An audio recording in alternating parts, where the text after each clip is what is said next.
Gunsmoke, brought to you by Chesterfield, America's most popular two-way cigarette. What a pair. Chesterfield King Size at the new low price. Chesterfield Regular. Around Dodge City and in the territory on West, there's just one way to handle the killers and the spoilers, and that's with a U.S. Marshal and the smell of Gunsmoke.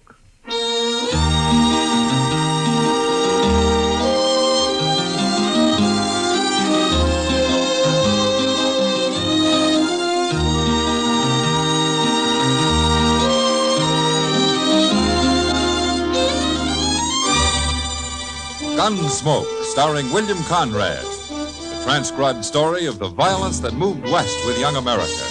And the story of a man who moved with it. I'm that man, Matt Dillon, United States Marshal. The first man they look for and the last they want to meet. It's a chancy job, and it makes a man watchful and a little lonely.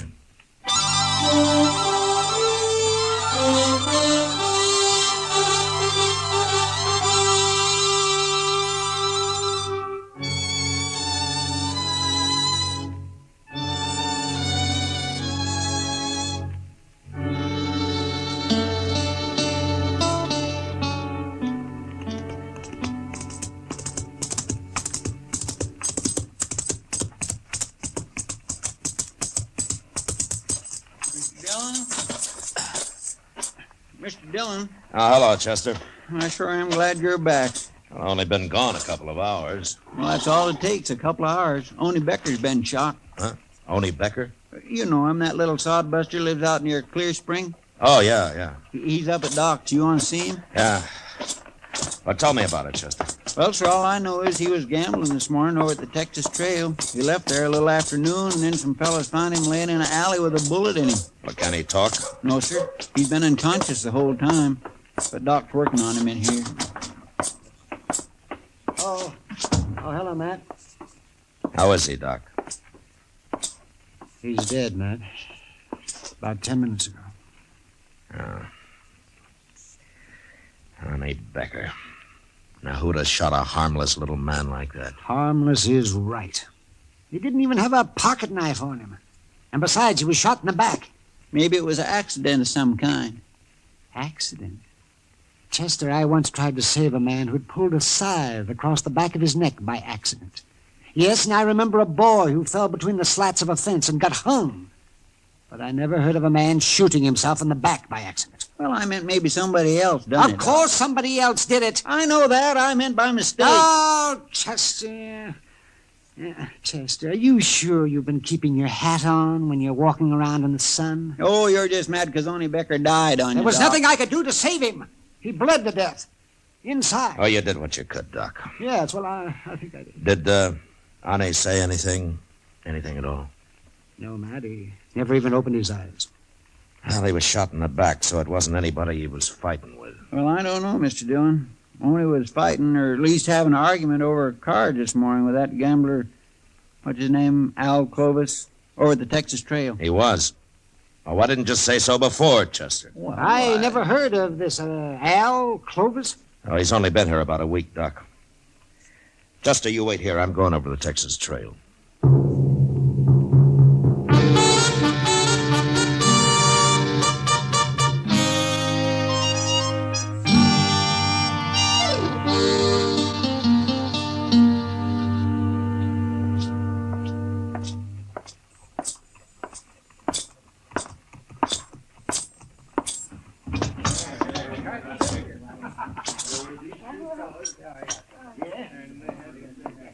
Oh, is that you?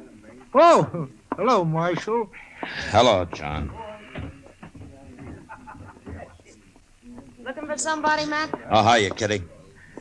Is Al Clovis here? I was wondering when you'd get around to him. What do you mean? I heard about Onie Becker, and Al Clovis threatened him this noon just before Onie went out and got shot. Almost seemed like Al was trying to start a fight with him, Matt. Where was Clovis when it happened, Kitty? He wasn't in here. Kitty, you know Al Clovis better than I do. Would you say he's the kind of a man who would murder Onie Becker because of an argument over cards, shoot him in the back? I don't know him that well, Matt. Yeah, well, maybe he had another reason to kill him. If he did it. Shooting little Onie Becker's like shooting a pet deer. Makes about as much sense. Yeah. But usually when a man gets murdered, there's a reason of some kind for it. You mean it'd take more than plain anger to follow a man down an alley and shoot him in the back? Well, ordinarily it would. Al Clovis must have wanted Onie dead for some special reason, Matt. Maybe Onie had something on him. Yeah, maybe. He was in here a while ago, but he left. Well, I'll find him. He might be at the depot, Matt. At the depot? He said something about going to St. Louis. Now everything's been taken care of here. I didn't know what he meant at the time, but he said it loud, and I know the train leaves at 4:30. 4:30? That's about that now, isn't it? Well, maybe he said it just to throw you off his trail. Yeah, well, I'll find out. I'll see you later, Kitty. Better hurry, Matt.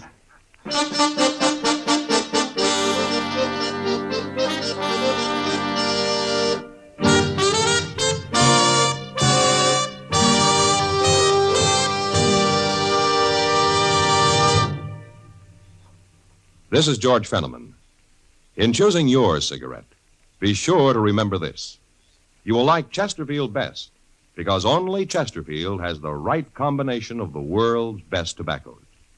Tobaccos that are highest in quality, low in nicotine, best for you. You and I smoke for relaxation, for comfort, for satisfaction. And in the whole wide world, no cigarette satisfies like a Chesterfield. Get a carton of Chesterfield today. Chesterfield Regular, Chesterfield King Size, both at the same price in most places. In regular or king size, you can get 'em either way. The best smoke ever made's the Chesterfield you buy today. Smokers coast to coast are changing, it's a cinch to do. Here's all you have to say to get the one that's best for you. Chesterfield's for me, Chesterfield's for me. You just say it's Chesterfield's for me.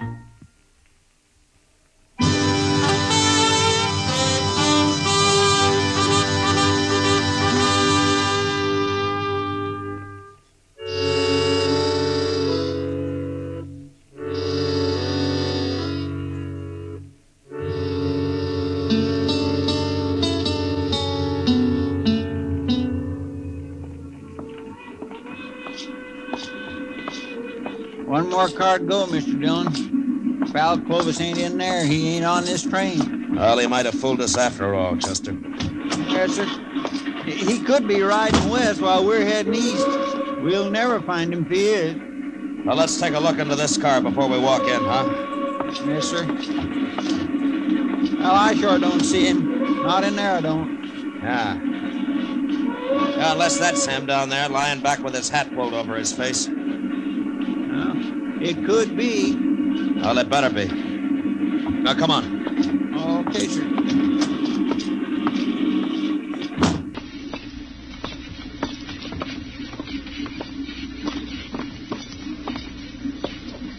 Hey, wake up, mister. Come on, wake up. Quit bothering me. What do you want? Anyway? Marshal Dillon. Huh. What are you doing here? Keep your hands on your knees, Clovis. Tight. Well, what's this all about, Marshal? You carrying a gun? Why should I carry a gun? Stand up, Clovis. Come on, stand up. Okay. What for? All right, search him, Chester. Yes, sir. No, keep to one side of him, out of my way. Don't you try nothing, Clovis. Why should I? I told you I wasn't armed. No, ain't nothing on him. All right. Okay, you can sit down, Clovis. I don't understand this, Marshal. What are you looking for? I'm looking for the man who murdered Onie Becker this afternoon. You mean you followed me and got on this train because you thought I killed Onie? It's about 100 miles to Great Bend, Clovis. We'll get off there and take tomorrow's train back to Dodge. Oh, you're making a big mistake, Marshal. While you were riding up and down on this railroad, whoever did kill Onie Becker's leaving the country for good. You'll never catch him now. What you're trying to say is that you don't admit killing him yourself, isn't it?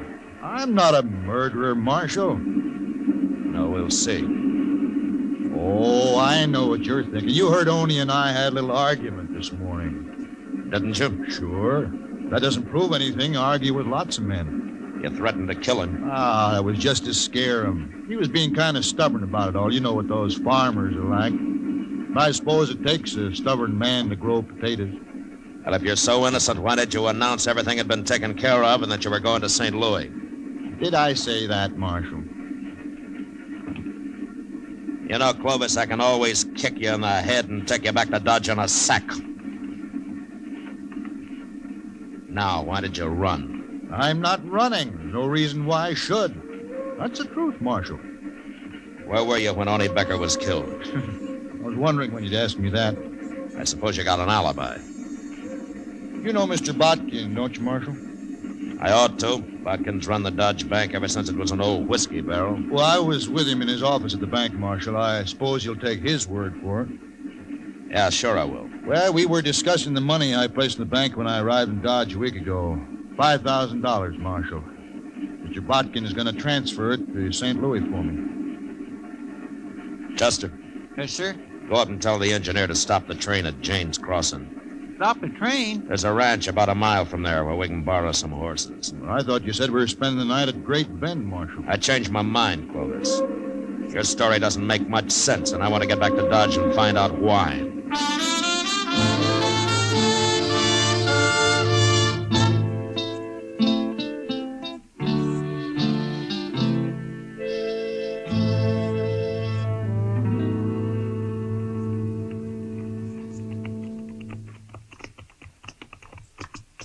It must be about midnight.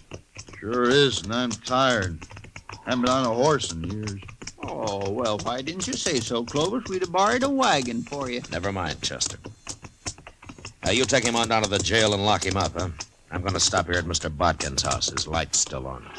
Want me to go in with you, Marshal? I'll let you know what he has to say, Clovis. I'll be along a little while, Chester. All right, sir.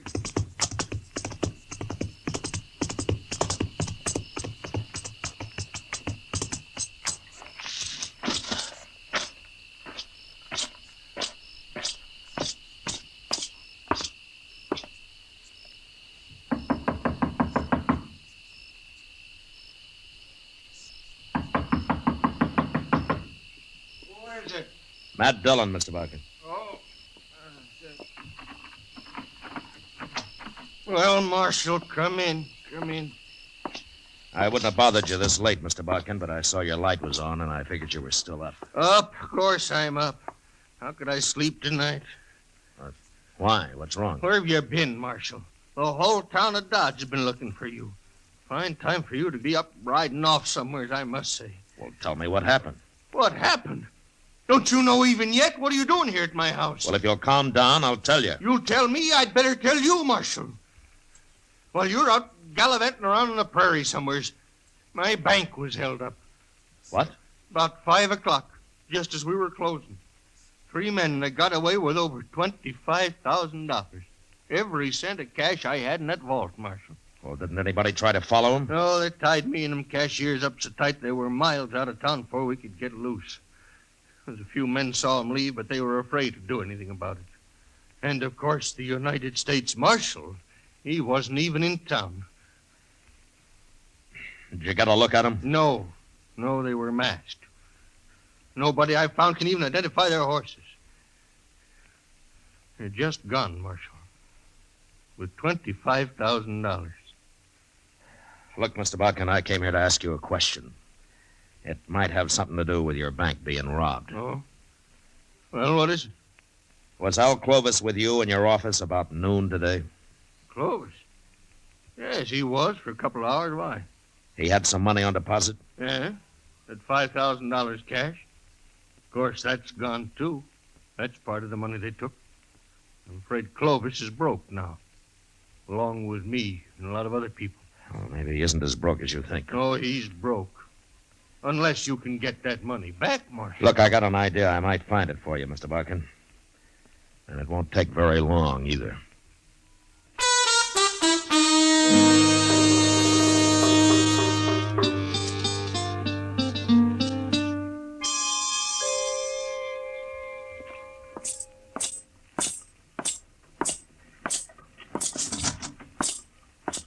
Well, I got Clovis all locked up, Mr. Dillon. He won't be taking no more trains for a while. Good. What'd you find out from Mr. Botkin? And I'll tell you and Clovis at the same time, Chester. Well, he's right in the first cell.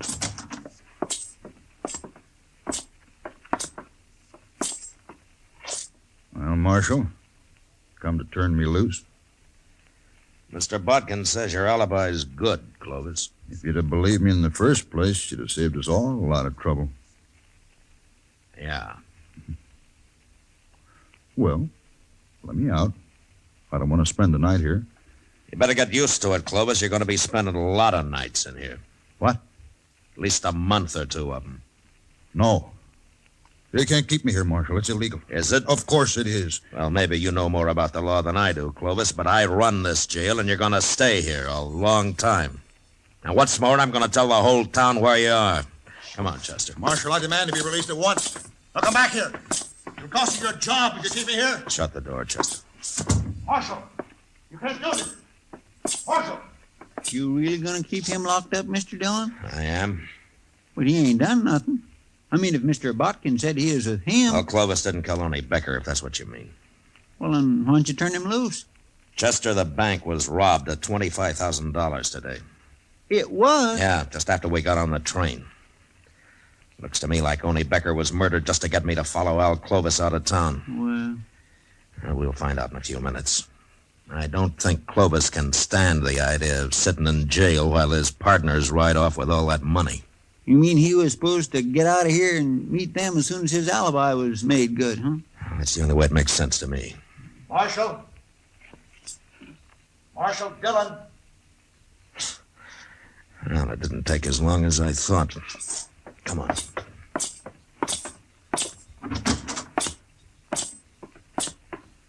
Marshal, I got to talk to you. All right, go ahead. You really gonna keep me in jail here? You mean that? That's all you wanted. Don't bother me again. No, don't go, Marshal. What do you want, then? It's late, Clovis. I want to get to bed. Marshal, I'll make you a deal. About what?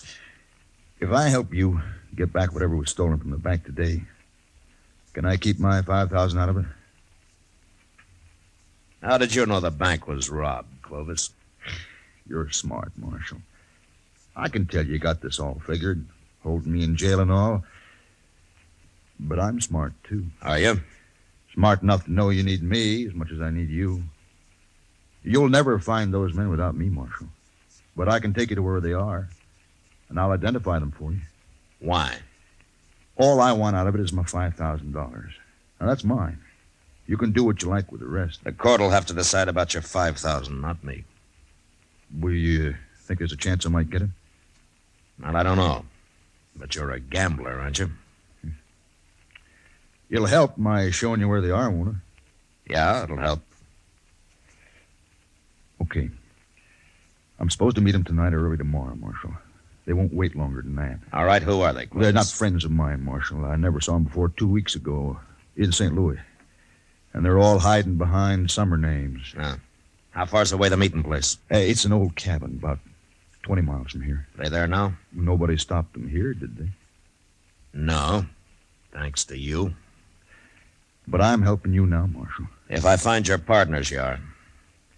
Chester, go get our horses. We going out there tonight, Mr. Dillon? Would you rather try it in broad daylight, Chester? No, sir.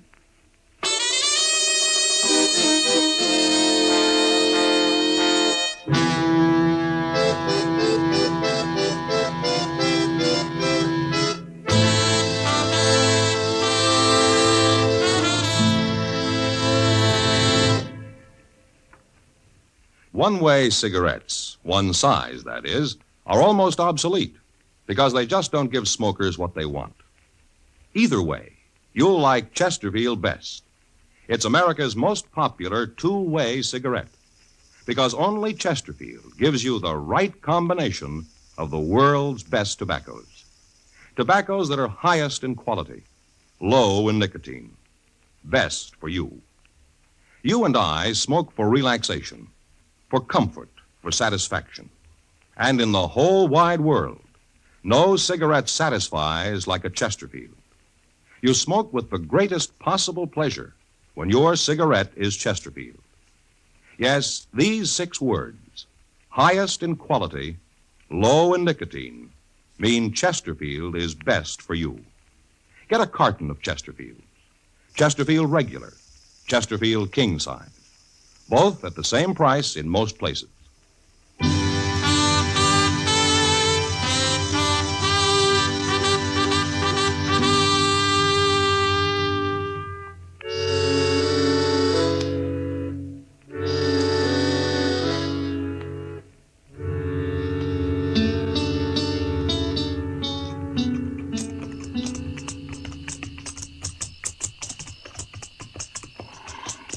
You sure you can find this cabin, Clovis? I made the ride out here one night just to be sure. I swear I can't hardly see nothing. I wish that moon wasn't all scudded up with clouds. Chester, you still don't understand that if you can see them, they can see you. That's right. I know. You're right, Mr. Dillon. It sure looks like rain, though. We're almost there. Good. Marshal, Yeah. how are you going to take them? 3 men. What's the matter, Clovis? You getting scared? You know what they'll do to me if you don't take them, Marshal. Like I said, you're a gambler, aren't you? Look, why don't you give me a gun? I'll help you. We'll manage. You can trust me, Marshal. I'm on your side now. Clovis, I wouldn't trust a man like you if you were in church, praying. Wait. Somewhere over there. Ooh.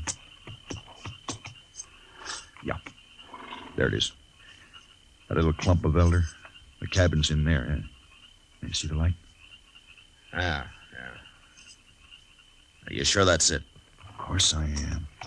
Okay, let's get out. Chester, I'm going to go up on foot and have a look. You stay here with Clovis. Okay, sir.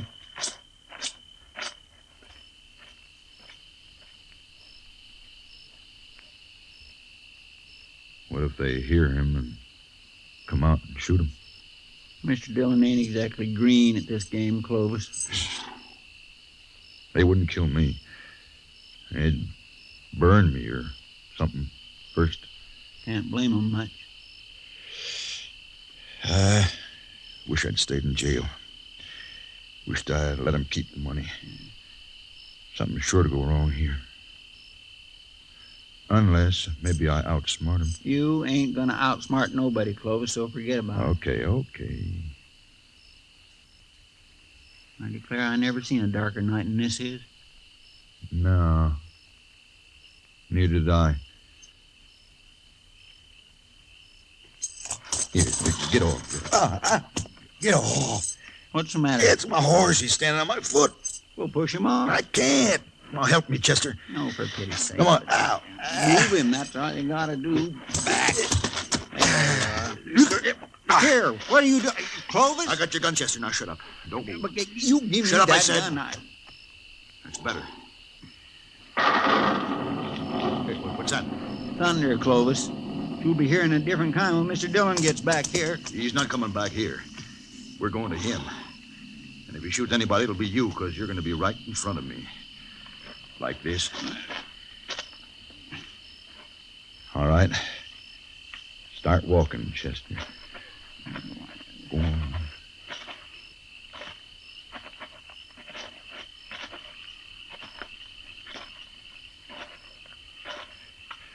That's far enough. Stop here. We'll pick up the marshal now and go on to the cabin. I'll call him and tell him how you're fixed. Go on, call him. Mr. Dillon? Mr. Dillon? He ain't nowhere around Yes, here. he is. Tell him. Go on. Clovis got my gun, Mr. Dillon. Tell him if he doesn't walk over here with his hands up, I'll shoot you. He's gonna take us both to the cabin, Mr. Dillon. He says he'll shoot me. You heard him, Marshal. Now, I'll kill him sure if you try anything. He ain't close enough. I tell you, he's probably clear up there at the cabin. Okay. Okay, start walking, Chester. Straight ahead. Once I get you inside the cabin, he'll have to give up. Unless he wants you dead.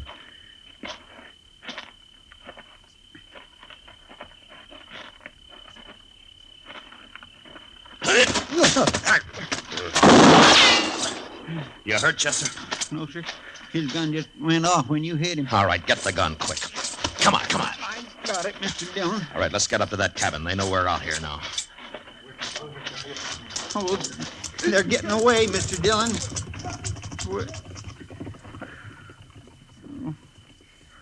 They're gone. Yeah. Oh, my goodness. I just don't know what to say. Then don't say anything. Let's try to find our horses. We'll get Clovis later. We'll never find them horses in the dark this way. Rain. Well, that's it. There won't be a track left now. Well, there go 3 killers and $25,000. Mr. Dillon, I just feel awful about this. How'd he get your gun away from you anyway? Well, see, he said his horse was standing on his foot, so So you walked up and let him pull your gun right out of the holster, huh? Yes, sir, that's about the way it happened. Mr. Dillon, you should have let him take me into that cabin. They'd have killed me, but you could have caught them. They wouldn't have got away like they did. Yeah, I know. I was close enough to hear what Clovis said. Well, then why'd you save me? Everything would have been okay. Oh, yeah. Everything would have been okay. Almost everything, Chester. Well, let's just don't stand here in the rain talking about it. Come on.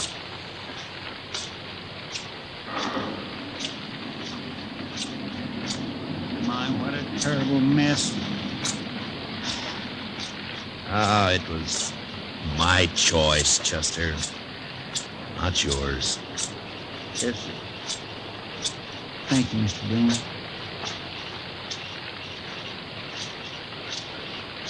Mr. Dillon, would you like a whorehound drop?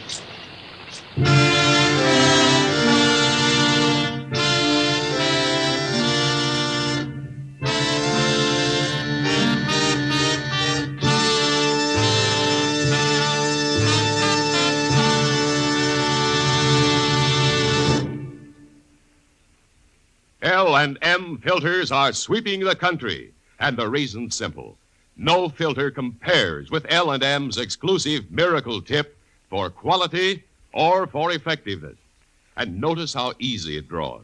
You get much more flavor, much less nicotine. Yes, only L&M gives you effective filtration, and no other cigarette has it. Our statement of quality goes unchallenged. L&M is America's highest quality and best filter tip cigarette.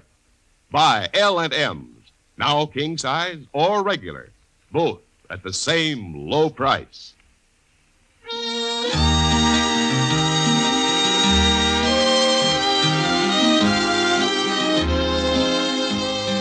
Gunsmoke, produced and directed by Norman Macdonald, stars William Conrad as Matt Dillon, U.S. Marshal.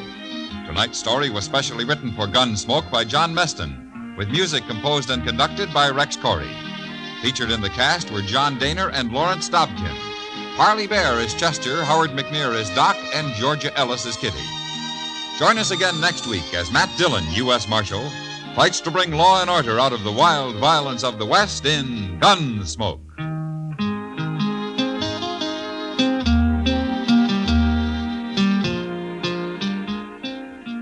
Remember, next week at this same time, Chesterfield will bring you another transcribed story of the Western frontier on Gunsmoke. This is the CBS Radio Network.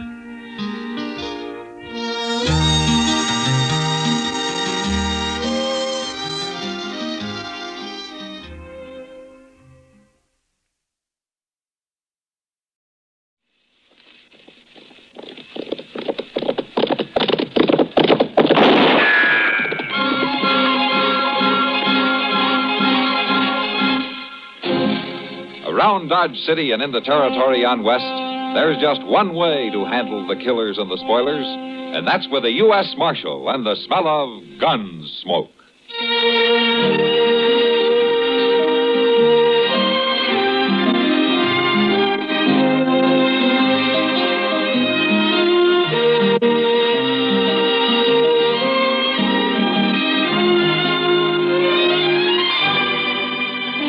Gunsmoke, starring William Conrad. The story of the violence that moved west with young America. And the story of a man who moved with it. I'm that man. Matt Dillon, United States Marshal. The first man they look for and the last they want to meet. It's a chancy job, and it makes a man watchful. And a little lonely.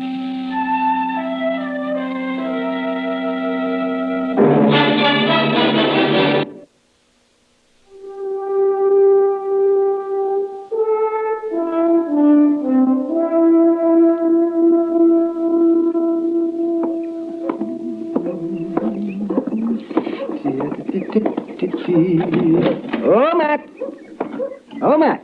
Anybody here this morning? I'll be right in, Doc. All right, man.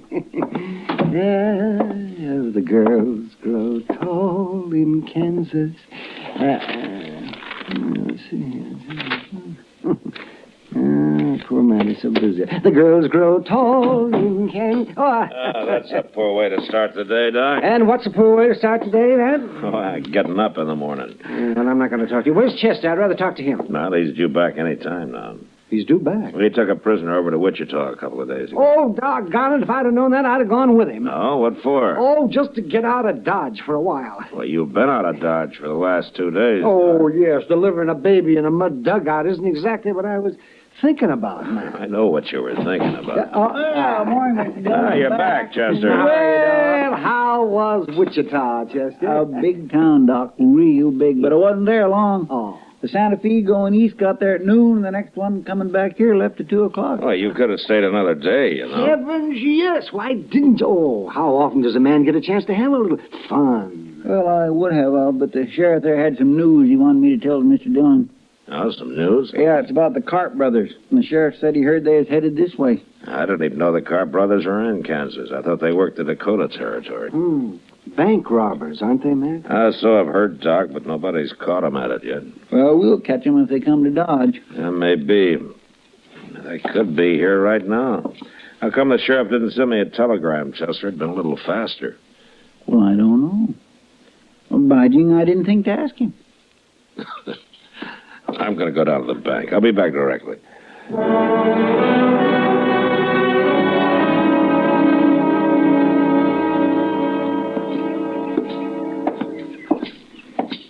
Good morning, Kitty. Oh, hello, Matt. You're up early this morning. I went to bed early last night. Oh, where you headed? Delmonico's. I heard they got some fresh eggs in. You're spoiled. But I'll go with you if you like.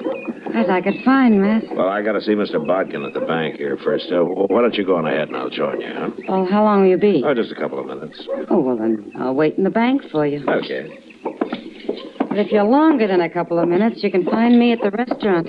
I'm feeling pretty healthy this morning. You ought to go to bed early every night. If I did, I couldn't afford breakfast. The place is deserted. You must be the only people up in Dodge. Except for the cashier. Maybe you ought to wait till after breakfast, Matt. No, Kitty, I'm afraid this business has waited too long as it is.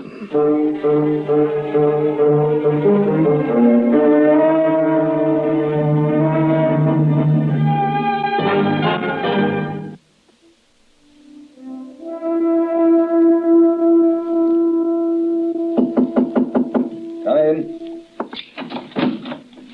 Well, Marshal Dillon, come in. Morning, Mr. Bodkin.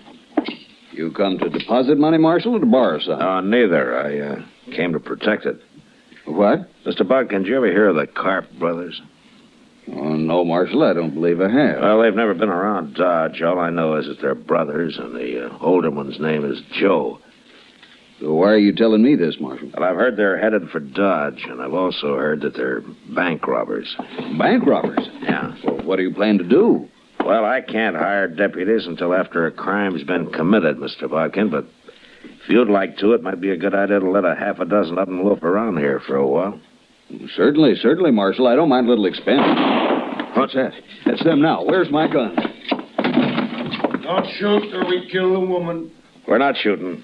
It killed the cashier. Hank, get around there and start filling that sack. Okay. All right, lady. You walk in front. Either one of you tries something, she dies. He's coming this way, Marshal. Shoot him. Don't be a fool. Kitty's in the way, and besides, he's got a gun in her back. They're robbing my bank. Will you shut up? Yeah. Well, I'll be. I caught the marshal himself, or I will have as soon as I get his gun. I don't move now. I'm not moving. It's the first time I ever disarmed a lawman. Feels good. Joe Carp? How'd you know my name? Well, I heard you were headed this way, Carp, but I didn't hear it in time. You sure didn't, Marshal. That's your brother you came in with? What difference does it make? Look, take your money, Carp. Take it, and I'll ride out with you. Nobody will bother you. No, Matt. Shut up, Kitty. Oh, I see. Nobody will shoot at you if I'm along. Not while we're in Dodge, maybe, but we'd be followed. All right, then take me with you as far as you like. No, Marshal. We'd be followed anyway. I got a better idea. We're taking her. Kitty. Don't do it, Carp. Of course I'll do it. The first sign I see we're being chased, whoever it is going to find Kitty laying right in the trail, fresh killed. And if you don't think I'll do it, I'll tell you something. First person I ever killed was a woman. So don't let nobody follow us. Nobody else will follow you, I promise you that. I hate to lose such a pretty girl. Matt, it's all right. Sure, Kitty. Come on, Joe, let's get. You go in that office and sit down, Marshal. Hank's got the money ready and we're leaving. So long, Kitty. So long. Hey, Marshal, if I do shoot Kitty, I promise you one thing. What? I'll do it with your gun.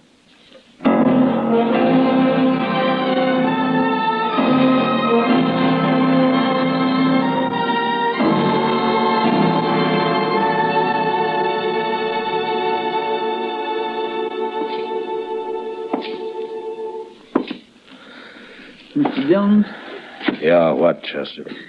you reckon they'll give her any breakfast? I don't know, Chester. Oh, dear. People don't need much food, Chester.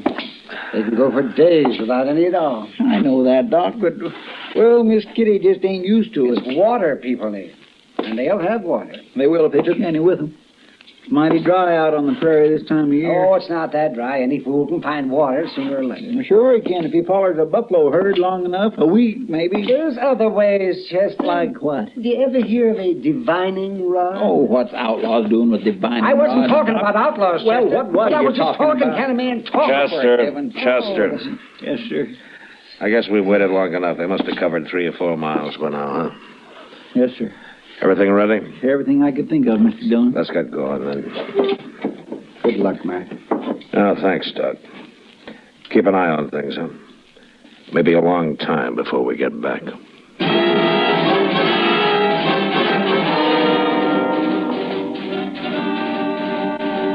From the bank window, I'd watched the Carp brothers ride north out of Dodge. So Chester and I started in the same direction. And on the other side of the Arkansas, we picked up their trail and followed it easily all morning. But we were careful to stay far behind them and out of sight, although we probably could have run them down in a few hours. That was the hardest part of it, forcing ourselves to hold back and go slow. Mr. Dillon, you think Carp would really do it? Do what, Chester? You know. Do you? Yeah. Oh, my God. Chester, Yeah?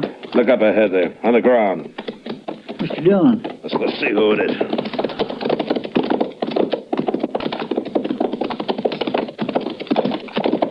It's a man, Mr. Dillon. Must be some cowboy. Yeah, he's been shot. Bring your water bag. Yes, sir. Yeah, he's still breathing. Yeah. Here, let me have that. You want a drink? You thirsty? Drink. Some water. Here.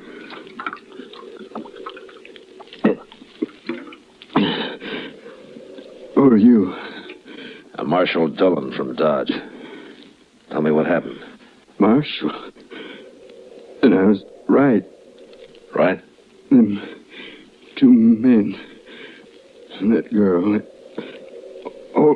Hold my head up, Marshal. Yeah. There. Is that better? I'm full of blood, Marshal. They hurt me bad. Yeah. My name's Blaine. Well, what happened? Them two men, Marshal, that you're after them, Mitch. I'm after him. I seen them in the road up, and then I asked them who they was. And they didn't like that. No. I knew something was wrong. That girl and all, but I ain't no gunman. They shot me right out of my saddle, both of them at once. We'll get him, Blaine. If that's any help to you. It don't matter now, but that girl shouldn't be with him. Could you hear him? Did they say anything? Something about a cabin. A cabin? Look, Blaine, my partner here, Chester, he'll stay with you. Sure, I will. I'll take care of you, Blaine. Thanks. Won't do no good. You better go help catch him, fellas. I'll handle him. Take whatever you want off my saddle, Chester, and get a fire going here, huh? Yes. You're gonna be fine, Blaine. So long.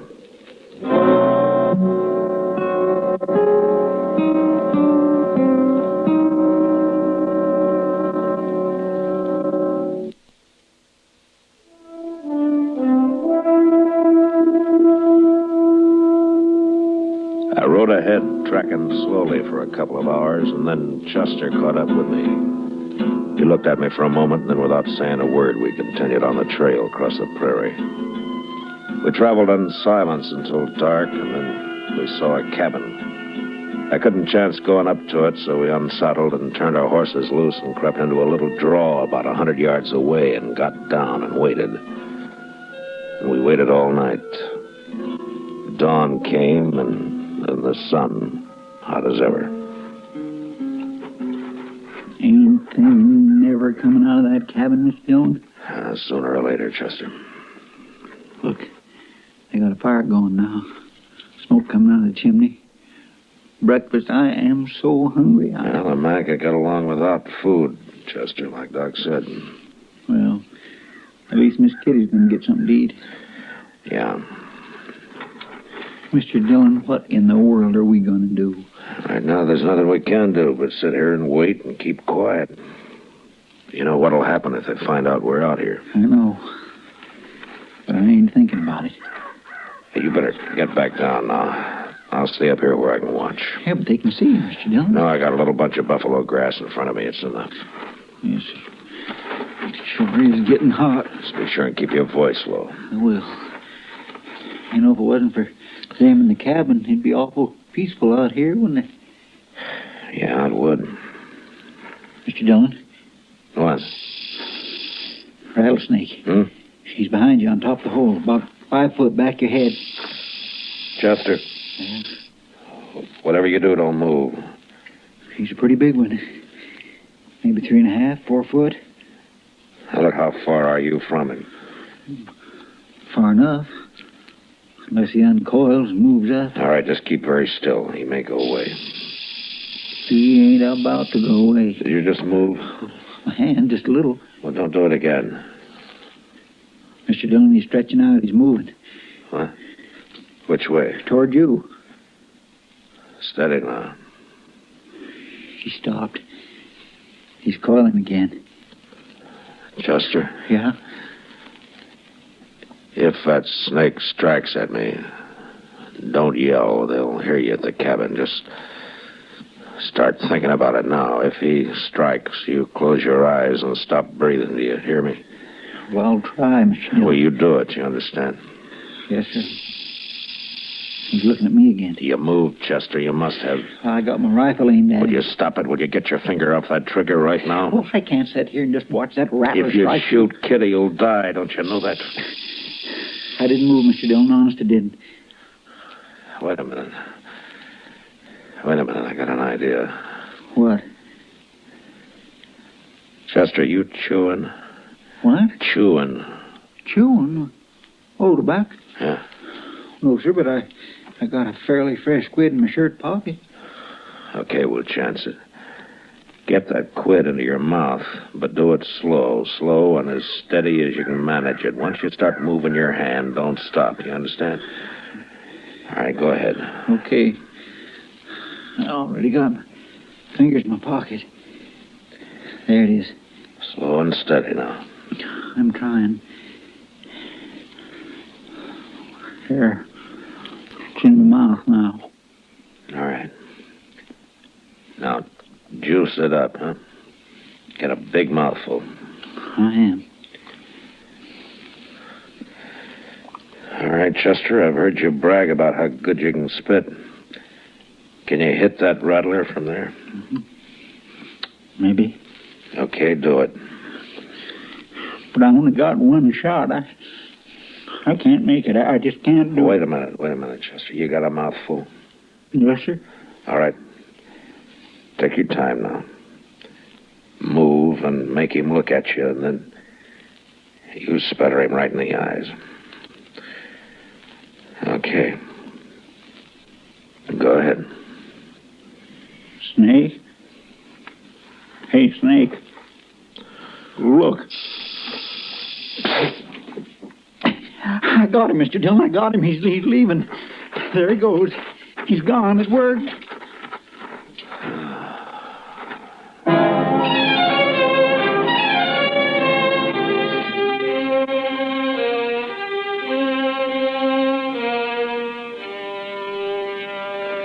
Well, they can't stay in that cabin forever, Mr. Dillon.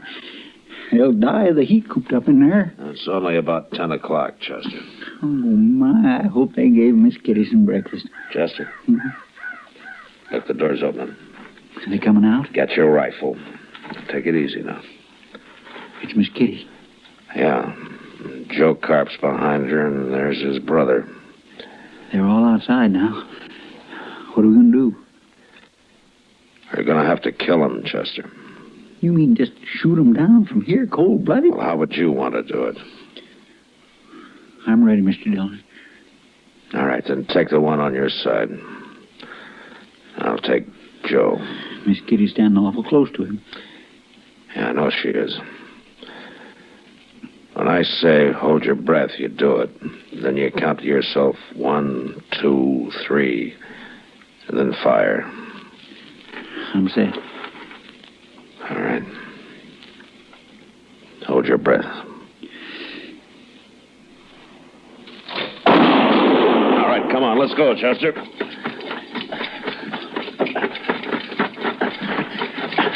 Kitty! Get back inside! Joe Carp's still alive. Mr. Dillon, he's reaching for his gun. Come on.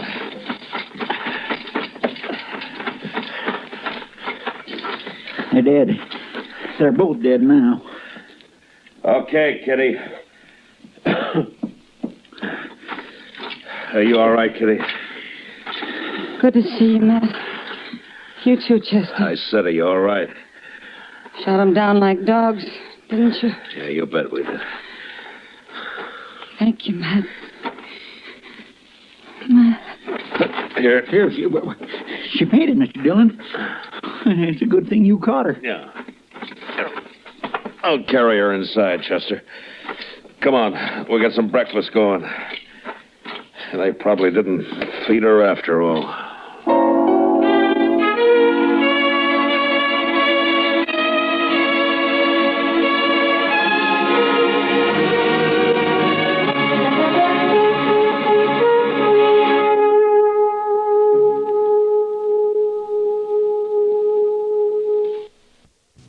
Gunsmoke.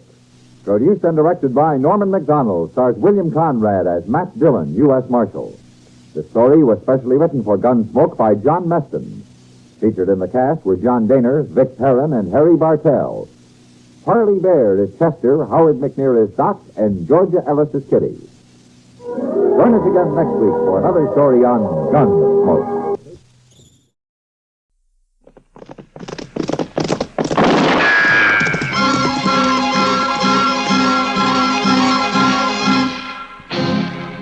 Around Dodge City and in the territory on West, there's just one way to handle the killers and the spoilers, and that's with a U.S. Marshal and the smell of Gunsmoke.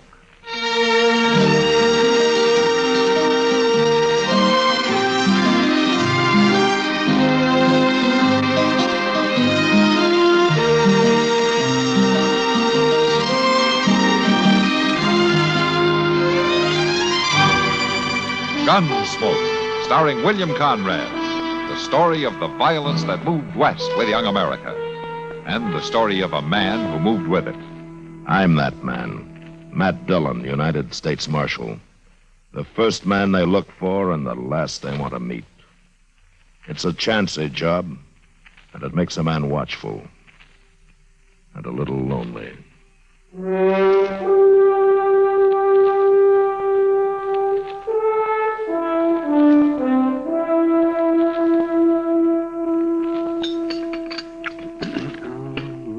Chester, if you put any more chili powder on those eggs, you'll go up in smoke. Well, I like 'em good and hot, Doc. Oh, for heaven's sakes, Chester. Hey, pour me some more coffee, will you, Doc? Eh? Oh, yes, of course, my dear. Here. Thank you. By the way, did Matt say when he'd be back? Well, they told me the end of the week. After all, Doc, it's a 2-day ride to Tascosa, and he didn't leave here till 2 days I ago. only asked a simple question, Chester. And anyway, how was I supposed to know? Nobody ever tells me anything. They don't have to, or you snoop around. Snoop around? What's Matt doing in Tascosa, Kitty? Talking to the man that sent for him. What? What man, Kitty? The Tascosa Citizens Committee. Something to do with hiring a new sheriff for the town. I guess I figured Matt would know where to find one. Hire a sheriff? What in the world for? Well, the man they got as sheriff now is no good. The decent citizens can't get rid of him. Well, if he's no good, why'd they hire him in the first place? I do not understand it. The whole frontier's an armed camp. Shooting and killing everywhere you look. Nothing left but the quick and the dead. Doc, would you pass the chili powder? Oh, for goodness sake. Here. Thank you. Kitty, I'm going to tell you one thing. I don't know how bad the trouble is down in Tascosa, but Matt better get back here quick. Why, Doc? What's wrong? What's wrong? You asked that when the only vestige of the law we've got in this town is a chili-eating cherry rocker like the fool I'm sitting next to. What's wrong, indeed? Now, you look here. You just let me tell you something. Now, Doc you wait a Adams. minute. You two are worse than children. You settle back now, both of you.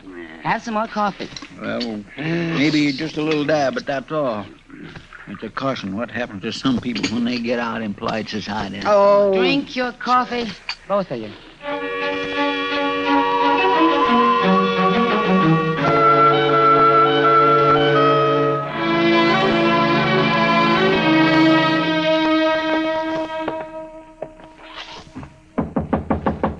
Yeah, come in. Your name Dillon? Yeah, that's right. The marshal from Dodge, eh? Yeah. I'm Clegg Rawlins, Marshal. I'm the man the Citizens Committee wants to get rid of. What's on your mind, Rollins? Now, a while back, they brought me here to Tascosa to kind of clean it up some, and I did that for them. Now, all of a sudden, they want me out. I call that downright ungrateful, Marshal. Yeah, go on. I suppose they give you the money at the meeting last night? Money to hire a new sheriff here? That's right. Yeah. Kind of forces me into talking business. What I had in mind was, Marshal don't make all the money in the world, does he? I wondered how long it'd take to get around to it. Now, wait just a minute. You might be missing a good thing. The only thing I'm interested in is hiring a peace officer to come down here. You're through in Tascosa, Rollins. Now make up your mind. A man don't always give up that easy. You better, Rollins. You got as much time left as it takes for the man I hire to get back here from Dodge. As short as that, huh? As short as that. Dillon, you know there's an awful lot of prairie between here and Dodge. I sure hate to see anything happen to you on your way back. Get out. Oh, sure.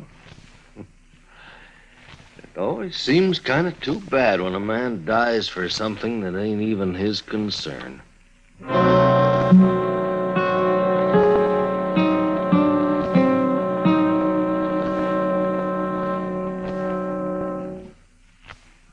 This is Bill Goodwin. You know, someone once said humor is the true democracy, and that's why we Americans can smile when we tell the stories of the legendary heroes who helped to build our country's great industries and institutions, such as the hero of our armed forces, Kilroy. Since the beginning of World War II, Kilroy has popped up everywhere from Africa to Australia, from Kwajalein to Korea. Every serviceman claims to have met him. Some say he's tall and thin, some say he's short and fat. He's an Air Force pilot, Army infantryman, a Navy Seabee. He was on Guadalcanal and climbed Mount Casino. He walked through Berchtesgaden and stormed Heartbreak Ridge. But more than that, he's the spirit of the courage and the valor of the American men in uniform who accomplish the impossible and reach objectives which are unobtainable. The men who proudly say, Kilroy was here. Yes, it is a democracy which lets us tell the stories of such legendary heroes with a twinkle in our eyes and a chuckle in our throats. So long as we continue to laugh together as a people, ladies and gentlemen, we'll live together as a nation.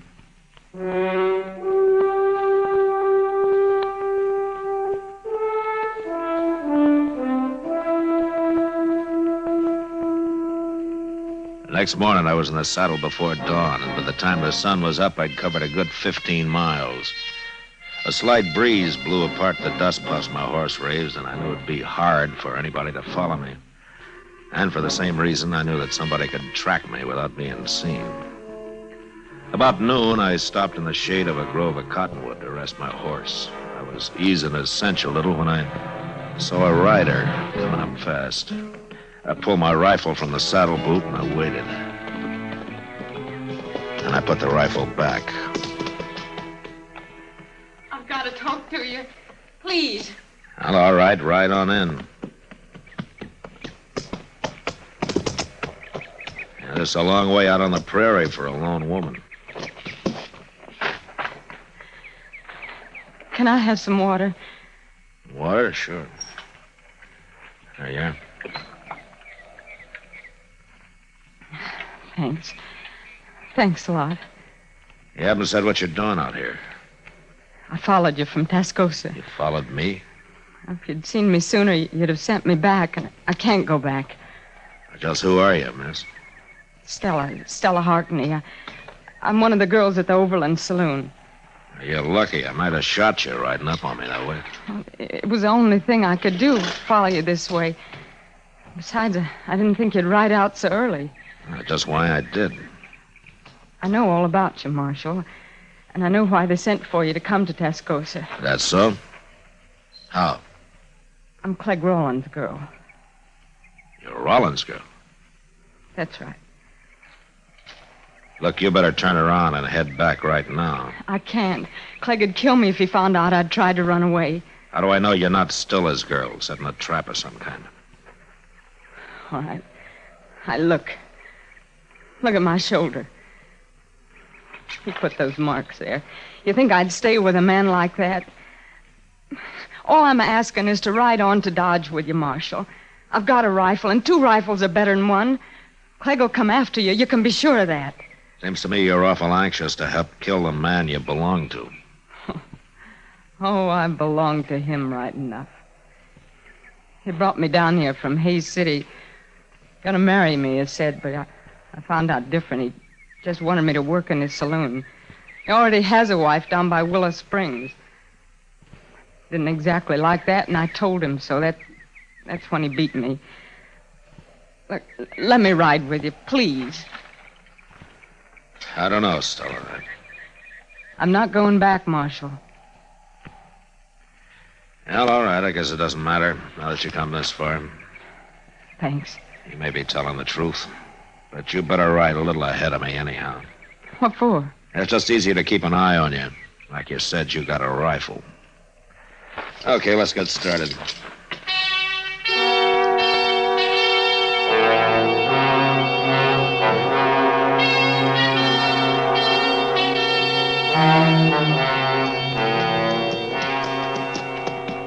You pretty tired, Stella? I'll make it. There's a nester's cabin not far from here. If we can find it before dark, maybe he'll put us up for the night, huh? Sure feel good to walk around. Yeah. You saddle weary? Well, dance hall girls don't do too much riding, Marshal. Get up!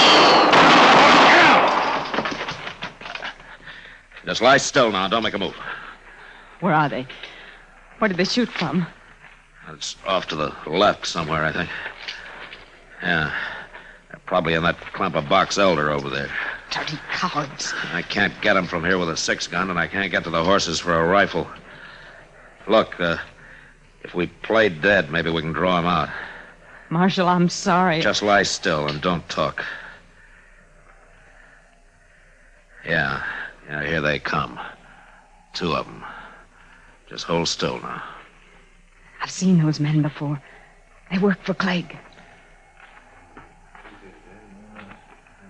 Stella, when I give the word, you yell as loud as you can, huh? Scream. It'll throw them off. You ready? All right, now.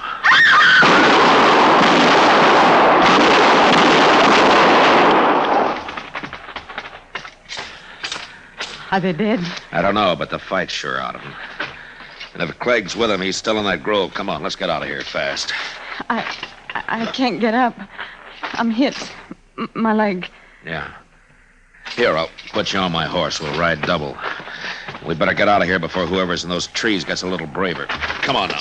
I'll get you to that cabin.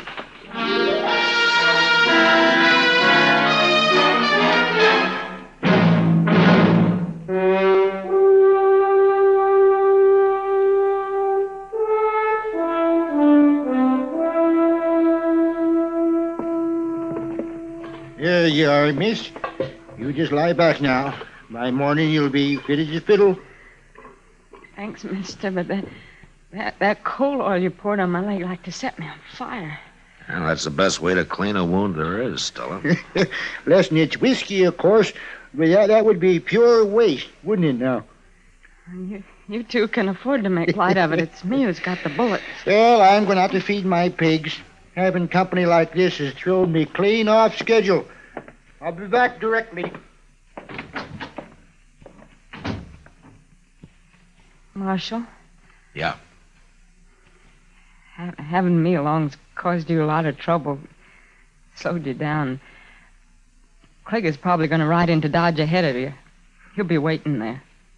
Oh, why there? Because he's no good with a rifle. He needs a 6-gun on a town street. Well, maybe he won't try again, Stella. After all, there are other towns for him to take over. It's more than that, Marshal. It's a lot more, now that he knows I'm with you. He's a jealous man. He's crazy jealous, and now he'll think there's something between us. Between you and me, I mean. Well, let's not worry about that now. You just better get some rest. It's foolish to think you might have any feelings about me, isn't it? Not knowing me any longer than you have. Now, Stella, I told you. I don't suppose any man could take to a woman he'd known for only one day, could he? Look, Stella, you got some sleep. We've still got a long ride to Dodge, huh? Yeah. I'm sorry, Marshal. Good night.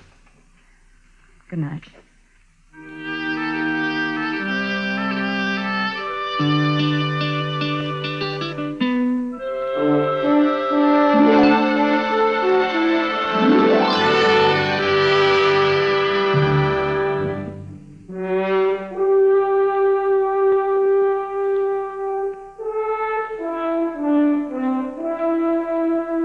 Next morning, Stella's leg wasn't anywhere near well enough for her to ride, so I borrowed a spring wagon from the Nestor, and we started out for Dodge.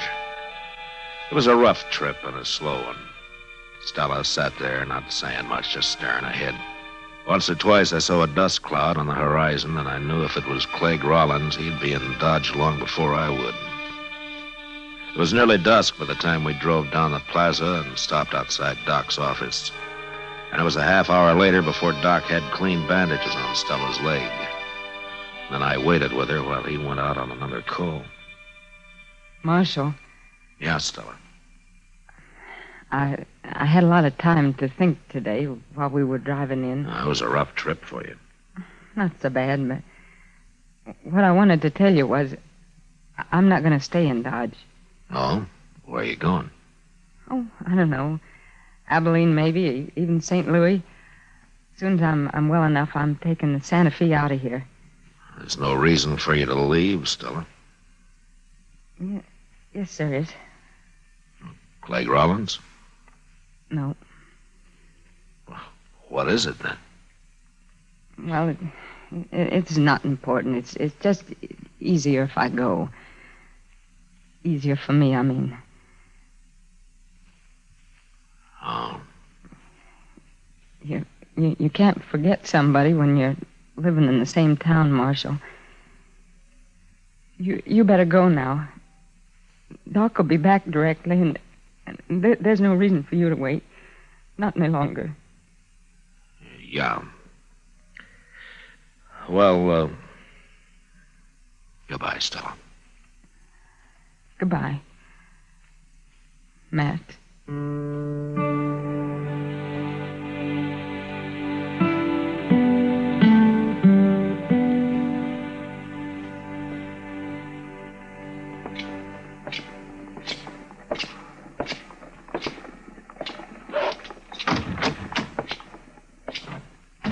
Marshal. Hello, Rollins. Been waiting for you. Oh, the last time you sent a couple of your men to do the talking. I don't know what you're saying. Oh, you're two writers who tried to dry gulch me. I hope you buried them, Rollins, because I didn't have time. I come here to tell you and me can still work things out.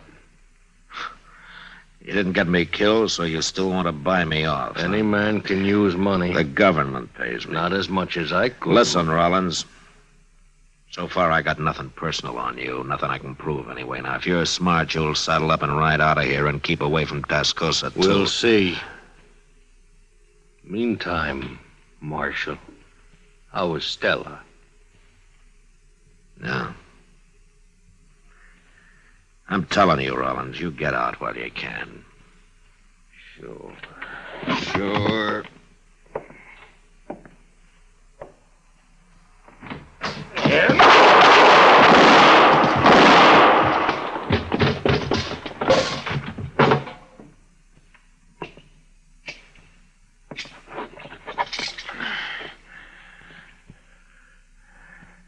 Mighty fast, Marshal.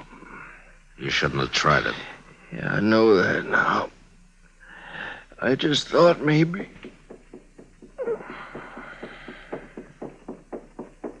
Mr. Dillon? I seen it. I seen him back out the door. What happened? Who was he? Oh, it was a man named Rollins. What'd he do? He didn't want me to send a new peace officer to Tascosa. Well, that ain't much of a reason to die, is it? He figured it was. Look, Chester, you go tell Doc about this, huh? I got some business over at Delmonico's. What you gonna do? Well, Doc told me there's a man I want to talk to down there. Who? An ex-Buffalo hunter I'm going to ask to take the job of peace officer in Tascosa. Who is it, Mr. Dillon? Slim Trent? No, it's somebody who just got into town a little while back. He's a kind of a hot-headed fellow, but he can get the job done. Well, who in the world is it, Mr. Dillon? You don't know him, Chester. It's a fellow named Hickok, Bill Hickok.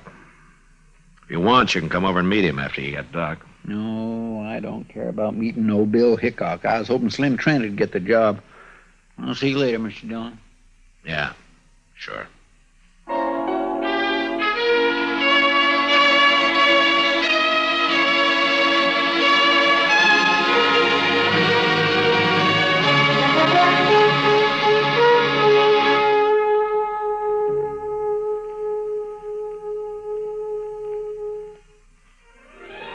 Gunsmoke.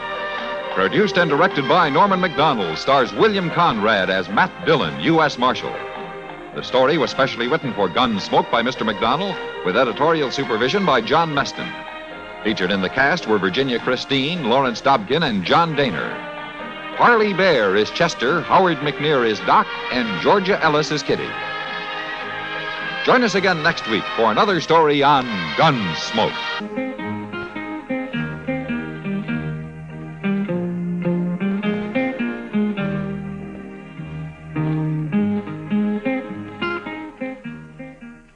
We pause now for station identification.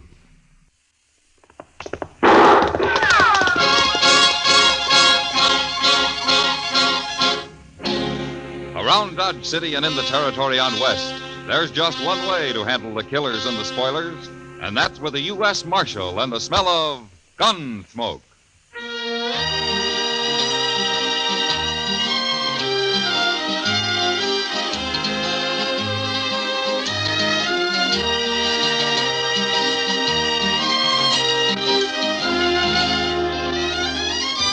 Gunsmoke, starring William Conrad.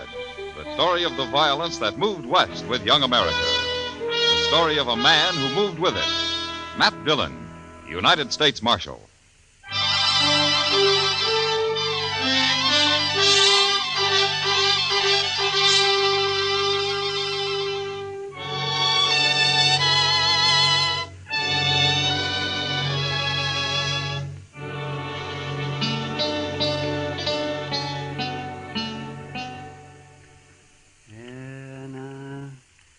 Just hold tight now, Matt. That's it. I've got it. Almost. Ah, there it is, yes. Well, a little piece of lead, just as we thought. You see? Now, that took you long enough, Doc. Now, don't you blame me. You should have come here before. People never do go to a doctor until the last minute. I've carried that lead in my leg for over a year, Doc. It never did bother me any. The only reason I came up here today is because you weren't busy and I didn't have anything else to do myself. Aren't you through yet? No, I'm not through yet. I'm looking for my needle. I've got to take a couple of stitches in it first. Oh, yes. And if you're talking like that just to get my fee down, you're wasting your time.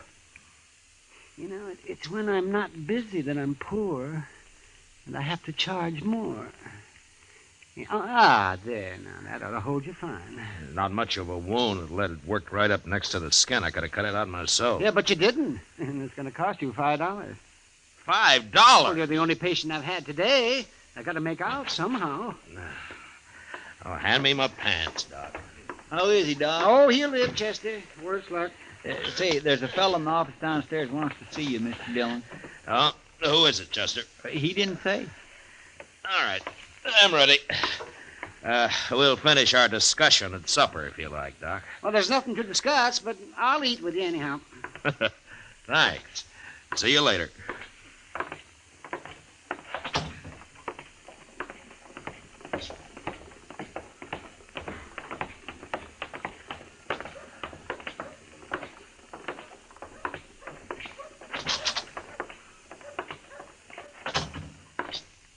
Are you Marshal Dillon?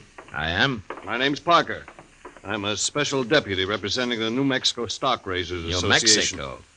Of course. Haven't you heard of the association? Yeah, I've heard of it. I was just thinking you're a long way from home, aren't you? Perhaps.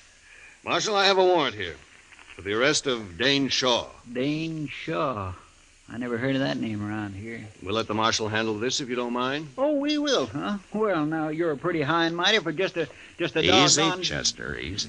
Here's the warrant, Marshal. Who issued this, Mr. Parker? We had Judge Blent of Santa Fe issue it. You had him issue it? Well, no. What I mean is read it. Read it. Yeah. It's got the judge's name on it and its seal. That looks okay to me. What makes you think this Dane Shaw's in Dodge? I didn't say I thought he was in Dodge. You're the one looking for help, mister, not me. It's a warrant, and you're a marshal. And we think Dane Shaw may be in or near Tascosa. Tascosa? That's a long ride from here, Mr. Parker. Isn't there someone closer than I am? No, I was told to deliver the warrant here. I see. Well, what's this Shaw wanted for, anyway? Rustling, murder, banditry. All of that? He once rode with Billy the Kid. Does that explain it? Not quite, Mr. Parker. We hold those men equally responsible. Every one of them. We? The Stock Raisers Association. And others. Ah, I see. Now, you say Shaw once rode with the Kid. You mean he isn't still with him? Shaw left the gang just 2 years ago. Who told you he did? Pat Garrett. Pat Garrett? Well, if he said so, it's probably true. We've got to put a stop to that gang, Marshal. New Mexico is like an armed camp till we do. But Shaw isn't with the Kid anymore. He's of the same breed, and he'll be back, maybe with his own gang. Yeah, that's possible. In any case, the man's wanted, and you have the warrant. Why don't you come down to Tascosa with us, Mr. Parker? No, that's not my job. I'll wait right here in Dodge. Yeah, I thought so. Any idea what Dane Shaw looks like?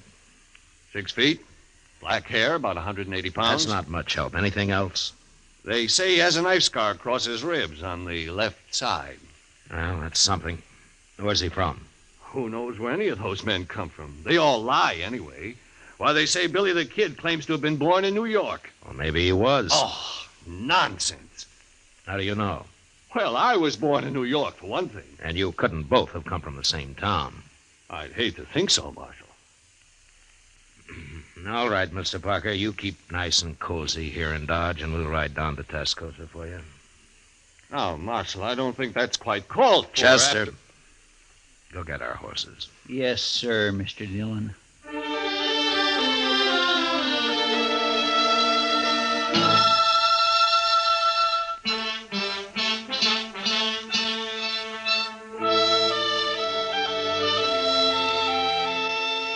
Tascosa lay on the Canadian River, a couple of hard days' ride south. Until recently, it had been a Comanchero trading point. Now it was mostly a center for cattle thieves looking for a place to spend their money. I hadn't been there for several years, and when we rode in, I was surprised to see how much the town had grown. Now, at least they got some trees down here, Mr. Dillon. Yeah, and a couple of new buildings under them, Chester. It looks like there's another one being started. It's going to be a big one, too. Doesn't look like a house, though. I wonder what it is. Now, we can ask in the saloon over there. The Red Deer. That's a pretty fancy name. Maybe we can find out if there are any respectable citizens in this town. There don't seem to be anybody here at all, sir, respectable or otherwise. How about that? Oh. I sure could use a drink, Mr. Dillon. Well, I figure we've earned one.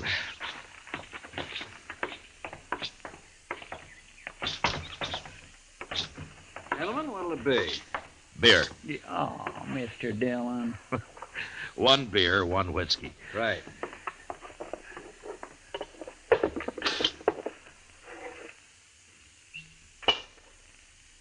There now. That's the best looking thing I've seen yet in this town. Here's how. Tascosa's changed some. You been there before? Yeah, some time ago. What's the new building they're putting up? Oh, that's going to be a schoolhouse. A schoolhouse? In Tascosa? Yes, a few men have moved into town with their families. Kids need a school, so it was Nat, of course, got it organized. Nat? Nat Temple. He owns the Red Deer here. Oh, I see. He must be sort of the leading citizen here, then, huh? In most ways, I suppose he is. Mm-hmm. I'd like to talk to him. Where is he? Out back, building a fence. Door's right there. Oh, thanks. There's your money. See you later. Sure.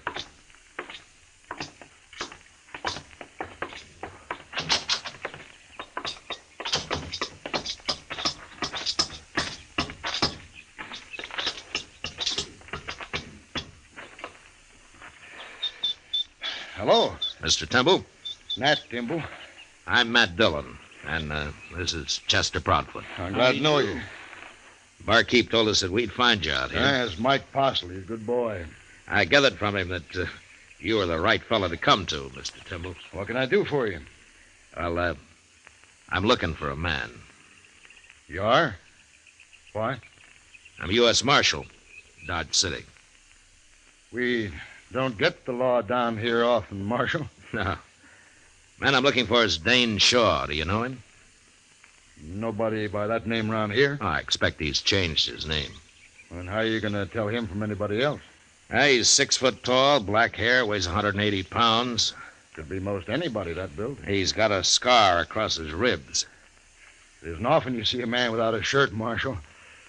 What you want it for? He used to ride with Billy the Kid. He quit, but they think he might be planning to return to New Mexico with a different bunch, one of his own, maybe. Then it'd be better to stop him now, if that's true. I agree. That's why I'm here. Well, wish I could help you, Marshal. What are you going to do? I don't know. Stay around for a day or so, I guess. Maybe I'll hear something. Fine. You know, it'd be too bad since that fella quit the Kid if he went back to the same old outlaw life. Sure. But he probably will. Men don't often change. Some do if they get the chance. Take Mike Postleton there, the barkeep. Oh? What about him? Mike used to carry a gun for Harry Gunter. Gunter calls himself a rancher down here, but he spreads a mighty big loop. You mean he's really a cattle rustler? Yeah, everybody knows it, but nobody's proved it yet, and one reason was because of Mike. He sort of kept everybody off Gunter. How? Mike Postle's pretty fast with a gun. I see. How come he's tending bar for you, Temple? Well, I'll tell you. He have decided himself to stop working for Gunter, and one night he was telling me about it, and I helped him decide the rest of the way. Ah. And then you gave him a job, huh? That's right, Marshal. He'll make out fine if Gunter lets him alone. Well, that was decent of you, Temple. I hope it works. But being a lawman, I suppose you don't think it will. Well, a lawman isn't all bone, Mr. Temple. Lawman could arrest Mike Postle right now for what he's done. You can't arrest everybody. But anyway, if I were handling it, I'd go after the head man, Gunter. They don't seem to think you're way over in New Mexico. Well, I hear Pat Garrett's after Billy right now, and you'll get him with any luck at all. Pat's a good manhunter. Maybe. But they also want this fella Dane Shaw. Yeah, there's a warrant for him signed in Santa Fe. Yeah. If Pat does stop Billy, there's no point in letting Shaw come back with a new gang. If that's what he aims to do. Well, he might have it in mind. Well, Marshal, that's your problem. Right now, come on inside and have a drink on the house. Oh, thanks, Mr. Temple. It'll be a pleasure. And then I'll tell you where you can get something to eat that won't poison you. Say now, I think I'm going to like Tascosa after all. Sure you are.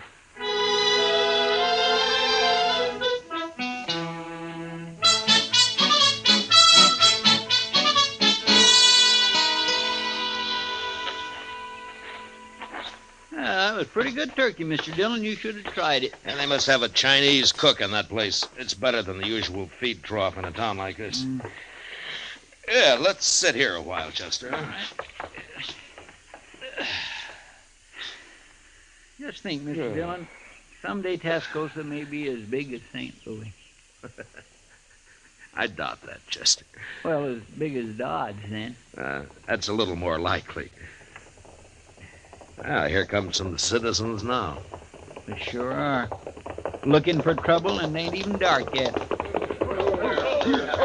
Maybe they just want to cut the dust in their throats, Chester. Mean-looking bunch, if you ask me. I'll do the talking, man. Okay, Gunner, we're behind you. If he ain't in here, we'll find him. Did he say Gunter? Yeah, I did, Chester. Come on, let's watch it.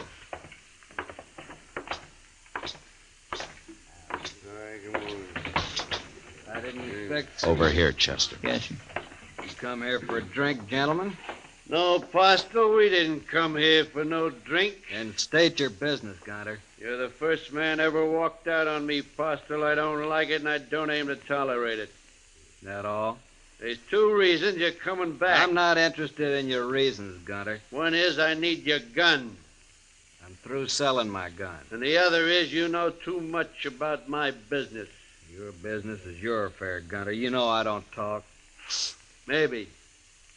But you're still coming back. That's so? Which one of you's gonna bring me back? You're pretty handy with that six-shooter of yours, Postle. Ain't any one of us fool enough to go against you. That's about what I figured. But you can't shoot the whole bunch of us. I'll sure try hard. And you'll die trying. I'm telling you, Postle, be back in camp a day after tomorrow. We ride in after you. Wait a minute, Gunter. What do you want, Timbo? You've caused enough trouble already. I ain't through yet. Gunter, if you come back here, you'll have to face me. No, Temple, no. Shut up, Mike. Now just remember that, Gunter. I'll be here, too. And you'll both die. Come on, men. Who are those two? I never seen it before. Just a couple of grub line riders, I guess. Let's go up to the bar, Chester. Uh-huh. I've seen him, Marshal. That's Harry Gunter. Well, Gunter's not my business, but I wish you luck with him. Mike and me'll face him down. I'll face him, Temple, not you. No, I helped get you in this. By heaven, I'll see you through it. It's not your fight, I tell you. It's my fight. I believe any man who wants to make a change deserves all the backing anyone can give him. I'll see you get it. You'll just be killed for nothing. Besides, you're a married man. Being married has nothing to do with it. Maybe we'll both be killed, but that's better than giving in to a man like Gunter. Mike, I never told you going straight was easy. You should have been a preacher, Temple. I'm going to get my supper now. I'll be back in a minute. I'd make a fine preacher, I would. But if business don't pick up some here, maybe I'll have to give it a try. Well, the town's growing, Temple. Business ought to be good. Well, it's growing, Marshal, a little at a time. When I first came here, there wasn't more than a couple of adobe huts to the whole place. When was that, Temple? Oh, when you first came here. 1 year and 9 months exactly, Marshal. Now, if you'll excuse me, I got work to do. Let's get some air, Chester. All right.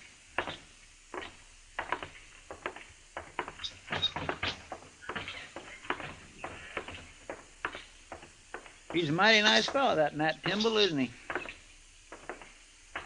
I mean, willing to back up Mike Postle that way. He's a man of his word. And building a new school and all that. Married, too. Funny thing, Mr. Dillon, I can't quite figure out if you like Timble. I like him fine, Chester. Only his name isn't Timble. What? It's Dane Shaw. He's the man we're looking for.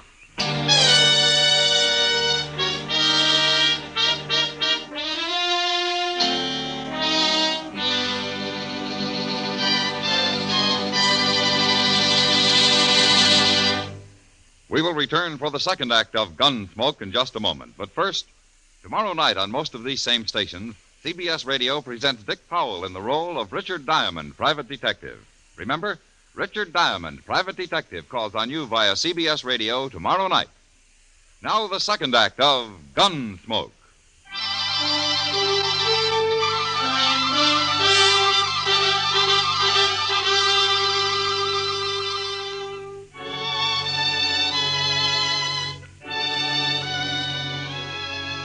The idea of taking a man like Nat Timble in and sending him back to New Mexico to face a jury of scared and vengeful cattlemen didn't sit too well with me.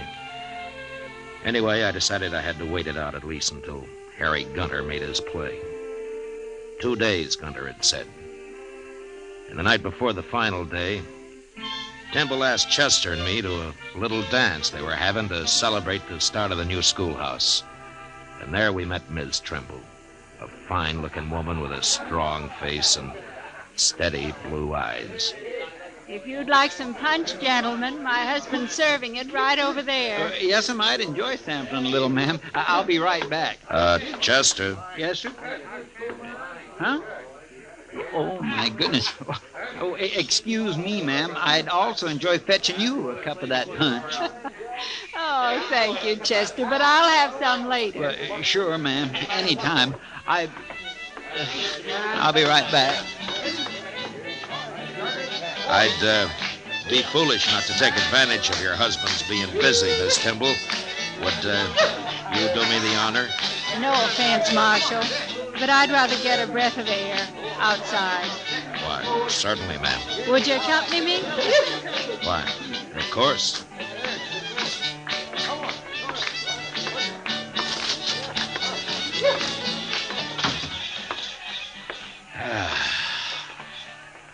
Nice evening. You think it'll hold, Marshal? Oh, it won't rain. Not for the next couple of days, anyway. That's not exactly what I meant. I was wondering how nice tomorrow evening will be. Afraid I don't quite follow, ma'am. After Harry Gunter and his gang ride in.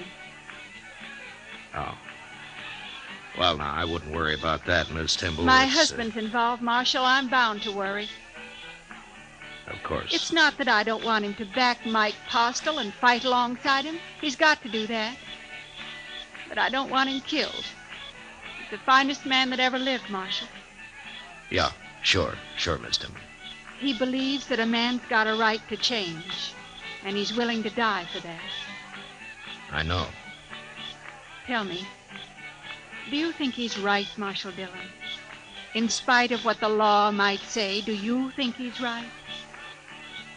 I think he's right, ma'am. I had a feeling you would. But maybe things will work out all right tomorrow. Maybe everything will be fine. I hope so, Marshal.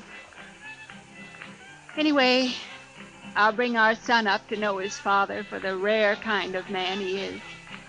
Oh? Well, I didn't know you had a son. We haven't yet. What? I haven't even told Nat. But we're going to have one, Marshal.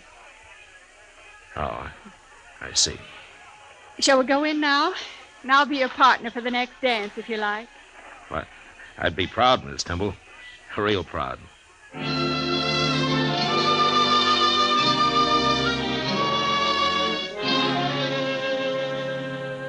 Next morning early, Chester and I saddled up and rode out past the edge of town to the south. There we pulled off the trail into a clump of scrub cedar and waited. Beyond us lay the Canadian River, and across it broad Vegas of spring-fed meadow grass. As we watched, a buffalo, cow, and calf came to the river and drank. And then they suddenly moved off upstream and disappeared in the mesquite. And a moment later, 6 horsemen came out of the distance, riding hard for the river and for Tascosa. I reckon that's him, Mr. Dillon. You, don't have to do this, Chester. I know it. Any objections to me using a rifle? There are no rules in this game. I'll feel a mite cozier behind the Winchester. Eyes open, Chester. Yes, sir. Come on.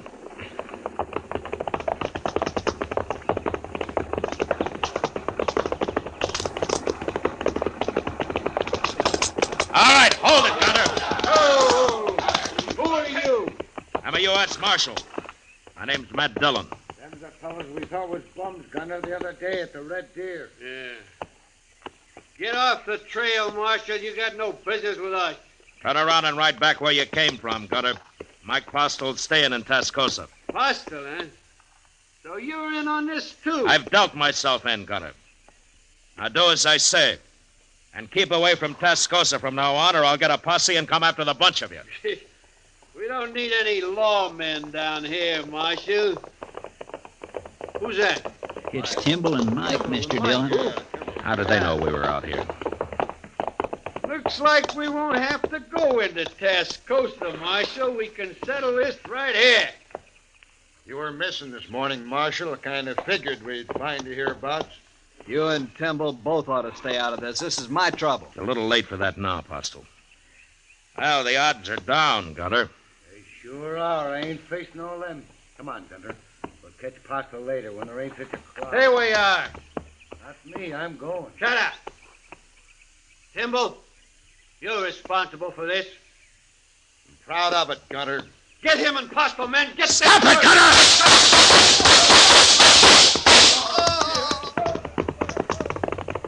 Should we go after them 3? No, let them go, Chester. They won't be back. Temple's been hit.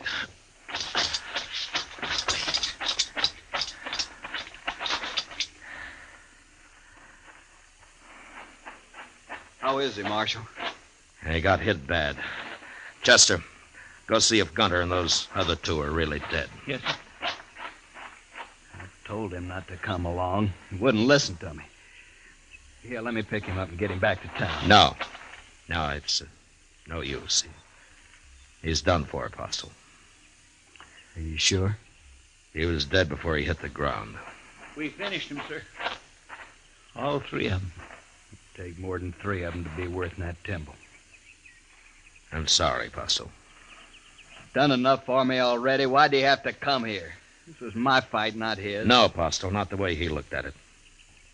You see, Timble himself went straight a couple of years back. He did? Yeah. I came down here carrying a warrant for his arrest. You ain't gonna be able to take him in now, are you, Marshal? No, I'm not. You know, I'm kind of mixed up about you. Coming down here to arrest him and then meeting Gunter and them out here today. I'm not important, Postel. Just you remember what kind of man Timble was. I ain't likely to forget. I'll swear to that, Marshal. Good. Look, you and Chester stay here. I'll send a wagon out from town. I'm going in to see Ms. Tyndall.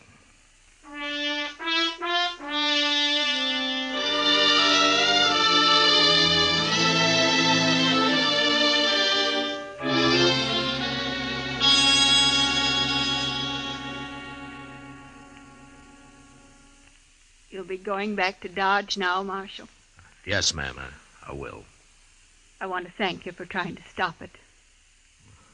It's my job. No, not quite. Well, I guess Mike'll have to run things now. He's a good man. He'll make out fine. Sure. Tell me one thing, Marshal. Yes, ma'am. I know you came here to arrest my husband. I figured you did. If this hadn't happened today, would you really have taken him back? Miss Temple, I don't know. But I'll tell you one thing. If I had, it'd have been my last act as a lawman. You mean you'd have quit after? I'd have quit. If you're around Tascosa again, Marshal, come and see us. Me and the baby. I'd be proud to, ma'am. Real proud.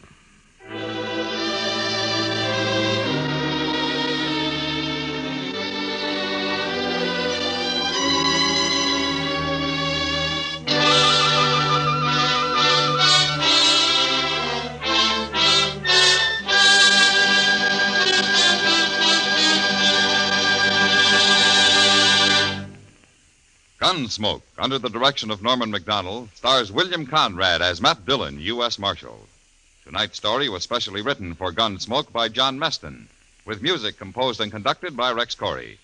Featured in the cast were John Daner and Tom Tully, with Harry Bartell, Paul Dubov, Helen Queeb, and James Nusser. Harley Bear is Chester, Howard McNear is Doc. Gunsmoke has been selected by the Armed Forces Radio Service to be heard by our troops overseas.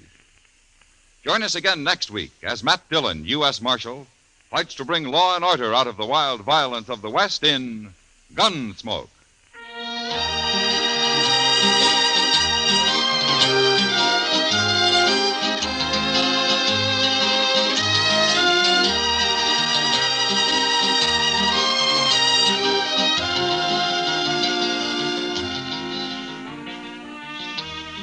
Tennessee and Virginia are the home states for CBS Radio's Saturday Night Country Style just a bit later tonight. That's where the rural rhythm's coming from, but it's going out all over the country on most of these same stations.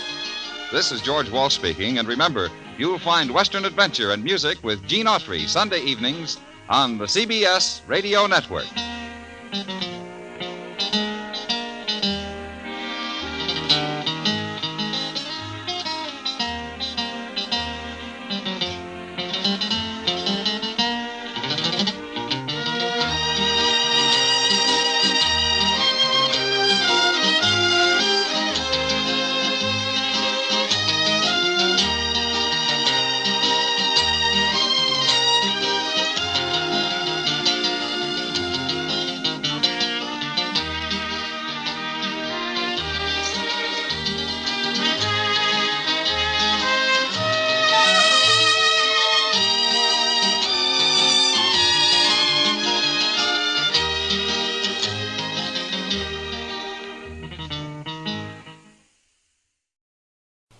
Now, Sugar Crinkles, the sugar rice treat that's just right sweet, is proud to present Gunsmoke.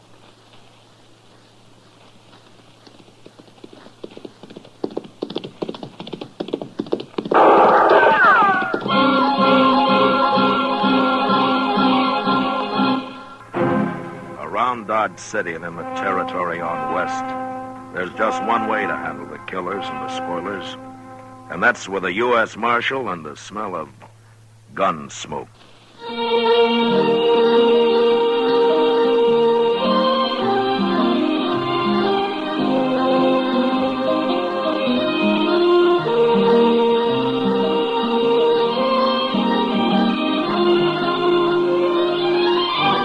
Gunsmoke, the story of the violence that moved west with young America.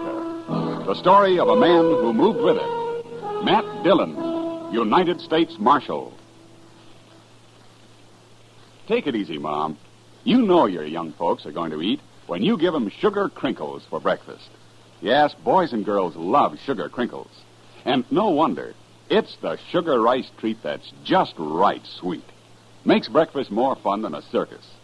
Now, the reason sugar crinkles suit young folks to a T is this. Some sugar-coated cereals they've tried seem too sweet. Others don't seem sweet enough. But when they dip their first spoonful of sugar crinkles, they've discovered a sugar-coated cereal that's just right sweet. And say, those young folks of yours love to dip into the pack and eat sugar crinkles as a snack, too. So better get several packages. And now, Gunsmoke, starring William Conrad.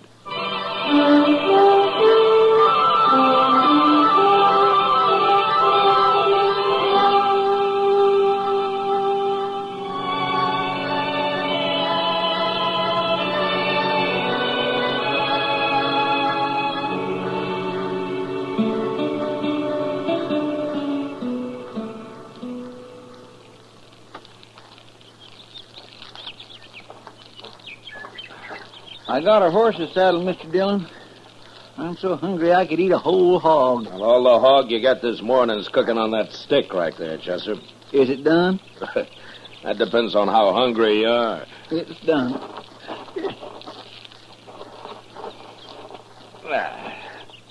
Sure will be good to get back to Dodge tonight and sleep in a bed again.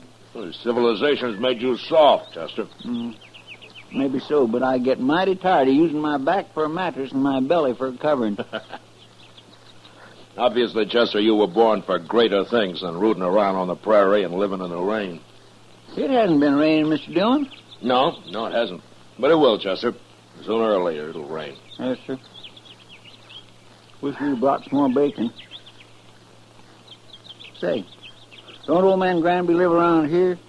Maybe we could borrow a little from him. Well, according to what I've always heard, old Granby wouldn't loan anybody anything. You really think he's a rich miser, like to say? Oh, I don't know, Chester. Sometimes a man's entirely different from his reputation. I only met Granby once or twice. He seemed like a nice enough old fellow, though. Well, I wouldn't want to live out here all alone with nothing but a few horses for company. Oh, he's used to it. Well, even if he does have a lot of money hid away, there's no place to spend it out here. Granby's pretty old for the pleasures Dodge has to offer, Chester. Well, I hope I am never that old. At the rate you're burning yourself out, Chester, you never will be, so don't worry about it. Oh, now, Mr. Dillon, I live mighty quiet for a young fella who's free and still full of blood. Sure. Hey, look over there. Huh? That string of dust laying right on the ground there. Yeah, I've been watching it, Chester. It's not on the ground, though. There's a dry wash runs along there. Somebody's driving stock down it. Maybe it's old man Granby. That may be. Let's go say hello, huh? All right, sir.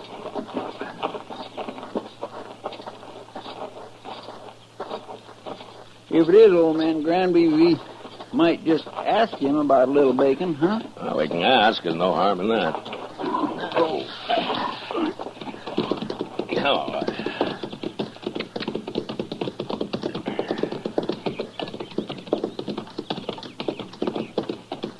Now, that's horses down there, Chester. Yes, sir. I can see their heads now. I don't see anybody driving them. Now, he'll be along in a minute. Now, let's wait here.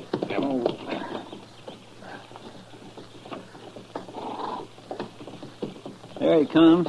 Yeah. Hello! He stopped. That's not old Granby. Let's ride down and say hello anyway.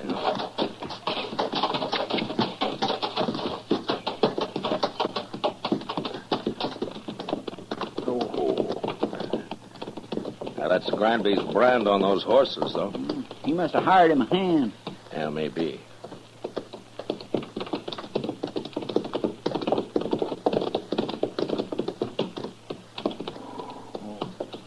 Hello. Hello. Are you working for Granby? I ain't working for nobody, mister. Oh? And where is he? Where's who? Granby. I don't know no Granby. Well, those are his horses you're driving. Oh, they are? Yeah. I ain't driving them. What do you mean? They got ahead of me in the wash here, that's all. I see. You a cowboy? Yeah, sure. I'm a cowboy. Well, you don't look like one. You don't ride like one, either. You're asking the questions, mister. No decent cowboy would run another man's horses down a dry wash just because he didn't want to get up on the bank and ride around them. I told you, they got in front of me is all. How come you're not carrying a gun? Does a man have to carry a gun? No. I'll bet you're the only man within 1,000 miles of here who isn't carrying one. Maybe I got a better conscience than the rest of you. Maybe. Look, mister, you've run those horses about 5 miles off of old Granby's place.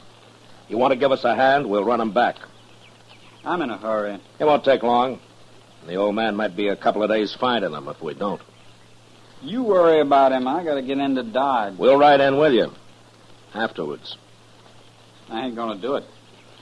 Look a lot better if you did. I'd like to, mister, but I can't wait. I'm leaving now. So long. You going to let him go, Mr. Wait Dillon? a minute, Chester. I'll let him hear what lead sounds like. No, don't shoot. Don't shoot me. All right, then ride back here.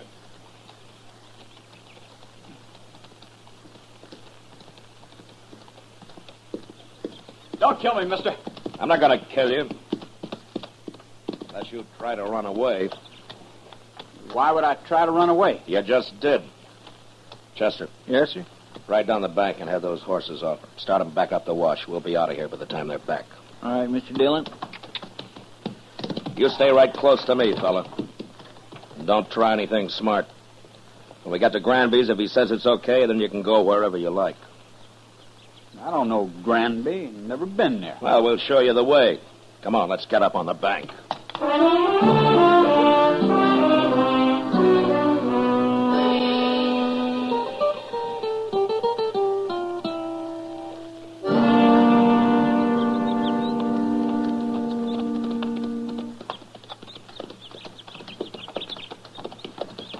Old man Granby can find his horses all right now, Mr. Dillon. Yeah. But I want this cowboy here to meet him. We'll see if he's in the house. I'll wait for you. Get off that horse, fella. Go on.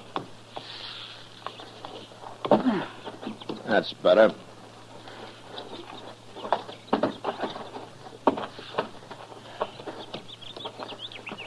Come on. We'll take a look.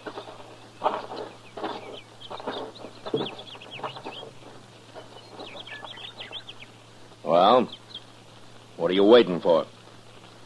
Nothing. You go ahead, Chester. Yes, sir, Mr. Dillon. Looks like I'll have to herd this man in.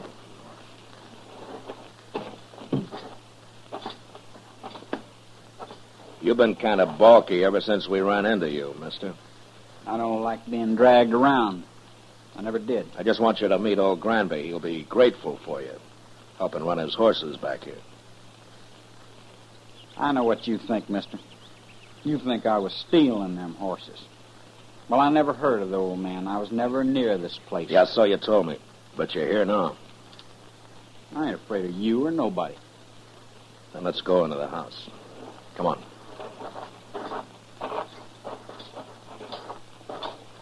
Mr. Dillon? Yeah, what is it, Chester? Old man Granby, he's in there. Well, what's wrong? Right in the room there, Mr. Dillon. He's hanging there. What? Somebody's gone and hung him right in his own house. I don't want to see him anymore. You go take a look. Pull your gun and hold it on this man, Chester. If he makes a move, shoot him. Yes. Now, you just stand there real quiet like. I ain't gonna do nothing. You sure ain't. just because I happen to be in the country don't mean I killed nobody. Mr. Dillon will decide about that. Who is this Mr. Dillon, anyway?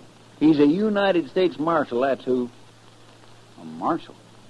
Looks like you run into the wrong people, fella. I'll hold your gun, Chester.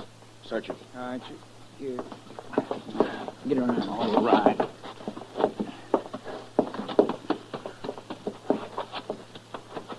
Turn around. The house is all torn up. He must have been looking for old Granby's money. I was never in that house. There's nothing on him. Not a thing. All right, Chester. Here's your gun. Catch it. Thank you. All right, now, what's your name, fella? Trimble. Joe Trimble. Where are you from? Up north. Up north where? All over. What are you doing down here, Trimble? Making a change. Yeah, sure. And some cowboy you ran into told you about Granby being rich. So you came here and kicked the old man around and hung him. And then tried to find the money. That's a lie. This is the first time I was ever near the place. I'm sure you did it, Trimble, but I wish I had more evidence. A court of law just might not convict you the way things stand. You gonna let me go? No. I'm arresting you. And you're gonna stand trial. And I'll do my best to see you hung. I didn't do it, I tell you. And I'll go free, too. You'll see. There's something mighty wrong about you, Trimble, and I can't figure it at all. But I'll sure find out.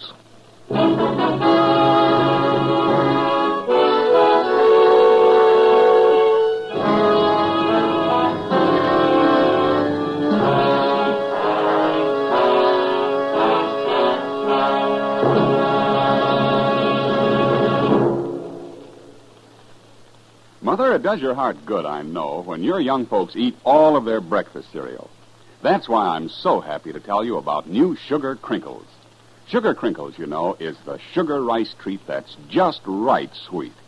Crisp golden nuggets of sugar-coated rice. They make breakfast more fun than a circus. Why, young folks love Sugar Crinkles so much, they disappear like magic. Now, you've had experience with sugar-coated cereals that seem too sweet to you, and others that just don't seem sweet enough to the youngsters. Well, what a wonderful surprise Sugar Crinkles will be to your whole family. For new Sugar Crinkles really are just right sweet. Remember, Sugar Crinkles make great snacks, too. And there's even more good news about Sugar Crinkles. Right now, there's a full-size package of Charms, that wonderful fruit-flavored candy, in every special package of Sugar Crinkles your dealer has. 10 delicious fruit-flavored Charms, free of extra cost to you. So hurry. Get Sugar Crinkles soon as you can. Now back to Gunsmoke.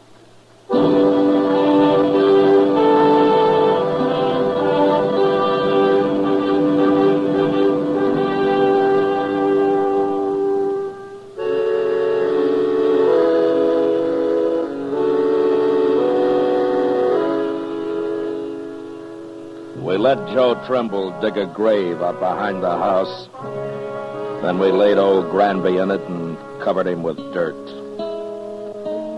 I was pretty sure now that the old man had never had an extra dollar in his life and that he'd been killed for no reason at all.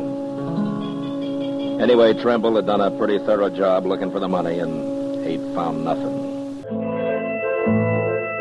On the ride into Dodge, I tried to figure out just what he was. But he didn't seem to fit anywhere. He wasn't a cowboy or a hunter or a gambler or even just a drifter. After we got him locked up in jail that night, Doc and I went over to the Texas Trail for a drink with Kitty. And I was telling him about it. Now then, this fella Trimble, how old is he? Oh, around 25, I guess, Doc.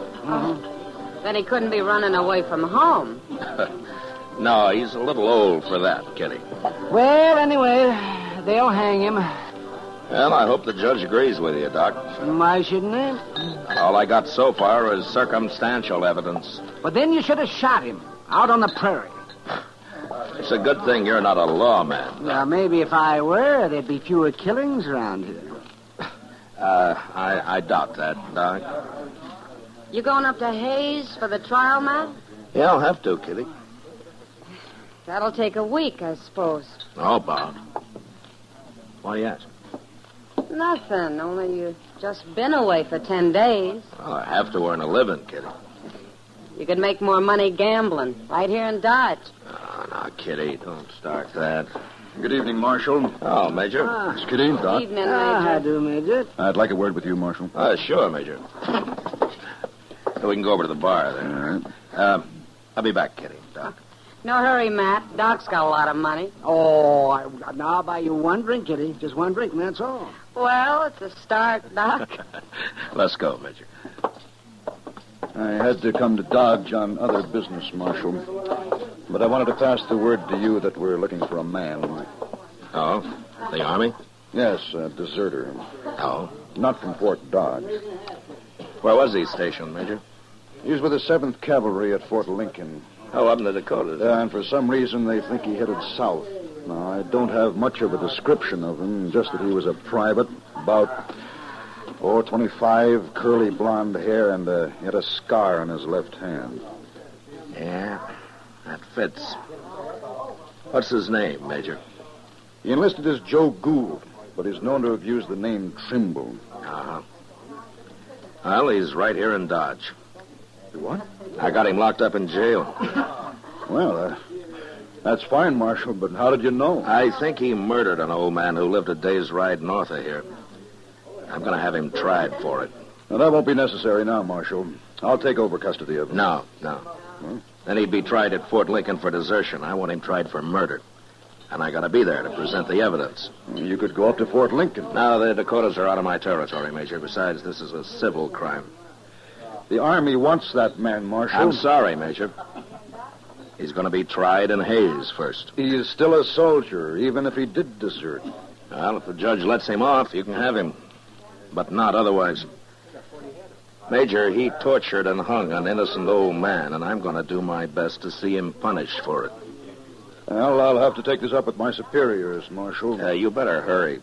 I'm going to Hayes with him tomorrow. I hope you won't regret this, Marshal. I won't, Major. Not if Trimble is properly punished. I won't.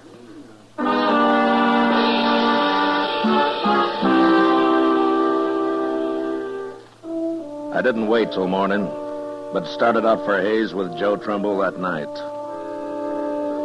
The trial lasted a week, and in spite of all the arguments I made, the judge finally decided that there wasn't enough real evidence to convict him. I even tried to make Trimble confess, but he was too smart for that. So there was nothing to do but bring him back, turn him over to the Army. I sent word to Fort Dodge, and the next morning the Major himself appeared to take him into custody. Well, Marshal, it looks as though you didn't have much of a civil case after all. He killed old Granby. I know he did, Major. But after all, the law's the law. Yes, and in the Army, orders are orders. I'm just sorry your judge didn't convict him after all. Oh, is that so? Chester. Yes, sir? Bring Trimble out, huh? All right, sir. Major, I'll give the Army credit for one thing. What's that? Trimble and I rode back some 80 miles yesterday, and when we got here, he wanted to sit up and play cards with Chester. Well, there may be some bad men in the cavalry, Marshal, but they're all tough. Here he is, Mr. Dillon. Well, he's yours, Major. Private Trimble, sir. You're under military arrest, Private. Not privileged to salute. Besides, you enlisted as Private Gould, not Trimble. Yes, sir. Report to the guard outside. Yes, sir. Just a minute, Trimble. You, know that you're mighty lucky, don't you? You should have died for what you've done. I told you I'd go free, Marshal. It'll catch up with you someday, Trimble. It always does somehow. That's all I wanted to say. Yes, sir.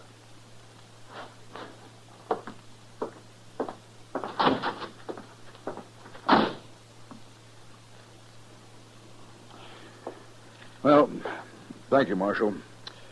I'll be getting along. Oh, Major, you said that you were sorry that the judge didn't convict him. Why have you changed your mind? Well, I have orders from General Terry to return him to the Dakotas, to Fort Lincoln. Well, he'll be tried there, but he won't be hung for just desertion. Well, oddly enough, Marshal, he won't even be tried. For some months, anyway. He won't? No. It seems that the 7th Cavalry needs every man available. They're leaving Fort Lincoln on an expedition against the Sioux and the Northern Cheyenne. Oh, the Sioux, huh? Yeah. I wonder if old Sitting Bull is still the chief medicine man with him. Sitting Bull? Yeah. No, I never heard of him. But I expect the 7th will be heading into Montana territory. Well, if they're after Sitting Bull's tribe, they will. He's always had a large camp over on the Little Bighorn. That's so? Yeah.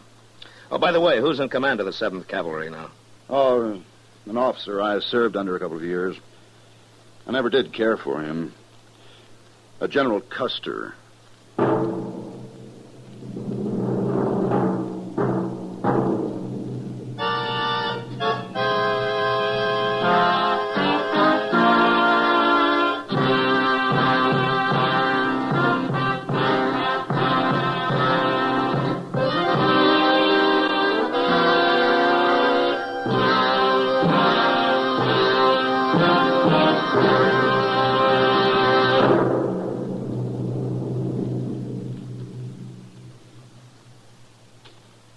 In just a moment, we'll tell you about next week's adventure on Gunsmoke.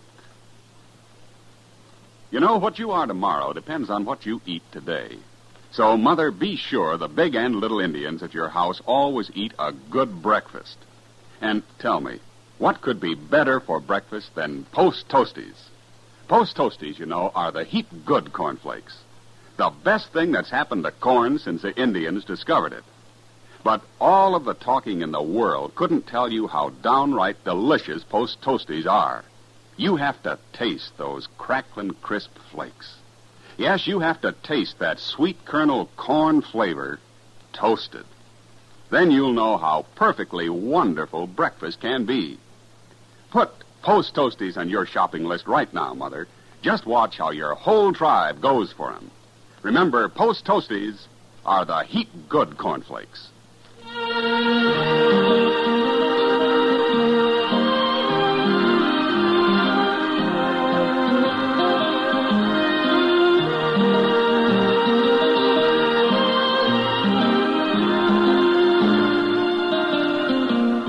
Gunsmoke, under the direction of Norman MacDonald, stars William Conrad as Matt Dillon, U.S. Marshal.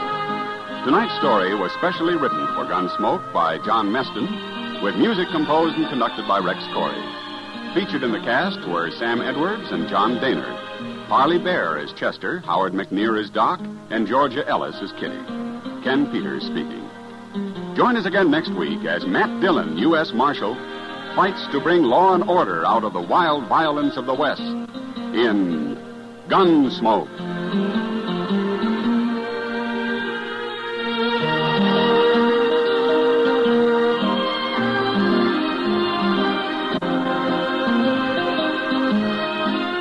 Listen next week at this time when Gunsmoke will be brought to you by Post Toasties, the heap good cornflakes.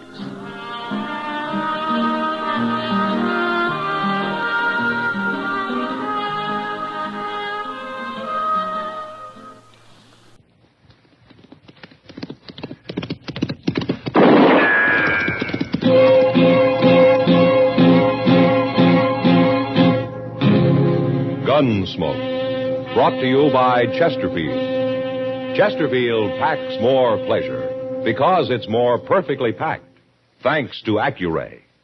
They satisfy the most. Around Dodge City and in the territory on West, there's just one way to handle the killers and the spoilers, and that's with a U.S. Marshal and the smell of Gunsmoke.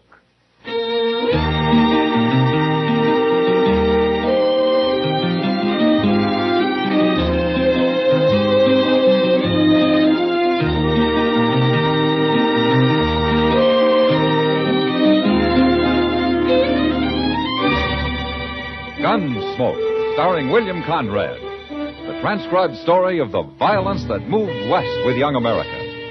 And the story of a man who moved with it. I'm that man, Matt Dillon, United States Marshal. The first man they look for and the last they want to meet. It's a chancy job, and it makes a man watchful and a little lonely.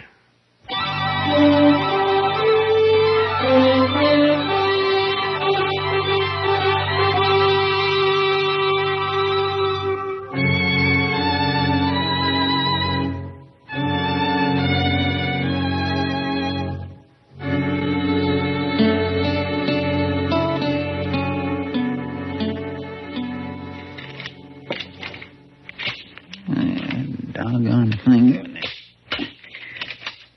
There. That works. Hello, Chester. Oh, Mr. Dillon? Are you going hunting? No. I saw all kinds of wild turkey about a mile down the Arkansas yesterday. I ain't going hunting, Mr. Dillon. What's the gun and all the shells for, then? Well, shotguns was made for more than shooting birds with. Yeah, that's true. Mr. Dillon, you ever hear me talk about Live Oak County? South Texas? Sure I have. According to you, it's a hideout for bandits. Yes, it is. And they've got a saying down there that if the law ever did catch any of them, there ain't enough good men around to act as a jury to try the bad ones. Well, that's very interesting, Chester, but you're a long way from Live Oak County now. Well, part of it's moved up here. What? Asa Ledbetter. He's in Dodge. Asa Ledbetter? Is he an outlaw? No, sir. But I seen him at the Long Branch, and there's only one thing he's here for, Mr. Dillon. Well, what? To kill me.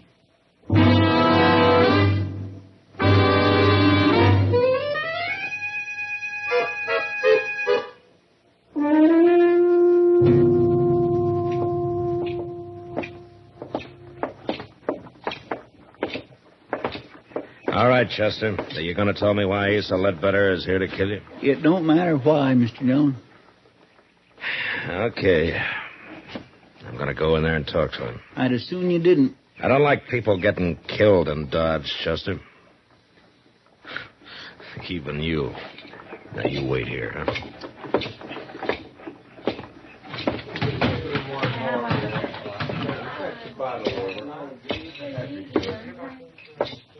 Hello? Oh, say, you're the marshal. Your name Asa Ledbetter? How'd you know that? Chester told me. Chester?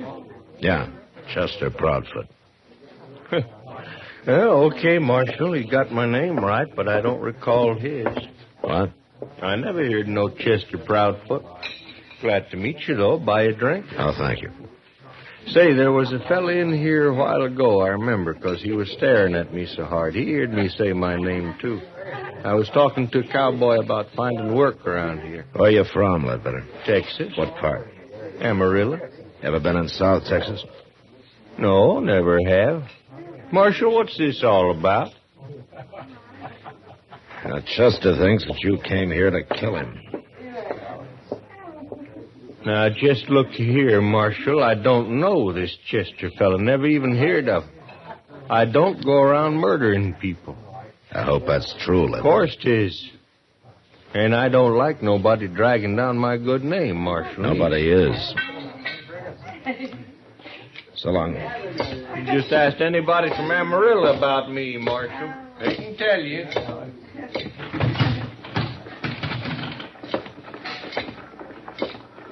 Chester? I feel like a darn fool standing out here. Are you sure you haven't got Asa Ledbetter mixed up with somebody else? Not hardly. He claims he never heard of you. He's been looking for me for years. Why, Chester? It don't matter why, Mr. Dillon. If I'm dead, all that matters is I'm dead. Why don't you take a few days off, huh? Go fishing or something. You don't believe me, do you? I didn't say that, Chester. Well, you'll be sorry, Mr. Dillon. You'll be real sorry.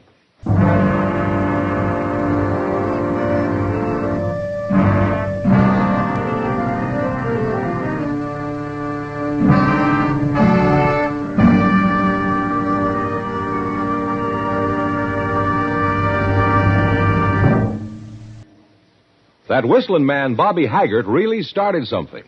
Tonight, the Calypso Boys join in. Ready, amigos?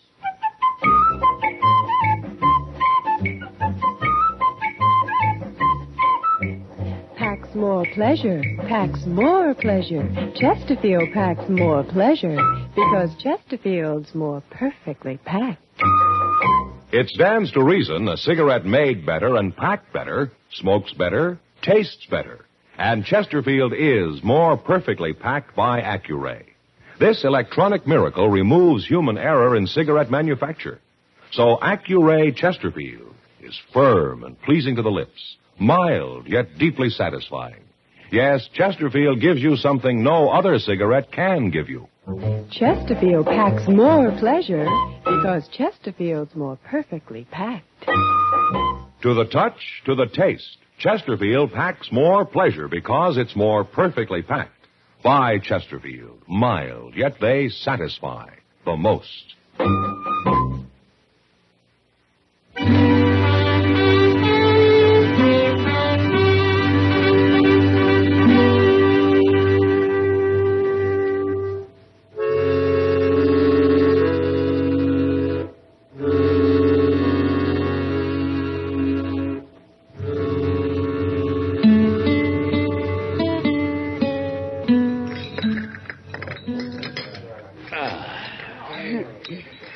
Well, Kitty, that was a real good dinner. Mm-hmm.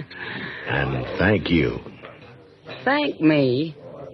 Well, I thought you were paying for it. You're the one who needs a vacation, not Chester. Oh, but you're a rich woman, Kitty. Let's talk about Chester. Does he really think Asa Ledbetter's after him? Well, that's what he says. It's not like Chester to make up a thing like that. No. Matt? You stay here. No, I'm going with you. It's a couple of drunken cowboys. You going after him? Mr. Dillon. It's Chester, Matt, down there by the alley. Come on.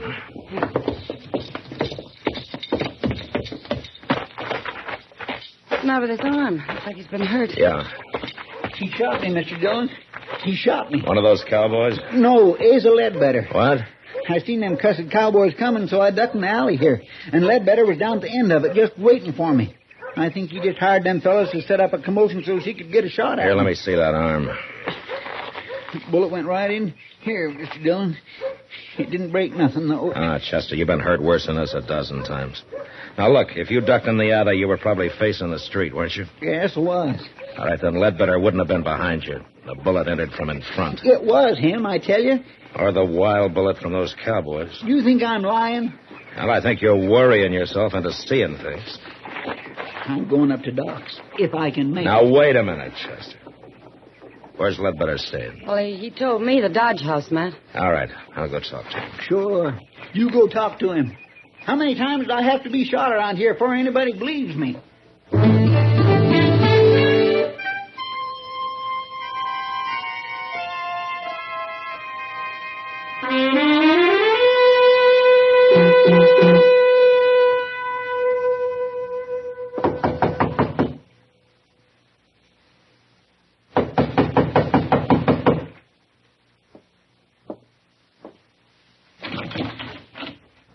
Oh, hello, Marshal. Ledbetter? Nothing wrong? How long you been in your room here? Oh, I've been taking a nap, Marshal. Up until them drunks out there woke me up. Chester says you tried to shoot him a few minutes ago. Now, Marshal, I'm getting sick and tired of this Chester. What's he trying to do, anyway? He's pretty certain about it. Bound and determined to get me into trouble. I'd doggone if I know why. There must be some reason. Well, sure, and if there is, I don't know it. I'll be glad when I find me a job and get shut of this town. Never did hear nothing good about Dodge anyway. We try to keep it peaceful. Oh, sure, but it's like you say. Probably ain't enough good men left to act as jury to try the bad ones. Oh? Now, just where do they say that, Ledbetter? Oh. I don't know. You heard it before, ain't you? Yeah, I've heard it before. It's a saying down in South Texas in Live Oak County. Well, that may be, Marshal. And I heard it in Amarillo. Now, ain't that possible? Yeah, I guess it is. Marshal, listen here. If I come here to kill a man, what did I be waiting around for? A change of weather? It don't make sense, does it? No. No, it doesn't make sense. Any part of it.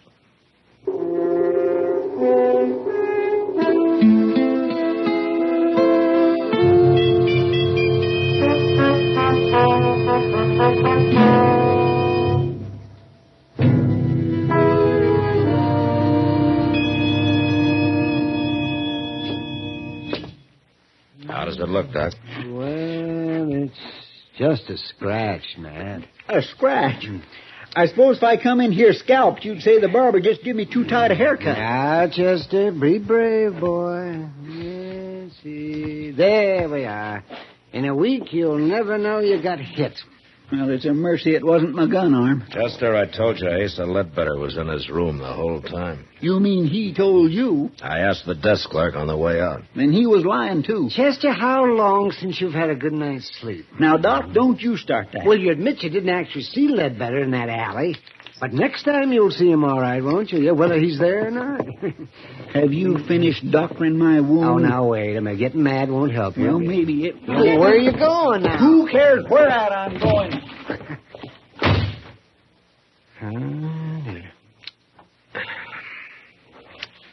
He'll get over it, Doc. Yeah, I hope so. The only thing I can figure is that he's got this Ledbetter mixed up with somebody else. Yeah. But it'd certainly help if he'd say why he thinks he's after him. Because... Matt? Yeah, what is it? Come over here at the window. Huh? Quick. What's going on? Look, down there in the street. That's Asa Ledbetter. And Chester's standing there about to shoot him. I'd better hurry, Doc.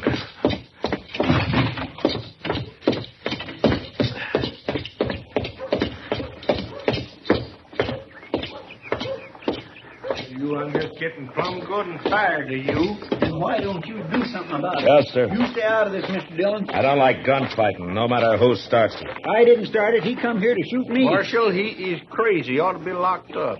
Sure, I'm crazy. I should have called you out before. Now, you going to fight or not? No, I ain't going to fight. You scared? I've got no quarrel with you. Are you scared? Leave him alone, Chester. No. Then tell me what this is all about. No. Now, Chester, why don't you just go off and get drunk or something? Pete! Chester. Now will you draw? Now will you? Oh, Marshal, I ain't going to take much more of him. I said, are you all right, gonna Chester, draw? that's enough. Now, you come with me. You're a dirty coward. You come with me, I said.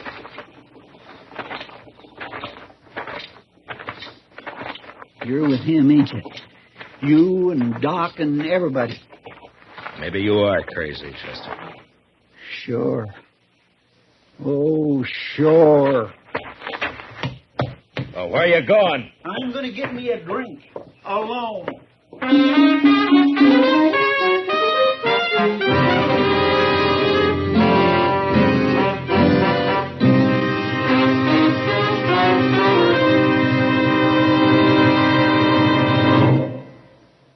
Say, where are you listening to Gunsmoke? In your car? Getting ready for dinner? Oh, I see. Just relaxing in your favorite easy chair. Well, I'd say you're in a good spot right now to really enjoy a Chesterfield. You see, Chesterfield packs more pleasure because it's more perfectly packed. It stands to reason. A cigarette made better and packed better smokes better, tastes better. And Chesterfield is more perfectly packed by Accuray. This electronic miracle removes human error in cigarette manufacture. So Accuray Chesterfield is firm and pleasing to the lips, mild, yet deeply satisfying. Yes, Chesterfield gives you something no other cigarette can give you. Chesterfield packs more pleasure because Chesterfield's more perfectly packed. To the touch, to the taste, Chesterfield packs more pleasure because it's more perfectly packed. Buy Chesterfield. Mild, yet they satisfy the most.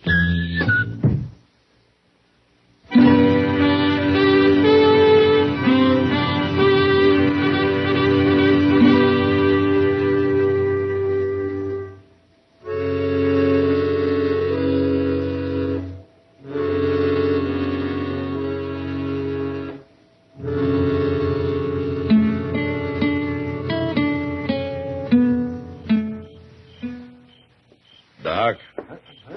Is that you, Doc? Oh, man. Why, it's 3 o'clock in the morning, man. Yeah. You been on a call? Well, I haven't been romancing the ladies. Yeah, is Chester asleep? Yeah, he's asleep. But not in the office. Well, why not? Where is he? I locked him in the cell out back. You locked him in... What? He got drunk, Doc. By sundown, he was as drunk as I ever saw him. Well, maybe he needed it, Matt. Maybe it'll bring him out all this. Well, something's got to. Yes, it does. Well, I'm going to go to bed now, Matt. You better go, too. Yeah, I am, Doc. I think I'll use Chester's bed in the office tonight. I'll see you tomorrow. Yeah, good night, Doc.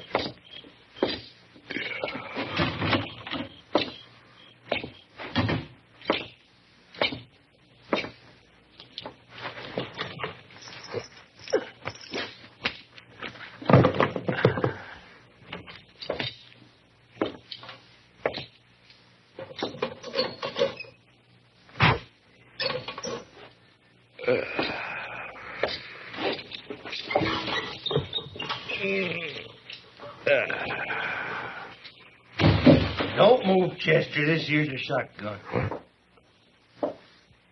All right, now get off that bed and get over to the window. Go on.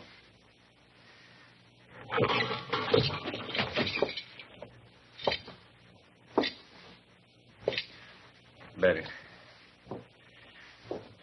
I'm going to sit down here and light the lamp now. But you just stand steady. The shotgun's right across my knees.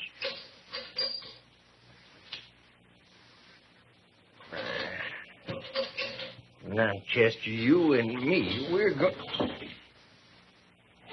Marshal? What you doing here? Well, I was trying to get some sleep. Well, you don't sleep here. It's Chester's bed, all right. Where is he? Now, he's around. Somewhere. Where you going? Stand still. Marshal, stand still. I mean it. Well, I was just going to close the back door here. You left it open. I want it open. All right. I'll open it wide. Here, Marshal. No call for that. Why, where's Chester at? I don't know where he is, Ledbetter. You're lying. Yeah, I'm lying. He got drunk this afternoon. You brought him over here. I thought you put him to bed, but since you didn't, there ain't but one place he'd be. Right out there in that cell behind you. You walk right past him on your way in, Ledbetter. Get out of that doorway, Marshal. No. I'll shoot you if you don't. You'll shoot Chester if I do. Now move, I say. I can't oblige you, Ledbetter. I'm sorry. I'll kill you, Marshal.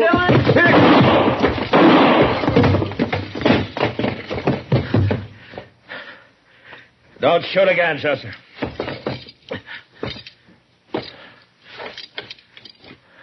Mr. Dillon?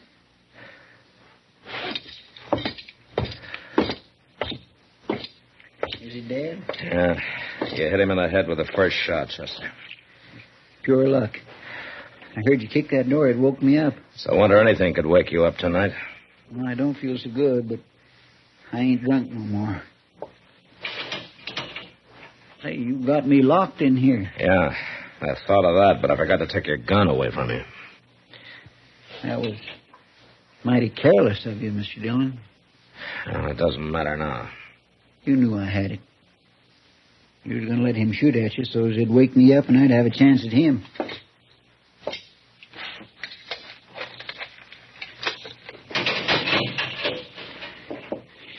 I guess I was kindly wrong about you being agin me. You know, it might have helped things if you'd have told me why Ledbetter was after you, Chester.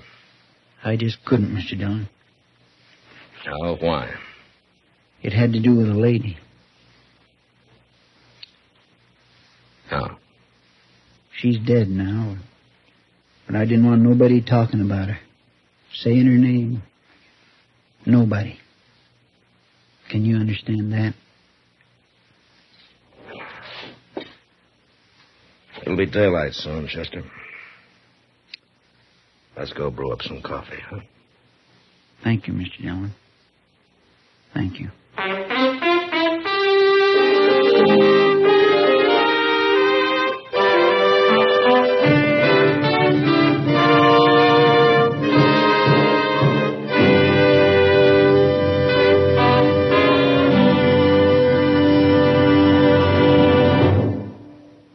In a moment, our star, William Conrad. Vacation coming up soon? Here's how to pack more pleasure. Make sure you have a couple of cartons of Chesterfields in your suitcase or in your car's glove compartment. A touch tells you Chesterfields are firm, packed full. Your taste tells you they satisfy the most. So when you do your vacation shopping, ask your dealer for Chesterfields by the carton. You know, the early frontier years were lusty and brawling, and men happily fought each other as a matter of course. But next week, it's the man who refuses to fight that causes all the trouble. And that was the West. Good night. Gunsmoke. Produced and directed by Norman McDonald, stars William Conrad as Matt Dillon, U.S. Marshal. Our story was specially written for Gunsmoke by John Meston, with music composed and conducted by Rex Corey. Sound patterns by Tom Hanley and Bill James. Featured in the cast was Lawrence Dobkin as Asa Ledbetter, Parley Bear as Chester, Howard McNear as Doc, and Georgia Ellis as Kitty.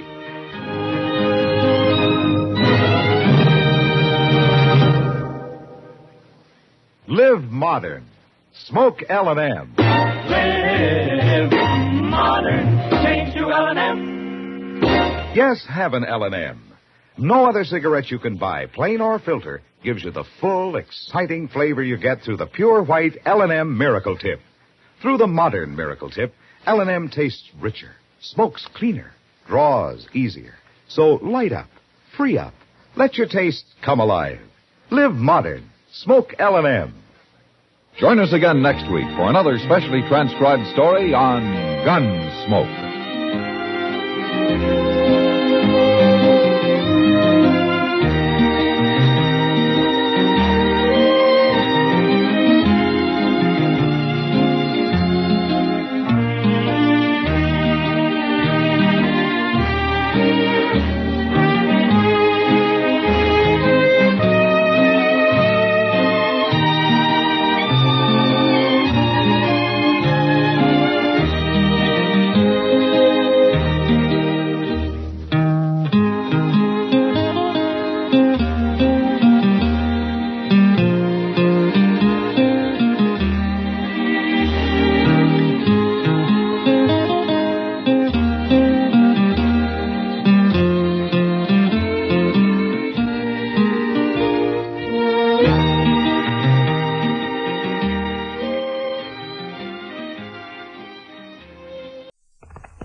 Around Dodge City and in the territory on West, there's just one way to handle the killers and the spoilers, and that's with a U.S. Marshal and the smell of Gunsmoke.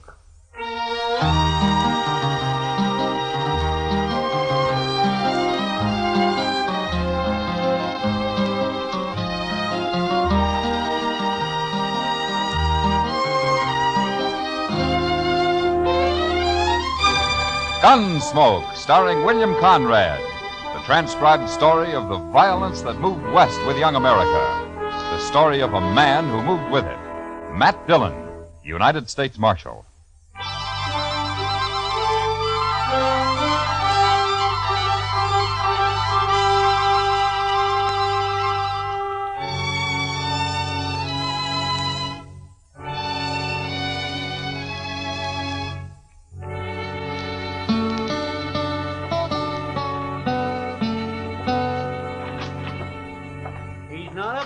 Mr. Dillon.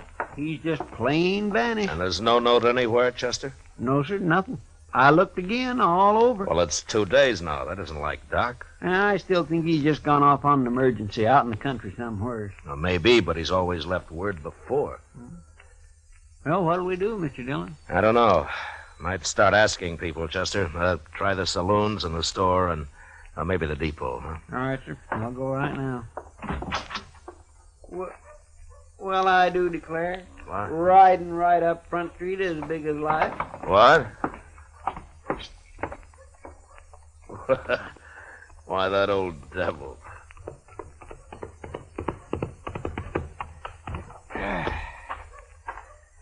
Well, you sure are a sight for sore eyes, Doc. Where in the world have you been, anyway? Hello, Chester.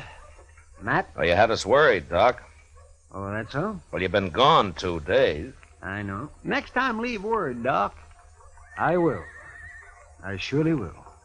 If I can. Well, it sure would save us a lot of Wait a doggone minute. running What do you around. mean, Doc, if you can? Just that. If they let me, I'll leave word. Come on inside, huh? Okay, Doc, I'm curious. You want to tell me about it? Well, I can tell you part of it, the least important part. I made a promise about the rest. You know how it is, man. No, but you tell me. Well, the other night, Wednesday it was, I was peacefully asleep on my couch when a couple of riders tromped right into my office. They said a man was hurt bad on a place out past Fort Dodge. So naturally I got up and went along with them. Well, then why didn't you leave a note and say so? They told me not to. They told you what? Let him talk, Chester. Of course, I figured then it must be a shooting. But my job is to take care of everybody, sinner and saved alike. And so when we finally got to this place the next day... What place? That's part of what I promised not to tell, Chester. Oh, my. But like I was saying, there was a young man there who'd got himself shot in the back. The bullet lodged right in his spine. I dug it out and did all I could for him. And then I just sat there for quite a spell. And then I put my things away and I walked out into the other room.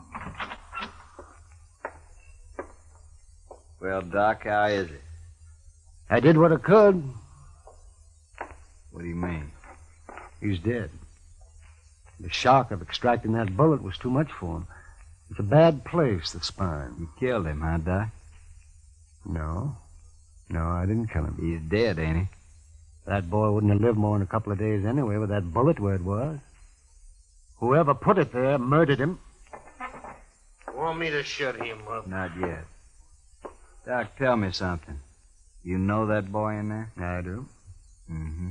The three of us here, you know any of us? Him? I've seen him around somewheres. Dodge, I guess. Well, that settles it. He ain't walking out of here. Shut up. You know his name, Doc? No, I don't. Might come to me, though. Let me think. You don't understand, Doc. He wants to kill you already, and now you're trying to remember his name. That's just going to make it worse. You can't kill a doctor for following his oath. No. I shot that boy when he tried to get away and shoot you just as easy. Don't be a fool. I'm a doctor. And since there's nothing more I can do here, I got to be available to other patients. Don't you know I'm the only doctor within 100 miles of Dodge? Right now, that's one too many. Now, wait a minute. I'm kind of thinking the Doc's right. You know, he ain't like an ordinary man. A doctor's, well, it's almost like he ain't quite human somehow. He's human enough to tell what he knows to that hard-head marshal they got in Dodge. The way I figured, it's us or the Doc. I'm not interested in what you figure, mister. Right this minute, there may be some woman having a baby and needing me real bad. There may be several folks needing help. He's right. We can't kill him. Well, I can't. You do what I say and nothing else, you hear? And, Doc, listen to me. If I let you go, will you promise not to tell about anybody you recognized here? And if I don't? And, doctor or no doctor, I'll kill you myself. Yes, I suppose you would. All right, I'm here as a doctor. And nothing else. I promise. Word of honor, Doc. My word of honor. Okay, get out.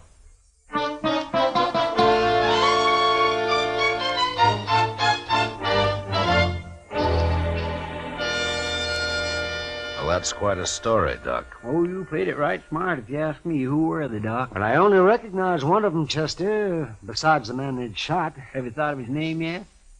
Chester, don't you understand? I gave my word I wouldn't tell. Oh, but that was just so you could get away. Yes, but still I gave my word. It doesn't matter how or why. But, Doc, they're just a bunch of killers. I know. Leave him alone, Chester. But I don't... Yes, sir. Matt? Yeah. Wouldn't you do the same if you were in my boots? That'd be a hard choice, Doc, but... Yeah, I suppose I would. I think any man would. Leastwise, any man of honor. I guess I wasn't really thinking about it that way. Well, I'm going to get myself some sleep. Matt, that was a good boy they murdered. I hope they hang for it. That blossoming. How are we ever going to find him, Mr. Dillon? I don't know, Chester. We don't even know who they killed. And just think, Doc could lead us straight to him right now. It isn't making the Doc happy, Chester. No, sir, it sure isn't.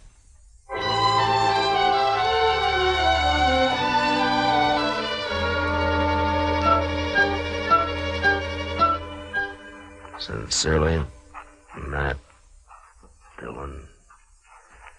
U.S. Marshal? Jake Worth.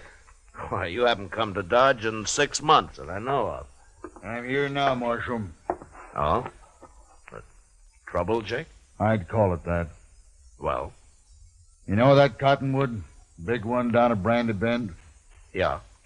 There's a hole down by the roots at the north side of it, Marshal. I put a sack in that hole this morning. It's got $20,000 in it. 20? Well, that's a lot of money, Jake, even for you. It isn't if Hank gets back all right. Hank? Well, that's your youngest boy, isn't it? 18 last month. He didn't show up the other night, Marshal, and next morning I found a note tacked on the corral. Said to leave the money or they'd kill him. Well, come on, Jake. We'll try to get there before they pick up the money. No, Marshal, I won't take any chances. They'd shoot him sure if we did that. You should have told me before you left the money. You should have come here first. You didn't hear what I said, Marshal. I won't take the chance. All I want now is for you to watch for anybody who turns up rich around here. Jake, listen to me. You listen to me, Marshal. Nobody's going to do a thing till Hank's back safe on the ranch. Not one dang thing. Jake, if they killed Hank, you'd want him hung, wouldn't you? I'll hang him myself if it comes to that. All right, then let's go. Let's get down to Brandy Bend and wait for him. No, I already told you no. Jake!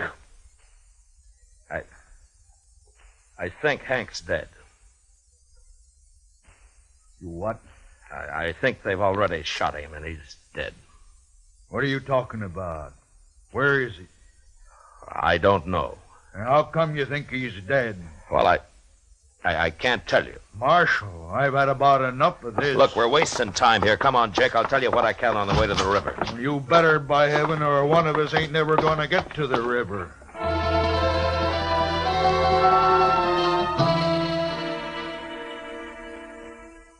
Jake Worth was known as a hard, hot-tempered man, but he was straight as they come. He'd made one fortune in Texas cattle and another in buffalo hides, and now all he wanted was his ranch and his 3 sons to work it with him. The Worths were good men. They didn't cause any trouble, and they worked hard. It wasn't easy to tell Jake, but without mentioning Doc, I said what I could. And when we reached the Arkansas, we hid our horses in a clump of bushes and worked our way on foot up to the big cottonwood. And then we saw it. That's him. That's Hank.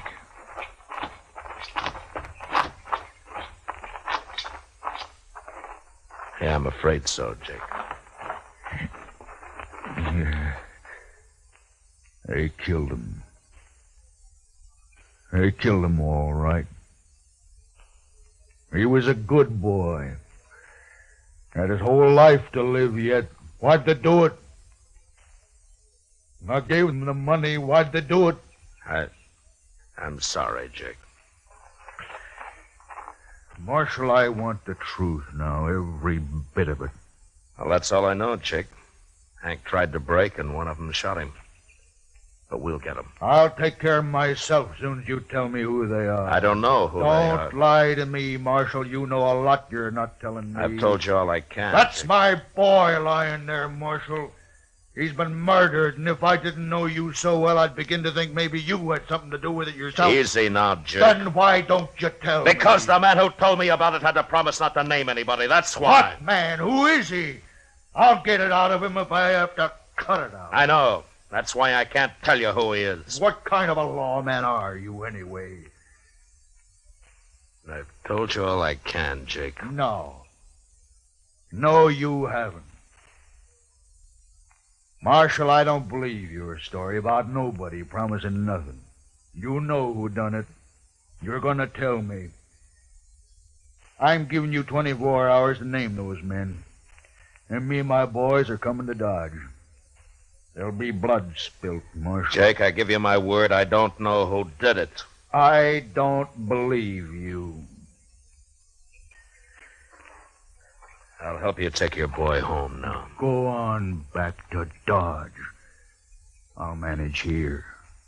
You're making a bad mistake, Jake. 24 hours, Marshal. I'll be there. We'll find you, wherever you'll be. Jake, So long, Jake.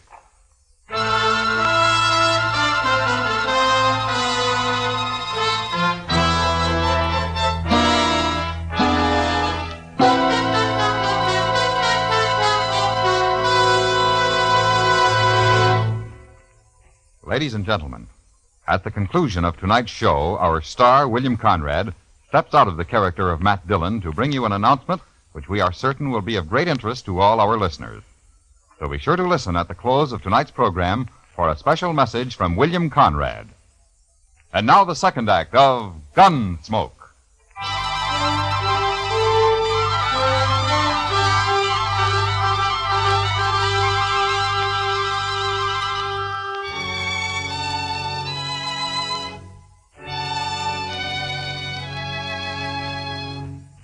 There was no use arguing with him. The man's grief had destroyed his reason.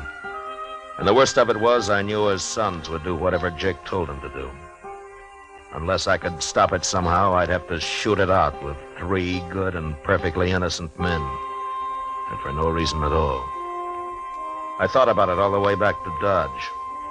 And by the time I got there, I had an idea. I went up to Doc's and I talked it over with him. All right, Matt. I'll do whatever I can. Well, it might not work, Doc. And you'll be exposing yourself to a lot of danger. Have you thought about that? I have. And I've also been thinking about the men who killed Hank Worth.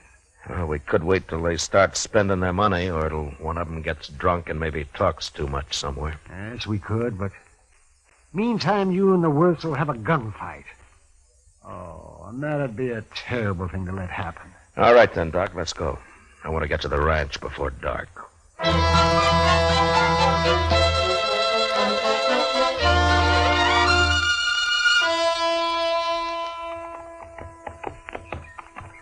You know, Matt, I haven't been out here since Mrs. Worth died. It must be 4 or 5 years now.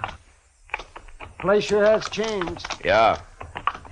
I don't see anybody around, do you? Well, maybe they saw us first. Maybe they're hid out. Yeah, maybe.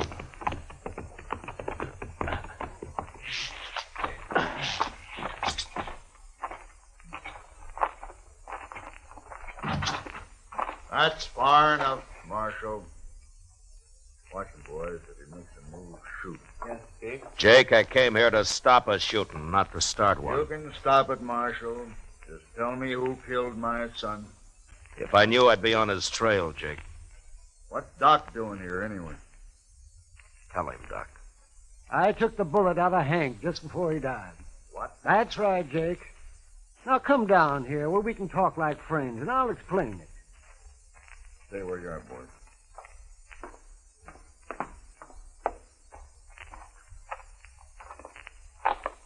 All right, Doc, let's hear it. Well, they got me out of bed, Jake, and they led me out into the country. Hank had been shot in the back, and I extracted the bullet. But it was no use. He'd have died anyway.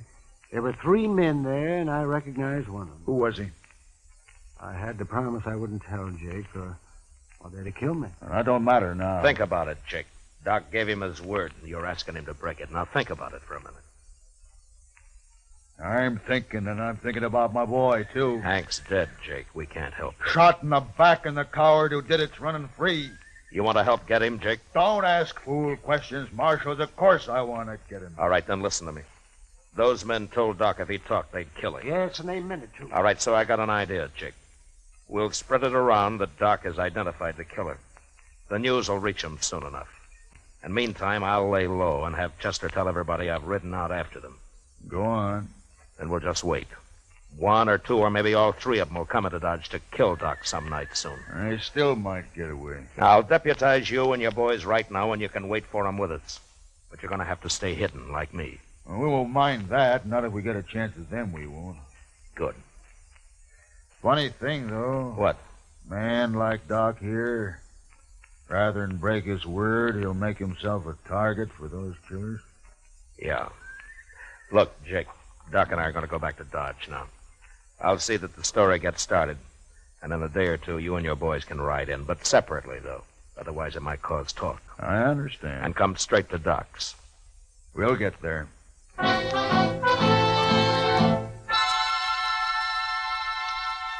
For the next few days, Doc never left his office. I figured that'd make him look scared and draw the killers right into his place.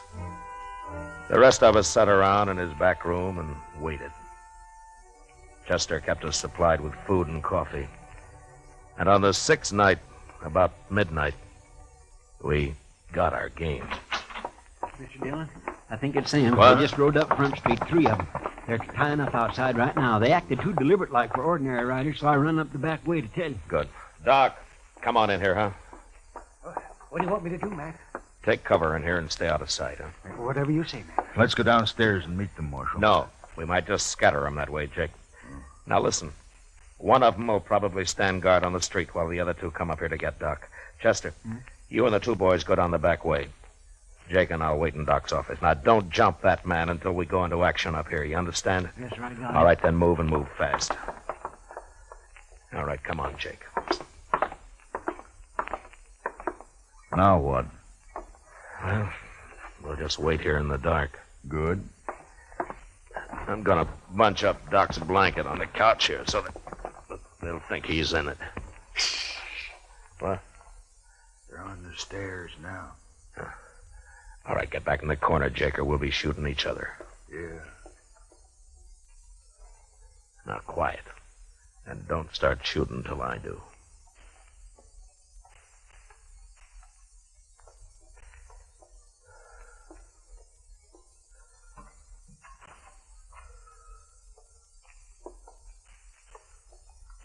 Doc, wake up, you lying dog. Let's just shoot him and get out of here. Wait, he ain't here. What? Get your hands up. You're under It's a arrest. trap. Both of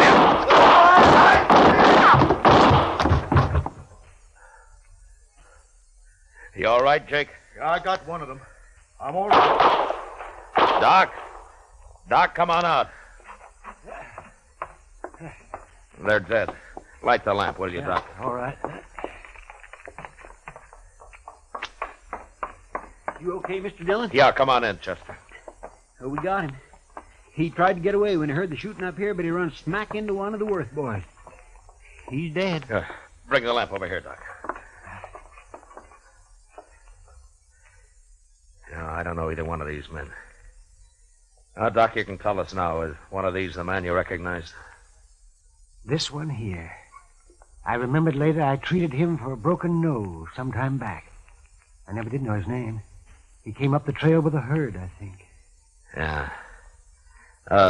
Doc, will you take care of things? Sure, man. Well, Jake? Marshal, me and the boys will be getting back to the ranch now. Sure. Marshal, What, Jake? I doubted you. I'm sorry for that. Oh, forget it. No. No, it's best I remembered. A man shouldn't make mistakes like that. Well, there was no harm done. The way it worked out. I'll buy you a drink before we leave, Marshal. I think I'd like that, Jake. Come on, let's go.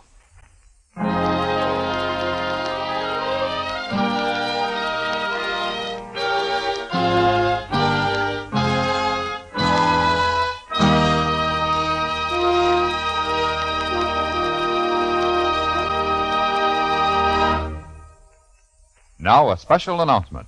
Here is our star, William Conrad. Thank you, George. You know, I believe this is the first time I've ever set aside the character of Matt Dillon to speak to you. But this is important to all of us here on the show, and I hope it will seem so to you. Starting next week, Gunsmoke will come to you at a new time, on a new day, sponsored by Chesterfield Cigarettes. Chester, Doc, Kitty, and I, together with all of our strong-minded, brawling, hard-living citizens of Dodge, who will come to you next Monday, July the 5th. So from now on, that's when you'll hear Gunsmoke, on Mondays. And we'd like to think that all of our listeners will find time this coming Monday night, July the 5th, to tune in to their local CBS radio station for Gunsmoke. Until then, good night.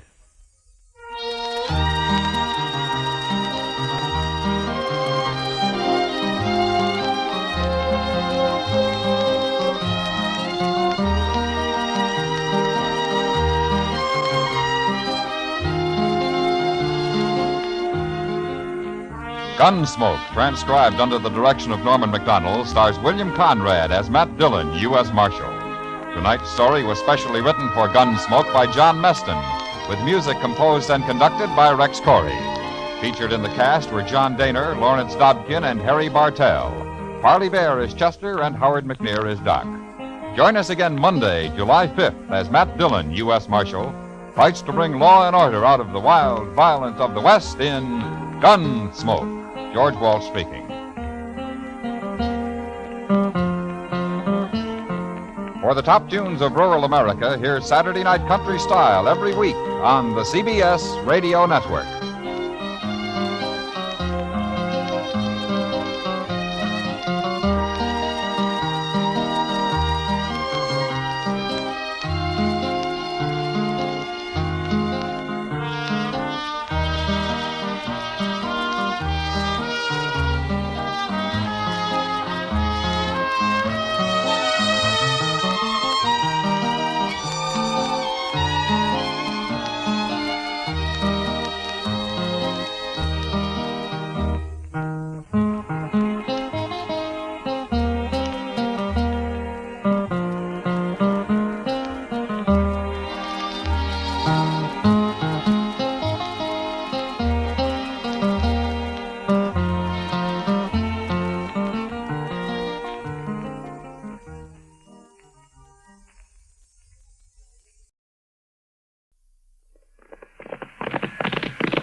Around Dodge City and in the territory on West, there's just one way to handle the killers and the spoilers, and that's with a U.S. Marshal and the smell of gun smoke.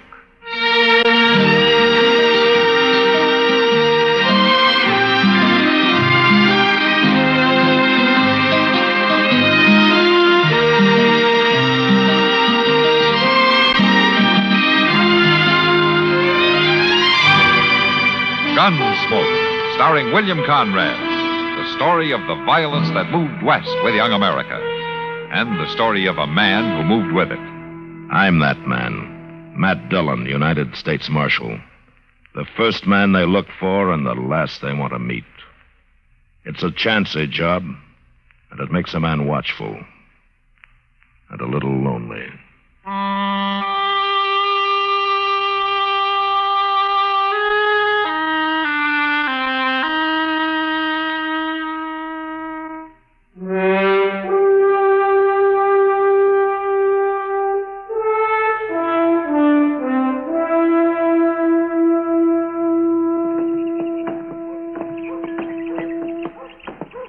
You don't have to walk me all the way, Doc. Oh, why, it's a pleasure, Kitty.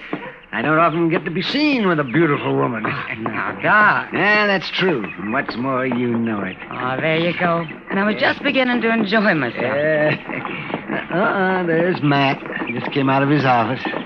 Let's go say hello to him. He's sitting down. We better hurry before he falls asleep. Wish I had a job like his. Say, where's Chester these days, anyway? Yeah, he's still visiting a friend out at Fort Dodge. Some old army pal from the war. Is he ever coming back? Of course, he'll be back as soon as he gets tired of the cooking out there. Matt, you've got company. Hello, Matt. Well, hello, Kitty. Doc, why don't you sit down? Thank you. Just for a minute. I gotta get to work pretty soon. You been shopping? Yeah, but I didn't buy anything. What about all those clothes and stuff you told me you ordered? Well, that's different. It is? Well, sure. No, don't explain it to me now. It's too hot today. Who's this? Huh? Who's this? I don't know. He's a stranger to me. Well, he's from Texas, that's for sure. Look at that rig.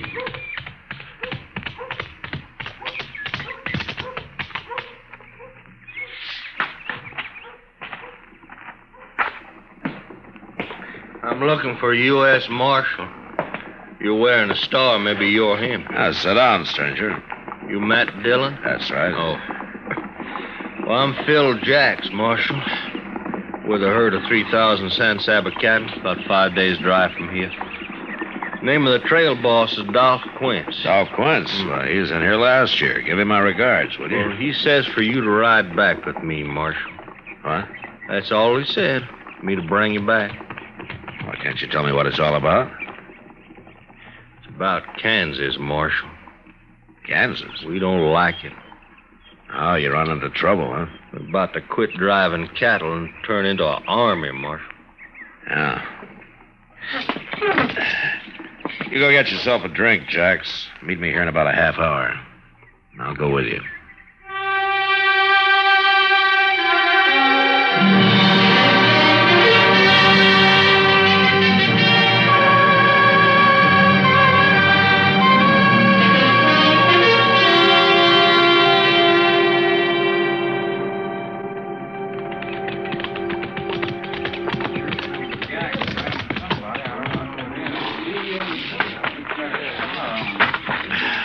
You just drop your saddle anywhere, Marshal. I'll turn your horse in with a remuda. All right. Thanks, Jacks. I will. And Dolph Quince will be over there by the fire somewhere. Okay. I'll find it.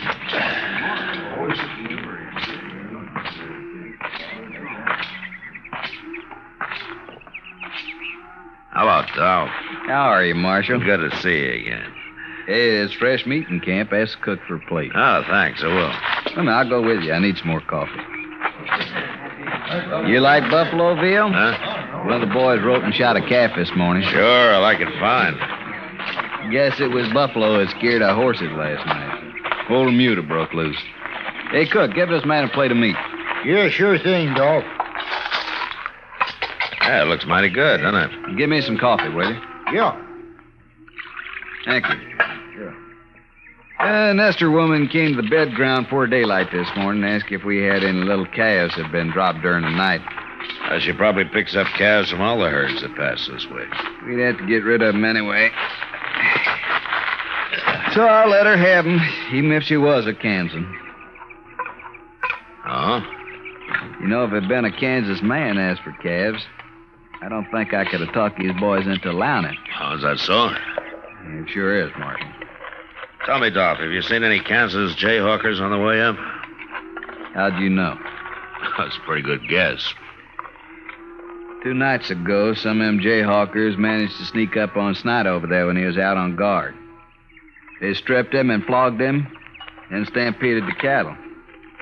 We had our hands full for the next few hours, or we might have caught up with them. Any trouble since? Not yet. You know, Dolph, the ordinary Kansan hates jayhawkers as much as you do. There's nothing but shifty, murderous criminals. They got started on the Missouri border during the war, and they got the taste of blood in their mouths. And now it's like I got no place to go. We can show them a place. Well, they're bandits, that's all. You got bandits in Texas, but that doesn't make every Texan one, does it? It's kind of hard to make the men see it that way, Marshal. Well, I know it is. I just hope they understand it before a regular war breaks out.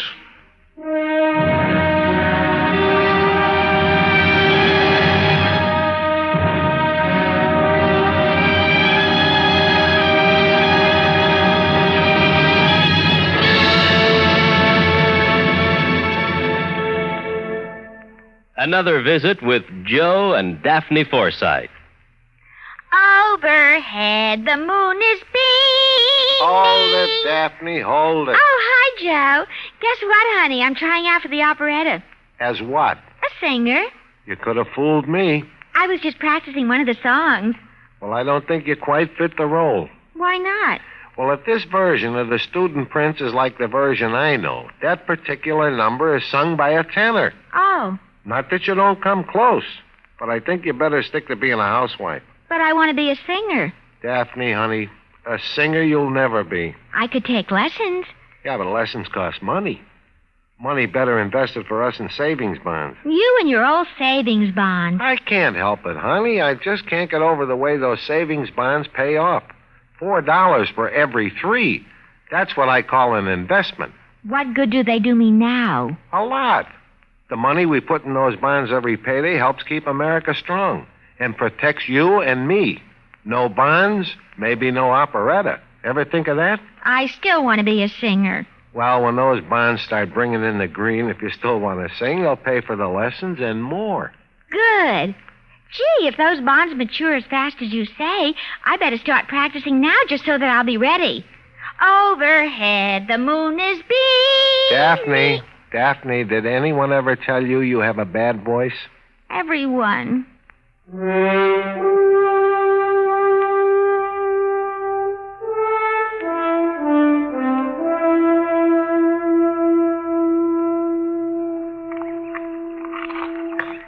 Hello, Dolph. Marshal. Jax? Join you if you don't mind. Sit down, Jax. I've been sitting here drinking coffee complaining to the marshal about our welcome in Kansas. Yeah. I heard of trail drivers buying off them jayhawkers. $2-3 a head. Now, let's see. 3,000 cattle. It cost us... I'm paying nobody nothing. Well, they ain't asked us yet. But I'll kill the first one I see anyway, so... Marshal, one reason I wanted you to come down here was to ride with us a few days. Get to know the boys a little. You're in a bad temper, and when they hit Dodge, they're going to be looking for Kansas scalps. All right with you. I figured you would. See, Marshal, the way we look at it, the good citizens of Dodge are out to fleece us anyway. And on top of that, they hire gunfighters to shoot us as soon as we kick up our heels a little. Now, all in all, it makes for a bad feeling. There's some misunderstanding on both sides, I guess. Yeah, you and I know that. But they don't. Say, Dolph, I near forgot. What? Stranger just rode up to Remuda over there and asked for a job. I told him to eat first. Where is he? Well, I'll go get him. Say, Dolph, I'd like to stand a guard tonight. Oh, there's no need for that. Well, if I'm riding with you, I'll do my share of the work. All right. You go out with the second watch. Rango will give you a night horse. Thanks. Here he is, Dolph. This here's Dolph Quince, trail boss. Mr. Quince. Quince will do. Well, my name's Studer. Carl Studer. You lost? I don't know what you mean. Well, you know we're only 4 days' drive out of Dodge. I was wondering, could you use a hand? For 4 days? That'd help. You must be awful hungry. I thought maybe you'd be driving past Dodge. I'm not. But we'll feed you from here to Dodge if you work. I won't pay you anything, though. I haven't got the money. I don't need a hand anyway. Fair enough. Hey, by the way, where are you from? Colorado. And you ain't a Kansan? No. Good. Maybe the boys won't tear you apart. You'll be on the third watch tonight, Studer. All right. He's the sort of man spends his whole miserable life just looking for salt pork and sundown. Yeah. If that's all he's looking for. What do you mean? Just an old habit of mine, Dolph. I wouldn't be alive if I trusted everybody on first sight. You don't trust this fellow? Oh, he's probably all right. Still, I'd keep him in camp unless it's daylight. I wouldn't put him on night guard. All right. Marshal, I always thought I led a hard life. Till now. I think you beat me. I just get shot at more than you, so... Maybe that's it. Hey, you better stretch out somewhere. You'll be out singing to those cow brutes in 2 hours. Yeah.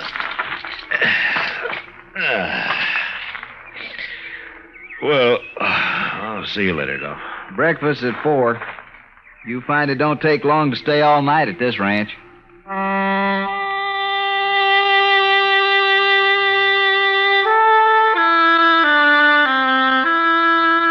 I didn't have much chance that night to get to know the boys on guard.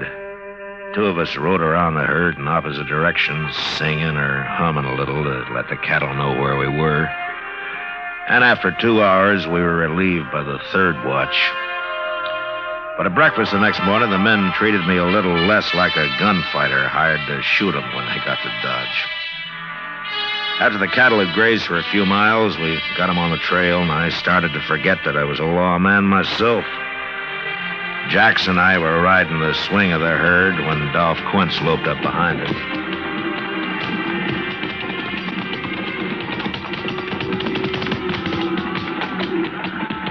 Hey, how's it feel to be a trailhand, Marshal? There's nothing to it if I could sleep all winter like you do. Where would you spend your money? I already offered to trade jobs with him, Dolph. Hey, look, you 2 crossed the Cimarron yesterday. What's it like? Now, the water's gone down. You won't have any trouble. I was also thinking about the sand. Well, it was sound where we were, Dolph. Yeah, then we'll cross right there.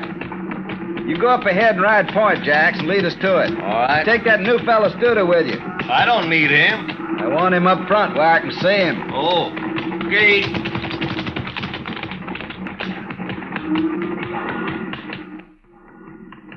First crossing I tried last year had a quicksand bottom and bog of saddle blanket. Oh? Lose many cattle? 30 head. Couldn't even dig their tails out. You know, Dolph, I sometimes wonder if it's worth it to you, driving cattle up here. Well, Texas is bankrupt, Marshal. War broke us. All we got is these wild longhorn cattle. Yeah, I know. Well, maybe there'll be an easier way someday. We'd starve waiting for the railroad. I suppose so. Anyway, the San Saba herd of yours is the first to reach Dodge this year. The price is pretty high. You ought to profit, about $20 a head. I hope so. Money in your pocket, Dodge could offer high-class entertainment. Almost anything you'd want. Well, the boys will be there. Hey, that's up ahead. Come on.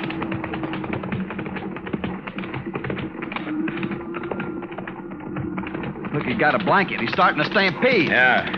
Is that Jack's horse running loose? Yeah, and here's Jack's lying on the ground. They shot him, Marshal. That man with a blanket, that's Studer. I'm going after him, Dolph. You take care of Jax. You go the cattle, they're off. Get him, Marshal. Get him alive. I'll get him.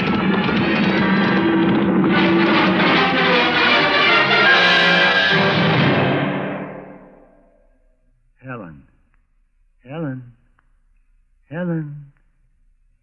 Hi there.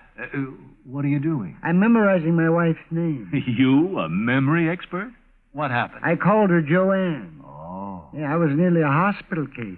Which brings us to the subject of Medicare. I knew you'd work it in somehow. Well, why not? Sooner or later, Medicare comes into the lives of every serviceman and his dependents. Well, you sure got it into mine a lot. Excuse me, I got to get back to my memory work. Hazel.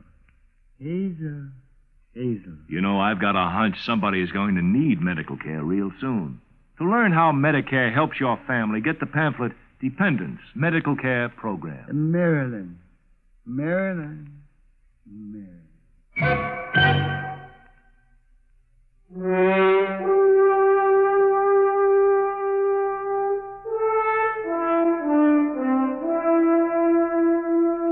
As I followed Studer, a few shots whipped past my head, but they didn't come from him.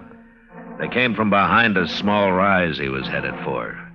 Whoever was shooting was still too far away from me for me to worry about. I wanted to take care of Studer first, and slowly the distance between us closed. I pulled my rifle out of the boot and I snapped one off at him. He threw up his hands and pitched forward out of the saddle. I glanced at him as I rode past and crossed him off as one jayhawker less. When I reached the rise, I jumped off of my horse and I ran up it on foot, and near the top I got down and I crawled. When I poked my head over, there was only one man in sight. The other jayhawkers, if there had been any, had disappeared. This one was afoot and running for his horse. So I took my time and I put a shot into the cantle of his saddle. Horse bolted and the man dropped behind a rock and lay there. He was only half covered, so I stood up. A step at a time, I started toward him down the hill. That's far enough, mister. Going back. You're in pistol range now. All right, fella, put down and come forward. All I want's a horse. Now I'll get out of here. We won't bother you no more. You sure won't. Just let me on the horse. Listen to me, I'm a United States Marshal. You give up, and I promise you there'll be no lynching. You'll get a fair trial. No. If you don't give up, you're gonna die right where you are. Let me go. I'm warning you. I'm coming after you. No.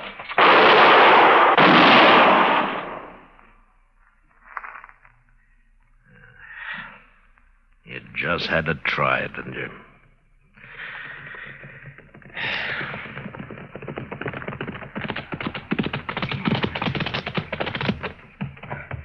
You leave a bloody trail, Marshal. Yeah. I brought Snyder with me. After the whipping they give me the other night, I figured he deserved to be in on this. Guess I'm too late. Looks like the marshal's done taking care of everybody. Be glad you don't have to kill a man, son. I don't think I'd mind, Marshal. Yeah, I know. Tell me, Dolph, how's Jax? Dead. Oh. Dude has shot him in the back of the head. He was a good man. Boys have got the lead cattle turned. They let them mill around for now and then graze them out. Good. Snyder, I left my horse over the rise there. Would you get him for me? Yeah, sure.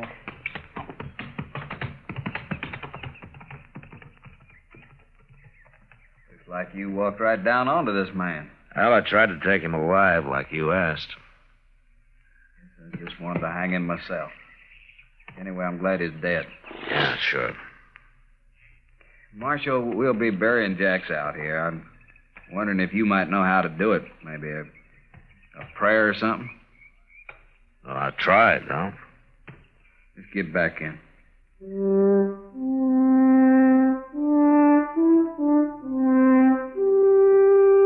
Well, we got back to where Jax had fallen. The cook had driven the chuck wagon up and was busy fixing coffee for the men, even though it was far from noon.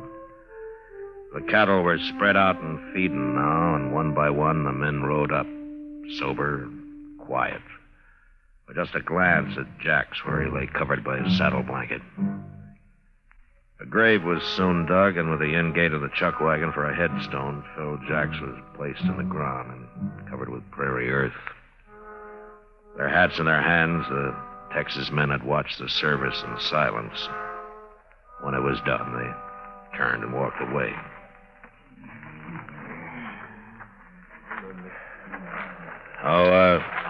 Snyder. Yeah? I want you to do something for me, huh? What? Well, I smuggled a quart of wagon yard whiskey out of Dodge when I came down here. The cook's got it hid in the chuck wagon. Well, now, Marshal. It's not much, but it'll cut the alkali in your drinking water. Why don't you get it and pass it out to the men, huh? Mighty decent of you, Marshal. Always wants a drink of the Marshal's whiskey. Get on over to the chuck wagon.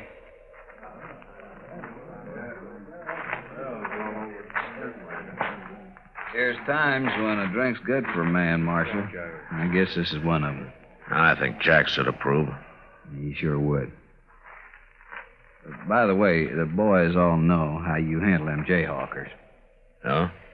It ain't changed their minds about Kansans much, but maybe they think a lot more highly of the law around here. The kind of gunfighter hired by the law, anyway. That's good. Of course, it don't mean they won't hoorah dodge a little when we get there. I expect that. Sure. Come on, we got a drink coming out of that bottle, too.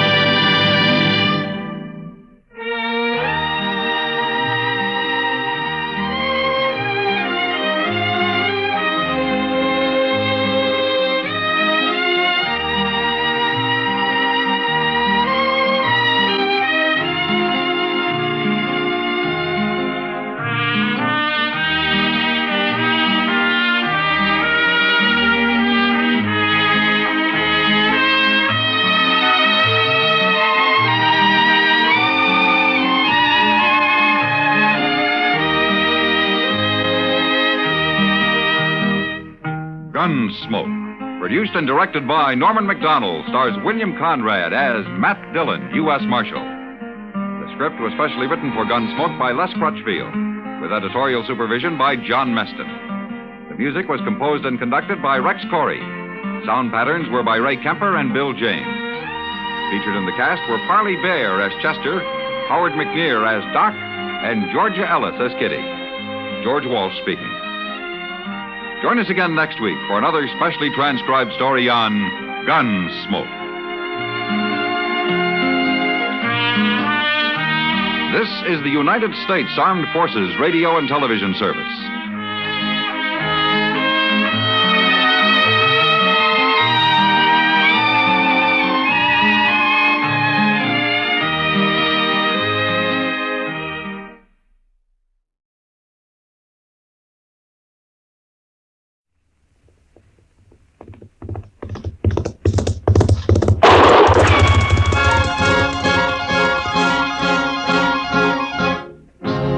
Around Dodge City and in the territory on West, there's just one way to handle the killers and the spoilers, and that's with a U.S. Marshal and the smell of gun smoke.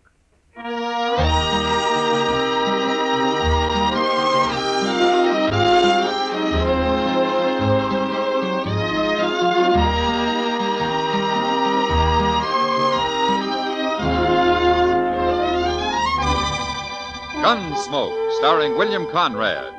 The story of the violence that moved west with young America. The story of a man who moved with it. Matt Dillon, United States Marshal.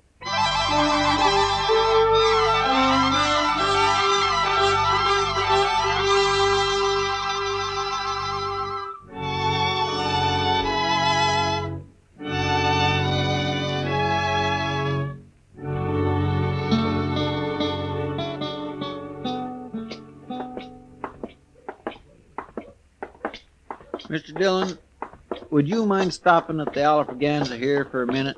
Pretty early in the day, isn't it, Chester? Oh, I don't want a drink. No? No, the barkeep's holding some money for me. I won a little last night, and I didn't want to put it back into the game. Ah, but you want to get it now so you can put it back tonight. Is that it? Yes, sir, I'm afraid 'tis. Okay.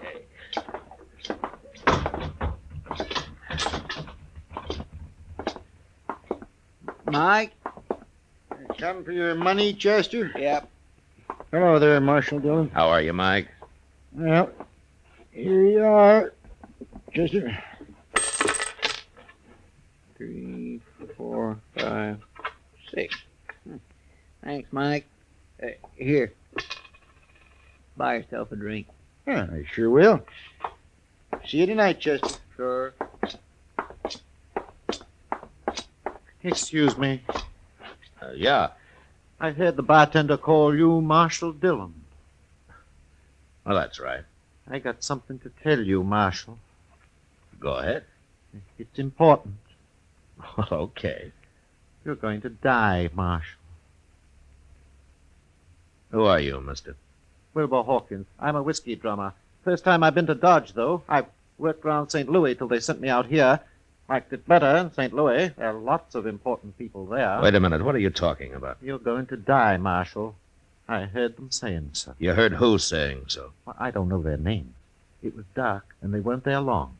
I didn't dare say anything, or they'd have known I was listening. And then, of course, I'd never heard of you till just now, that is. You're not making much sense, mister. Oh, it makes sense, all right.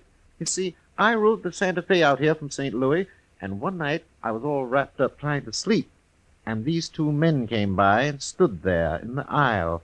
One gave the other $300. He said it was to kill Marshal Dillon, but he didn't say where. So, of course, I didn't know till just now. Is that all you know about it, Mr. Hawkins? Yeah, that's all, Marshal. I've done my duty now, and I'll be going. Goodbye.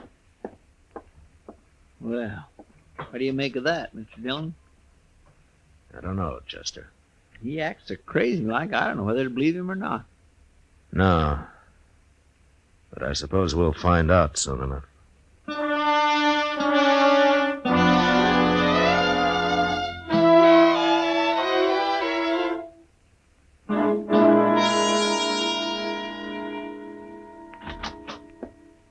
Prisoner's sound asleep already, and it's only just got dark out, Mr. Dillon. Well, he's got nothing else to do till Tom Smith gets here.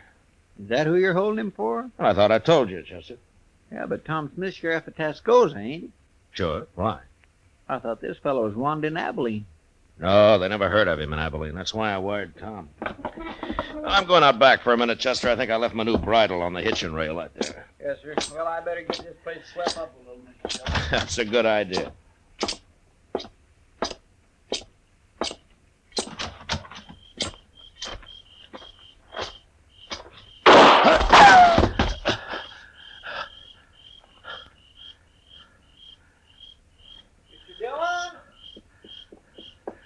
Stay there, Chester. Stay there. Mr. Dillon, you've been shot. Well, I was trying to play possum, Chester. I wanted to get him to come up where I could see him. Oh. But he's gone now. You've scared him away. You're out down the alley there. Oh, he'll be lost in the crowd, but now... Oh, I'm sorry. Well, it doesn't matter, Chester. What? He probably thinks I'm dead. So I'll just go on playing possum. How do you mean? Come on, let's go up to Doc's office. I'll tell you there.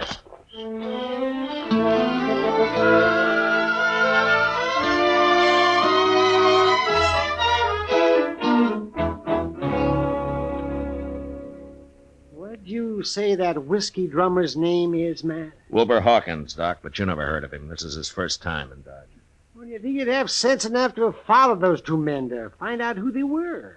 Yeah, he was probably scared to death, Doc. Yeah, and anyway, he kind of acts like he got hit by lightning somewhere. Even when he's standing still, he gives you the feeling that he's sort of walking sideways like a crab, if you know what I mean. No, I don't, but I'd sure think twice before asking you to explain, Chester.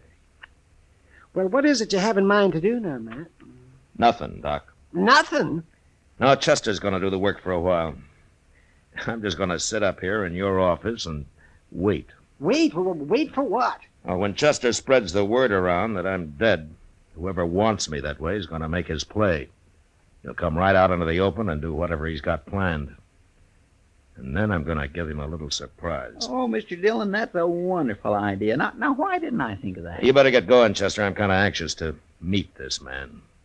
Him and his gunman. Yes, sir. But only one thing. Ain't the boys likely to run a little wild when they hear you're not around to keep the lid on things? Yeah, they might. But we'll have to take the chance. Okay, sir. I'll get started.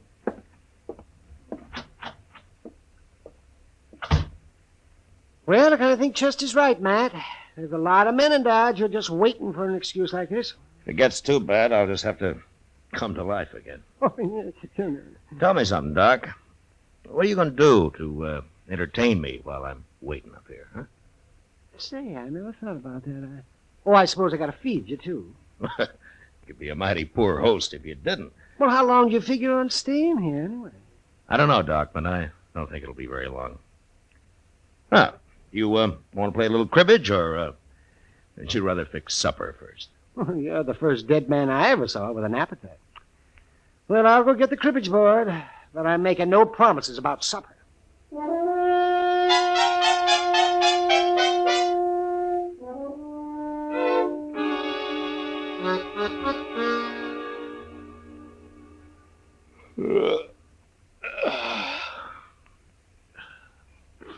Doc, what time's it getting to be? Let me see. It's nearly midnight, man. Yeah. How long are you going to wait up? Well, till something happens, I guess. Chester will let me know. Town seems quiet enough so far. Maybe nothing's going to happen. They didn't try to kill me just for the fun of it, Doc. No, I guess not, man.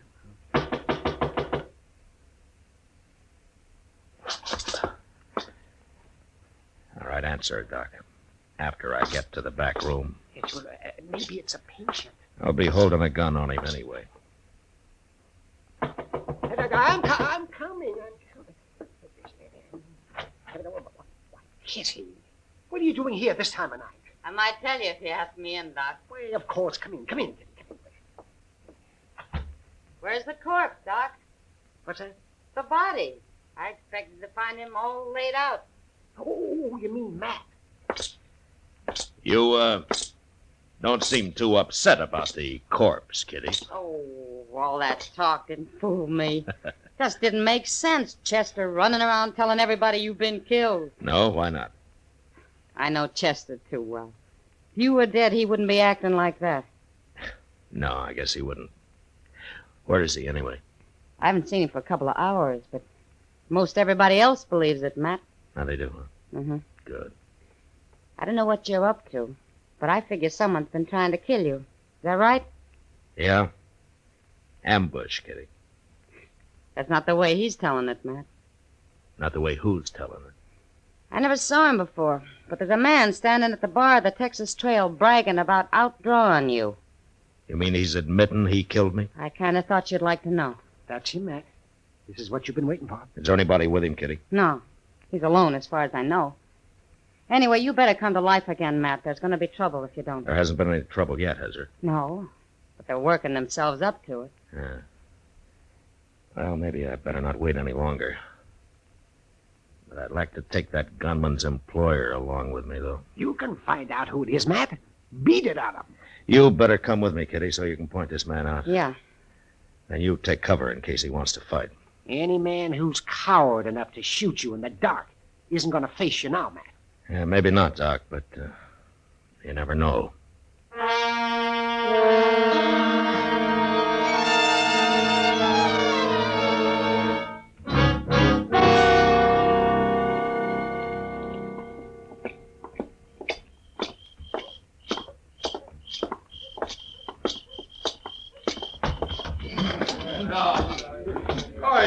Like I said. There he is, Matt.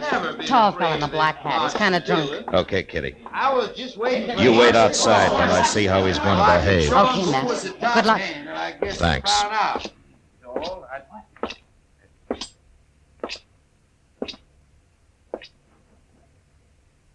I'm Marshal Dillon, mister.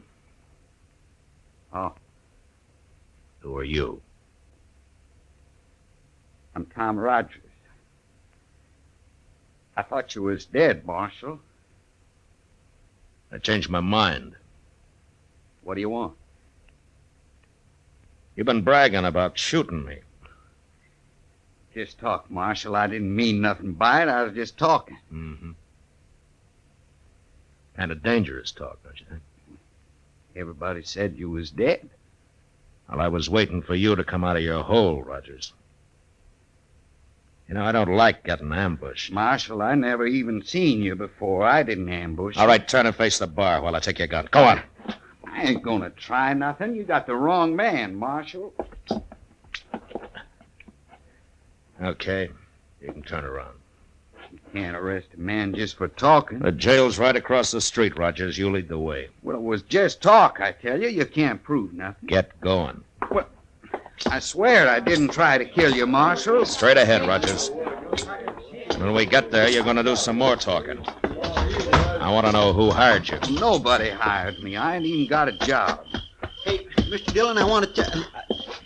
Mr. Dillon, what are you doing out here? Who's this fella? His name's Rogers, Chester. He's been bragging about shooting me. I was just having a little fun. I ain't no gunman. It doesn't take much of a gunman to try to ambush a man. But I didn't do it, Marshal. I heard him talking about it, and I don't know why I started saying I'd done Mr. it. Dillon? Yeah, what, Chester? Mr. Dillon, I was on my way up to docks. I was coming to tell you something. Well? I've been over to Alafraganza. I declare I just don't understand it. Well, say it, Chester. Yes, sir. Well, there's a fellow over there, and he's been bragging about shooting you, too. What? Yes, sir, that's right. He's saying he outdrawed you and killed you. Of course, he's a little drunk. Yeah, of course he is. So it was Rogers here till I scared him sober. Sure, I've been drinking, Marshal. I wouldn't have talked like that if I'd been plumb sober. Here's your gun, Rogers. Wait, you turning me loose? It's like you say, Rogers. You're just a big talker. What about the fellow over at the Alafraganza? I don't even want to see him, Chester. He'll shut up fast enough when he hears I'm still around. And you go on back to the bar, Rogers, unless the men laugh you out of town. Yes, sir. I'm sure sorry I done it, Marshal. All right, get going. Sure, I'm going. I don't know what's the matter with me, Chester, not figuring this. I might have known there'd be at least a couple of drunks wanting the reputation for having killed me. Yes, sir. Doggone it. Now we're right back where we started from. Yeah. Hey, maybe that whiskey drummer was lying, too. No, you're forgetting I got shot at, Chester. And there's a man somewhere in Dodge still waiting to kill me.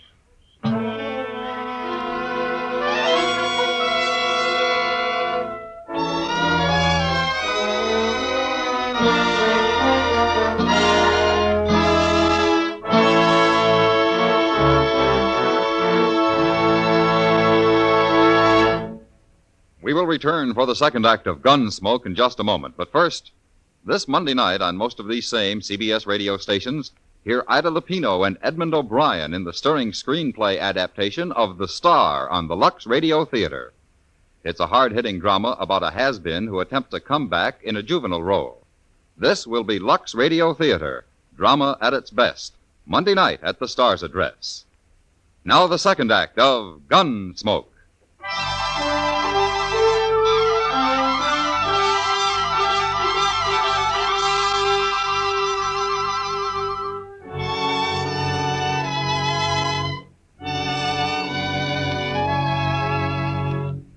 It wears a man down, living from day to day, waiting for a bullet in the back, and not knowing who to expect it from or when. Makes you feel kind of helpless. And before long, in spite of everything you try to do to stop it, you get kind of spooky. And you start shying at the most ordinary noise, especially if it comes from behind you. No way to stay alive, because this is the one time you need to be as calm and clear as you've ever been in your life. Well, I had a week of it, and nothing happened. Until Chester came into the office one day with a telegram from Sheriff Tom Smith of Tascosa. I thought I'd better get right over here at this, Mr. Dillon. Might be important. Now, you told me it was from Tom Smith, Chester. Yes, sir. It is. Well, if you know that, how come you don't know what the message is? Oh, well, I didn't read it too close, Mr. Dillon. Here. Thanks. He's coming for his prisoner. He'll be here on the stage. Day after tomorrow, the way I figure it. Now, anything else? What? Well, is that all it says here?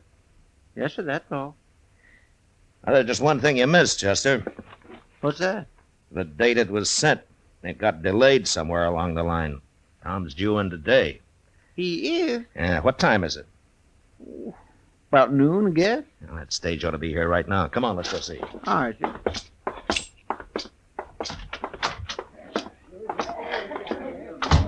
Well, there it is, Mr. Dillon. Must pulled in just a minute ago. I don't see no passengers, though. Well, that may be because they haven't got out yet, Chester. Here they come. Ain't that Tom Smith? Yeah, that's him. Who's that other fella? He looks kind of familiar. Now, that's Wilbur Hawkins, Chester, that little whiskey drummer. Oh, yes. Well, now, I've been wondering where he's been. Matt Dillon. Hello, Tom. Hey, how are you, Matt? Hello, Chester. Hello, Mr. Smith. Well, I'm sure glad that trip's over. Next time I'll come horseback. The stage is easier when you're taking a prisoner back, though. Yeah, I guess you're right at that, Matt. And I hope you still got him. I'd hate to make this trip for nothing. Oh, he's there. Anytime you want him. Hey, where's Wilbur Hawkins going? Ain't he even going to say hello? You know that little fellow? Oh, yeah, we know him. He told me he's staying at the Dodge House. Crazy talkingest man I ever run into. I told him, Hawkins, if you tried thinking a little first, you might make a whole lot more sense a whole lot faster. Well, he means well, Tom. Maybe. But he tells some mighty strange stories. Oh, what do you mean? Well, of course, it could be true, but he told me he heard a couple of men in a bar talking about me. He didn't know who they meant till I introduced myself on the stage and he recognized my name. Well, what are you looking like that for, man? No. Go ahead, Tom. What did Hawkins hear?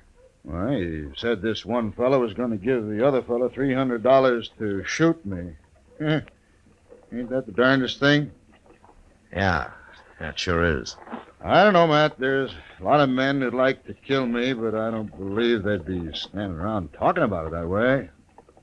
I kind of think he made it all up. No, he didn't make it up, Tom. Not quite. Huh? You know something about this? You mean someone is out to shoot me? Yeah. Who?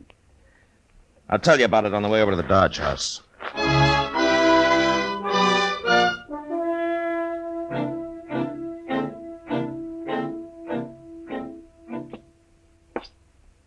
You wait here, Chester, just in case he gets past us. All right, Chief. He ain't gonna get past us. But I can't figure, Matt. Why Hawkins would want to kill you and me. Now, that doesn't make much sense, Tom. Now, here it is.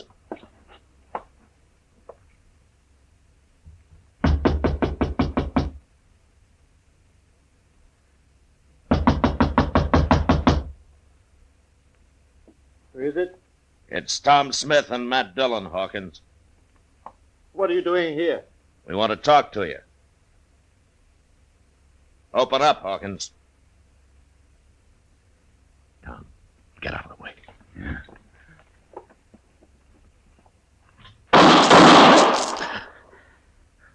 How did you know he was going to shoot, Matt? And I just sensed it, I guess. Look, I can kick that door open with one foot. Then you cover me. All right, you ready? I'm ready. Okay. I'll kill you! You kill him, Matt? Well, I tried not to.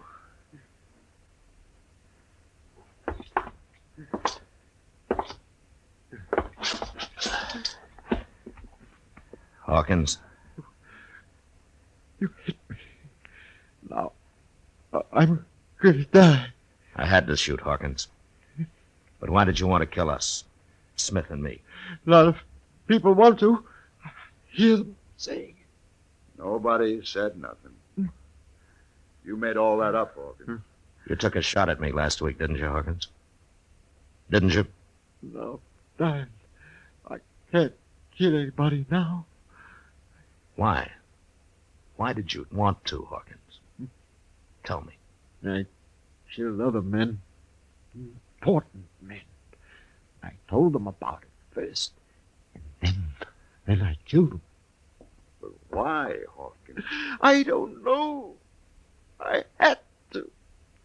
I had to do it. Die.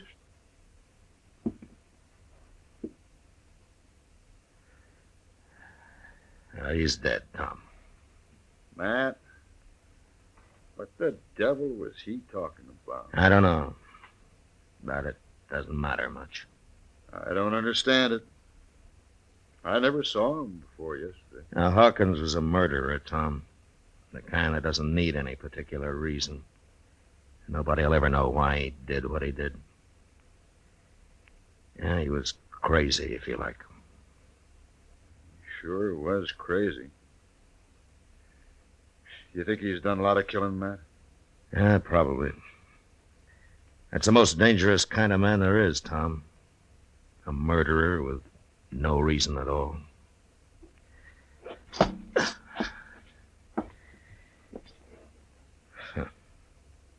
Innocent-looking little whiskey drummer.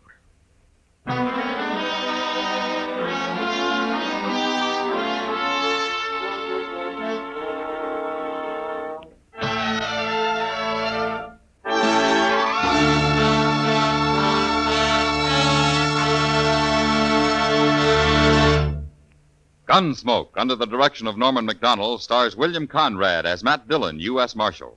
Tonight's story was specially written for Gunsmoke by John Meston, with music composed and conducted by Rex Corey. Featured in the cast were Edgar Barrier, John Daner, and Vic Perrin.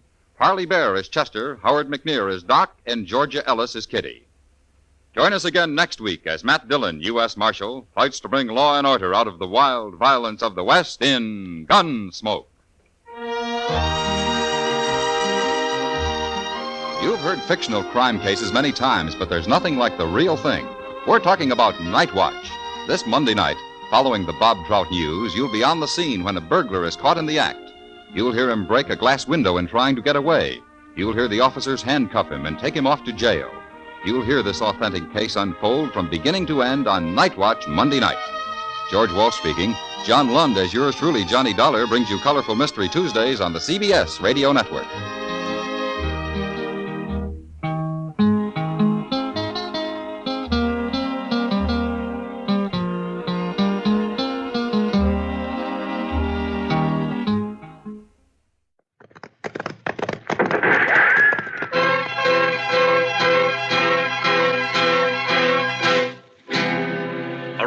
Dodge City and in the territory on west, there's just one way to handle the killers and the spoilers, and that's with a U.S. Marshal and the spell of Gunsmoke.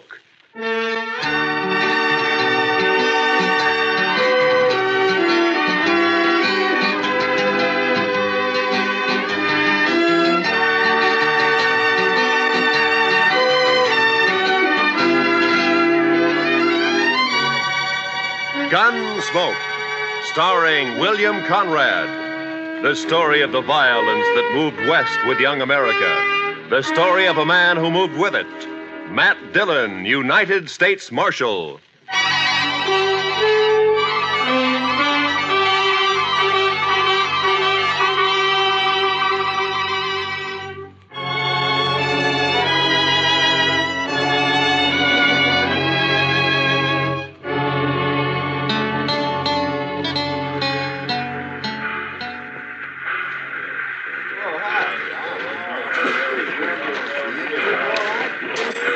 .20 p.m. We got in right on time, Mr. Dillon. Yeah, the railroad's getting better every month, Chester. Looks like they're going to civilize this prairie yet. Well, I'm glad to hear it. All right, let's go. Well, Abilene sure don't change much. Looks about like it did the last time I was here. Now, we're getting most of the cattle at Dodge now. The boom's leveled off here. Still a rough town, though, I suppose. You think he'll put up a fight? I don't know, Chester. He's pretty mean from all reports. He may. We'll try to avoid it, though. Of course, we're only guessing anyway. He might not even be here. Well, he always heads for Abilene when he gets in trouble. It's his hometown. He'll be here. And one good thing, it's Bill Hickok's town, too. At least we'll have the local sheriff on our side for once. Yeah. I suppose that's some help. Some help? I'd rather have Wild Bill along than anybody I know. I suppose. Chester, what's the matter with you? You're acting like a man at his own funeral. Mr. Dillon, I've had an uneasy feeling ever since we left Dodge. Kind of a hunch, you might say. It's nonsense. They're going to pick up a killer and take him back for trial. That's all. Maybe. And maybe not. Look, Chester, any man who lives by a gun knows down inside that he's going to die by one someday. But if he's got any sense, he keeps from thinking about it. Of course, he can't help getting a hunch now and then. I had plenty of them myself. Mostly wrong. Come on, Chester, let's walk down to the Last Chance, and I'll buy you a drink. As a matter of fact, I'll buy us both a drink.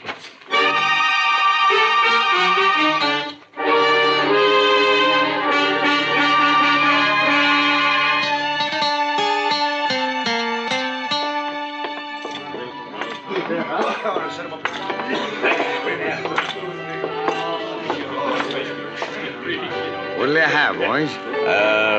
Rye for me. Yes, sir. You can make mine the same. A bottle of rye and a couple of glasses. Quite a crowd in here for this time of day. Yeah. I've been looking around for Wild Bill, but I don't see him. Suppose the Daggett kid might be in here, Mr. Dillon? Well, he spent most of his time hanging around the saloons while he was in Dodge. Here you are, boys. Drink up. Thank you. Oh, by the way, bartender, do you happen to know a kid around town by the name of... Who, mister? What? Oh, never mind. Well, he's here, Chester. Down there at the end of the bar. Yeah, that's him, all right. Well, sir, Mr. Dillon? He's what we're here for. We gonna wait for Mr. Hickok? No. Come up on his left side, Chester, and watch his gun handle. Yes, sir, Mr. Dillon. I'm telling you, it was the funniest sight you ever seen. The bullet knocked that scrawny hound dog end over end. First shot fired. Caught him right in the back of the...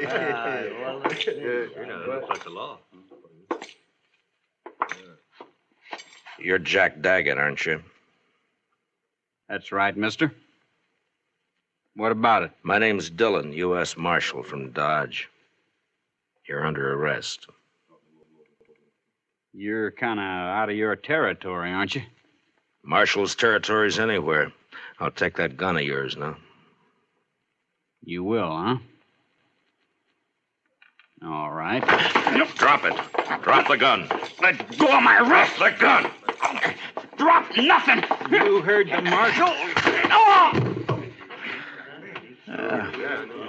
That was easy, Mr. Dillon. A lot easier than what I thought it'd be. All right, Chester, put the cuffs on him. Yes.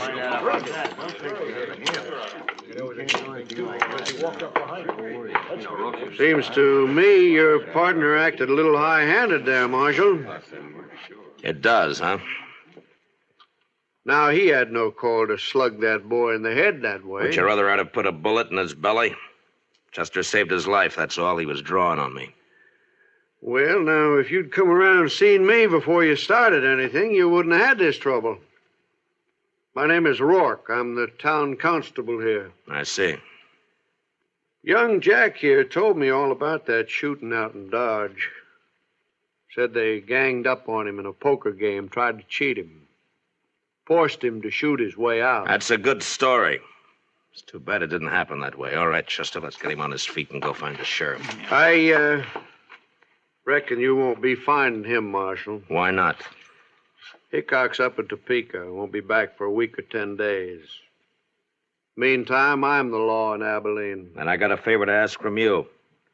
I'd like to use one of your jail cells until 9 o'clock. That's when the next train leaves for Dodge. I'm sorry, Marshal. I got no authority to do anything like that. What difference does that make? If Wild Bill were here, he'd let me do it. But Wild Bill ain't here.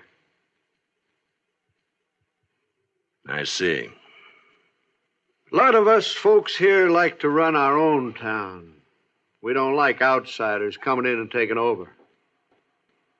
It's 4 hours till that train leaves, Marshal. I think you're going to find 4 hours is a long time. Meaning? This young fella you arrested has got a couple of older brothers. The Daggett boys. You probably never heard of them, but you're going to.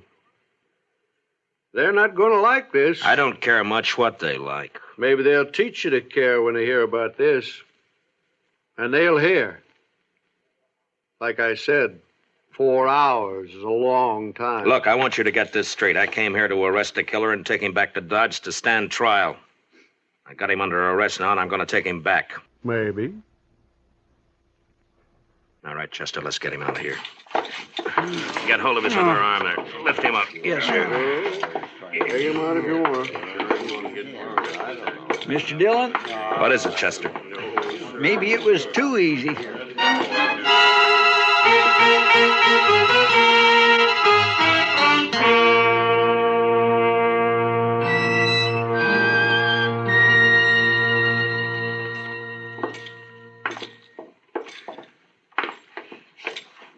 Yes, gentlemen. What can I do for you? We'd like to get a room, please. Well, I have a very nice one right at the head of the stairs. If you'd care to look at it. That won't be necessary. We'll only need it for about 4 hours until the train leaves for Dodge. Mm-hmm. Well, if you'll just sign the register here. Thank you. My, your friend seems to have suffered quite an injury. Yes, sir. He bumped his head. Oh, really? Well, it's certainly a bad cut just to have had. Boy, that's one of the Daggett boys. Young Jack Daggett. Yeah, that's right. I got him under arrest for murder. Now, where's the room? You arrested Jack Daggett? Right here in Abilene? Yeah. Did you say the room was up? And you're planning to keep him here at my hotel for the next 4 hours? Well, I can't stand out there on the street with him. Marshal, do you know what's going to happen when the Daggett boys hear about this? No, but I understand they may not like it very much. May not like it. I'm sorry, sir, but you cannot stay here. I will not let my hotel be made the scene of a bloody massacre. Now, just a minute, mister. You've rented me a room. I've signed the register, and I've got the key. I'm going to use that room until 9 o'clock, whether you like it or not. It's the second door at the top of the stairs. Thank you. Come on, Daggett. Move. You heard him, son. Come on. Keep your hands off. There's just one thing, sir. Yeah. It's not a question of your honesty, you understand, but in view of the circumstances, I wonder if you'd mind paying in advance.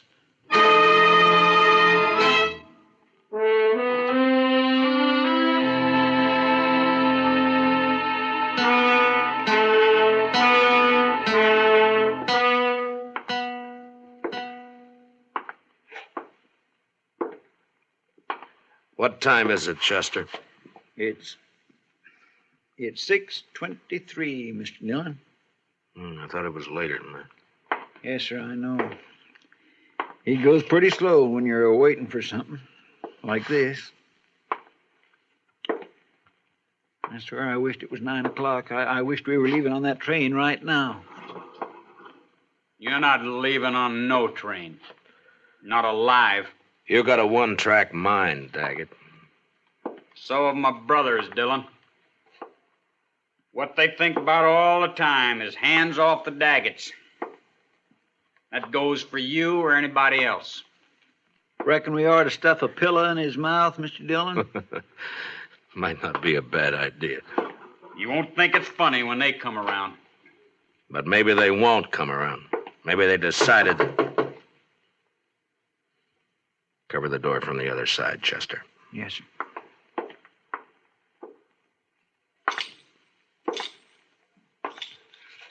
Yeah, who is it?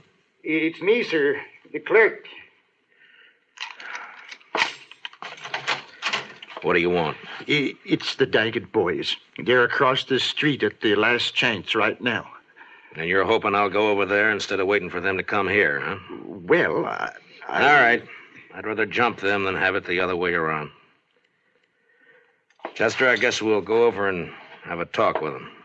What about him? Well, he's cuffed hand and foot to a pretty solid iron bed. I don't think he's going anywhere. Bet on it. You ready, Chester? I'm ready whenever you are, Mr. Dillon. All right, let's go.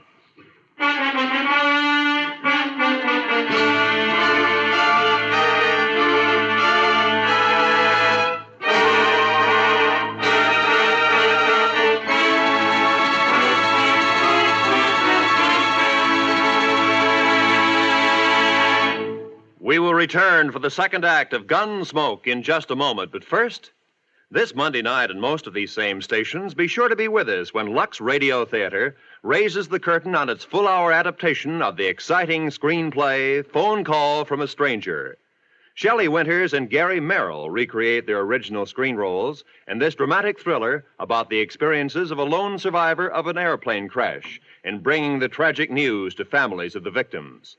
Remember, it's on Lux Radio Theater this Monday night on CBS Radio. Now for the second act of Gunsmoke.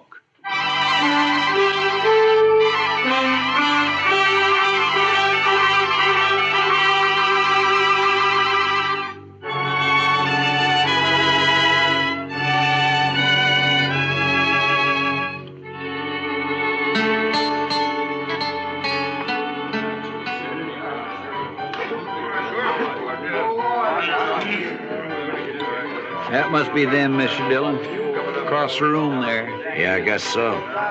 They look a lot like Jack. And they look mad. And there's quite a crowd around them. Well, Chester, the only way to get it over is to get it started. Yes, sir. How will we do it, Mr. Dillon? I haven't got a plan, Chester. Face them down, that's all. Yes, sir.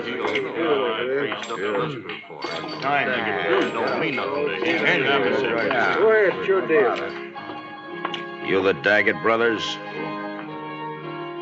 What if we are? This is him, Jim.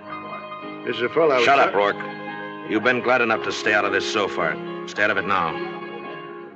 My name's Dillon, United States Marshal from Dodge City. I got your brother Jack under arrest for murder. You probably heard about it. Yeah, rumors got around. I'm taking him out of here on the 9 o'clock train. He's going back to Dodge to stand trial. My guess is he's going to hang. Now, the point is, what are you going to do about it? Why didn't you wait? We'd have looked you up. You didn't answer my question. Still 2 hours and a half till 9 o'clock. I reckon we got plenty of time yet. We'll wait. Why wait? What's the matter with now? We'd rather wait. Maybe you're trying to pick up some helpers among this bunch of hangers-on, huh? Well, look at them. Each one trying to sneak behind the man next to him. If you're counting on any help there, you better forget it. You're pushing your luck, Dillon. I don't think so. You boys are full of talk, and that's all. You never even intended to start anything. You're a dirty liar. We're going to do plenty... Now, don't you move, either one of you. You covering my back, Chester? Yes, sir. All right. I'll take that gun. Thank you. Yours, too. Sure. Sure play, Dillon. Where it stands now. Thank you. Here, Chester. Kick those back onto the tables. Yes, sir. All right, folks, just leave them lay, please. Don't nobody touch them. Here, Chester. Now hold on to my gun. All right, Mr. Dillon. Now just keep them off my back. Yes, sir. You. Come here. Sure.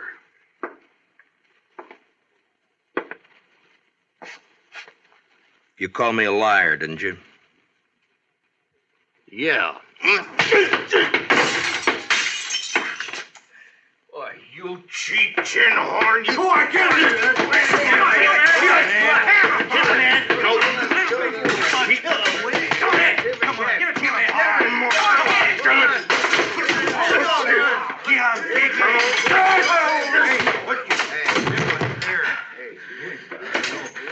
I thought you Daggets were tough. Hey, watch this. All right, you. You're next. I'll wait, Marshal. I'll get to you later. You're a no-good coward, Daggett. All right, Chester, I'll take my gun back now. Here you are, sir. Thank you. All right, boys, the show's over. Unless, of course, one of you'd like to take up where the Daggett's left off. Any one of you still figuring on helping them try to take my prisoner away from me? No? I didn't think so. You're all fine, upright citizens now, huh? A pride and joy to Constable Rourke here. That's enough, Dillon. I thought I told you boys the show was over. All right, get out. Go on, get out, all of you. Move! All right, let's get out of here.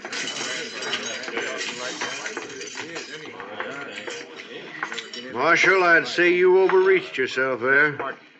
Stepped past the limits of your authority. How I enforce the law's my own business. I do things my own way. The way it'll get you killed someday. Maybe. I have to live in this town, Dillon. You don't know these Daggett brothers. If you cross them, you're through. I've seen it happen. Come on, Chester, let's go. All right, Mr. Dillon.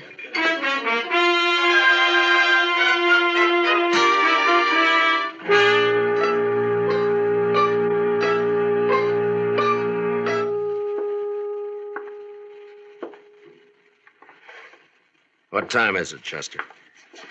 It's 7:45, Mr. Dillon. Yeah, the time's dragging. Yes, sir. It's still an hour and 15 minutes till that train leaves. What difference does it make? You're not going to be on it. Neither one of you are. The way I'm figuring, Jack, we'll all three be on it. You wait and see. You'll never get to that train. My brothers will take care of you.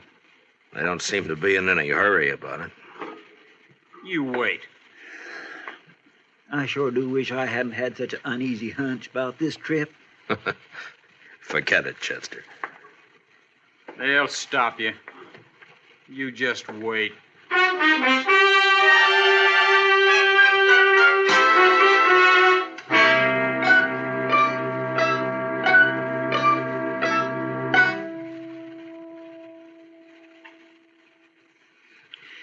It's only 8:15. Mr. Dillon seems to be going slower all the time. Yeah, adds up, though. Won't be much longer now. 45 minutes, if the train's on time. And if we're lucky enough to get on it. Chester, you're wearing yourself out. Why don't you sit down and relax, huh? I just can't seem to set my mind to it, Mr. Dillon.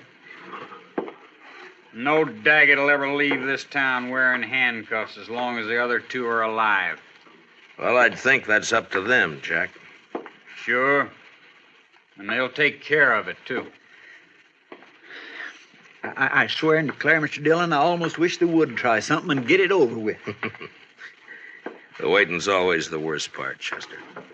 You find out what the worst part is.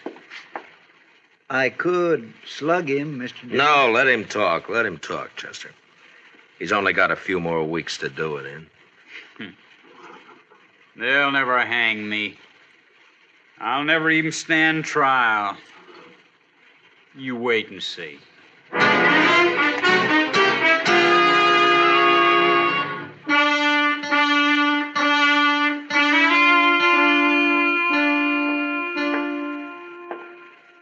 Chester? It's 8:30 exactly, Mr. Dillon. All right. Let's get started. A little early, isn't it? Won't take that long to walk from here to the station. It might if we have trouble. Yes, sir, I guess it might. You'll have trouble, don't you worry about that. Jack, why don't you get on a new subject? How are we going to take him, Mr. Dillon? Just drag him? If he wants it that way. Otherwise, he'll walk handcuffed to my left wrist. Keep him covered, Chester. I'll unlock these cuffs and get him loose from the bed. Yes, sir. Dillon, if you're smart, you leave me here and run while you still got the chance. Well, I've never been smart enough to run yet. Stick out your right wrist. All right. On your feet. Come on. You can put your gun away, Chester. Starting now, he's only going where I go. Now, come on, Jack. We got a train to catch.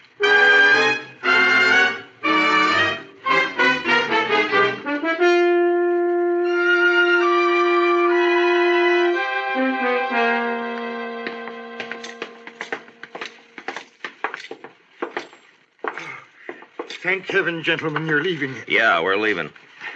And I want to thank you for your wonderful hospitality. I'll be glad to recommend your hotel to anybody who plans to stop over in Abilene. Oh, I hardly know what to say, Marshal. You simply don't understand. You don't know these Daggett brothers. No offense personally, Jack. I have to live in this town, and I... Come on, Jack. Now, you boys must run quite a bluff. You got everybody in town jumping sideways. You'd be smart if you did, Dillon. Good luck, gentlemen. Best of luck to all of you.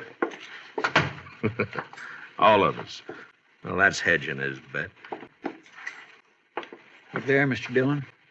Not a soul on the street. Quiet as a graveyard. Yeah. Now, they're going to make a play, Chester, somewhere between here and the depot. We can count on that. Yes, sir, I kind of figured they would.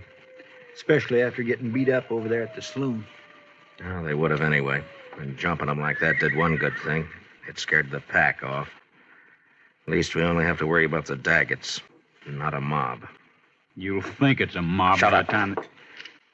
Now, from here on, you keep your mouth shut. If you don't, so help me, I'll slug you and drag you to the depot. All right, now let's go.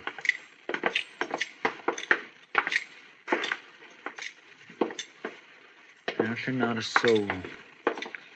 I never thought I'd see the main street of Abilene deserted at this time of night. It's not deserted, Chester. They're inside, behind the shutters.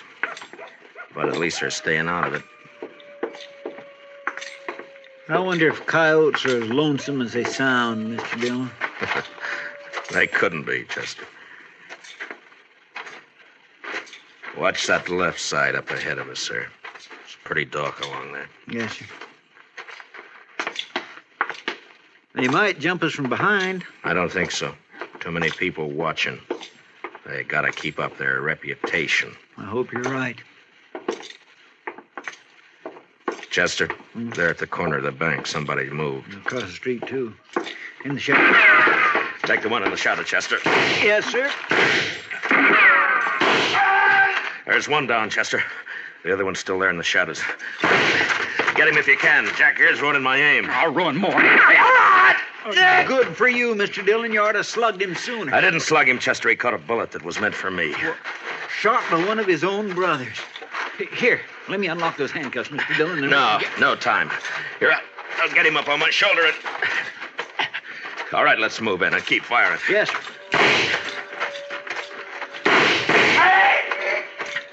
Hold it, Chester. Well, I guess we got the other one. Here, let me get him off my shoulder. Get these handcuffs off.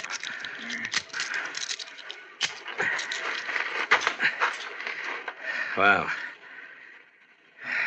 there's our prisoner, Jack Daggett. Wanted for murder, killed by his own brother. Let's take a look at the others.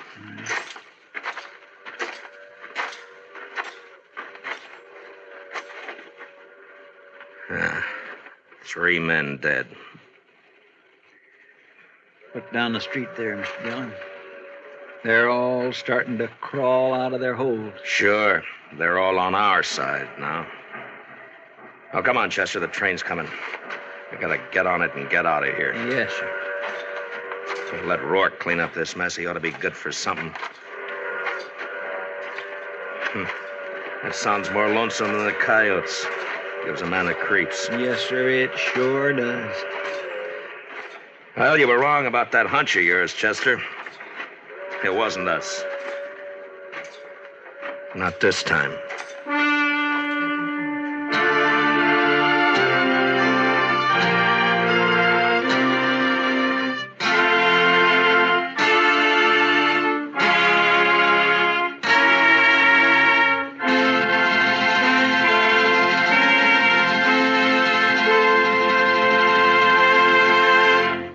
Gunsmoke, under the direction of Norman MacDonald, stars William Conrad as Matt Dillon, U.S. Marshal.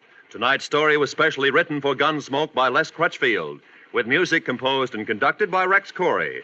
Featured in the cast were Sam Edwards and Barney Phillips, with John Daner, Tom Tully, Larry Dobkin, and Jim Nusser. Parley Bear is Chester. Gunsmoke is heard by our troops overseas through the facilities of the Armed Forces Radio Service. Join us again next week as Matt Dillon, U.S. Marshal, fights to bring law and order out of the wild violence of the West in Gunsmoke.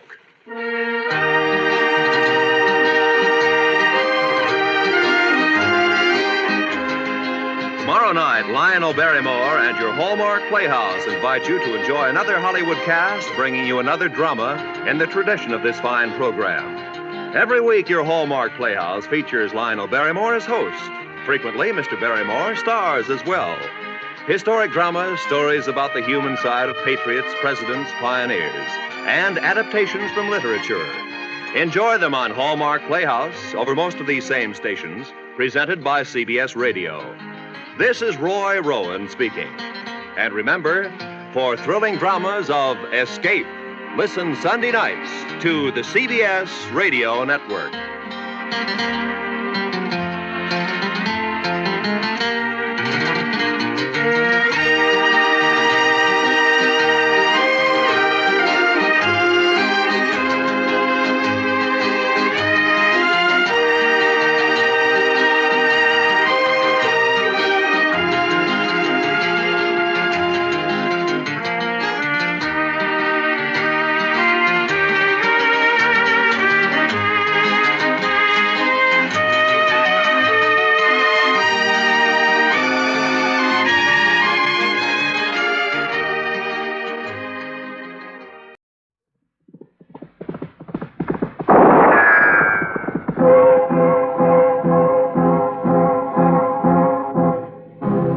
Gunsmoke. Brought to you by L&M, the cigarette you want in the pack you want. Familiar standard pack and new crush-proof box. Live modern. Smoke modern. Change to L&M.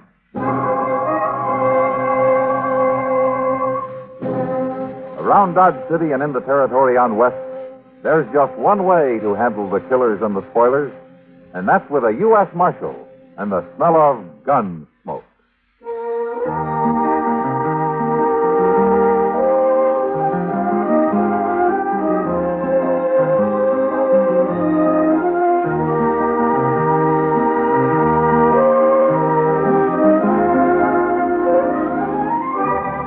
Gunsmoke, starring William Conrad. The story of the violence that moved west with young America. And the story of a man who moved with it. I'm that man, Matt Dillon, United States Marshal. The first man they look for and the last they want to meet. It's a chancy job, and it makes a man watchful and a little lonely.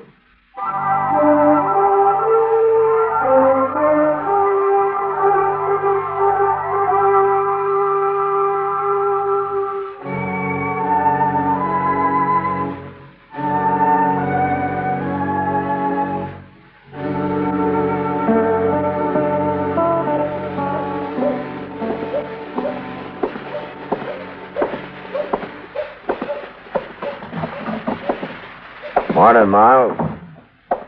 17 minutes, Matthew. 17 minutes exactly since I sent that boy to find you. Oh, is that so? A crime has occurred, Matthew. And dawdling over your breakfast coffee is not likely to bring the culprit to justice. The boy said somebody broke into your store last night, Miles. Aye. How'd they get in? Well, by breaking the glass in the back window. 2 panes at $4.32 a pane. You know, Miles, I told you a year ago you ought to put gratings over those windows like the rest of the stores in town. Aye, but gratings cost money, Matthew. Yeah, and so do burglaries. Well, what do they take? Well, I've been compiling a list. Now, here's exactly what's missing. 1 blue blanket, retail price $6.40.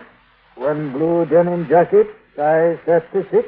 Retail price $2. The prices aren't important, Miles. Oh, to me they are. I have a certain respect for money. Yeah, so I've heard. What else is missing? Well, now, let me see. 1 hat, gray, Stetson, of course, finest quality. Yeah, I know. I got one, Miles. Go on with the rest of your list. All right. 1 pair of boots, size 6, Hand-tooled, inlaid with kid, retail price. Well, Here, let me take a look at it, will you? Oh, thanks. Thanks. 2 flannel shirts, 5 pounds slab of bacon, 3 pounds of dried beans, pound of salt, box of matches, a skillet. Looks like you've just grub staked somebody, Miles. I expect you to recover each and every one of those items. Oh, I'll try to. 1 canteen, 1 hand axe, 2 pounds of cheese, and 144 caliber Colt revolver. Model 60 retails at $56.80. What about cartridges? You don't have them on the list. No, I'm out of cartridges. I'm expecting a case in today. Well, the gun won't be much use without them. Wonder if any place else was robbed last night. Good heavens. Oh, what's the matter? Here's something else has been taken, Matthew. There were 3 bottles right there on that shelf, and now there's only 2. Bottles of what? Yeah, perfume. Imported all the way from Paris, France. Now, what would a man out that grub stake himself want to see a perfume for? Maybe it wasn't a man, Miles. Huh? And the size of those boots and the jacket. It would take a pretty small man to wear clothes like that. Oh, you mean a girl? You know, what in the name of heaven would she be up to? I don't know. Mr. Jones? Yeah, what is it, sir? Wilbur Jones. Somebody come into his store, held him up a while ago. What? Did he recognize it? No, sir. He stuck a gun in his back, made him go into the storeroom, and locked the door on him. He said whoever it was had a real soft voice, like a kid. Huh? Mr. Jones hadn't been to the bank yet, so at least there wasn't no cash, so... Oh, what was stolen? Nothing, except a box of 44 caliber cartridges.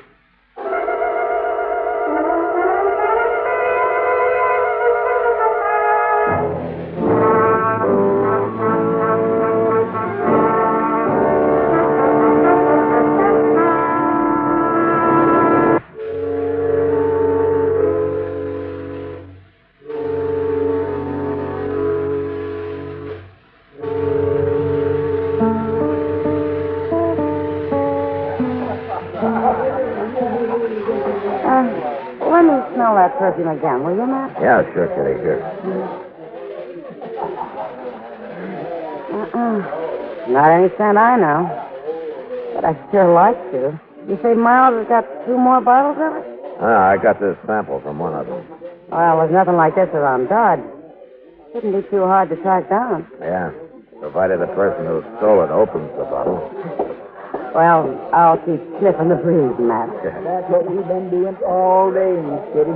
Sniffing and smelling around all over town, just like a couple of hound dogs. But we ain't caught a whiff of this stuff. Well, you wouldn't be likely to, Chester.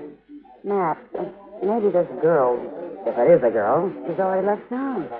Well, in a way, I hope so. She might have wanted the gun just to protect herself. She wasn't protecting herself when she shoved it in Will Jonas' back this morning, Kitty. Oh, I know, but it was wasn't... empty then. It's not empty now. Well, by God, I was just wondering who I'd let buy me a drink this evening. Yeah? Well, as far as I'm concerned, Doc, you're still wondering. What's the matter? Well, good evening, Kitty. Hello, Doc. Yes, good. Hello, Doctor. Oh, say, I understand somebody borrowed a few things off of old man McTagg last night. Yeah, they did, Doc. Oh, they did, huh? Crime rampant, and the local law inhabits a saloon. Here, Doc, smell this, will you? Huh? Oh, yeah. Say, what do you do, Matt? Put it on your hair or use it when you shave? You ever smell that scent anywhere before, Doc? Oh, slightly familiar. No? What do you mean, slightly familiar? Well, I mean, I smelled the same thing earlier today somewhere. Today? Where, Doc? Where was it? Where did you smell it today? I don't even remember. Say, Matt, what do you say we get up a poke again? Doc, will you think? Where did you smell this perfume today? I don't know. Let me see now. I was all over town at one time or another. It wasn't at the livery stable, naturally, or at the bank. Oh, forget it, man. I don't have the slightest idea. Oh. Wait a minute. Now I remember. Yeah? I was talking to Mr. Doby in the lobby of the Dodge House, and this kid came. The Dodge House, huh? That's right. He reeked of the stuff. Yes, that's where it was. He rented himself a room there. But why? I'll tell you later, Doc. Chester, come on.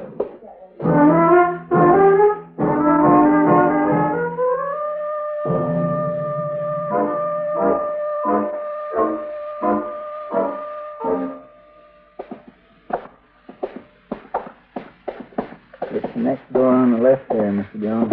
According to what Mr. Baby said. Yeah. Be careful of that water pitcher. You reckon he'll put up a fight? Or she will, or whichever? I don't know, Chester. All right, go ahead and knock. Let's get clear before the door opens up. Okay. Who's there? I fetched you some drinking water. Leave it out there in the hall. Okay, but you better get it before the ice melts. All right, walk off a ways.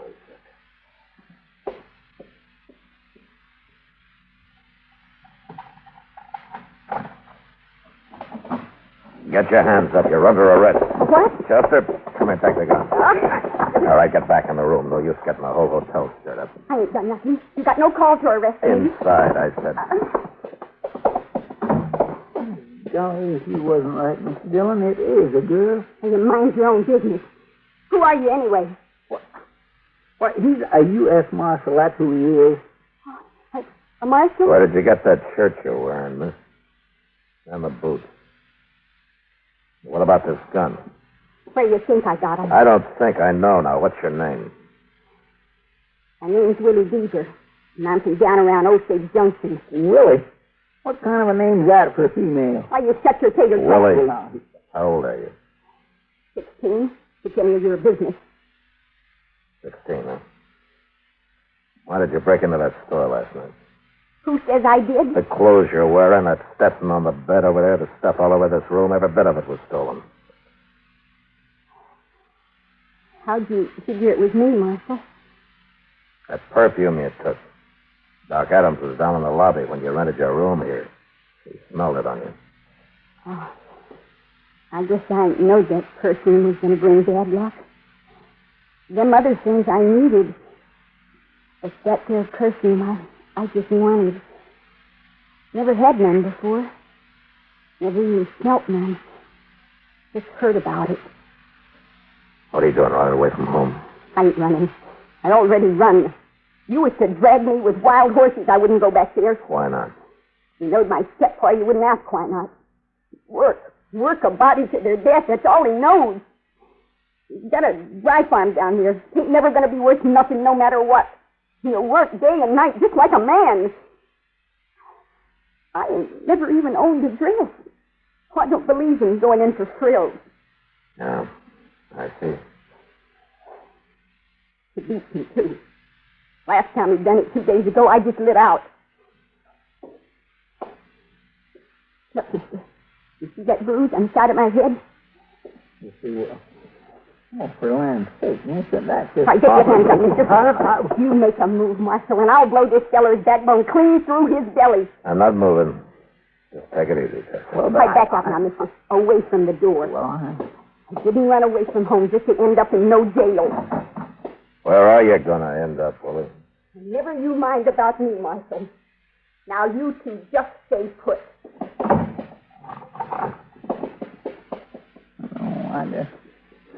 I'm awful sorry, Mr. Dillon. I didn't have no idea what she's up to. She doesn't either, Chester. That's her trouble. Darn fool kid. Yeah. Darn fool kid. With a loaded gun.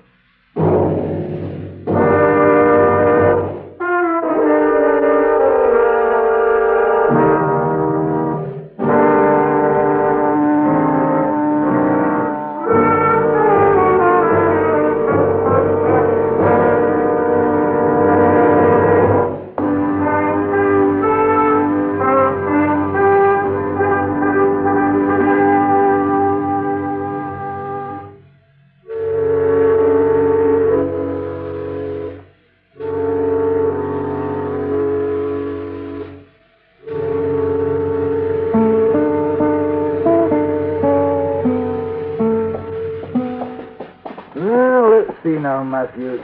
This shirt's not being worn. Won't have to discount it, at least. Now, the same goes for this skillet, Miles. And the blanket, canteen, hand axe. Ain't none of these beans been used neither, Miss McKay. No, just hold your horses, you two. I got to weigh this cheese. No, but I'm taking it away. A man can't calculate his profits without knowing his cost. Aha. I knew some of it was gone. Yes, about 20 cents worth off that corner there. 22 cents to be exact. Well, at least you didn't have time to eat any of your bacon, Miles. Oh, there you are. Yeah, it's about the size of it. That's all we found in our room. Yeah, those are just the low-price items, Matthew. You still got away with a $12.50 pair of boots? He hasn't gotten away yet, Miles. We'll find it before the night's over. We know what she looks like now, at least. And we know her name. Willie Beaver. Aye. Homesteader's child, you say? Yeah. Dry farm down toward Osage. It's too much work, I guess. And too little for anything else. Mighty hard living, dry farming.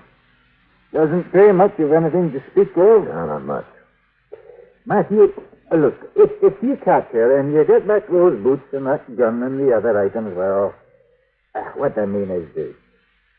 She can keep that perfume if she wants it. Well, forevermore. I couldn't sell it anyway. She's used some of it. Yeah, sure, Miles. I understand. You a child? A girl wandering around alone. Well, confound it. Don't just stand there staring at me. I'm not staring at you, Miles. I'm just listening to you, that's all. Oh, aye. Smirking like a cat in a bird cage. I told you that perfume isn't saleable now. You go on out and catch that young ruffian, you bring her to justice. Stealing from honest, God-fearing folk. Violating private All right, Miles, all right.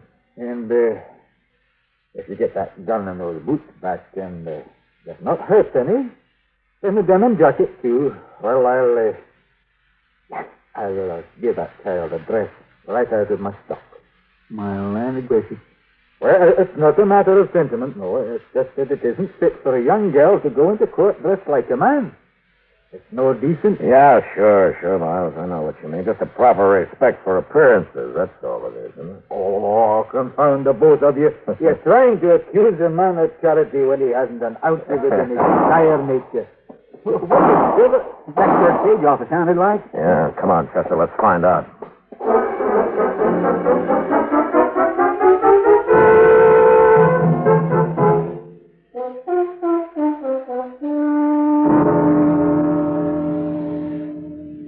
So help me, Marshal. I didn't know. I didn't have the least idea. Well, it wasn't your fault, Jason. Chester, did you send somebody to find Doc? Yes, we did. The Dawson boy went fetching Mr. Dillon. That note was a girl. I just opened the safe and let her have the money. I wouldn't have shot no girl. Not if I'd known. He couldn't have been expected to know, Jason. So, that bandana over her face, dressed like she was, pointing that gun just as rock steady as any man I ever seen. Yeah. And you know, I always keep my gun stuck right between the safe and the desk, just in case of something like this. So I made like I was going to open the safe, and... You sure, Mark? Are you sure she's dead? Yeah, I'm afraid she is dead. Killing a girl. I never done nothing so bad in my whole life. So help me, Mark. I didn't know. Look, anybody else would have done the same thing. Now, it couldn't be helped. It's done, and blaming yourself won't undo it. Now, look, why don't you go outside a while and get some fresh air, huh?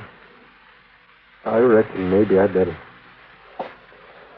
I reckon I'd just get outside a while. Old Jason's broke up pretty bad over there. Well, I guess most anybody would be. Dang, poor young'un. Well, she paid for it, Chester. Well, there's no point leaving her there on the dirty floor. Let's lift her up on the counter. All right. Let me get her shoulders. You know, she wasn't lying. She has got a bruise on her head. I guess her paw did beat her, all right. Poor little thing. All right. Let's lift her.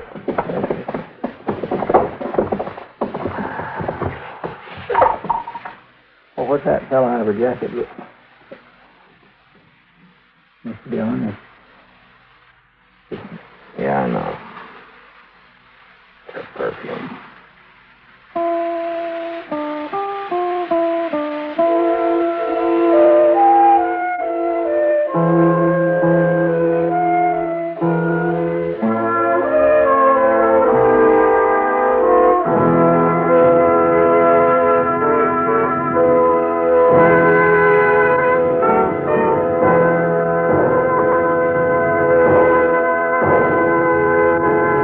You know, on the frontier, even the roughest of nester families had to scratch awful hard to tear a living out of the dry, parched earth. Yet next week, a lone ranch woman has to kill the one person who might have helped her. Gunsmoke. Produced and directed by Norman McDonald, stars William Conrad as Matt Dillon, U.S. Marshal. The story was specially written for Gunsmoke by Les Crutchfield, with editorial supervision by John Meston. The music was composed and conducted by Rex Corey. Sound patterns by Tom Hanley and Bill James. Featured in the cast were Ben Wright, Sammy Hill, and Lawrence Dobkin.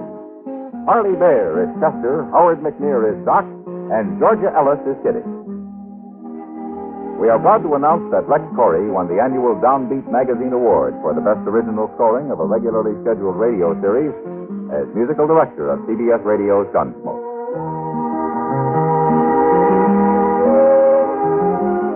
Join us again next week for another story on Gunsmoke. This is the CBS Radio.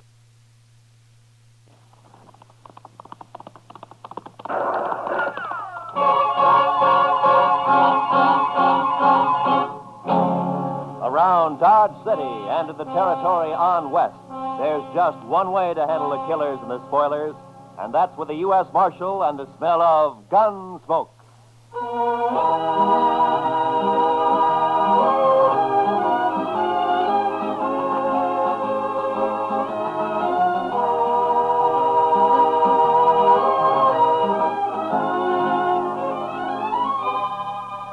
Gunsmoke, starring William Conrad, the transcribed story of the violence that moved west with young America. The story of a man who moved with it. Matt Dillon, United States Marshal.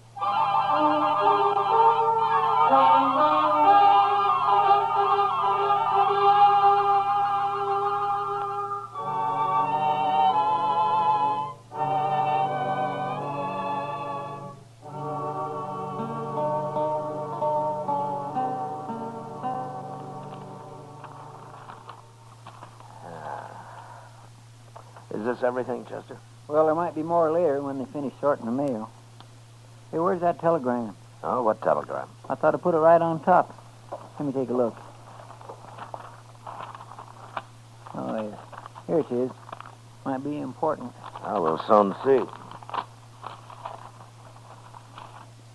Well, it's from Bill Hickok. Up in Abilene? Yeah. What'd you say, Mr. Dillon? Teeters and Gridler headed for Dodge.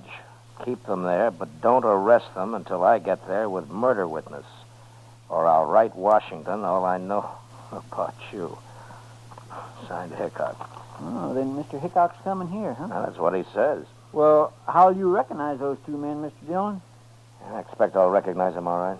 Oh, you know them. Yeah, we've met. Teeters and Gridler are gunmen, Chester. The kind who kill as easy as most men shake hands. Just about as often. Too bad you can't just put them in jail. Yeah. Well, we'll start meeting the trains. There's one in at noon, sir. Good. Then we'll meet it.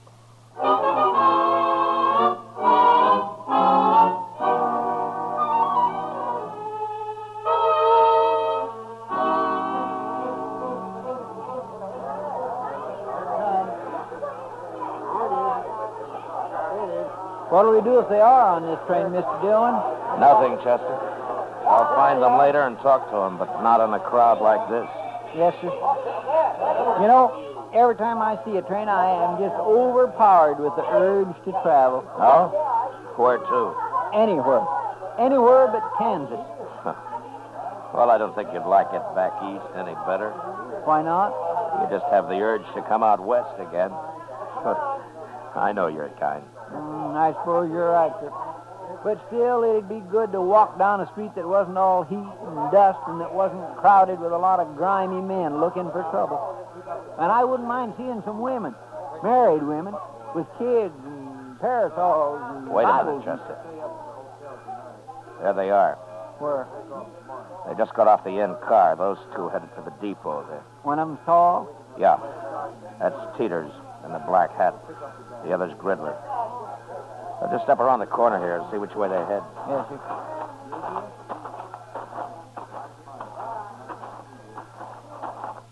There they are. Yeah. Looks like they're going to the Dodge House. Now, let's follow them.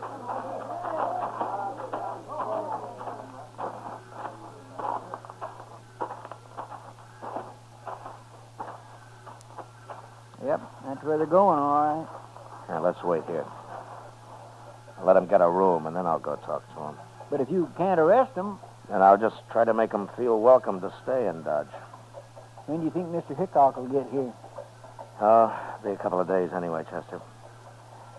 Look, right now, I want you to go back to the depot and ask the ticket agent to let me know if Teeters and Gridler start to leave anytime. You can describe them to him. All right, sir. Then go to the stage office. Yes, sir. And go to all the stables, too. If they rent or buy any horses, I want to know about it right away. I'll tell everybody. Also, tell them to keep quiet about it. I'll be back at the office later, huh? All right, sir.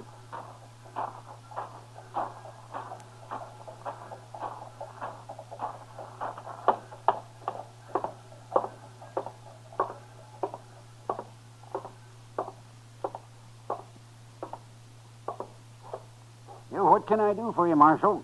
Two men came in here just a minute ago. One of them was tall, black hat. Well? Well, what, Marshal? You were here. Did you see him? Those were gunmen. I could tell. Now, the tall one's Teeters and the other one's Gridler. Those the names they gave you? Yes, but there'll be trouble if you try to arrest them here, Marshal.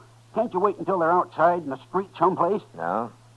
What if they're after you? I've got nothing to do with men like that, Marshal. There's no reason in the world that Now, they'd just take it easy. They never heard of you, and I'm not going to arrest them. But since you're a good, helpful citizen, maybe you can tell me what room they're in.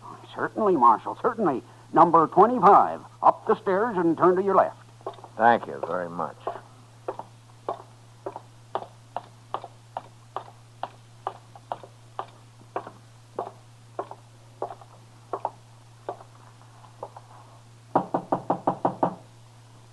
Who is it?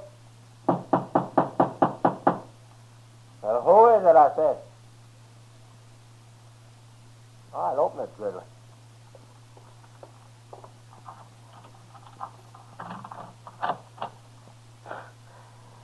You can put your gun away, Gridler. I just came for a little talk. And make your talk, Marshal. No, I ain't polite, Gridley. Let him in. You watch him better inside, anyway.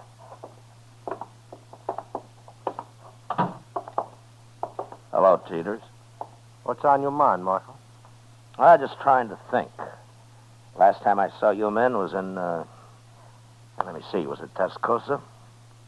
Never mind all that, Marshal. Why are you here? No, I heard you were in town. I thought I'd drop by and say hello. News must travel pretty fast in Dodge. We ain't been here 15 minutes all told. Well, maybe he was expecting us, Gridley. I happened to be at the depot. I noticed you get off, so I followed you here. All right. But we're not wanted, Marshal. Matter of fact, a judge up in Abilene just turned us loose. Wasn't no witness to that killing. Wild Bill tried to frame us, but didn't work. Well, that just goes to show the law's fair to everybody, doesn't it? Why'd you come here, Marshal? Just to let you know that I'm still the law in Dodge and that I don't want any trouble here.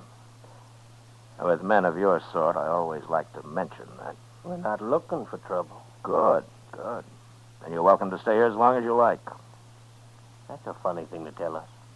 It's an open town, Teeters. Yeah, sure, Marshal. Sure it is, yeah. And I'll treat you two just like anybody else. If you stay out of trouble, the town's yours. Anybody who starts trouble won't be us. Well, I'm glad to hear that. I'll be going now, gentlemen. Oh, there are some pretty sharp gamblers here. Don't let them take all of your money. Well, don't you worry about us, Marshal. So long.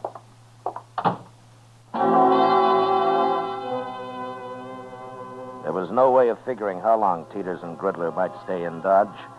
If they took a notion to do some gambling, it might be a week or two, or they might move on in an hour. That night, however, they were still in town, Buck and Faro at the Alfraganza. Everything looked fine until Chester came into the office about 10 o'clock. They're fixing to leave, Mr. Dillon, first thing in the morning. Oh, how do you know?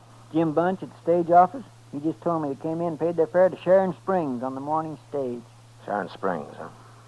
And then they're headed for Denver. Looks like it, sir. All right, Chester.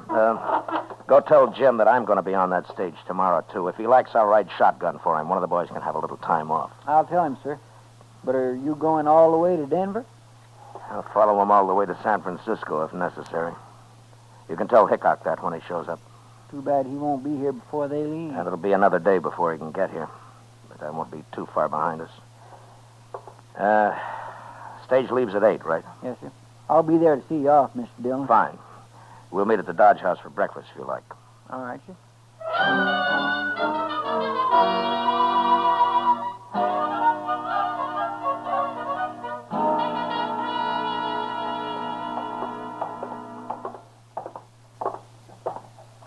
The stage looks like it's all ready to go, Mr. Dillon. Yeah.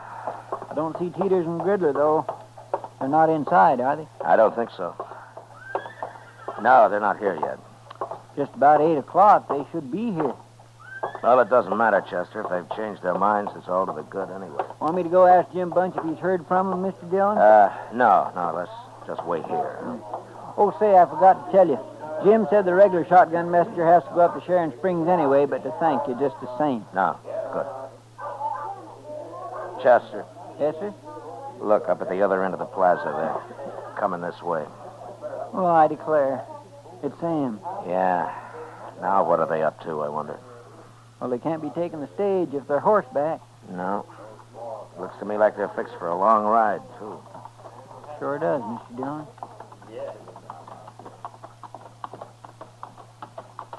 You're up early, Marshal. Yeah. So are you, Teeters. Cooler in the morning. For traveling, it is. So long, Marshal. What's the matter? Did you lose all your money last night? Yeah. Next time we'll follow your advice. So long. Will we go after him? Chester, you stay here and explain things to Wild Bill. I'll be on their trail. As soon as they're out of sight, I'll get my horse. You can tell Jim I won't be taking the stage. All right, sir. I'll leave as clear a trail for Hickok as I can. Yes, sir, I'll tell him.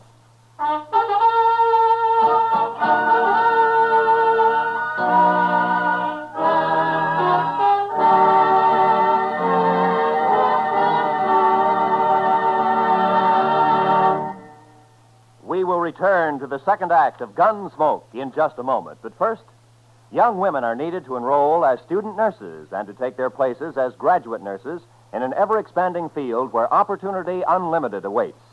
Older women should seek careers as practical nurses where fine living and fine working conditions are in prospect. Ask at any hospital at the nurses' registry desk or at any qualified school of nursing. And now, the second act of Gunsmoke.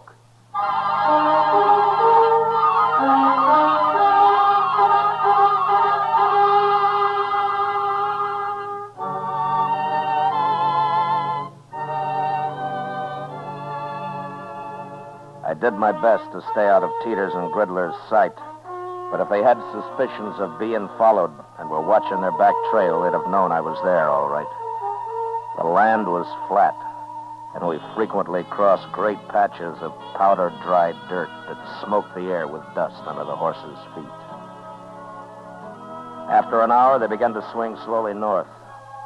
And by noon, it was clear that for some reason they were riding in a great half-circle. They'd left Dodge, headed west, and sure enough, just after sundown, they rode back into town from the east. I waited until dark, then came in. Put my horse up. The office was empty, so I walked up to Delmonico's, where I found Doc having supper. Oh, Matt. Oh, sit down. Oh, thank you, Doc. Oh, you look hungry enough to even eat this food. It's been a long time since breakfast, Doc. Yeah, the man ought to eat 3 meals regular, Matt. You'll get run down if you don't. Yeah, sure, Doc. Only sometimes you have to eat when you can. Oh, that's so. Did you have a hard day, Matt? Yeah, I've been riding, Doc. Riding around in circles. Oh, is that what the government pays you for? Oh, I'd like to have your job. Yeah. I wouldn't be too sure of that, Doc. It isn't always this easy. Yeah, I know, Matt. Chester told me. What happened? You lose them? No, I didn't lose them. As a matter of fact, they're coming in here right now. Huh? What do you mean they're coming? Those two? Yeah, They're pretty hard-looking fellas. they are. Evening, Marshal. Oh, hello, Teeters. Riddler. Marshal. This is Dr. Adams, gentlemen. How are you? Hi, Doc. Yeah, how are you? Well, what's on your mind? You are, Marshal. What? That was you trailing us all day, wasn't it? Yes, it was. Why? I didn't want you to get lost. That's a lie. Then let's say that I didn't want you to get into any trouble. You going to tell us what it's all about, Marshal? Well, you're not exactly the most reputable citizens in Kansas, and I just wanted to have an eye on you, that's all. You sure do. Because like I told you, you keep out of trouble, and you're welcome to stay here. Just remember one thing, Marshal. There's two of us. And next time you follow us, you might not come back. Well, taking chances like that's part of my job, Mr. Teeters. That's a poor job, then. Yeah, sometimes I think so, too. Come on, Teeters, let's get out of here. Yeah. Well, they're not very polite, are they? No, but they're smart. Smart enough to figure something's wrong, anyway. Well, you think they might bolt, Matt? It depends on how smart they really are, Doc. Right now, they're so curious, they might stay around just to see what it's all about. Oh, Mr. Dillon? Oh, hello, Chester. Oh, Pull up hi, a chair. Doc. Pull up a chair, Chester. I won't have time. Hey, we better get right over to the depot. Oh, why? What's happened? Well, sir, I saw 'em ride back into town. The first thing they did was go to the depot and ask about a train. Oh, were you there? No, sir, the agent came and told me like he'd promised. Train goes at 7:30, doesn't it? Yes, sir. And it's just about that now. I've been looking everywhere for you. Doc, if that waiter ever does come around, tell him to hold a steak for me, will you? I might just be back for it. Sure, Matt. Yes, sir. And good luck. Yeah, thanks, Doc. Come on, Chester.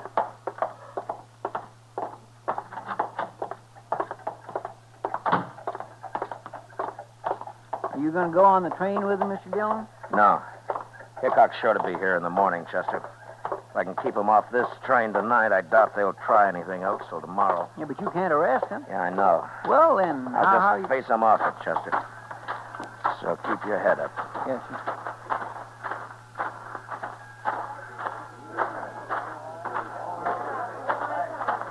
Now, there they are.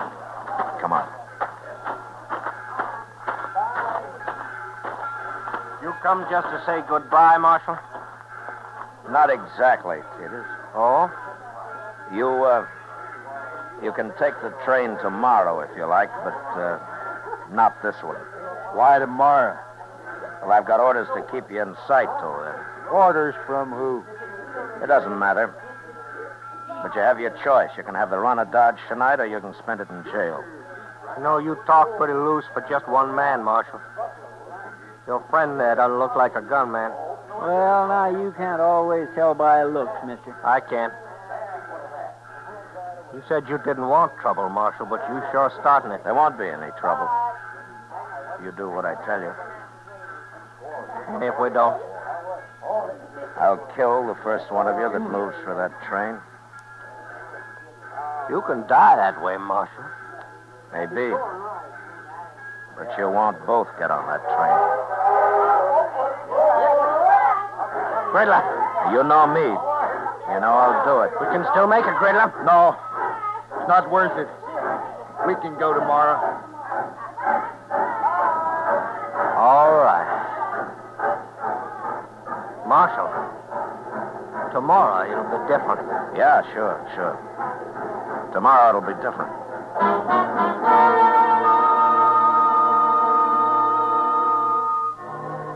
Chester and I met the noon train next day. But as I'd figured, Hickok didn't get off it. I questioned the man who rode the baggage car, and sure enough, Wild Bill and his witness had hidden out there the whole trip. As soon as the crowd left the depot, we walked down to the car, crawled under it, and pounded on the door on the other side. Who is it? It's Dillon, Bill. Open up. Oh, jump up, Matt. Come on, Chester.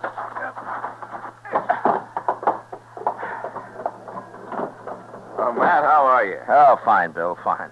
Oh, this is Chester Proudfoot. How do you do, Mr. Hickok? Chester. Sam, come over here.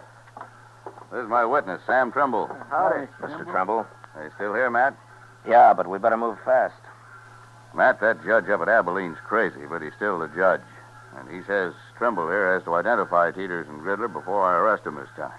But, Bill, they can't be tried twice for the same crime. I know that, Matt, but I'm after them for a second murder they did. I'd suggest we just go kill them, but I've been waiting a long time to see these two hung, and by glory, I'm going to do it. You will if you're lucky. Tell me, Mr. Trimble, do these men know you on sight? Well, I'll tell you how it was, Marshal. I was in the stable where I worked, over in Abilene, that is, and a fella come in for his horse, and I went to get it for him. I heard some shooting, and then two men ran right past me. I got a good look at them, all right. They just killed that fella, too. You mean you don't know Teeters and Gridler? I never heard of them, Matt. There's no pictures of them I know of, but he can identify them when he sees them. Yeah, sure, but what about them? Will they recognize you, Mr. Trimble? Gosh, I don't know, Marshal. I hope not. They'd kill me on sight, wouldn't they? I hadn't thought of that. Well, you just do what we tell you to, and you'll come to no harm, Trimble. Dillon and I are a fair match for those two. If they start any trouble, we'll be on them so fast they'll die on their feet. Taking a terrible chance. I hadn't thought of that. Easy, Trimble, easy. An hour from now, we'll have them in jail with their teeth pulled. I sure hope so, but how are you going to do it? Just go find them, that's all. As soon as we get them locked up, I'll buy you the biggest steak you ever ate, Trimble. Come on, let's go.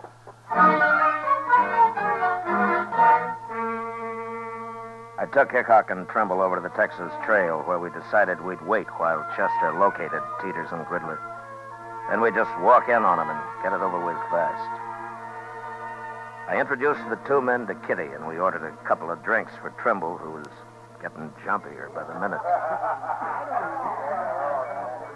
What are you two heroes doing? Getting this poor man drunk enough to fight him?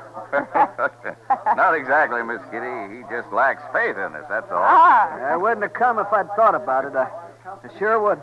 Look, Trimble, it isn't often a man has both mine and Matt Dillon's guns behind him. You're as safe as you'd be in church. I don't go to church. Here, Mr. Trimble. Have another drink, huh? I will in a minute. I'm going out back first. Whatever you're up to, it's making him mighty nervous. Yeah. Well, I'll admit he usually leads a quieter life. He'll brag big, though, once he's back in Abilene. Yeah. Tell me, Bill, do you plan to stay in Abilene long? Oh, I don't know, Matt. Charlie Utter keeps talking to me about Deadwood. Oh, it's as dusty up in Deadwood as it is in Kansas. Yeah, I know, Miss Kitty, but Charlie thinks some of that dust is made of gold. Hey, What's that? I don't know, but I'm going to find out. I'll go with you, Matt. All right, stay in here, everybody.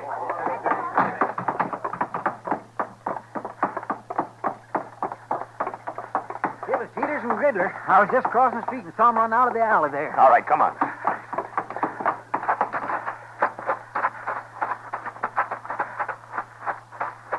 There he is. Yeah, it's Trimble. What happened, Trimble?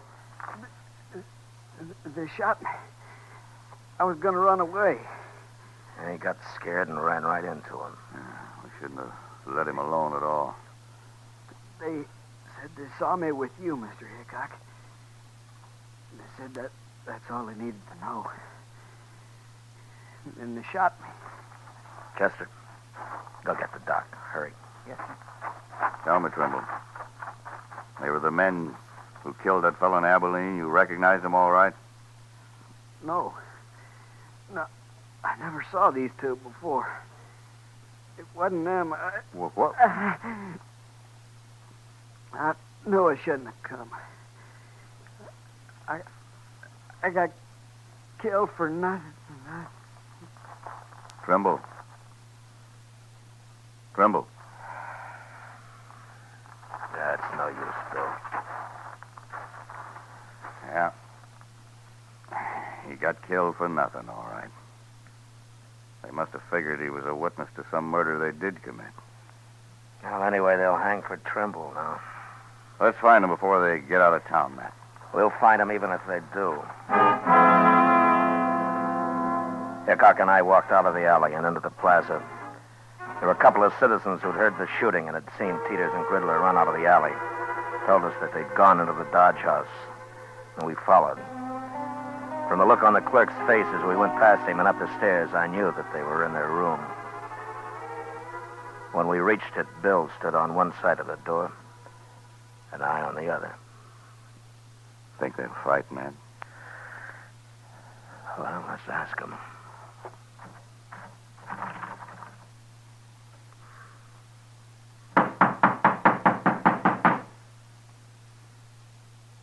I told you they'd follow us, Teeters. Well, we're trapped sure. Shut up, I said. And it got us to the street otherwise. Open the door. Throw your guns out. There's no use trying to fight. There's no use in hanging neither, Marshal. You can just take us the best way you can. No. Our chance hanging. We got off once. Till you get away from that door. I've listened to you enough. I ain't facing Dillon and Hickok both now. Hold your hand clear of that door. Peters, you shouldn't have...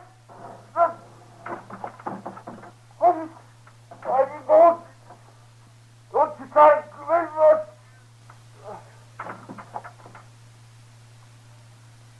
Wait, Matt.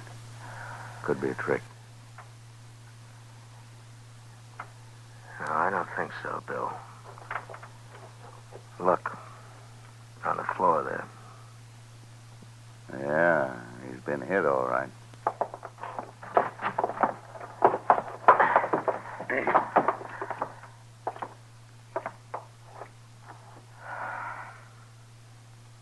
Well, they're both dead. Well, I sure never expected this. Saved us doing it, maybe. Riddler lost his nerve, blast him. Shooting was too good for these two. I wanted to see him hung. Well, things don't always work out, Bill. No, they sure don't. Not lately, anyway.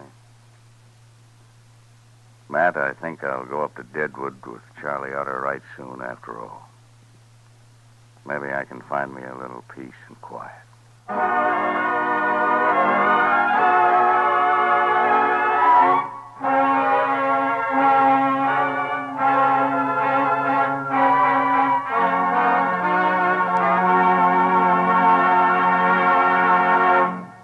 Gunsmoke, transcribed under the direction of Norman MacDonald, stars William Conrad as Matt Dillon, U.S. Marshal. Tonight's story was specially written for Gunsmoke by John Meston, with music composed and conducted by Rex Corey.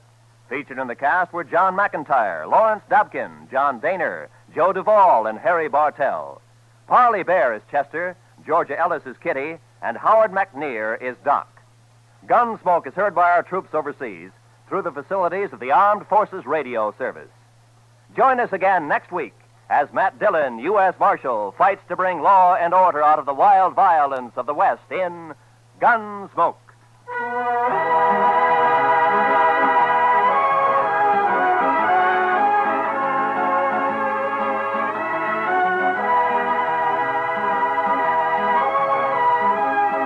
Many of the war orphans of Korea have never known peace or plenty. Their lives have gone from bad to worse. Now their future is in our hands. Without help, they cannot live. We can send them food through CARE, the American Package Sending Relief Agency. Send your contribution to CARE's local office or to CARE New York or CARE Los Angeles. This is Roy Rowan. This is the CBS Radio Network.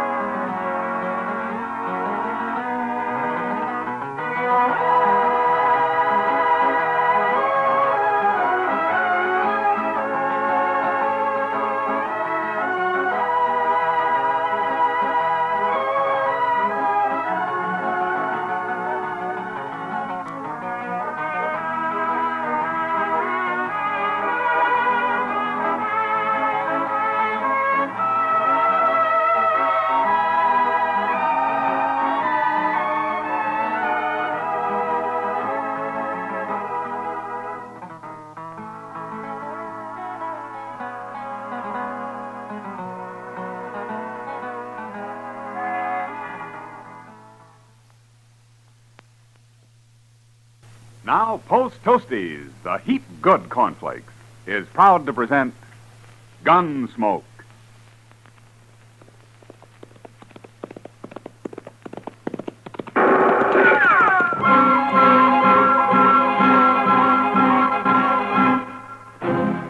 Around Dodge City and in the territory on west, there's just one way to handle the killers and the spoilers, and that's with a U.S. Marshal and the smell of gun smoke.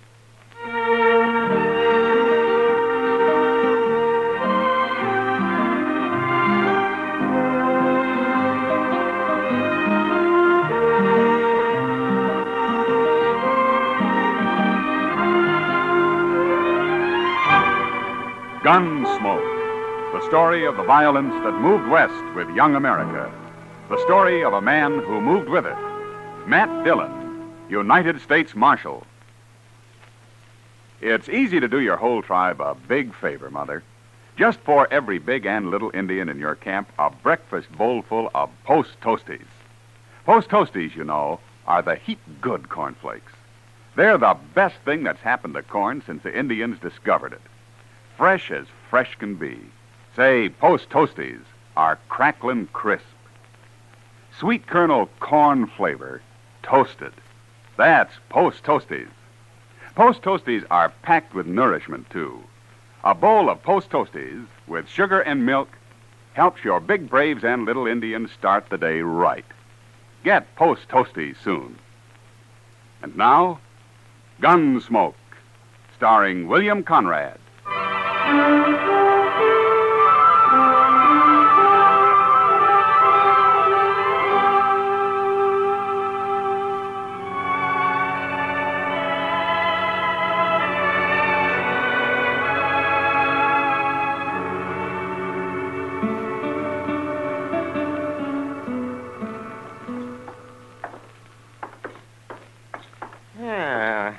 Nice day, Matt.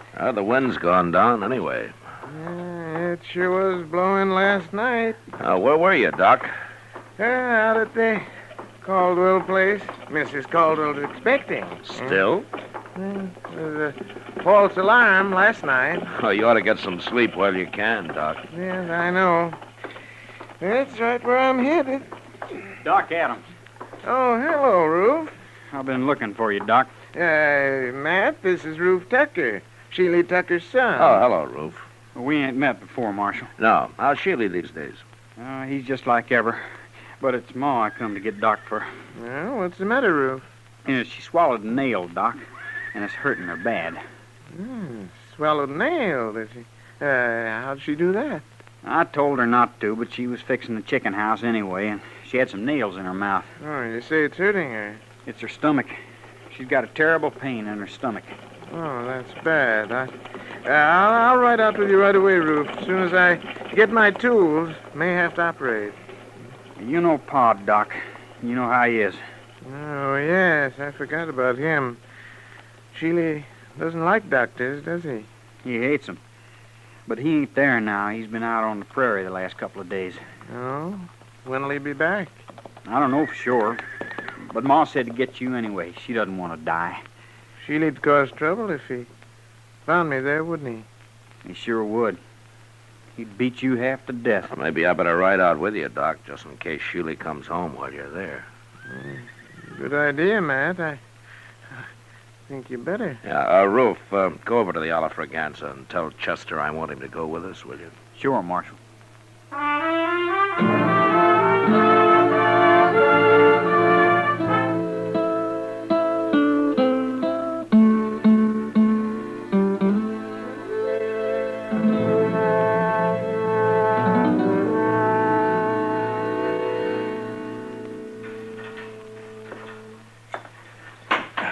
How is she, Mr. Dillon?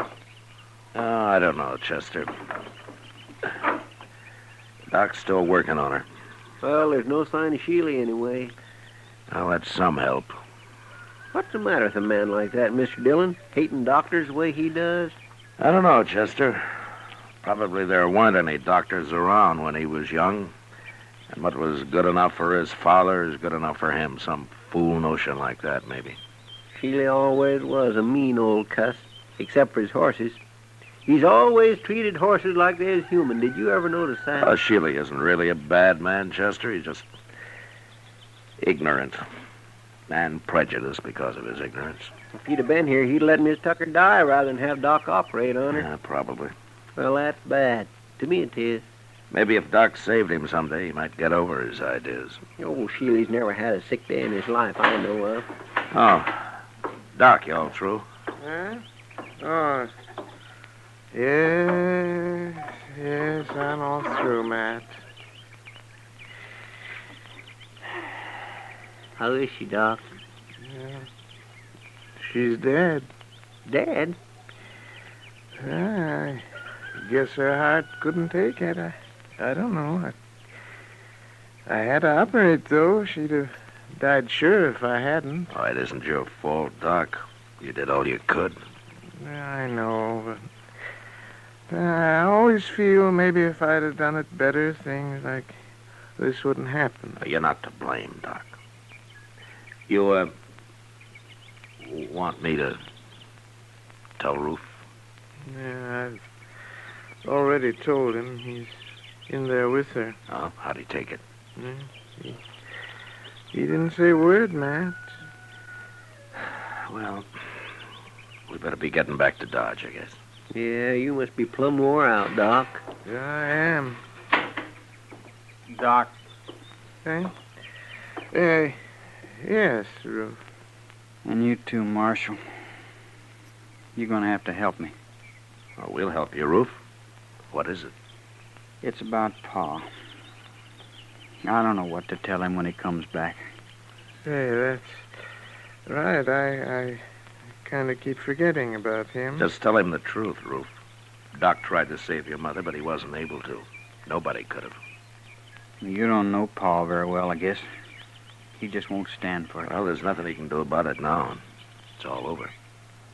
Not for him, it won't be.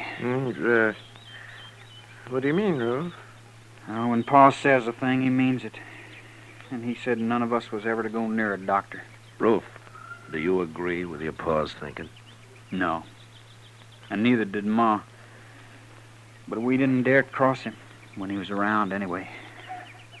I'm afraid of him, Marshal. You'll have to stay here and tell him. Yeah, well, I can't stay. I have to get over to the Caldwell place. That baby's due any time now. But you can't go. All right, Roof, all right. I'll stay here till he comes back. Chester, you better ride into town in case anybody's looking for me, huh? All right, sir, Mr. Dillon. Yeah, it's a funny thing how a doctor can lose one life and maybe bring another into the world all on the very same day. Yeah. Come on, Chester. We can ride partway together.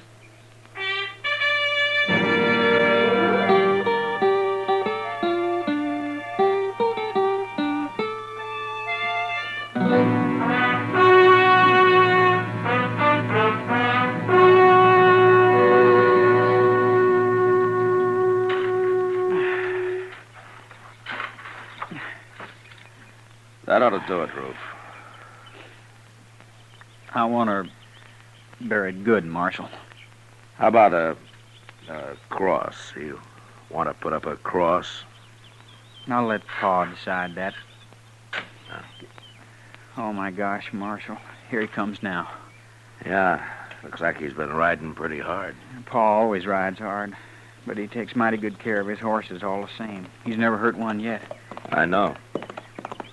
Hurry, boy, Oh, there, Marshal. How are you, Sheely? What are you doing out here? What's this? Sheely,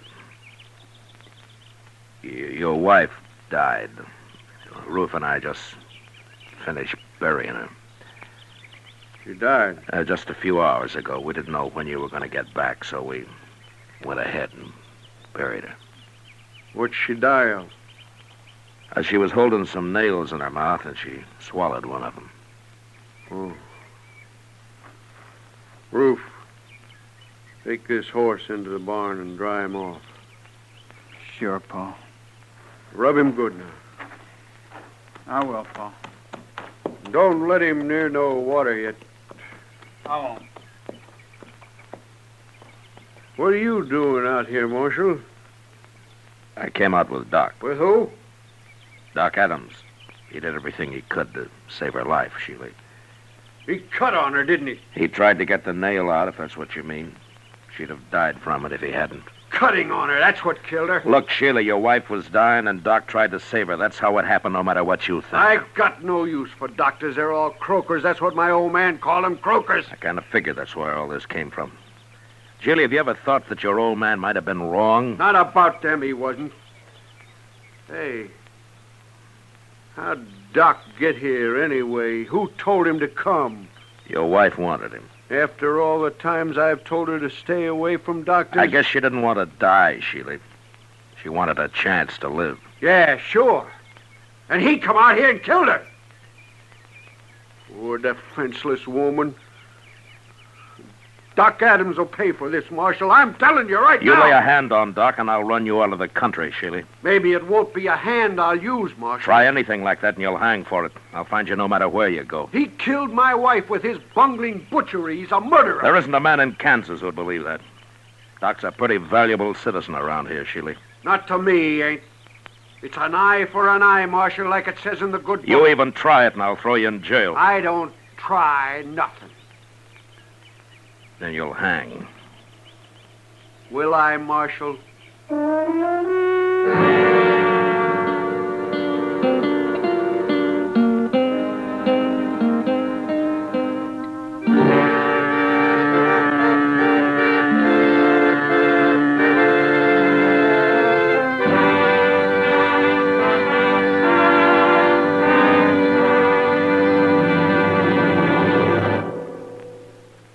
Say, what goes on at your house at breakfast?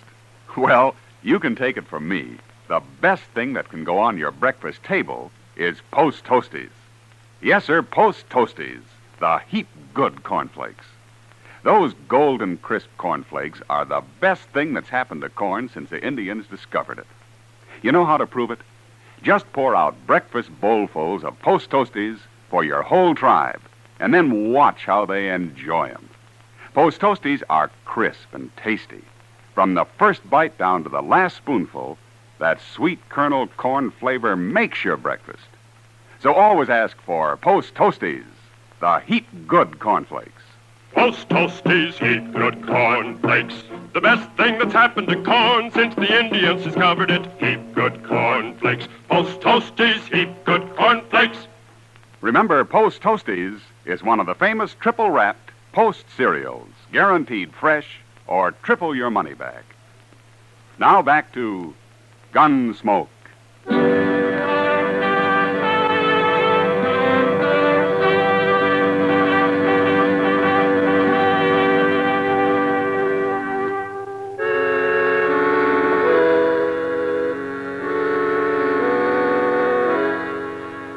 I left Sheila Tucker standing by his wife's grave, and I rode back to Dodge. There was no use trying to convince the man that doctors aren't bunglers and murderers. I figured he'd have to experience the truth himself somehow. And there wasn't much chance of that, the way things stood. But what really worried me was his threat to get Doc. Ordinarily, Sheila was peaceable enough, but there was no telling what he might do now. Doc stayed at the Caldwell place that night and the next day, too. I thought he'd be safe there, and I didn't worry about him till the next evening.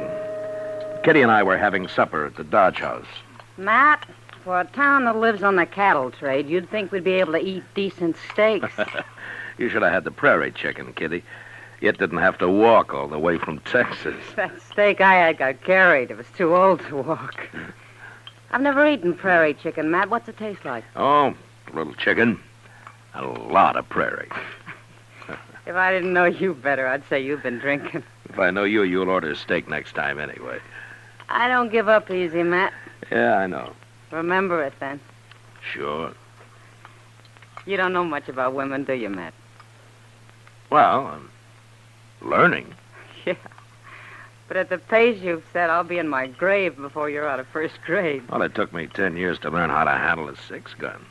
Well, that's the nicest compliment I've had all day. Drink your coffee. I gotta get out of here. Yes, sir, Mr. Dillon.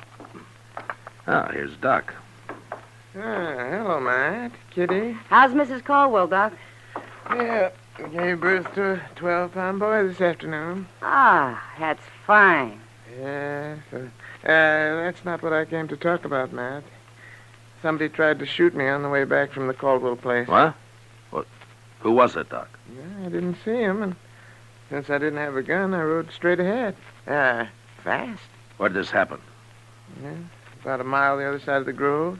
I should have come out and ridden back with you, Doc. You should have, huh?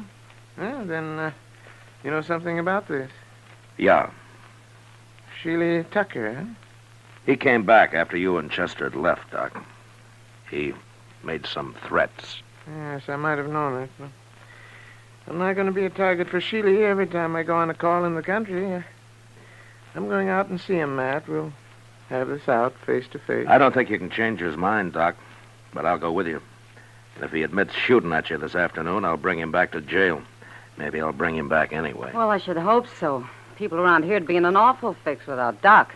Well, then there's me too, Kitty. Oh, sure, Doc. I was thinking of you. We'll ride out in the morning, Doc. Yeah, good.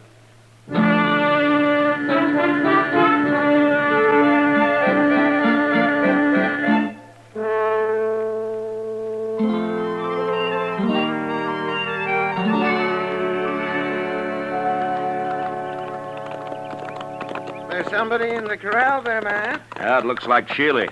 Tis. Him and Ruth both. Hello. Well, let's leave them here. They'll stand.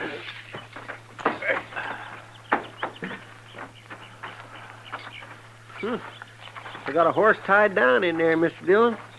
He's down, Chester, but he isn't tied. No, by golly, he ain't. Oh, say, look at that. Yeah, broke his leg. Now, that's too bad. Well, here we are.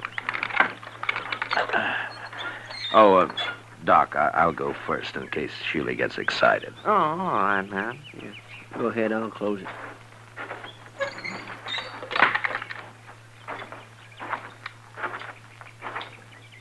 Hello, Sheely. Ruth. Hello. You bring that croaker out here to kill my horse for me, Marshal? Now, Sheely... Wait a minute, Doc. I'm sorry about your horse, Sheely. What happened? That bay's the finest animal I ever owned. I was just topping him off when he fell and busted his leg. I'll blame it. Gee, that's too bad. It sure is. Ruth, go on up to the house and fetch me my rifle. Okay, Pa. Terrible thing to lose a horse like this. Sheely, if you like, I'll do the shooting. Oh, thanks. I'll kill him myself. It's my job. You know, it's a funny thing. We always shoot a horse if it breaks a leg, but we wouldn't think of shooting a man when he does. You croakers got other ways of getting rid of people. Yeah, I'll overlook that, Sheely, but I'll tell you something. I don't want to hear nothing from you. Well, you like that horse, don't you? Of course I do. Well, then, don't shoot him. What? Well, look, Sheely, that horse is done for anyway, so it won't hurt to let me try to fix his leg the same way I would a man. It just might work. You mean put a cast on him? I do. I never heard of putting a cast on a horse, Doc. Yeah, neither have I. It's crazy. I don't like it. It's up to you, Sheely. Well, I wouldn't have let you near my wife if I'd been here. Why should I let you fool with my horse? All right. All right, Sheely. Shoot your horse, and I'm taking you back to Dodge. What for? You're going to jail for trying to kill Doc yesterday. At least that's what Doc told me. Yeah, now, Matt, I didn't exactly Shut up, say... Doc. I ain't going to jail. I can't... Yes, you are. Unless maybe Doc changes his mind about charging you with attempted murder. Then I couldn't put you in jail. Oh? Yeah, no.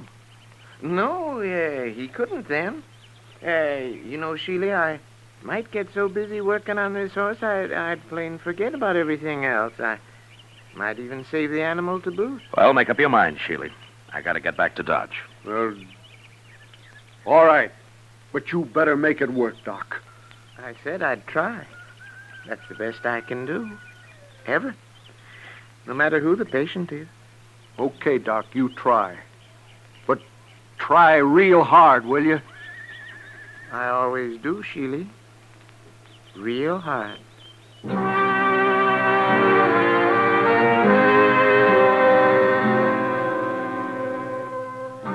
Chester and Ruth made a fast trip into Dodge for plaster of Paris and some muslin to go under it.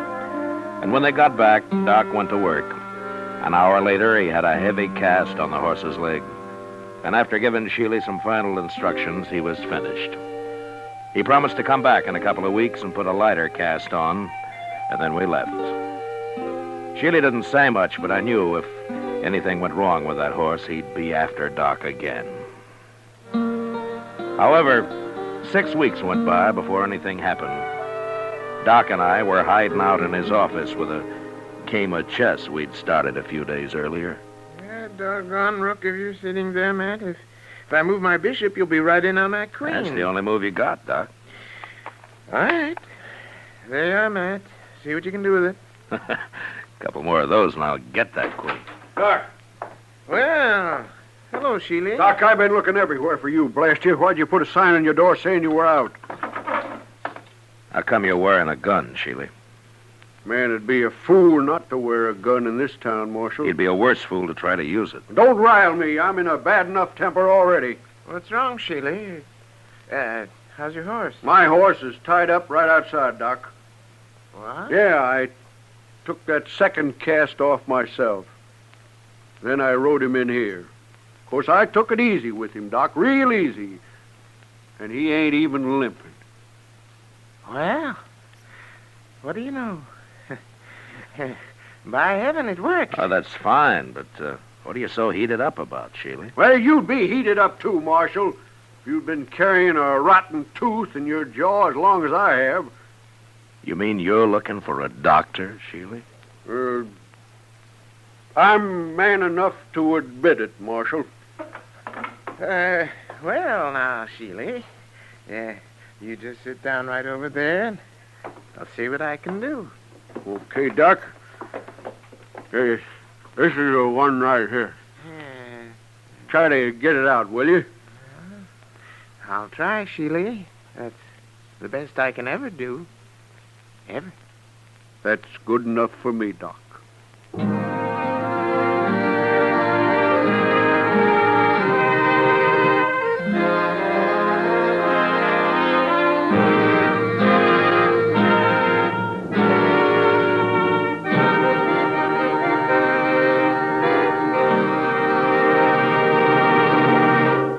In just a moment, we'll tell you about next week's adventure on Gunsmoke.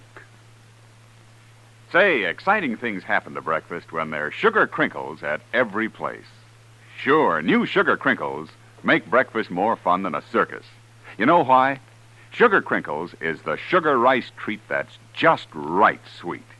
Not too sweet, the way some sugar-coated cereals seem to be, and not like others that aren't sweet enough. Sugar crinkles, every golden crisp nugget of them, is just right sweet. So try starting your day off just right with new sugar crinkles. And don't forget, when you're listening to the radio or watching television, sugar crinkles make great snacks.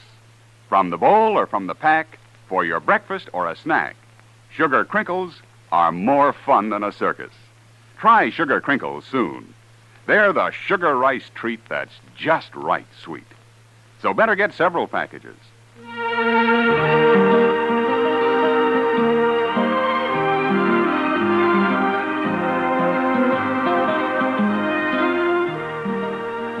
Gunsmoke, under the direction of Norman MacDonald, stars William Conrad as Matt Dillon, U.S. Marshal.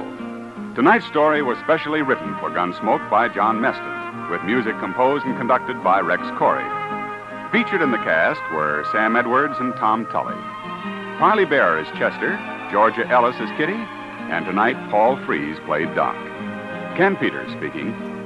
Join us again next week as Matt Dillon, U.S. Marshal, fights to bring law and order out of the wild violence of the West in Gunsmoke.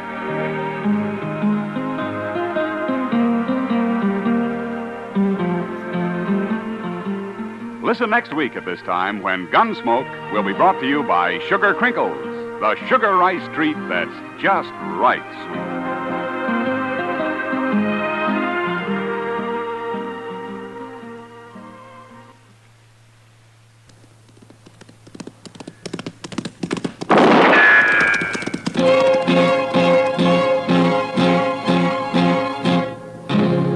Gunsmoke, brought to you by Chesterfield. Chesterfield packs more pleasure because it's more perfectly packed, thanks to Accuray. They satisfy the most. Around Dodge City and in the territory on West, there's just one way to handle the killers and the spoilers, and that's with a U.S. Marshal and the smell of gun smoke.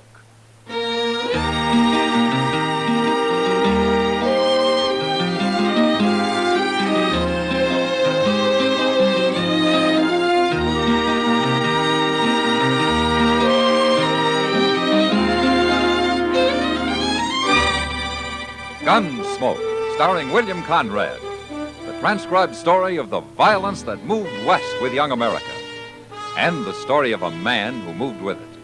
I'm that man, Matt Dillon, United States Marshal. The first man they look for and the last they want to meet. It's a chancy job, and it makes a man watchful and a little lonely.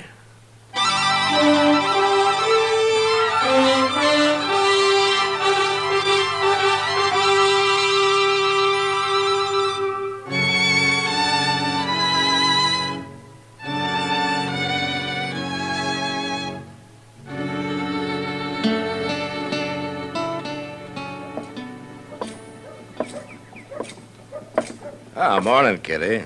Well, you're out early today. I'm a working man. I have to keep regular hours. Then what were you doing at the Long Branch at 2 o'clock this morning? Well, sometimes it's a regular 24 hours, just like you. Well, at least I make good money at it. Kitty, would you really like to see me settle down and run a saloon? You might get to like it. All right, I'll do it. When? When I'm about 50. I thought so. Good morning, Miss Kitty. Oh, hello, Chester. Here's a letter for you, Mr. Dillon. Oh, thanks, Chester. The envelope says it's from Judge Rambo over in Wichita. Mm-hmm. Anything important? Yeah, it's a court order for eviction. Yeah, seems Brandon Teague didn't file legally on his land over by Wagon Mound. Did you say Brandon Teague? Oh, do you know him, Kitty? Everybody knew him around Abilene. Yeah, he had a pretty bad reputation then, I guess. Doesn't he still? Well, I haven't seen him for some time, but he's married now, and he's trying to prove up some land. Well, I don't envy you trying to put him off it.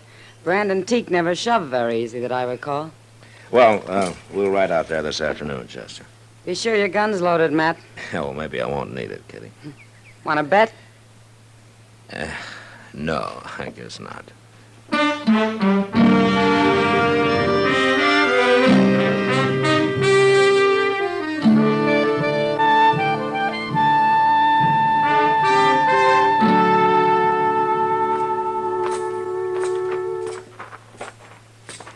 You ask me, Teague's gone and built himself a mighty nice place out here, Mr. Dillon. Yeah, he's doing fine.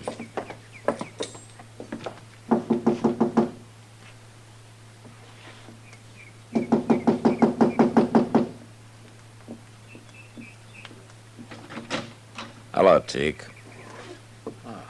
Hello, Marshal. Chester? How are you, Teague? What brings you out this way? Well, here, you might as well read it yourself. What's this?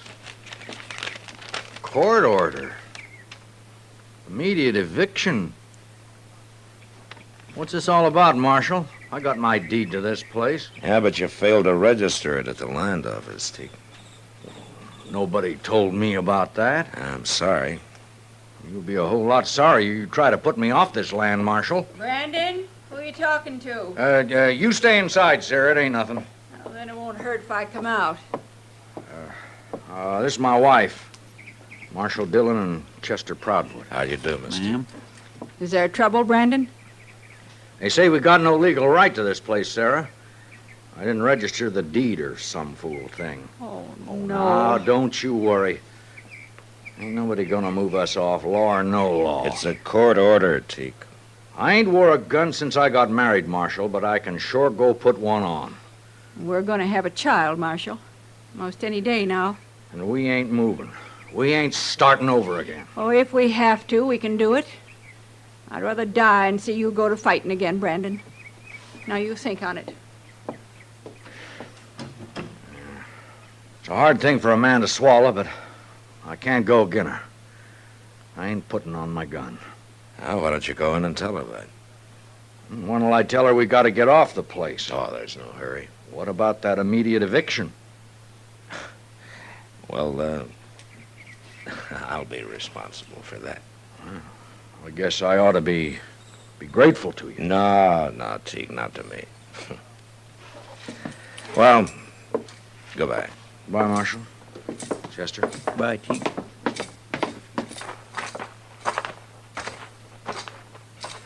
When are you going to put him off, Mr. Dillon? I'm going over to Wichita, Chester. I'll find out there.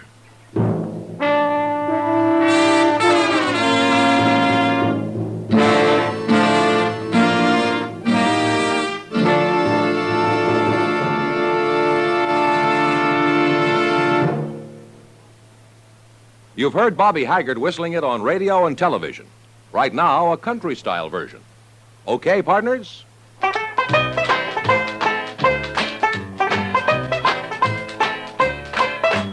Packs more pleasure, packs more pleasure. Chesterfield packs more pleasure because Chesterfield's more perfectly packed. It stands to reason a cigarette made better and packed better, smokes better, tastes better. And Chesterfield is more perfectly packed by Accuray. This electronic miracle removes human error in cigarette manufacture.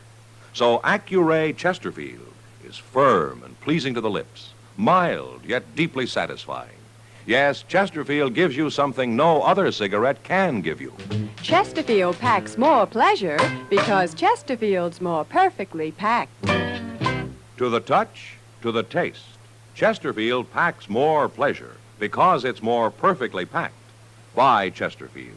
Mild, yet they satisfy the most.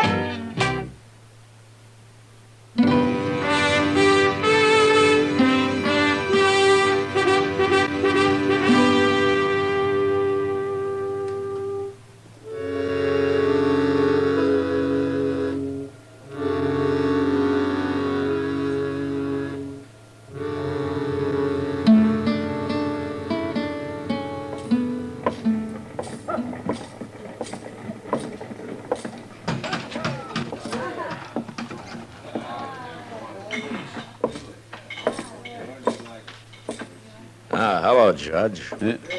Marshal Dillon, what are you doing in Wichita? Well, I came to see you. Oh, that's so? It's about that court order you sent me, Judge. Which court order, Marshal? The one to evict Brandon Teak off his land near Wagon Mountain. Oh, that. Yes, I remember. What's the trouble? Is he putting up a fight? No, he isn't. Well, he sure must have changed. I remember Teak around here. He was a wild one. Well, he's married now, Judge. As a matter of fact, they're expecting a child any day. A child? Mm-hmm. So, I told him that they could take their time about moving. Take their time? Yeah. That order was to evict them at once, Marshal. Yeah, I know that, Judge. There's no room for sentiment in the law, Marshal Dillon. What's right is right, and what's legal is legal. Look, Judge, Teak's been on that land for over a year. How come this business about failing to register his deed just came up? It was only recently brought to my attention. And who brought it to your attention? Lee Sprague.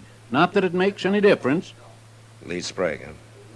He owns a lot of land around Wagon Mountain, doesn't he? And he's filed on this. There's nothing irregular about it, Marshal, if that's what you're thinking. Well, legally, I'm sure everything's correct, Judge. You can't argue with facts, Marshal. Now stop being a sentimental fool and go do your duty. Brandon Teak's a changed man, Judge. He's done more than prove up that land. He's proved himself up, too. Homestead Act, 1862, paragraph 12. After 1 year, if the deed to such land is not duly recorded at the nearest government never office... mind, Judge. I know how it reads. Well, then start acting like it. I can hold even a United States Marshal in contempt of court, you know. Yeah, sure you can. You got a lot of power, Judge. But there's only one thing wrong. And what's that? You never learned how to use it.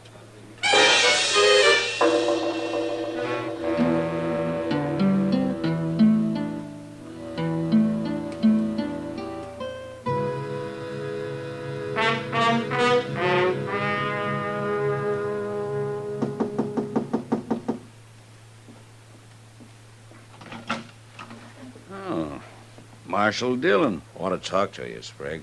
Come in. Thank you. How'd you know I was in Dodge today? I found out. It's about Brandon Teague, Sprague. Something wrong? No, not legally. Judge Rambo made that pretty clear. Want to tell me what's bothering you, Marshal? Yeah, sure. I think Brandon Teague deserves that land more than you do. Marshal, I'm in the land and cattle business, and I'm making out mighty well. No man can accuse me of ever doing anything illegal or dishonest. But everybody knows I practice sharp, and I'll go on practicing sharp, too. Even against a man like Teague, who's hung up his gun and settled down and tried to make a life for him and his family? What do you mean, his family? There's a child coming any day now. Then he's better off in town, Marshal. What? My wife stayed in the country. That's why I lost her. Looks to me I'm doing Teague a favor. You got an awful easy conscience, Sprague. No use arguing, Marshal. You got your order, now go put him off. No, Sprague, I'm not going to do it. What? I couldn't hold my head up if I had any part of the kind of law you and Judge Rambo want. You mean that? I do. I ain't gonna let you stand in my way, Marshal. You're in for trouble.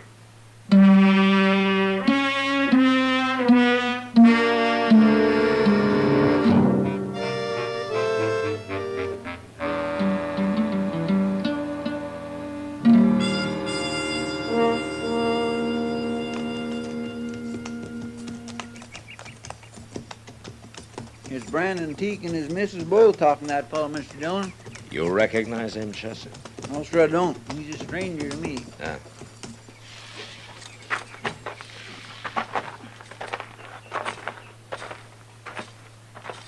Looks like they're all head up over something, don't it? Yeah.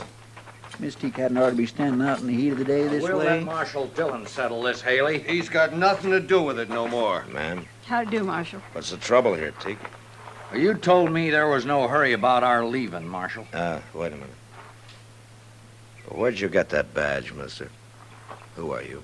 I'm Jim Haley, Marshal. Deputy Sheriff from Wichita. Wichita? Well, how'd you get here? I took the Santa Fe to Dodge, then I rented me a horse. Answer me, Haley. Judge Rambo sent me. I guess he felt the law needed a little enforcing down this way. He's got a court order, Marshal, just like the one you had. It's plumb legal. And I want you people to pack up and be out of here by tomorrow. Just a minute, Haley. I can take care of him, Marshal. No, Brandon, there'll be no fighting. Now, Sarah, You ain't gonna do nothing except move, Teak, and right now. No. So, woman, you let go my arm! Sarah!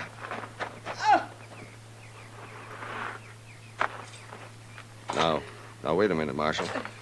She shouldn't have grabbed my arm like that. I was only trying to do... Get his gun, Chester. Yes, sir. Is she hurt, Teak? You all right, Sarah? I'll be all right. She only grabbed his arm. He's gone and hurt her, Marshal, flinging her off like that. Chester. Yes, sir. Jump on your horse and ride for Dodge, huh? Tell Doc to get out here. Fast.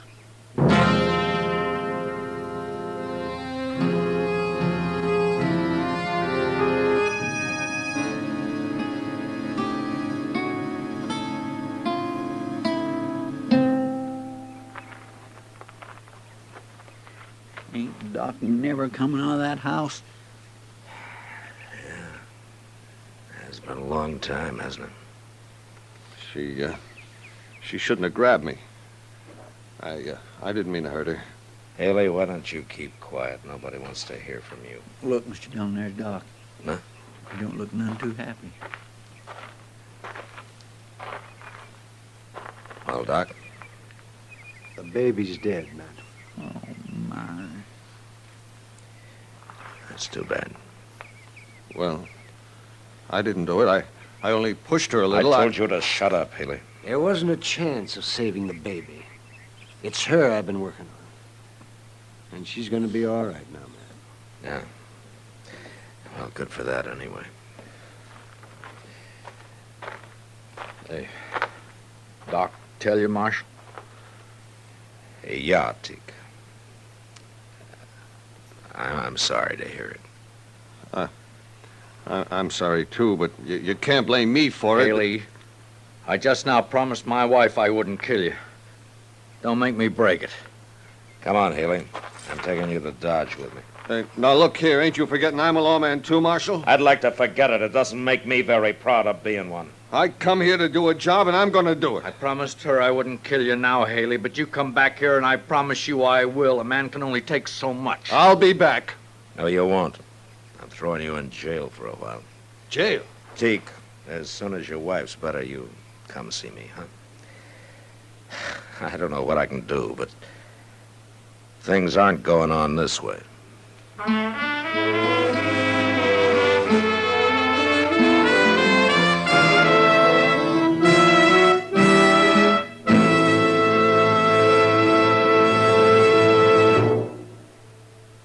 Where are you listening to Gunsmoke? In your kitchen? Getting ready for Sunday supper? Maybe in your living room, relaxing? Or out driving?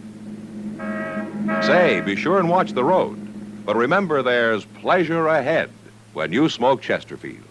When you satisfy yourself with Chesterfield's better taste and mildness. It stands to reason. A cigarette made better and packed better smokes better, tastes better. And Chesterfield is more perfectly packed by Accuray. This electronic miracle removes human error in cigarette manufacture. So Accuray Chesterfield is firm and pleasing to the lips, mild, yet deeply satisfying. Yes, Chesterfield gives you something no other cigarette can give you. Chesterfield packs more pleasure because Chesterfield's more perfectly packed. To the touch, to the taste, Chesterfield packs more pleasure because it's more perfectly packed. By Chesterfield, mild, yet they satisfy the most.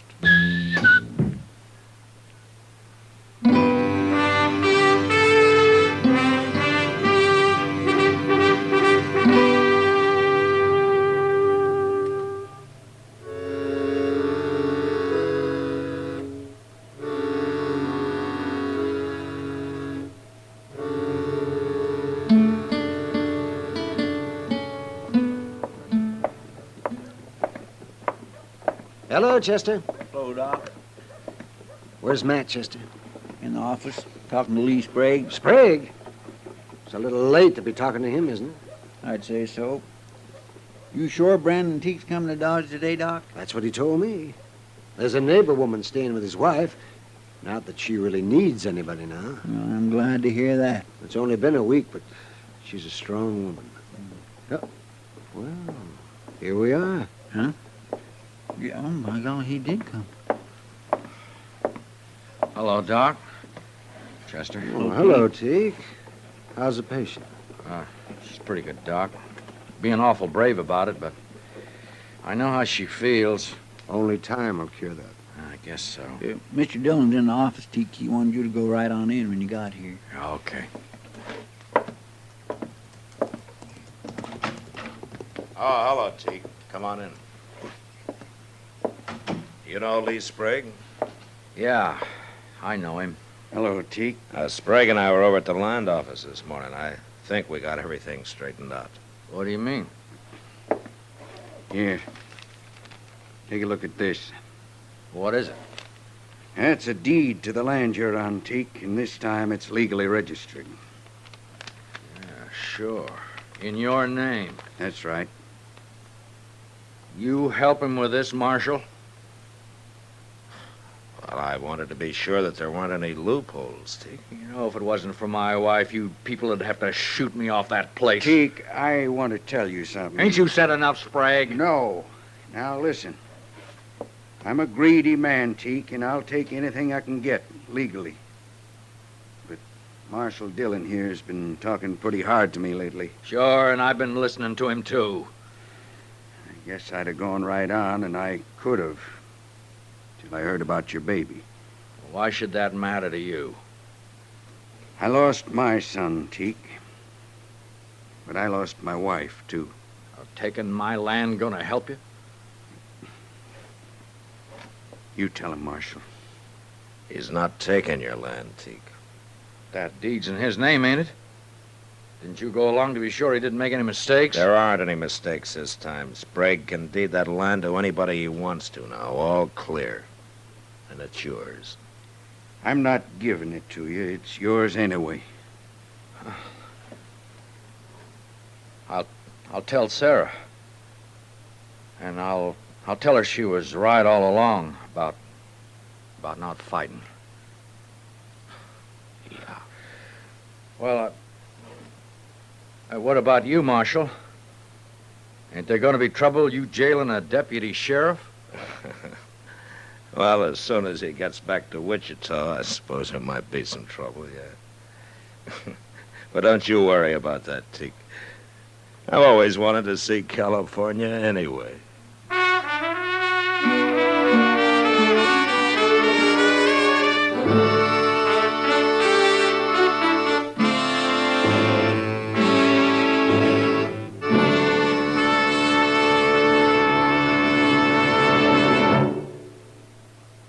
In a moment, our star, William Conrad. What's your idea of vacation pleasure? Mountains? Seashore? Lake? Wherever you go, here's an idea for your smoking pleasure. Take along a couple of cartons of Chesterfields. Chesterfields are firm, packed full, give you full-time flavor that's bound to make whatever you're doing more enjoyable. Vacation bound, buy Chesterfields by the carton. Mild, yet they satisfy the most. You know, on the frontier, a horse thief was often caught and hung because someone else's brand was on the animal he'd stolen. But next week, a man is hung because his horse has no brand at all. But that was the West. Good night. Gunsmoke, produced and directed by Norman McDonald, stars William Conrad as Matt Dillon, U.S. Marshal. Our story was specially written for Gunsmoke by John Meston, with music composed and conducted by Rex Corey. Sound patterns by Tom Hanley and Bill James.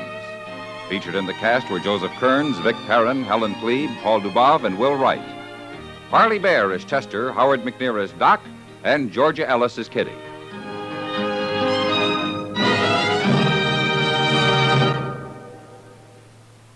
Live modern. Smoke L&M.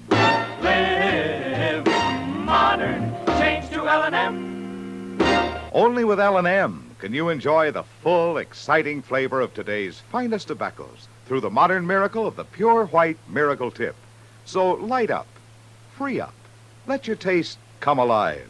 Live modern. Smoke L&M. Live modern. Change to L&M.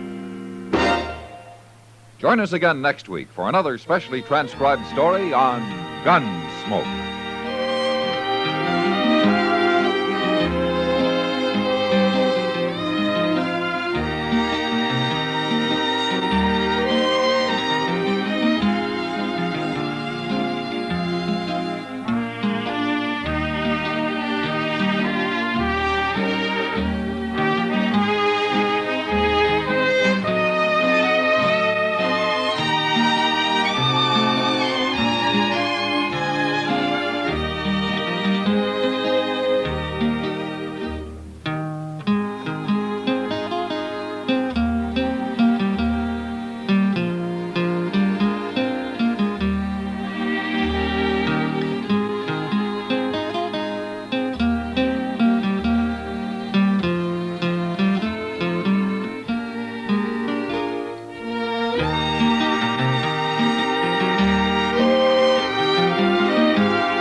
Gunsmoke.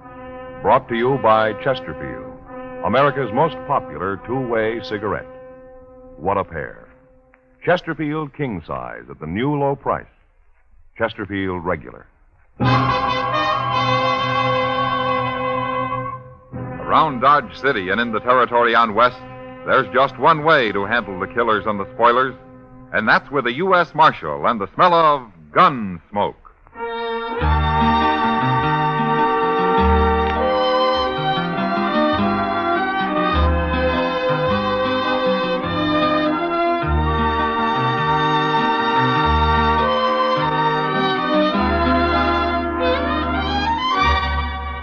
Gunsmoke, starring William Conrad, the transcribed story of the violence that moved west with young America, and the story of a man who moved with it. I'm that man, Matt Dillon, United States Marshal.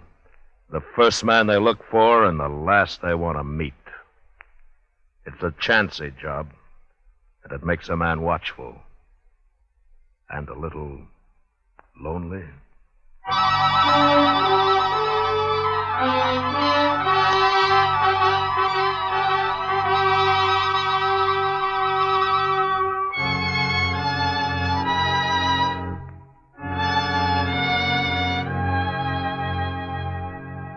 It was a long ride from Dodge up to Ponca Creek in the Dakota Territory, and I killed a good horse getting there. But I caught Lee Trumbull. He was asleep in a clump of willow, and I took him without a fight. We rode his horse double into Sioux Falls, but we came the rest of the way back to Dodge in style, by stagecoach. At least I thought we were traveling in style. Lee didn't seem to care much for it. In fact, he wouldn't even talk until the stage pulled into Dodge and drove up Front Street toward the plaza. You're making a bad mistake, Marshal. Is that so? I didn't kill anybody. There are two witnesses say you did, Lee. They're lying. Then why did you run? My brother Dolph, he said you was after me. That's why I run. You'll get a trial. You can talk about it then. I ain't gonna stand trial, Marshal. Dolph will get me out of jail before that. Is that so? I never figured Dolph is a man to do much of anything. You've been against us Trumbos ever since we come to Dodge, ain't you, Marshal? Yeah, I have. Neither one of you is any good. See what I mean? Ah, there's your brother Dolph now, waiting to welcome you back. Well, how'd he know I was coming? I wired Chester from Sioux Falls a week ago. That bandy-legged deputy of yours? Here's the mail. Chester's not my deputy. Well, he sure acts like it. Yeah, he does, doesn't he? No. Here we are.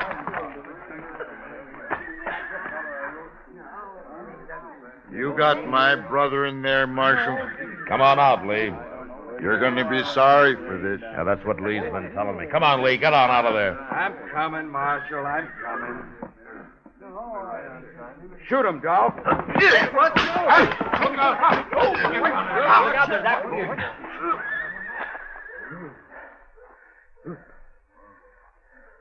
Don't look at me, Marshal.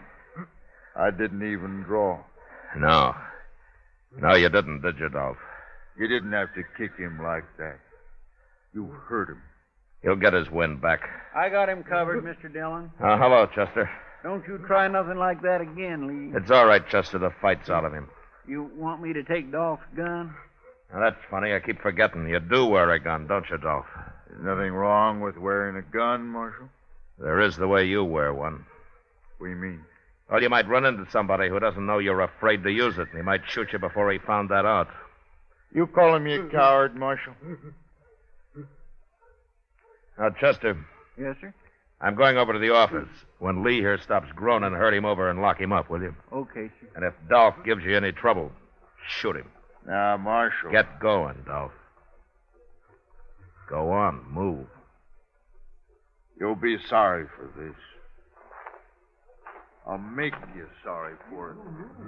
Oh, say, there's a fellow waiting for you over at the office, Mr. Dillon. He's a stranger to me, but he wanted to see you. All right, Chester. Oh, by the way, welcome back. Thanks.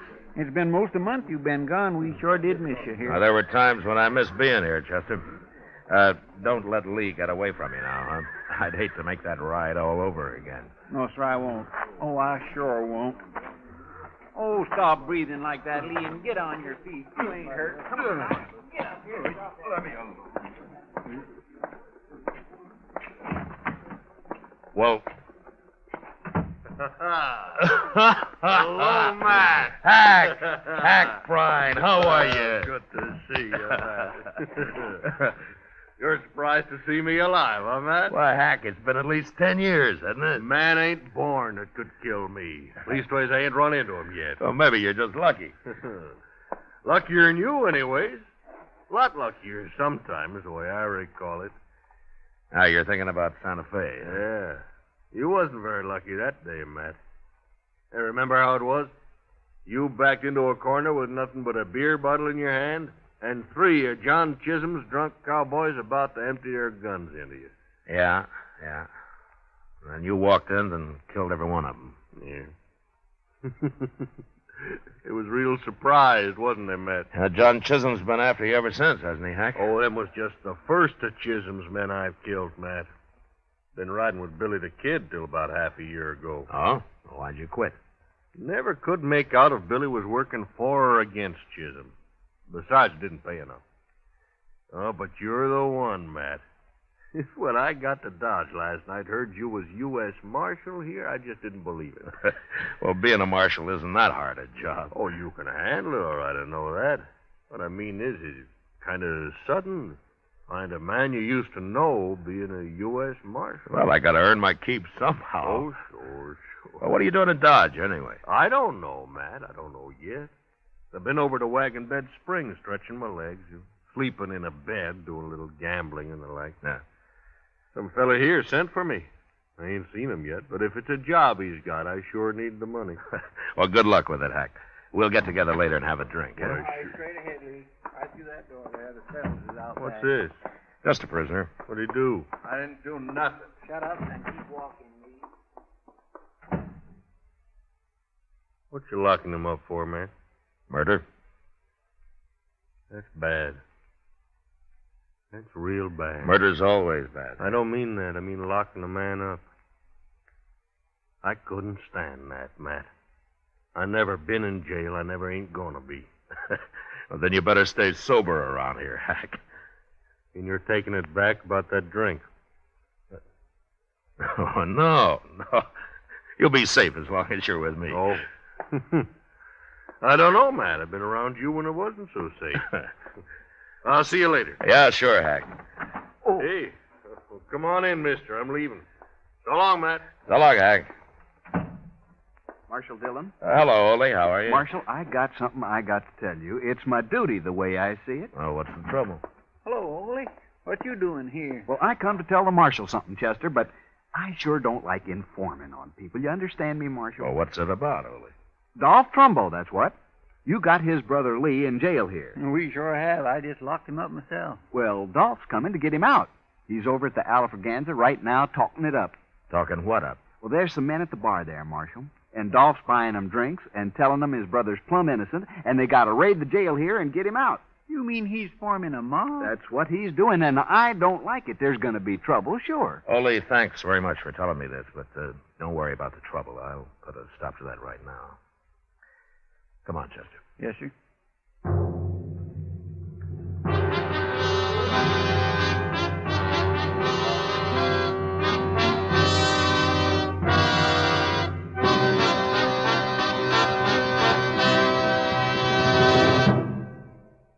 What a pair. What a buy. King-size Chesterfield, now at the new low price, and Chesterfield Regular. They're the quality twins. The same highest quality, the same low nicotine. Either way you like them, you get the same wonderful taste and mildness. A refreshing smoke every time. Change to Chesterfield, America's most popular two-way cigarette. Yes, the Chesterfield you smoke today is the best cigarette ever made. What a pair. Chesterfield Regular, Chesterfield King Size. They satisfy millions. They're best for you.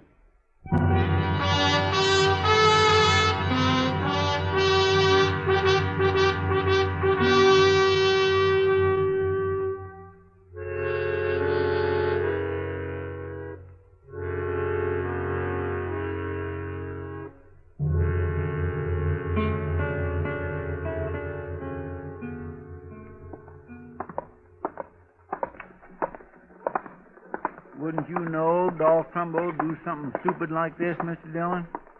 Trying to form a mob to take his brother out of the jailhouse. Well, it works sometimes, Chester. Not in Dodge, it don't. Oh, not so far, anyway. Here's the Oliver.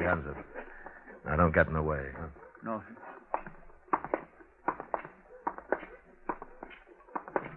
You're right, and something else. There's nothing to be afraid of, you men. You'll be led by one of the best gunmen in the whole country, I promise you that. And we'll have justice in Dodge, once and for all. Justice! That...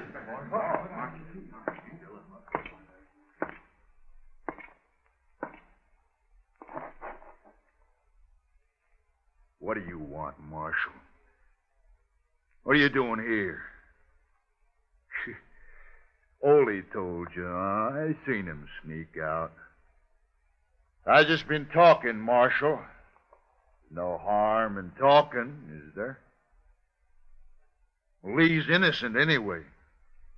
He shouldn't be in jail. And I'm going to get him out, too. These men here are all with me. And we're going to... Quiet. Shut up! Bartender, this place is closed for the rest of the day. No more liquor. And you men get out of here and don't let me find any of you together again. Not for a long time. Now get moving.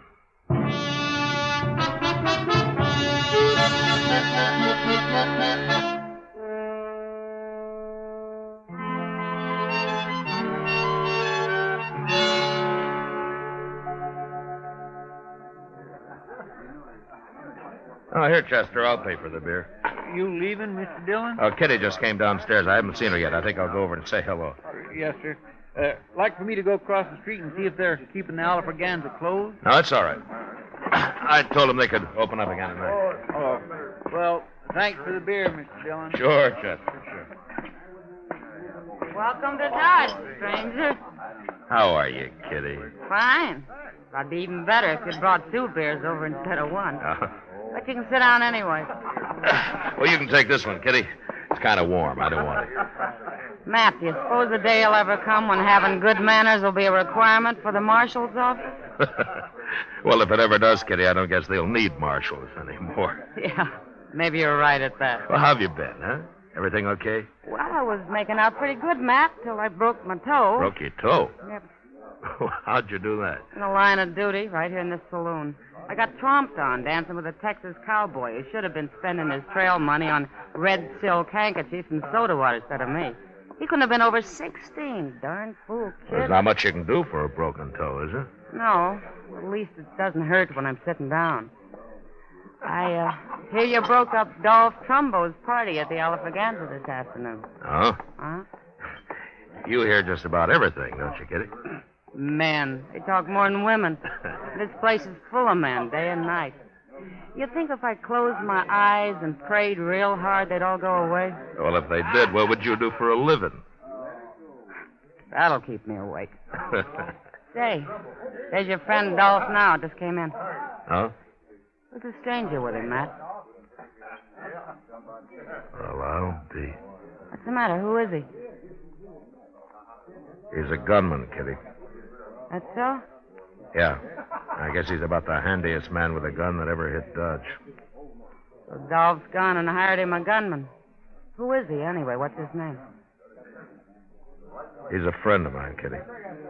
A friend of yours? Yeah, a good friend. He saved my life once.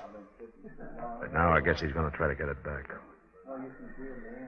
His name's Prine. Hack Prine.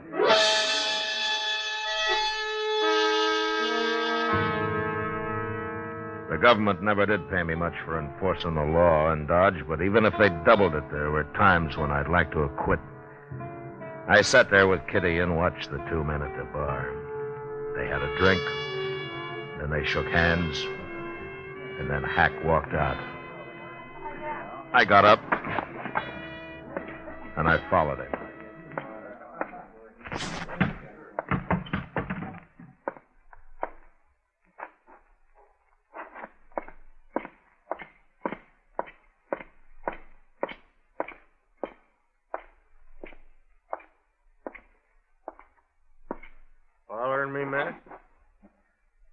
Yeah, Hack. What for? Where you staying? Dodge House. Huh? Got a room. I'd like to talk to you. Street'll do. Okay. Dolph was trying to form a mob this afternoon, Hack. He wanted to raid his brother out of jail. I heard about it. When I went to break it up, I heard him saying they'd be led by one of the best gunmen in the country. Now, that wouldn't be Dolph himself. No. He's afraid of guns. He meant you, didn't he, Hack? I hadn't talked to him yet. He was just guessing I'd come in. And you have? Not with no mob. I told him that. I don't work with mobs. You should have known better than to say that. Well, how do you work, Hack? Alone, by myself. I'm a pretty good gunman, Matt. Yeah, I know. It saved my life once, sure, being a good gunman. Yeah. Matt, turn his brother loose. I get paid if you do. Look, Hack, Lee Trumbo murdered a man. He's going to stand trial for it. I don't get paid if he stands trial. But you get paid for shooting me? That's what Dolph said. That was his deal. Well? Oh, they tell me you're better with a gun you used to be, Matt. Hack, I don't want to fight you. Afraid, Matt? How'd you get to be marshal, anyways? It's a job. I took it. Well, I've been offered a job, too, and I took it. Yeah, but you had better jobs, Hack. Well, it's been bothering me some, Matt. I took an awful chance saving your life once. Now I got to take another to kill you. That don't make much sense, does it? Look, Hack, why don't you forget it, huh? Go on back to Wagon Bed Springs. I'll lend you some money to see you through. No, it ain't that easy, Matt. I back out on this, the word will get around. Nobody'll hire me for nothing no more. My reputation won't be worth crowbait. Did Billy the Kid pay you to kill men? Of course not. Of course not. That was for pleasure. You know how I hate John Chisholm. And you come down a long way, Hack. Selling your gun. I killed a man for pay over to La Junta. Didn't bother me none. Who was he? I don't know. Some gambler. Pretty good gunman, though. Tell me something, Hack. Did Dolph say how his brother murdered that man here? Dolph claims he didn't do it at all. Well, there were 2 witnesses who saw him do it. The man was a buffalo skinner, unarmed. He didn't even have a knife on him. But he refused to buy Lee Trumbo a drink, so Lee shot him. Unarmed? That's right. Shot an unarmed man? You think it over, Hack. I'll see you tomorrow.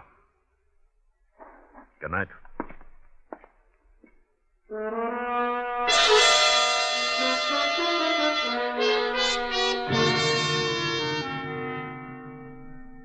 A man like Hack Prine had his own peculiar sense of honor. The idea of shooting me seemed to bother him less than the fact that Lee Trumbo had killed an unarmed man. Later that night, I heard he'd been seen having an argument with Dolph. So I figured I'd won. That another killing in Dodge, either me or Hack, had been avoided. Until early next morning, word came that a man had been shot at the Dodge House. I sent Chester on over while I went up and got Doc Adams. How do you know the man isn't already dead, Matt? I don't know, Doc. Well, it doesn't matter. I'll probably make more money off of him dead than alive. Oh? Well, I get paid for autopsies, don't I? Sure. Yeah, but just try to collect for the ones I keep alive. Just you try it. And I'm glad I don't have to, Doc, but I still notice you buy a new buggy every spring. Oh, yes, and wear it out before. Racing across the prairie, delivering babies, setting bones, digging out bullets, delivering babies. Well, exercise keeps a man young, Doc. Yeah, it's a good thing I don't depend on sympathy to keep me young. Now, here we are. Mr. Dillon? Mr. Dillon, Oh, hello, Doc. Where is he, Chester? in that room right there, number 12. And you know who it is? It's Ole. Ole? Yes, sir. And Hack Prine shot him. What? It's Hack's room, Mr. Dillon. He did it all right. Well, let's take a look. Where's Hack now, Chester? I don't know, sir. Nobody's seen him for the past hour. I kept everybody out of the room, Mr. Dillon. All right, now stand aside here, boys. Let the marshal and doc through. Come on now, Stella, let them through. Let me through. Let me through here.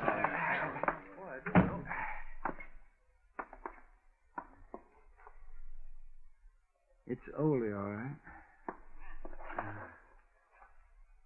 He's dead, Matt. Real dead. 3-4 hours, probably. Nobody heard a shot or nothing, Mr. Dillon. But when the clerk come on duty about an hour ago, he saw Hack Prine walk out of here.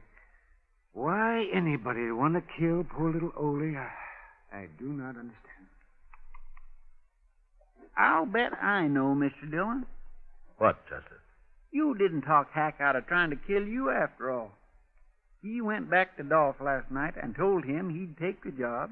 Then he figured the only way to get you into a fight was to shoot somebody so you'd have to come after him. Yeah, maybe. Now, come on, let's start looking for him.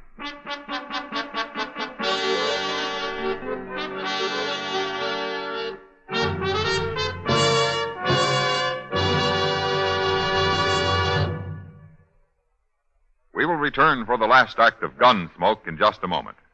What a pair. Les Paul and Mary Ford, America's most popular recording duo. You ought to know. You buy millions of their records. Les and Mary say, Chesterfield's for me. I guess you could call us a real Chesterfield family. I've been enjoying them now for over 6 years. It's over 15 years for me. We believe it's the best cigarette ever made. Yes, they have just that refreshing taste and mildness that we like. What a pair. Chesterfield King Size, now at the new low price, and Chesterfield Regular, America's most popular two-way cigarette.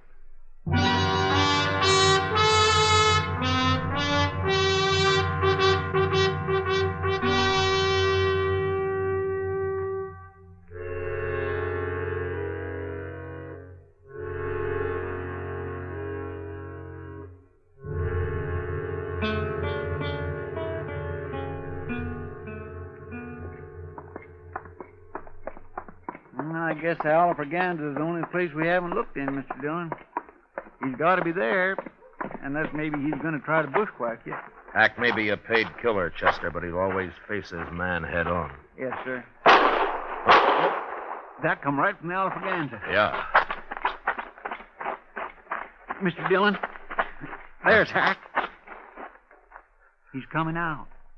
Yeah. All right, get off the street, Chester. Yes, sir.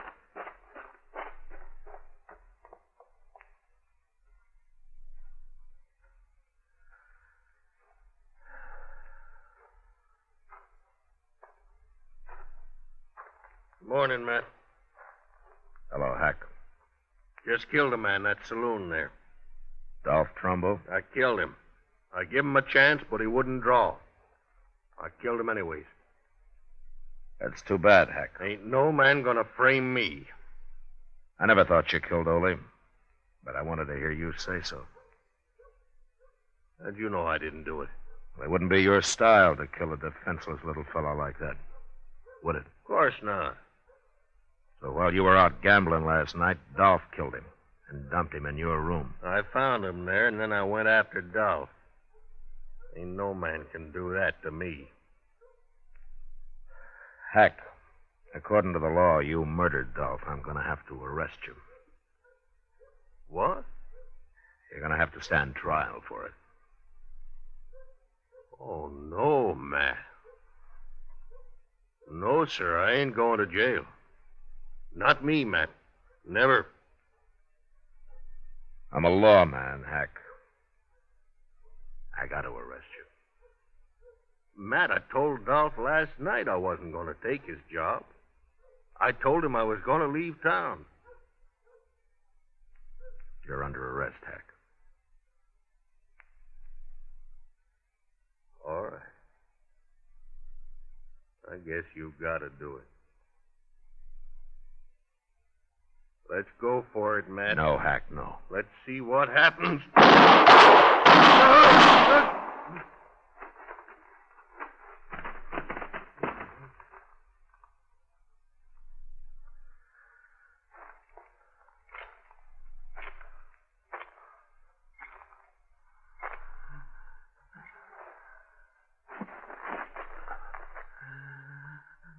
Hack.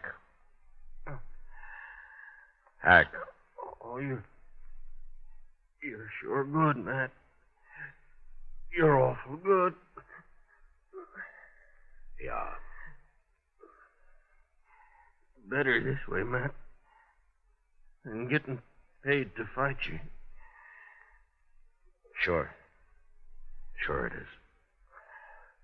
There weren't no reason to fight you.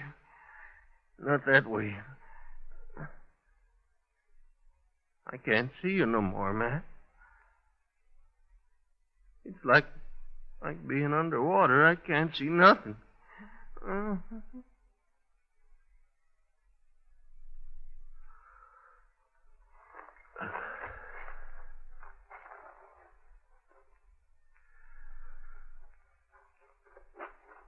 Mr. Dillon, that was awful good shooting.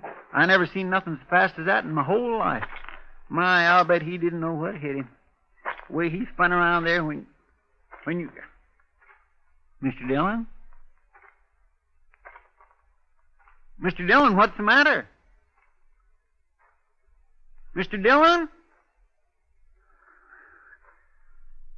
My...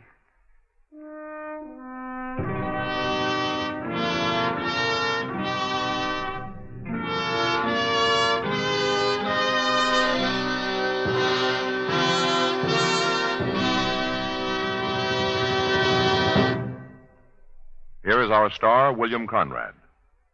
Right now, I'd like to step out of my character as Marshal Matt Dillon to join George Fenneman as a Chesterfield salesman.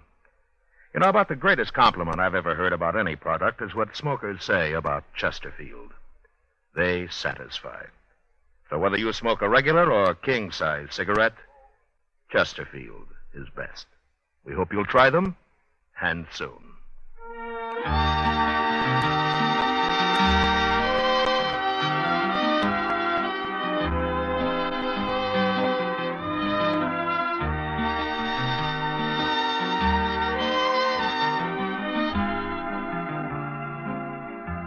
Gunsmoke, transcribed under the direction of Norman MacDonald, stars William Conrad as Matt Dillon, U.S. Marshal. Tonight's story was specially written for Gunsmoke by John Meston, with music composed and conducted by Rex Corey. Featured in the cast were Lawrence Dobkin, Vic Perrin, John Daner, and Harry Bartell. Harley Bear is Chester, Howard McNear is Doc, and Georgia Ellis is Kitty. Join us again next week as Matt Dillon, U.S. Marshal, fights to bring law and order out of the wild violence of the West in Gunsmoke. Today, L&M filters have a nationwide demand never before equaled by any other cigarette in so short a time. The reason? This is it. It's the filter that counts, and L&M has the best. L&M's exclusive Miracle Tip contains alpha cellulose to give you effective filtration. Two other things are important. L&M's have much more flavor, much less nicotine. Buy America's highest quality and best filter tip cigarette. Light and mild L&M.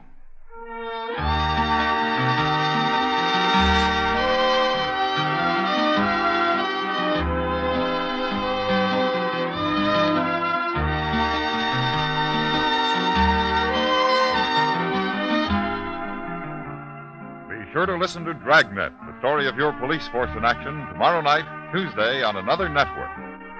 Next week at this same time, Chesterfield will bring you another story of the Old West on Gunsmoke.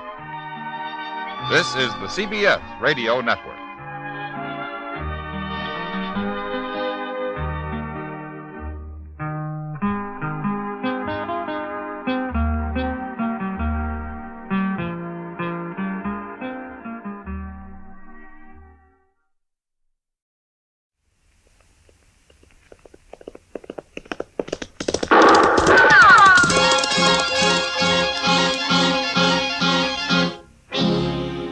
Dodge City and in the territory on West, there's just one way to handle the killers and the spoilers, and that's with a U.S. Marshal and the smell of Gunsmoke.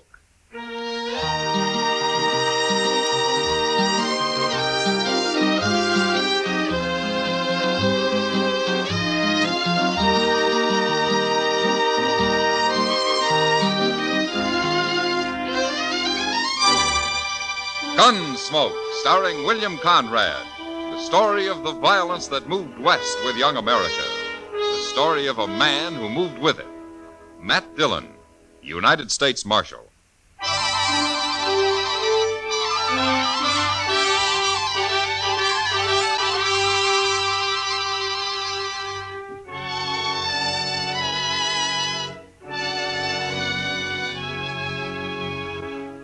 The first time I saw Lena wave, I should have resigned my job and gone to Texas on the fastest horse I could find. Handling a man is one thing, but trying to handle a woman is another. Especially when she weighs some 200 pounds and is muscled like a mule and twice as ornery. Lena came to Dodge on a great draft horse with dark circles around its eyes. And she was leading an old jack mule that carried her boyfriend, Emmett Fitzgerald. And Emmett was a tired, pigeon-breasted little fellow with a green look in his face. They weren't a very handsome pair, but we were mightily impressed by them the day they rode up Front Street. I swear, Mr. Dillon, that woman must wear leather underwear. I don't know why she's leading his mule. The man doesn't look stout enough to run away if he wanted to. My, I'd sure hate to have her on my tail. But she's wearing a 6-gun and built like a buffalo. Well, she sure isn't the gentlest looking woman I ever saw. Oh, that poor little man, Mr. Dillon. He somehow gives me the feeling he's being carried around in a bird cage. Now, quiet, Chester. They'll hear you. Yes, sir. Oh, I never thought we'd make it, Lena. You mean you never thought you'd make it? Get off that mule. Sure, Lena. Here. I'll help you tie him up, Lena. Cow! You stepped on my foot! I'm sorry. Lena. That'll learn you to be a gentleman. You up there! Stop that!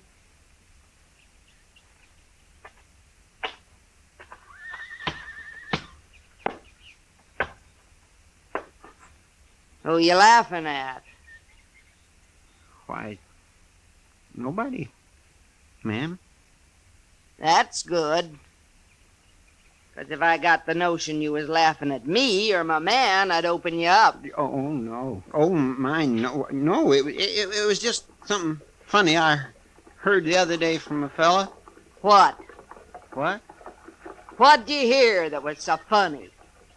Well, I was sitting there and he come around the end Think hard, mister.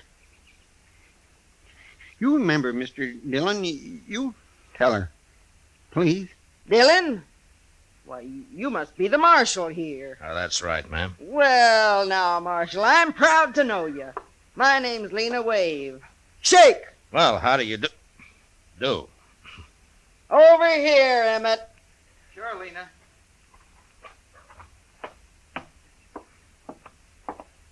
Marshal, this here's Emmett Fitzgerald. Emmett?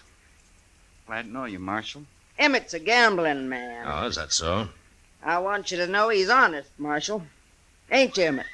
Sure, Lena. Say it. I'm honest. I only caught him cheating once, Marshal. Ain't that right, Emmett? I was in bed 2 weeks. She liked to kill me. Well, I'm glad to know that. About your being honest, I mean. Emmett'll be running a game tonight.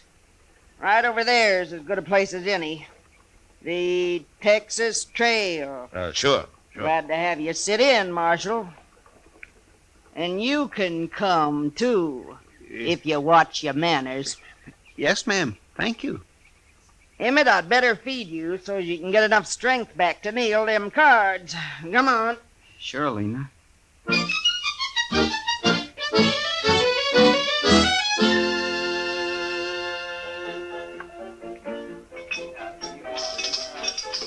Chester's been in that game over there for 2 hours, Matt.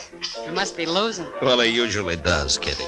How anybody could concentrate with Lena hulking around, I don't know. She does keep an eye on things, doesn't she? You know, Matt, I feel kind of sorry for her. Oh, she can take care of herself. Well, isn't that? Being so big and not very pretty.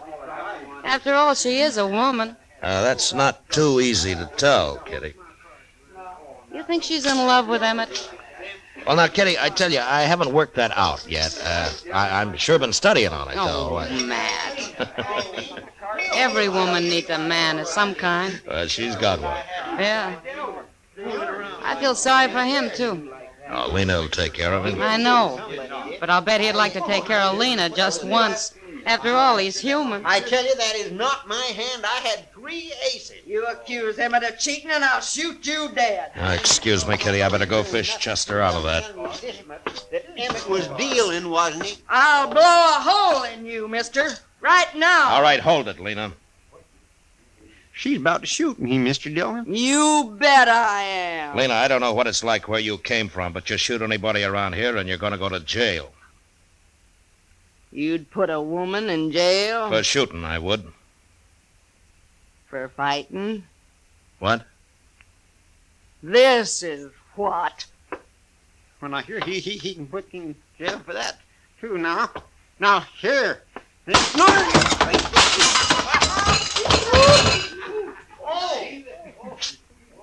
The game's closed, gentlemen, for half an hour.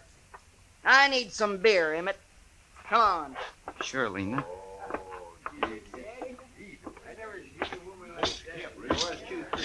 Hey, man, I don't care what this thing. Gang up on me like that, it ain't fair. Here, Chester. Let me help you out. Come on. There. Well, are you all right? Why didn't you stop her, Mr. Dillon? She might have killed me. Well, I don't know, Chester. I never fought with a woman. Well, I have, and I don't want no more of it. You can't hit her. What can you do with her? Leave her alone. That's what I'm going to do.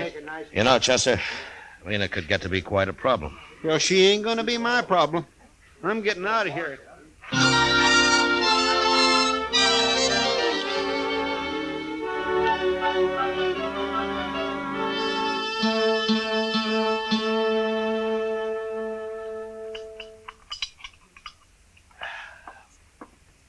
Good morning, Matt. Oh, hello, Doc.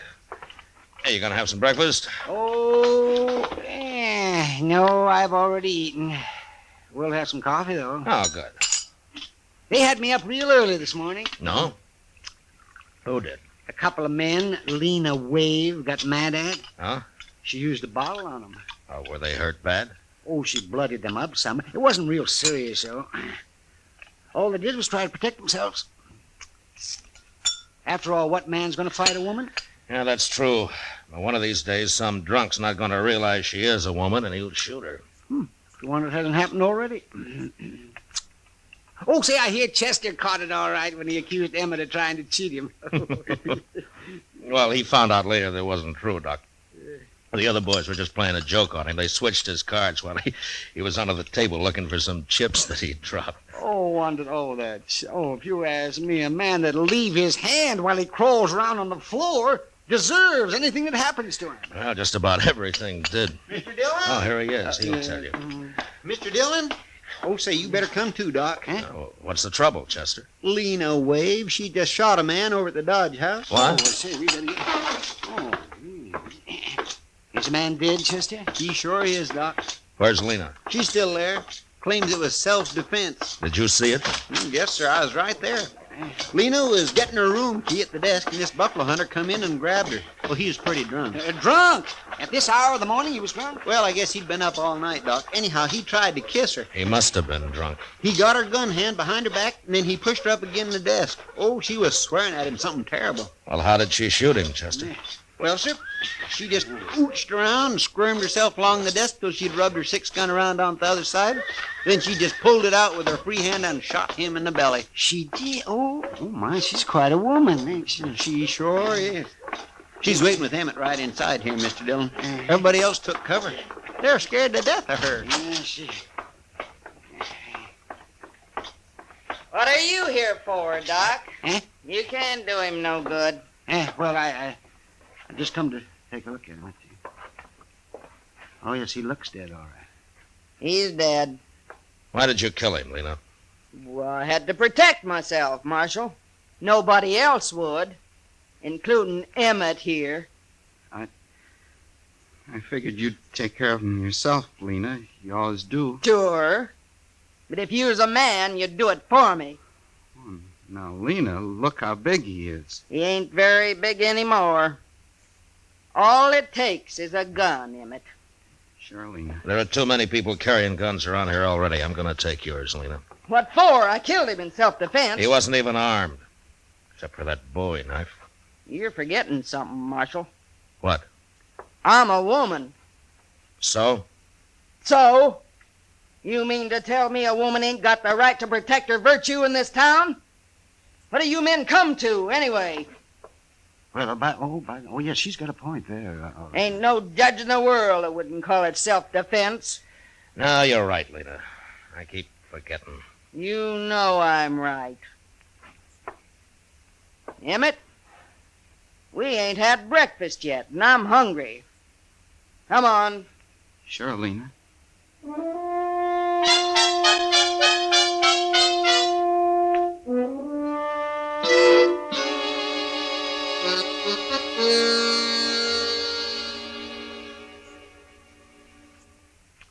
You know, I've been thinking, Mr. Dillon. Oh, what about, Chester?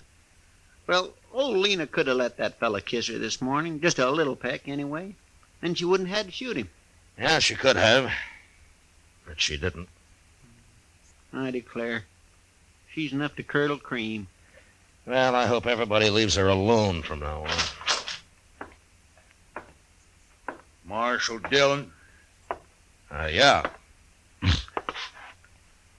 I'm Nate Bannister. Now, I'm glad to know you. You won't be, if what I hear is true. Oh? Jim Henry was my friend, Marshal.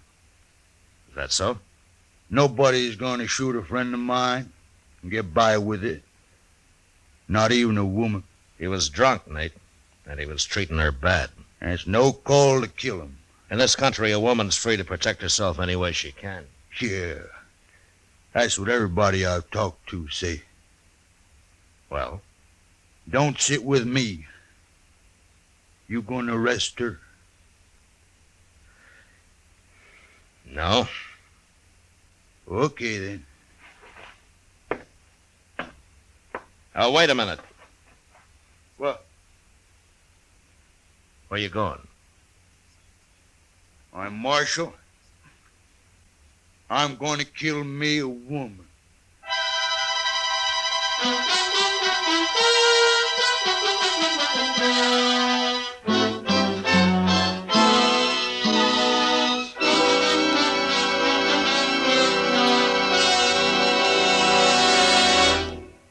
We will return for the second act of Gunsmoke in just a moment. But first, this Monday night on CBS Radio's Suspense, hear Jeff Chandler in Death at Skrikerud Pond. It's an exciting trial in which a young man faces death because of his decisions made as a member of a World War II underground. It's a fascinating study in suspense, and it's yours to hear this Monday night over most of these same stations at the Star's address. Monday, Suspense. Now the second act of Gunsmoke.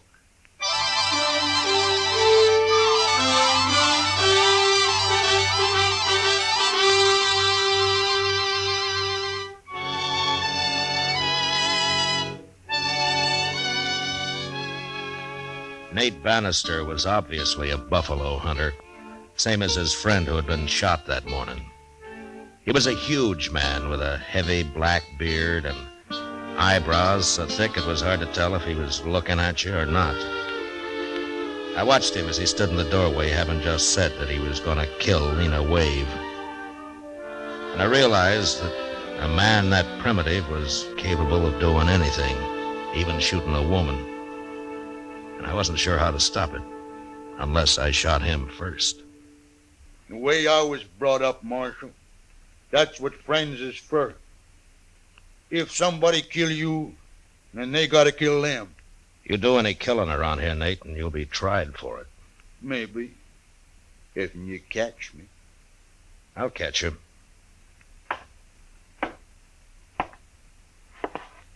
Why you gotta protect women, Marshal? Just 'cause they're so weak and puny? Is that Nate Bannister? Huh? You heard me. Why, yes, ma'am. I'm Nate Bannister. Well, they didn't tell me you was so big. Who didn't tell you? How'd you know my name? You've been spreading it around that if the marshal don't arrest me, you'll shoot me. That true? Are you Lena Wade? I am. And if there's gonna be any shooting, I want in on it. Now, wait a minute, Lena. I ain't gonna get bushwhacked by no dirty buffalo hunter, Marshal. Bushwhack? I wouldn't do that to nobody. Especially lady. Lady? Yes, ma'am. He called me a lady, Marshal. Well, you are, ain't you? Of course I am. Yeah, what's the matter with calling you one? Nothing. I kinda like it. Just 'cause you ain't pale and skinny like an ordinary woman. No. Of course I ain't. Why, I never seen a woman like you nowhere. You're kinda admirable. Listen to him, Marshal. Ain't he a one? Oh, I mean it. I sure do. Oh. I sure do. No, you don't. I'm too big. Too big? Why, you want to be like all them little scrawny women? They can't do nothing. They're no good. They ain't? Oh, no. A real man needs someone, better than that. He does? Of course he does. Like me? Yeah. Like you. What? What? You was gonna shoot me a minute ago. Oh, no. I didn't mean nothing by that. Hey, come on. I'll buy you beer. We'll talk about it. Well, okay. So long, Marshal. Yeah. Don't you worry about nothing, Marshal.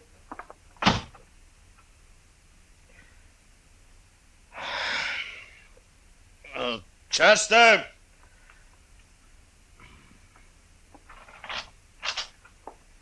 Yes, sir. That jug of corn whiskey's still out back. Yes, sir. It was last time I looked. Go and get it.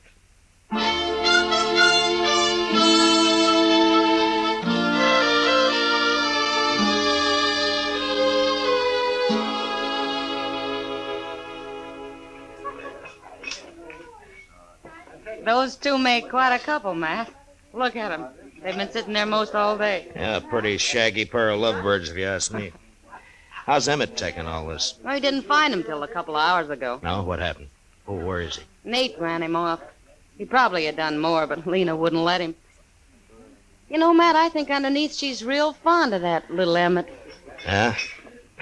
And she got a strange way of showing it. Women do sometimes. Well, it doesn't matter as long as she keeps out of trouble. She leads quite a life, doesn't she? Shoots a man in the morning and falls for his best friend in the afternoon. She might have shot both of them if Nate hadn't started sweet-talking her. Well, he made her feel like a woman, that's what. Oh, sure. Nothing wrong with that, is there? It probably saved his life. All right, mister. You get away from Look, her. Matt, it's Emmett. Yeah. You heard me. I thought you'd gone home. I ain't going home. Not without Lena, I ain't. Yes, you are. Lena and me is going to get married. I didn't say that. I ain't had time to tell you. I'm warning you, mister. Excuse me, Kitty. I better stop this. Look, fella, I'm going to kiss her. Watch. No. Hold it, Emmett! Oh! All right, Emmett. Give me that derringer. Sure, Marshal. Chester, Yes, sir. Here I am, Mr. Dillon. get Nate's gun before he comes to. All right, sir. I'll get it. All right, then take him over to Doc's, huh? He doesn't look too bad hurt. No, sir. He ain't. I'll take care of him. Emmett, you shot him. I know. You shot him. Over me. Well, He was stealing you, Lena. And you went and shot him. I was kind of ashamed this morning when that other fella tried to kiss you. You're a man after all, Emmett. I couldn't stand losing you, Lena. Oh, I didn't care nothing about him. You didn't? No.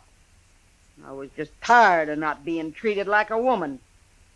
He called me a lady and kind of lost my head. That's all. Well, Emmett kind of lost his head, too, Lena. All right, Emmett. Come on. You're going to jail. No, Marshal, please. Come on. Get going, Emmett. All right. My husband goes to jail. So do I. Your husband? Of course. We've been married 10 years, Marshal. I always knew it wasn't a mistake. Well, he's still going to jail. Please, Marshal, don't take him. Of course I'll take him. He just shot a man, didn't he? He was only protecting his lawful wedded wife.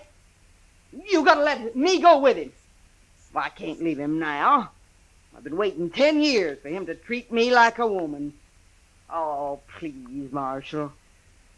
Look, Lena, there's been nothing but trouble since you hit Dodge. Please, Marshal. When Nate gets patched up, he'll be gunning for Emmett here. Emmett'll kill him next time. All right, Lena. Look, I'll tell you what I'll do. Get out of Dodge, both of you. Right now. You mean it? If you hurry. Oh, thank you, Marshal. Let's go, Emmett. Wait a minute. What? Take my arm. All right. Now, Lena. Come on. Sure, Emmett. Sure.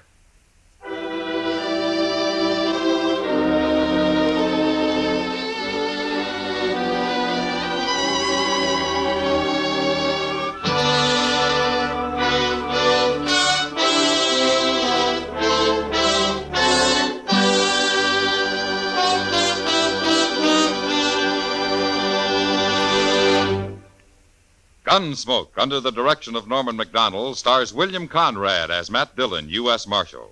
Tonight's story was specially written for Gunsmoke by John Meston, with music composed and conducted by Rex Corey.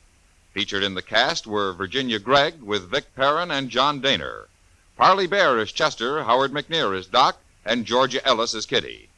Gunsmoke has been selected by the Armed Forces Radio Service to be heard by our troops overseas. Join us again next week as Matt Dillon, U.S. Marshal, fights to bring law and order out of the wild violence of the West in Gunsmoke.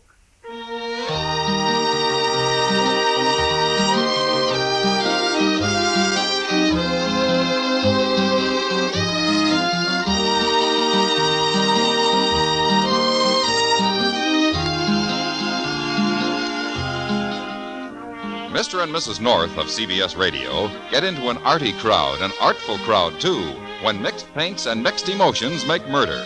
Here a collector's item, Ham and Jerry's latest thriller, leading them a merry chase mid works of art before they nab their killer. It's on most of these same stations Tuesday night. On the same evening, you have a date for thrills with John Lund as yours truly, Johnny Dollar. Don't forget. George Walsh speaking.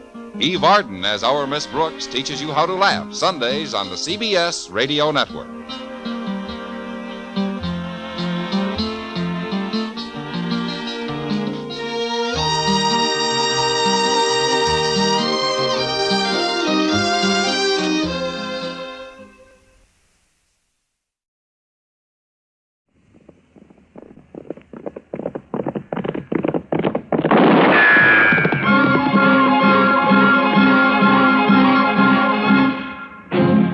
Around Dodge City and in the territory on West, there's just one way to handle the killers and the spoilers, and that's with a U.S. Marshal and the smell of Gunsmoke.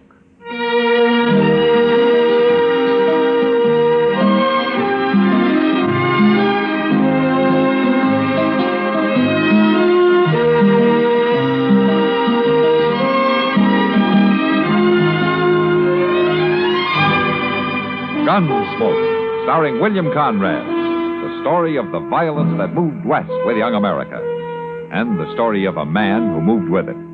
I'm that man, Matt Dillon, United States Marshal. The first man they look for and the last they want to meet. It's a chancy job, and it makes a man watchful and a little lonely.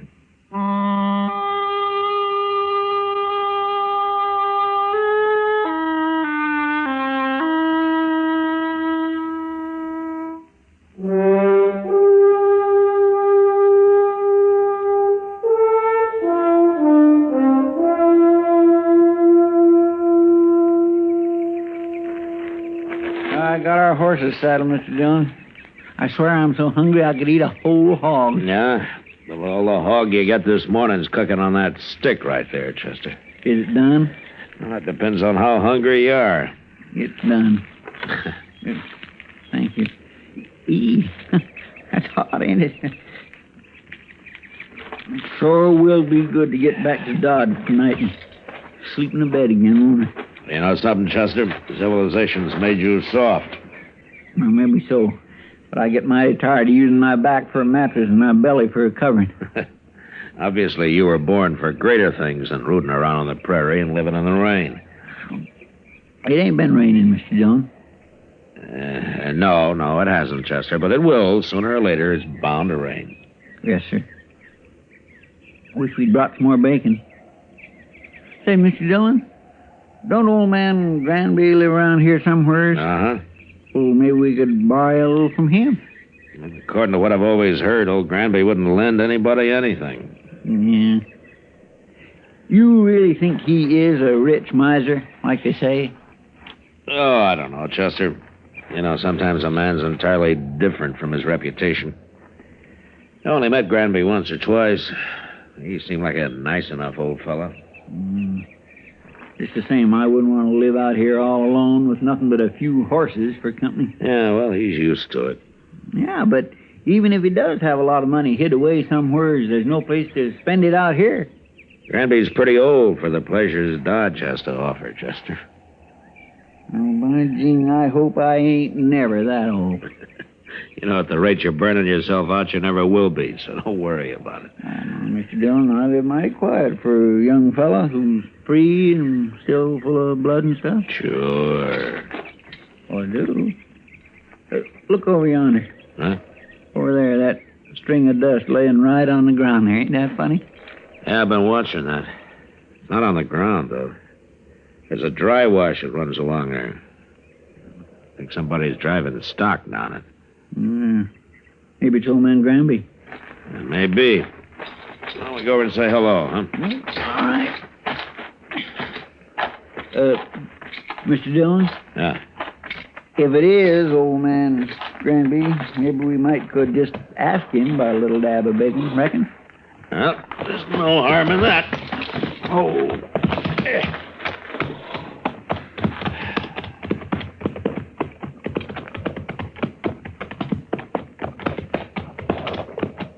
That looks like horses down there. Yes, sir. I can see their heads now. But I don't see nobody driving them. They'll be along in a minute. Now, let's wait here. Yonder he comes. That's not old Granby. Yeah, let's ride down and say hello anyway, huh?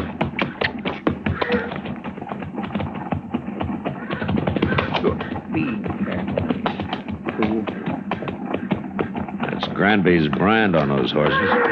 You must have hired him a hand. Yeah, maybe. Hello. Hello.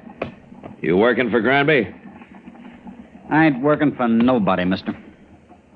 Oh? And where is he? Where's who? Granby. I don't know no Granby. Those are his horses you're driving. They are? Yeah. I ain't driving them. What do you mean? They got ahead of me in the wash there, that's all. I see. You a cowboy? Yeah, sure. I'm a cowboy. Somehow you don't look like one. You don't ride like one, either.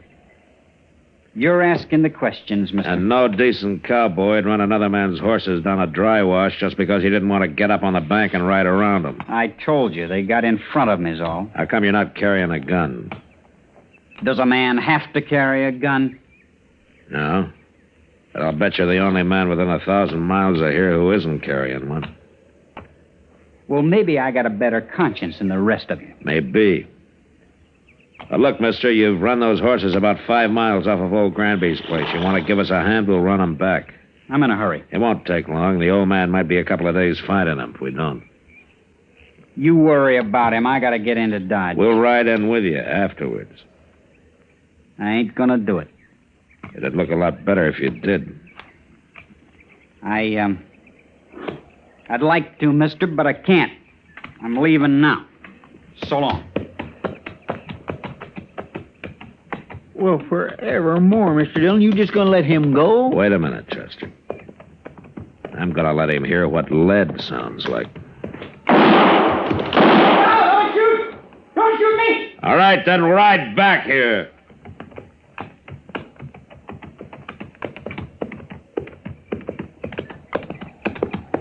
Don't kill me, mister. I'm not gonna kill you. Unless you try to run away. Why would I try to run away? You just did, Chester. Yes, sir? Ride down the bank and head those horses off. Start them back up the wash. We'll be out of here by the time they're back. All right, sir, Mr. Dillon. You stay right close to me, fellow. Don't you try anything smart. When we get to Granby's, if he says it's okay, then you can go wherever you like. I don't know Granby. I've never been there. And we'll show you the way. Come on, let's go.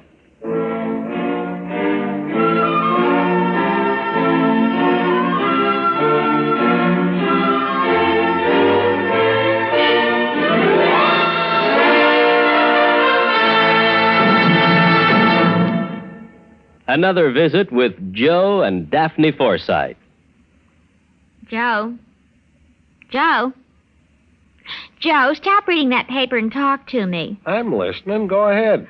Well, I was talking to Mrs. Snyder today. You know, she's the one whose boy had 31% less cavities. Uh-huh. Well, she thinks that we should buy bigger savings bonds. Uh-huh. She says that when people can afford it, it makes more sense.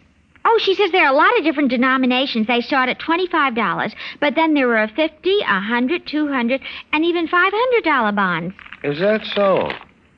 And then with the ones we've already bought through the payroll savings plan, we'd have quite a nest egg. Uh-huh. Are you listening to me? Uh-huh. Did you know that the total accumulated compounded semi-annual interest of the Series E savings bond will amount to 93 1/3% of the original purchasing price? Uh-huh. I thought so. Joe, what did I say? You said that United States savings bonds are a safe, easy way of investing. I did. That they help guard our country's freedom. And? They're the best investment in America's future. I said something else, too. Oh, yeah. You said that the total accumulated compounded semi-annual interest of the Series E savings bond will amount to 93 1/3% of the original purchase price. Well, now, how did you do that? Husband's trade secret.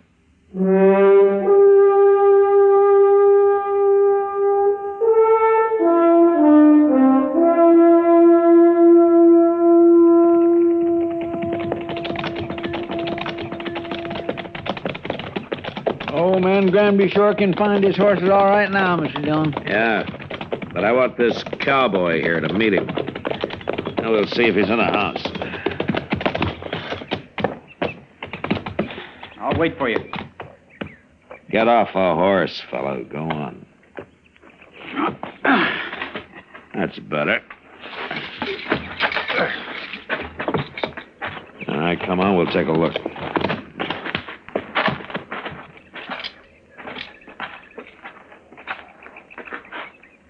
Well, what are you waiting for? Nothing. You go ahead, Chester. Looks like I'm going to have to herd this man in. Yes, sir.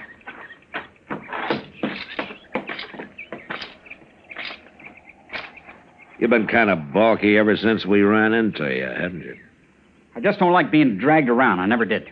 Well, I just want you to meet old Granby. He'll be grateful for your helping run his horses back here. I know what you think, mister. You think I was stealing them horses? Well, I never heard of the old man. I was never near this place. So you told me, but you're here now. I ain't afraid of you or nobody. Now let's go into the house. Come on.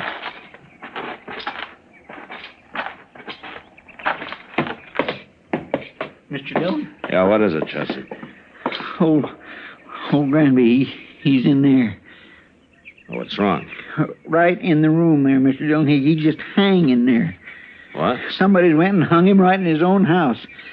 I don't want to see him no more. You go take a look at him. Pull your gun and hold it on this man, Chester. If he makes a move, shoot him. Yes, sir.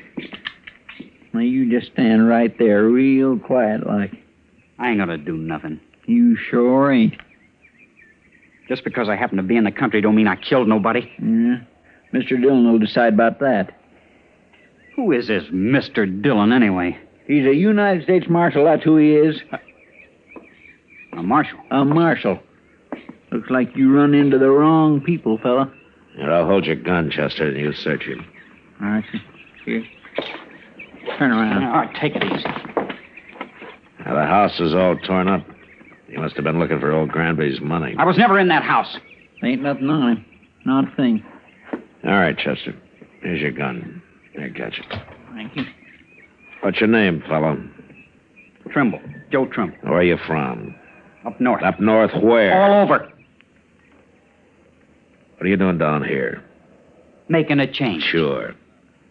And some cowboy you ran into told you about Granby being rich.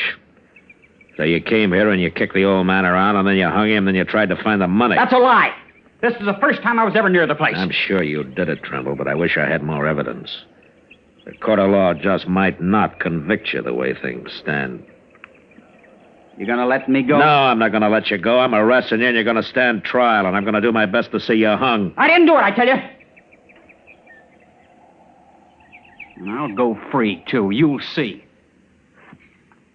Now, there's something mighty wrong about you, Trimble, and I can't figure it at all. But I'm sure gonna find out.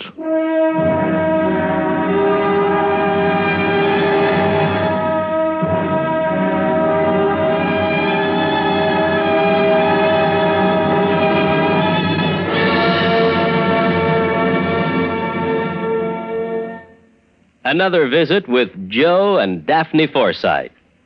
Hey, honey, I'm home. Daphne. Drop dead. Uh-oh, what's the matter, honey? Don't you speak to me, you Don Juan. Don Juan? Daphne, I'm no Don Juan. No habla español. Very funny. Ha, ha, ha. Well, it was no prize winner, but... Neither are you Lothario. I've often wondered, what's a Lothario? I don't know, but that's what the wives on TV always call their husbands. I guess it applies. Do you want me to go out and come in again? As far as I'm concerned, you can go for a long walk, preferably on a short pier. Well. Oh, come on, Daphne. What's wrong? Your good friend Harry called, and he spilled the beans. Which beans? He said, quote, "Tell Joe he was right about those blondes. They're great," unquote. Blondes? That's what he said. Well? He didn't say blondes. He said bonds. Savings bonds. What? Sure. I buy 'em on the payroll savings plan. And I told Harry he ought to do it, too. Savings bonds have a guaranteed interest that pays back $4 for every 3, which is a pretty good investment. That's a pretty good story, too. It's true, so help me. That's why Harry's so happy. Savings bonds are great. Well, maybe you're right. You wouldn't really fool around with blondes, would you? You're too faithful and sweet and kind and... Fast talking.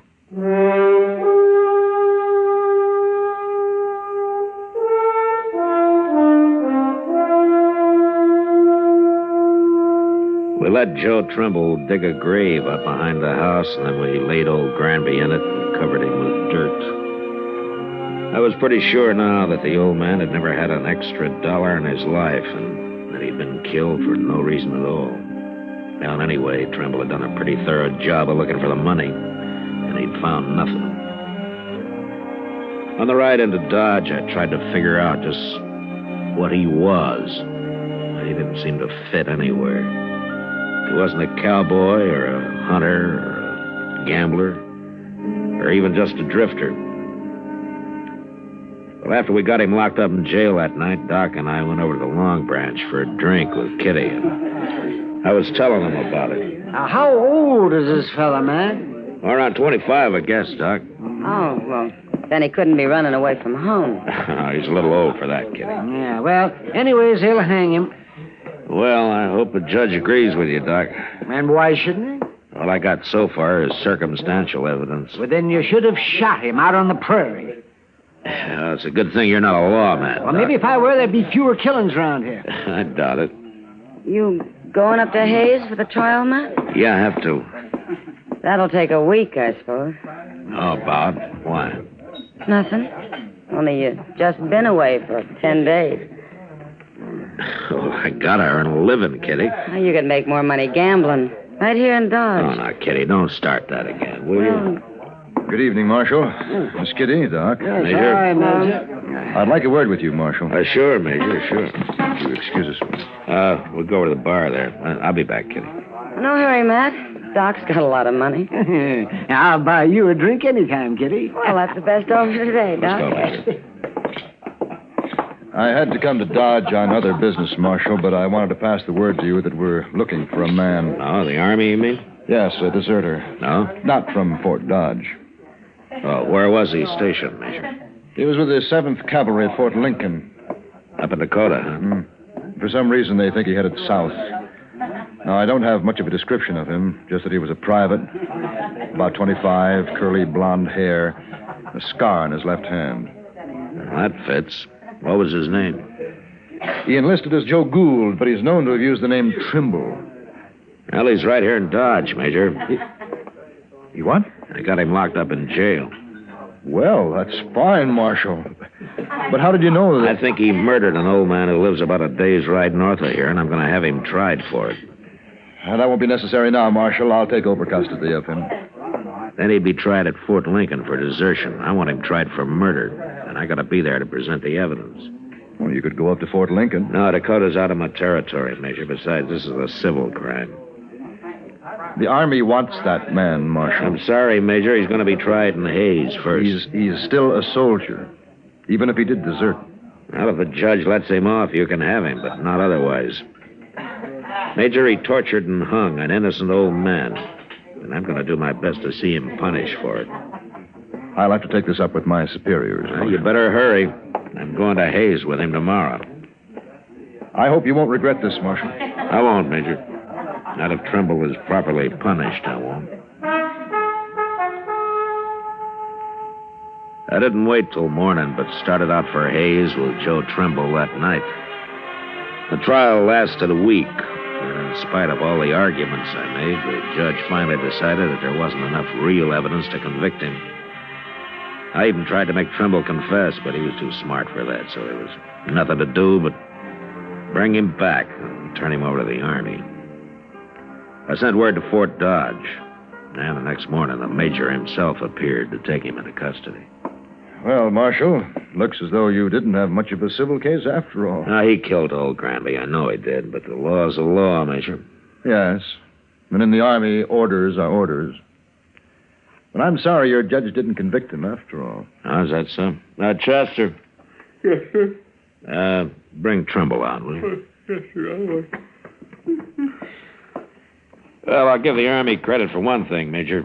What's that? Trimble and I rode back some 80 miles yesterday, and when we got here, he wanted to sit up and play cards with Chester. Well, there may be some bad men in the cavalry, Marshal, but they're all tough. Here he is, Mr. Dillon. Alley's yours, Major. Private Trimble, sir. You're under military arrest, Private, and not privileged to salute. Besides, you enlisted as Private Gould, not Trimble. Yes, sir. Report to the guard outside. Yes, sir. Just a minute, Trimble.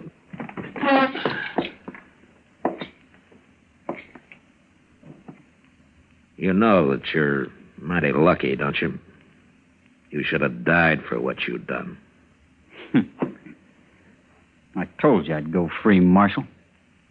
It'll catch up with you someday, Trimble. It always does, somehow. That's all I wanted to say. Yes, sir.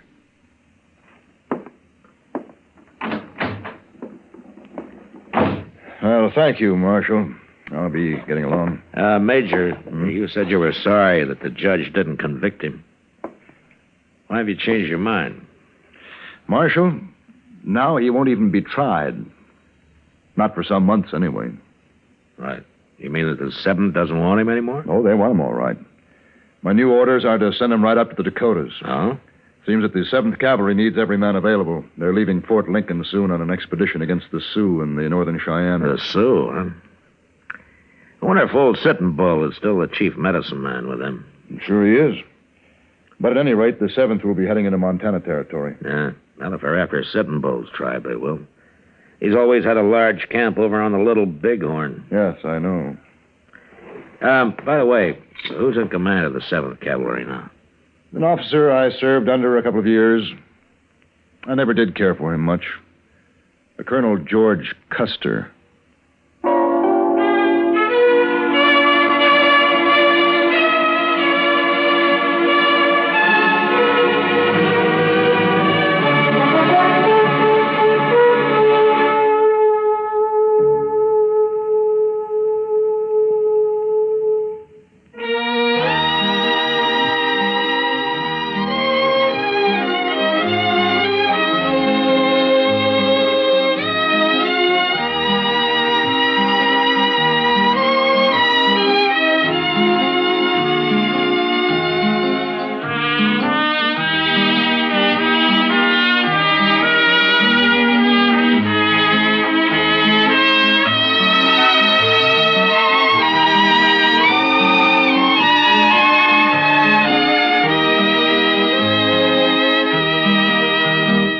Gunsmoke. Produced and directed by Norman MacDonald, stars William Conrad as Matt Dillon, U.S. Marshal. The music was composed and conducted by Rex Corey. Sound patterns were composed by Ray Kemper and Bill James. Featured in the cast were Parley Bear as Chester, Howard McNear as Doc, and Georgia Ellis as Kitty. George Walsh speaking. Join us again next week for another story of the western frontier of America in the 1870s on Gunsmoke. This is the United States Armed Forces Radio and Television Service.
Gunsmoke, brought to you by L&M Filters. This is it. L&M is best. Stands out from all the rest. Around Dodge City and in the territory on West, there's just one way to handle the killers and the spoilers, and that's with a U.S. Marshal and the smell of Gunsmoke.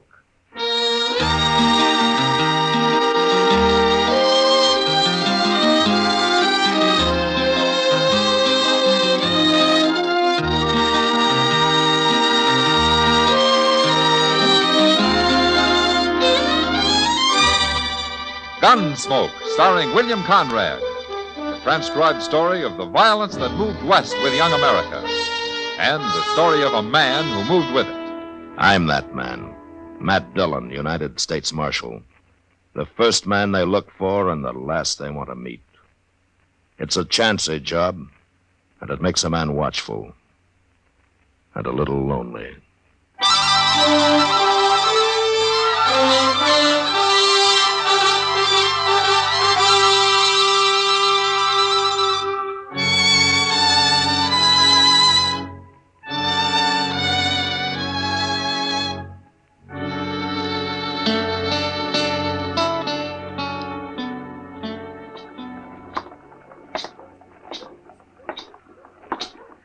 Morning, Doc.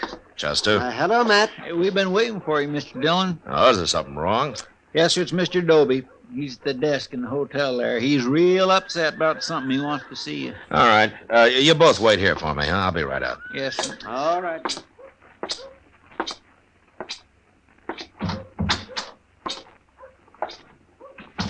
Marshal Dillon, I've sure been wanting to see you. Oh, what's the trouble, Mr. Doby? You got a riot in here or something? There'll be a riot if you don't get them people out of here, Marshal. What people? The Daggetts, that's who. Well, who are the Daggetts? Big Dan Daggett, he calls himself. And he is big, too, Marshal. I never heard of him. He's only been in Dodge since yesterday. He's one of them mountain men from on west. He's a hunter or something, one of them real hairy fellas. Shouldn't be allowed around other white men. Oh, why not? What's he doing? He's setting in my hotel. I let him in before he told me. Before he told you what? It's better you see for yourself, Marshal. Room's right at the top of the stairs there. Well, okay, Doby, let's go. It's true, ain't it, Marshal, that I don't have to let nobody stay in my hotel I don't want. I guess so, if you got a good reason. That's plenty of reason. 3 men have moved out already. And it sounds to me like he must have a box of rattlesnakes with him or something. Worse than that. This is room here. This is a double room, isn't it? He needs it. Needs the whole doggone prairie. And that's where he's going. Now, you tell him, Marshal.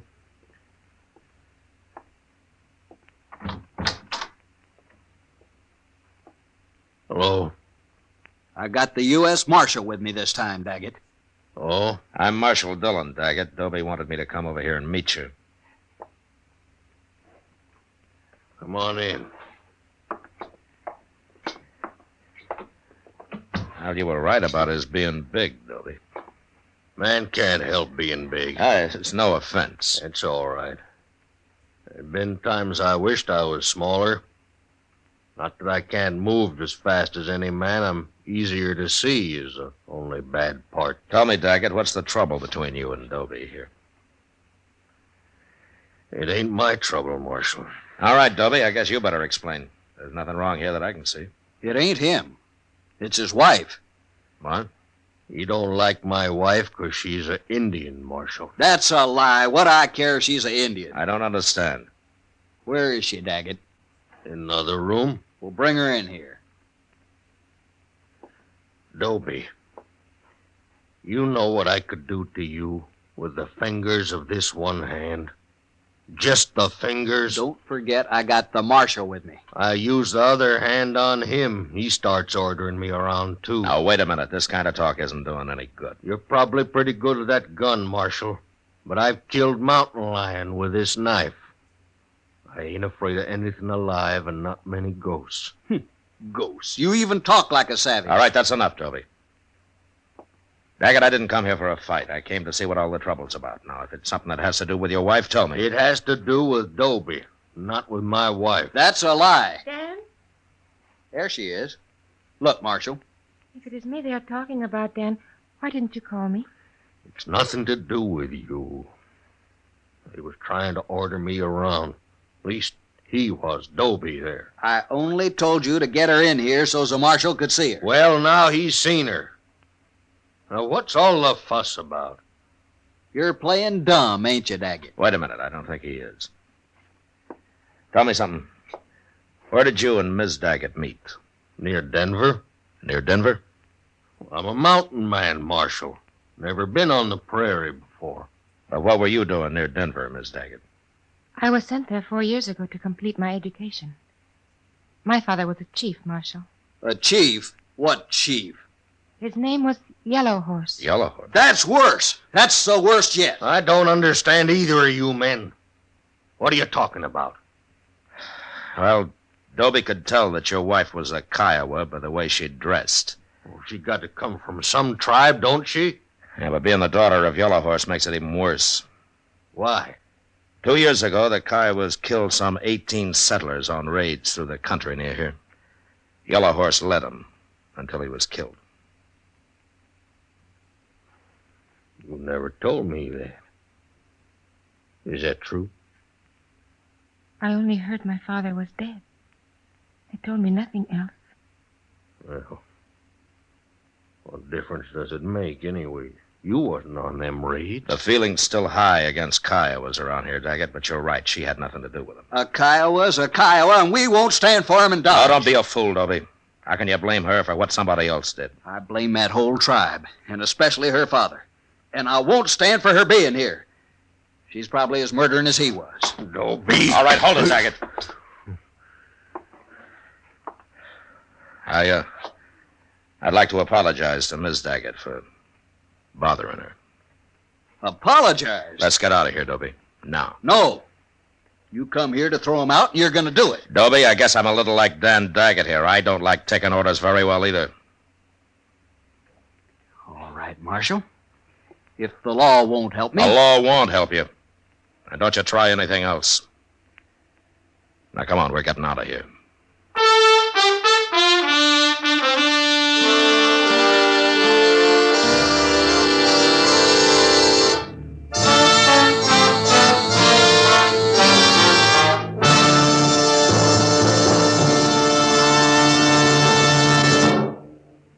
This is it, L&M Filters. It stands out from all the rest. Miracle tip, much more flavor. L&M's got everything. It's the best. Yes, L&M is best. Stands out from all the rest. L&M stands out for flavor. Flavor. Flavor. Flavor. The miracle tip draws easy. You enjoy all the taste. L&M stands out for effective filtration. Filtration. Filtration. Filtration. No filter compares with L&M's pure white miracle tip. L&M's got everything. It's America's best filter tip cigarette.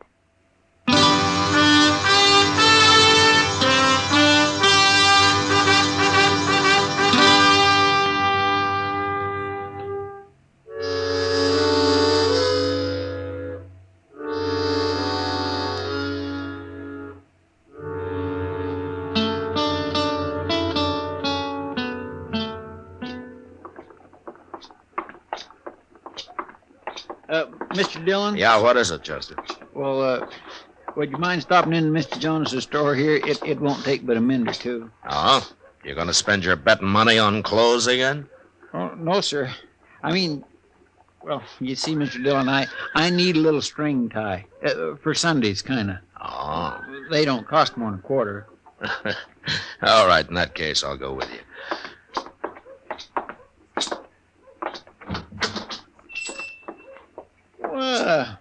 There's Miss Kitty. Hi, Miss Kitty. Hello, Chester. The ties is hanging back over there, Mr. Dillon. I won't be long. All right, Chuck. Well, you're as bad as Chester, Kitty. Always buying clothes. As Chester?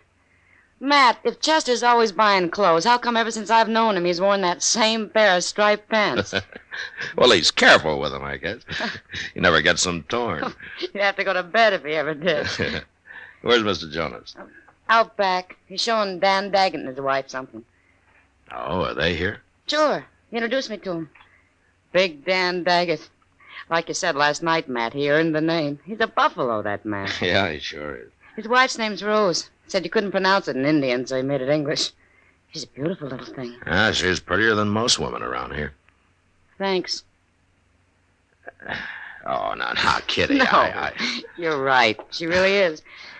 I guess Dan Daggett can't be all brute, or a girl like that would never have married him. Yeah, it's too bad Dobie over at the Dodge House can't see it your way, Kitty. No, Dopey's just not thinking very straight. Where's Jonas? Oh, he's out back, Roden. Oh, hello, Marshal. I didn't recognize you. Oh, here he comes. How you like it, Rose? Who's that, Matt? His name's Roden. He works over at one of the stables. Oh, that explains why he's too poor ever to come into the Long Branch. Jonas!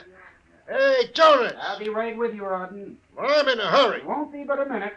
Well, I ain't waiting while you sell beads to her.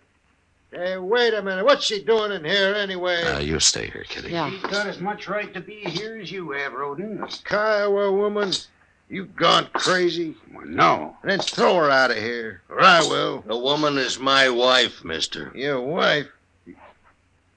Your wife? You'll have to throw me out, too. What? Now, look here, I didn't mean nothing. If you don't mean nothing, then don't talk. Sure.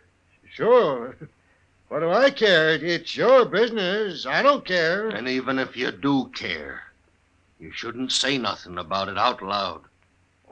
I ain't saying nothing. I gotta go now. I gotta go.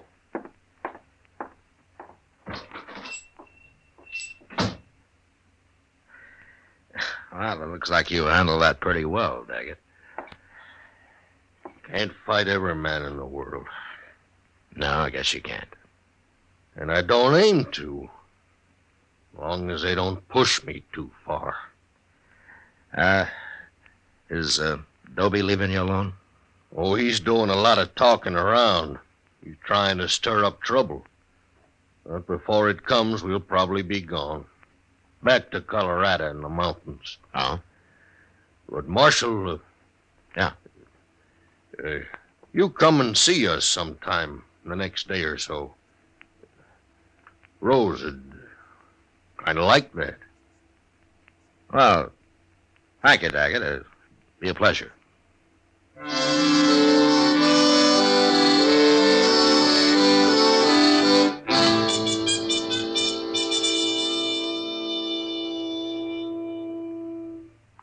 Where's Doc at this morning, Mr. Dillon? I've been up to his office twice, and he ain't there. Well, he was called out to the Duke place last night, Chester. Oh, somebody sick? Well, Doc doesn't get many social calls, you know. I was calling on him social. Huh? Oh, well, he'll appreciate that, I'm sure. Well, I think I'll go up to the Dodge House and make a call on Jim Dobie. More trouble, Mr. Dillon? Well, there will be if somebody doesn't stop him. He's been talking to everybody who'll listen about Rose Daggett being Yellow Horse's daughter. How they ought to run her out of town. It's like he's looking for help, ain't it? Yeah. He ought to know better than that, a man like Dobie. Well, that's what I'm going to try to explain to him, Chester. Marshal? Hello, Daggett. Marshal, I'm kind of worried. Why, what's the matter? It's Rose. I can't find her nowhere. You can't find her? No. Well, maybe you and Chester will help look for her. I've been everywhere. Of course we'll help you. Now, where did you see her last? Oh, right in our room. Let me tell you, I woke up real early. Couldn't get back to sleep. I didn't want to bother Rose, so I got dressed. I went out in the street and I walked around. I wasn't gone more than 1 hour, Marshal. Shouldn't never have left her. Well, did you ask him at the hotel? Did anybody see her leave? There wasn't nobody at the hotel. Not when I went out, not when I come back. Nobody could have seen her. Well, where could she have gone to that hour in the morning? She wouldn't have gone nowheres, Chester, not Rose. What I can't understand. Well, all right, let's start looking for her. Oh, come on. Yeah, I guess we'll start with a hotel. Sure do want to thank you for this, Marshal. You too, Chester. We'll find her, don't you worry. Hey, there. Yeah, it sure is. Look, he's got somebody with him.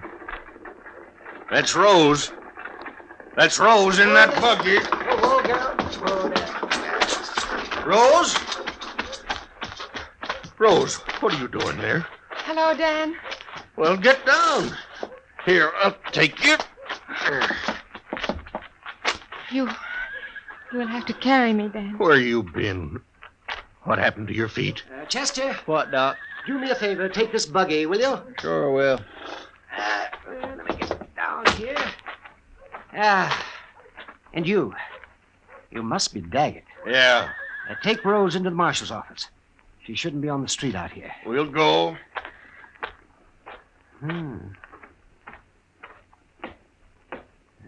She told me about her husband, Matt, but she didn't tell me that he was that big.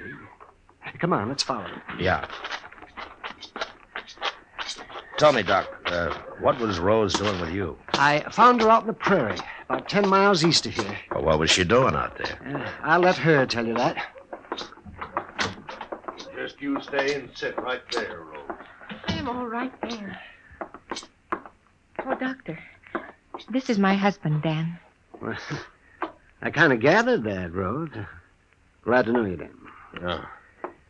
Good thing you come along, Doc. You feel up to telling the whole story, Rose? Mm-hmm. I expect the marshal here will be interested, too. Yes, all right. Good. And then I want you to come up to my office with me. Yes, Doctor. Has she been hurt, Doc? Go ahead, Rose. Tell me. Well, early this morning, I woke up when somebody tied a bandana over my face. Never should have left you alone. Oh, that is foolish talk, Dan. It was not your fault. Go on, Rose. Well, it was two men. They never said a word the whole time. They never talked once. But they carried me out the back way. And then they tied me onto a horse and led it way out into the prairie. They finally stopped and took me off and untied me. And then they took my shoes away. And they rode off. Finally got the blindfold off, and I walked and walked till I saw the doctor's buggy coming. I could not have walked much farther. Rose. Rose? Now, wait a minute, Dan. Rose, you never saw these men. No. And you never heard their voices. No, but I heard them walk. Everybody has a different walk. Well, did you recognize either of them from hearing them walk? No. It was not Dobie or that man in the store. We'll find them, Rose. We'll sit on the street. We'll listen until we find them. When we do, I'll cut them. I'll cut them awful before I kill them. No, Daggett. You let Rose find them if she can, and then I'll take them. They're mine, Marshal. They're just as much mine as Rose is mine. I wouldn't let nobody else in the world touch them but me. That'd be murder. Is that what you call it? Rose, Doc wants you in his office. You go along now. And then we'll start listening. It's as good a way to hunt as any.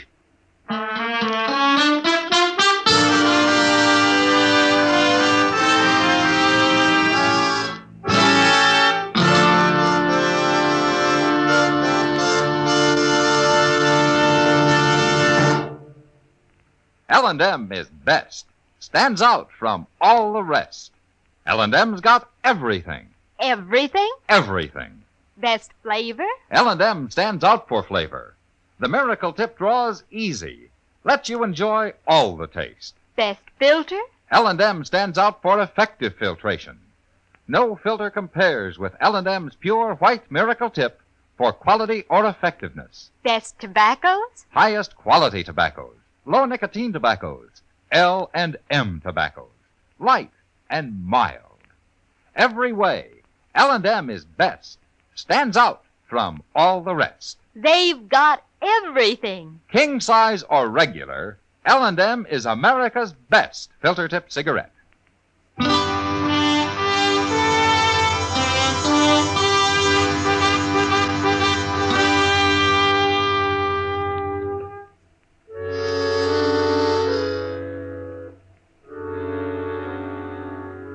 For the next few days, the Daggetts took up their post on the boardwalk halfway down Front Street.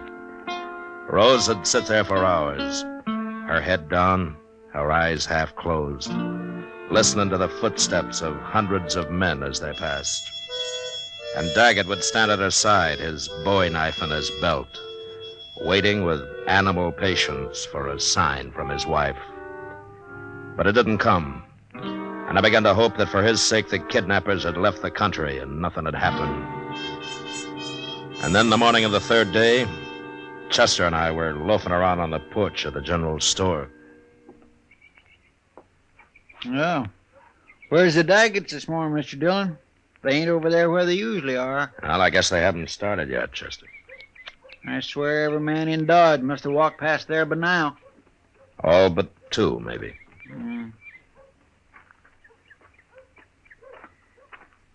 Morning, Marshal.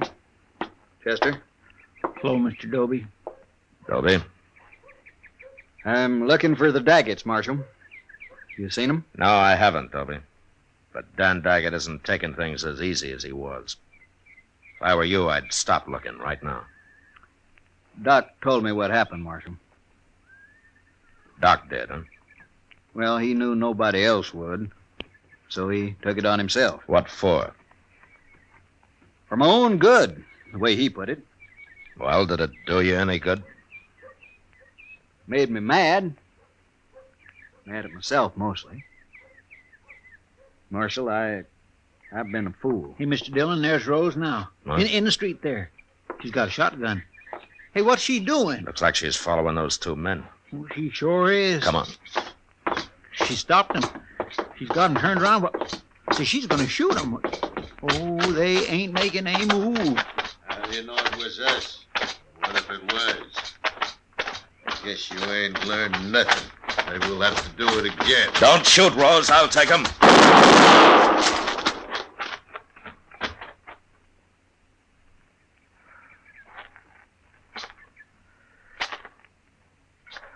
All right.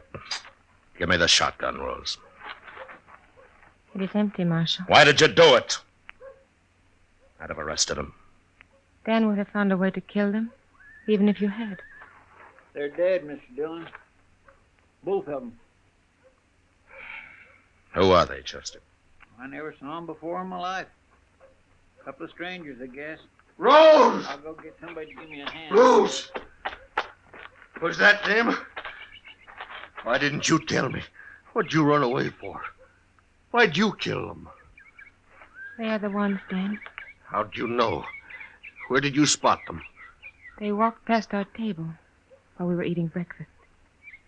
And you said you was going up to our room. I did go. Long enough to get the shotgun. Why didn't you tell me? Why'd you have to kill him? I could not see you hang for what happened to me, Dan. I'd have gladly hung for it. Anything's better than your going to jail. I will not mind, Dan.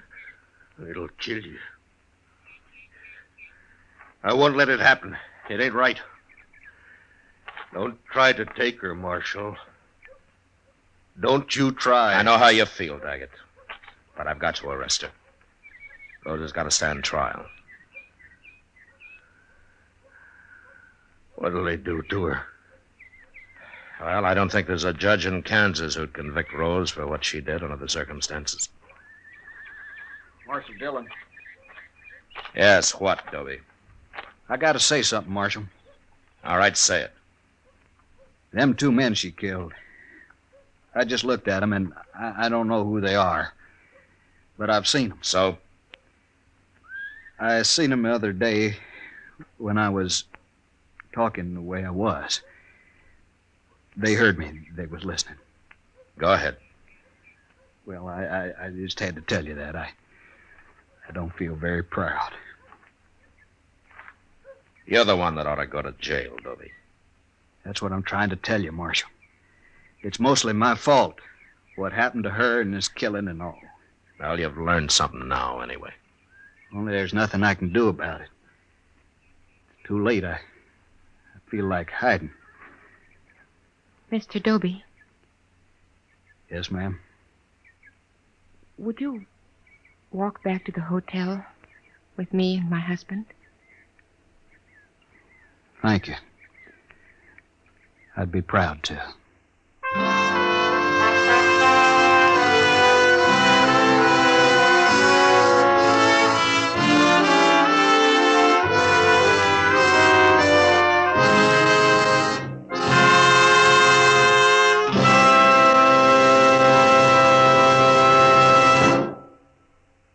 our star, William Conrad.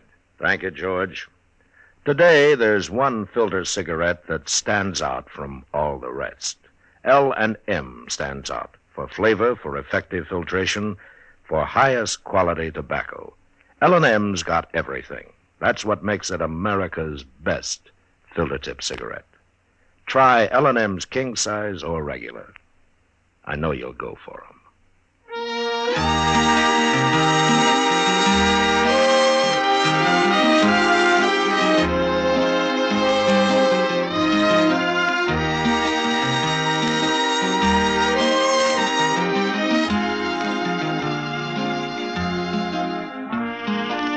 Gunsmoke, produced and directed by Norman McDonald, stars William Conrad as Matt Dillon, U.S. Marshal. Our story was specially written for Gunsmoke by John Meston, with music composed and conducted by Rex Corey. Sound patterns by Tom Hanley and Ray Kemper. Featured in the cast were Lawrence Dobkin, Harry Bartell, Lillian Baeff, Clayton Post, and Joe Duval. Parley Bear as Chester, Howard McNear as Doc, and Georgia Ellis as Kitty.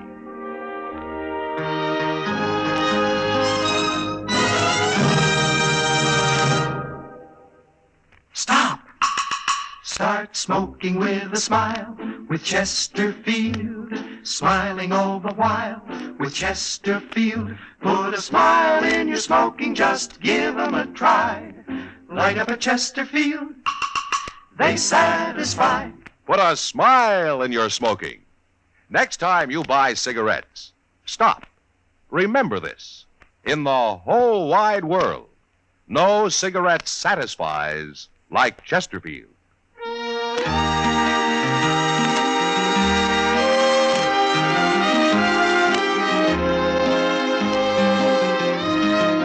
Listen to Chesterfield's two great radio shows every week. The Perry Como Show every Monday, Wednesday, and Friday, and Dragnet Tuesday nights on another network. Remember, listen again next week for another transcribed story of the Western frontier when Marshal Matt Dillon, Chester Proudfoot, Doc, and Kitty, together with all the other hard-living citizens of Dodge, will be with you once more. It's America growing west in the 1870s. It's drama. It's Gunsmoke. Brought to you by L&M Filter. This is the CBS Radio Network.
Around Dodge City and in the territory on west, there's just one way to handle the killers and the spoilers, and that's with a U.S. Marshal and the smell of Gunsmoke.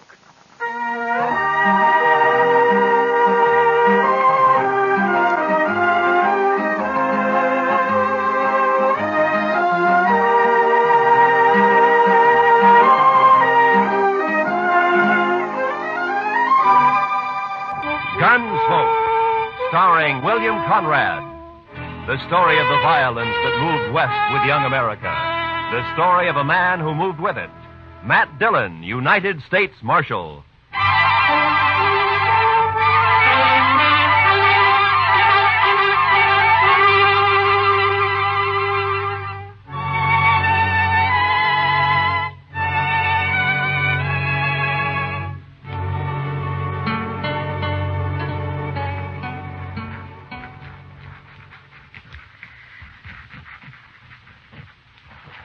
Mr. Dillon, I've been thinking. Yeah? We ought to renovate this place. What? Renovate it? Oh, blast it, Chester. What's the matter? Oh, nothing. I was trying to write and listen to you at the same time. That's all. It can't be done. Well, Marshal. Yeah, what's the matter, Lee? I'm drunk. Way he was walking, I thought he'd been shot. No, I'm not shot. I never saw you drunk before, Lee. Well, would you like a little coffee or something? Ah. There's my gun. Now lock me up. What? Lock me up, I said. What, you mean you want to sleep in jail here? I do. You keep my gun. Are there any blankets out there, Chester? Well, there's one, Mr. Dillon. No, that's enough. Okay, Lee. Just follow Chester, then. I will. Marshal, I come here to prevent a killing. Oh? I'm drunk enough to want to kill him, and I'm sober enough to know I'm too drunk to kill him. You understand? To kill who, Lee? Jim Salter. That's who. My foreman. Is he in town, too? He is. At the Texas Trail. And let him stay there. Keep him out of here. I'm going to bed. Right in there, Mr. Dargan.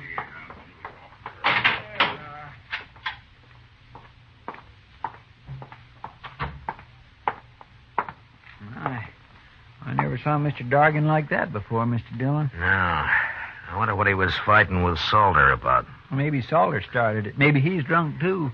Well, if he is, knowing him, he'll be after someone else to fight with now. I think I'll go take a look, Chester. All right, sir. Oh, Chester, if Lee wakes up, just give him another drink, huh? Yes, sir.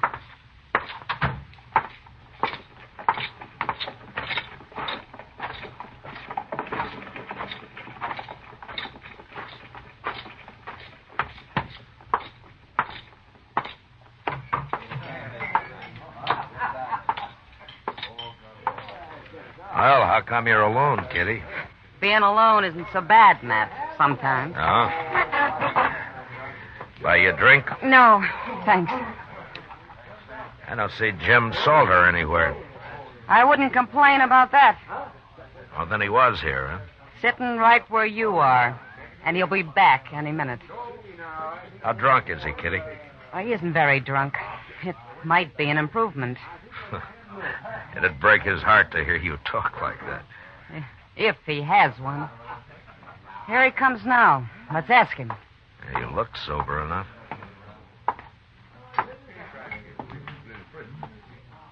You move in fast, Marshal. Sit down, Salter. Sit down. Seeing as how it's my table, I will. I ran into Lee Dorgan. He was pretty mad about something. That so? Yeah. But it's all right as long as you're not looking for trouble. Me, Marshal? I never look for trouble. Neither does Lee.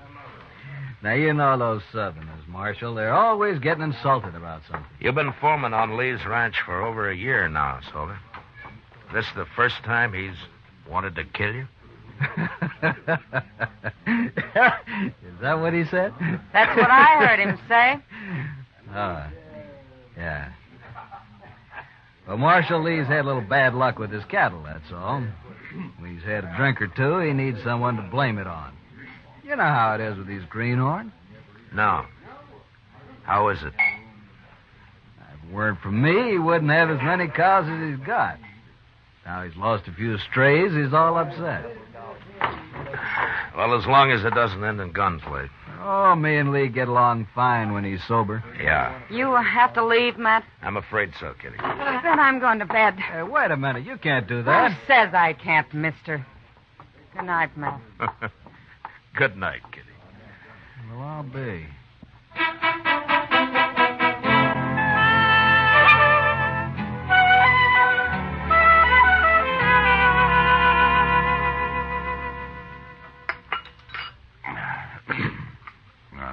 Mighty nice of you, Chester, to bring me all that coffee. Oh, don't mention it, Mr. Dargan. I had a hangover once myself. Here's your gun, Lee.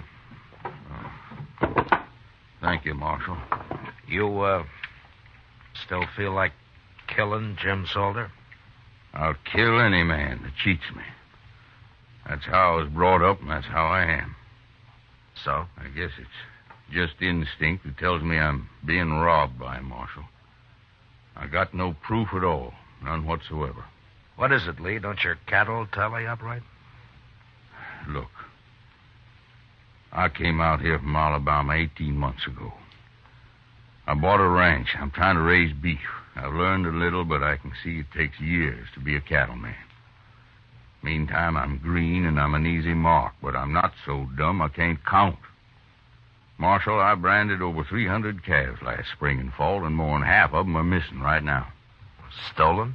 I don't know, Marshal. I've asked every rancher and every buyer around here to be on the lookout for my brand that hasn't turned up once. Well, why do you think Salter has anything to do with it? Instinct, I told you. I just don't trust him. Nothing more, but it's enough. Then why don't you fire him? Pride, I suppose. I want to beat him at his own game, whatever it is. Well, good luck at it, Lee. Well, I need more than luck, Marshal. I need a little help. I just don't know enough about this business. You're asking me to help you? I am. But how? Come out to the ranch. Just take a look around. Maybe you'll see something I can't see. Well, I don't know. We're branding again tomorrow, Marshal. Come out then. You got to help me. I'll be ruined if this goes on anymore. All right, Lee, I'll come. But, will you promise me one thing? What's that? If Salter does prove to be guilty, you won't try to kill him? No, I can't promise that. I respect the law, Marshal, but I got my own code, too. Thanks, just... Now, wait a minute, Lee. You're stubborn, but I don't think you deserve being ruined. All right, I'll come. Thank you, Marshal. Thank you. You know, the reason I got drunk last night was because I just felt so almighty helpless. Mad and helpless. Yeah. I know the feeling. See you tomorrow.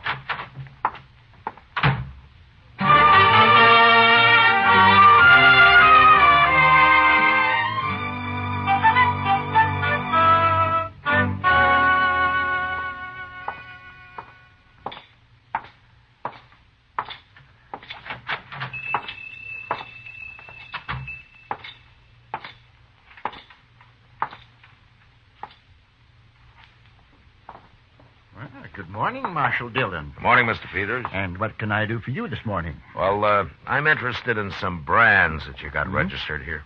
Oh, you don't mean to tell me that you're going into the cattle business, Marshal? No, not likely. I just want to see what new brands have been registered in the past, 12 or 13 months. Well, certainly, Marshal. 1865, 67, 68, 68. Yeah. Here it is. There you are. That's the official brand book for the last 2 years. Oh, thank you. You can start anywhere you like in it. Well, maybe you remember, Mr. Peters. Mm-hmm. Has Jim Salter got a brand registered? Salter? Yeah, Jim Salter. The fellow who works for Lee Dargan? That's right. Yeah. Last summer. July, I believe. Look there. July? Mm-hmm. Yeah, July. Yeah. Here it is. Salter, James Salter, July 14th. Bar S. That's it. Bar S, yes, indeed. How's he doing? Fine, Mr. Peters, fine. Thanks for the help. Oh, anytime, Marshal, anytime at all. That's what I'm paid for. Goodbye. Goodbye, Marshal.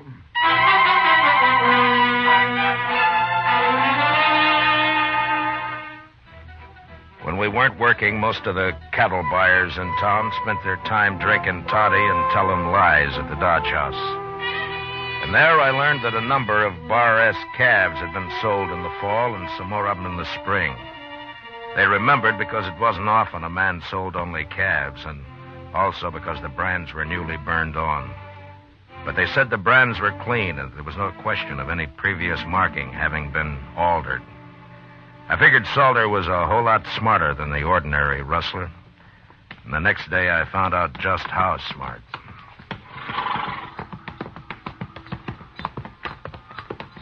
They sure got their branding fire set far enough apart, Mr. Dillon. Yeah, they have.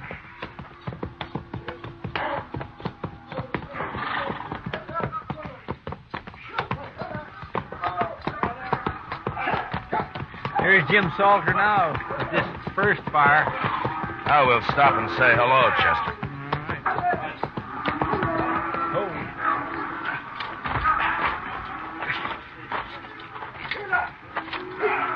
All right, let him go, boys. That's interesting. What is? I'll tell you later.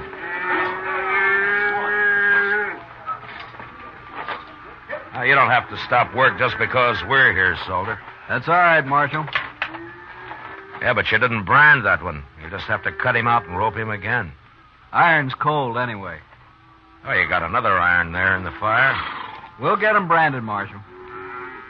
What are you doing out there anyway? Oh, we needed a change of scenery, so we thought we'd pay Lee a visit. Where is he? Working the fire down yonder. You sure do keep your fires separated. Anything else you fellas object to? Well, no, I wasn't objecting.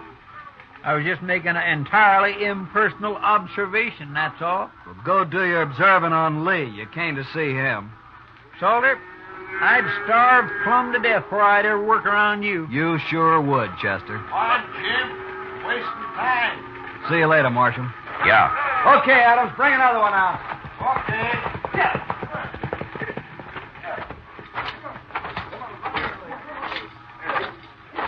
He's smart, that Salter. To me, he's just mean and downright graceless. At least that, too, Chester. Oh? You got something figured out, Mr. Dillon? I got it all figured out. What? Salter's stealing cattle, all right. I know just how he's doing it. But the problem now is how to handle Lee Dorgan and that code of his. I wouldn't want to see Lee hung for murder. No, sir. I surely wouldn't either. Hello. Hi, Marshal. Hold it, man. How are you, Marshal? Chester? Fine, Lee. We're about through for the day. Why don't you ride on down to the house? Okay. I'll be along directly. We stopped by Salter's fire back there. Oh, how are they doing? Fine. Tell me something, Lee. Does Salter always work alone with those same two cowboys? Yeah, come to think of it, he does. Why? I was just curious. We'll see you at the house, Lee. Sure, Marshal. Tell the cook I'll string him up and supper isn't ready when we get there. All right, I'll do that.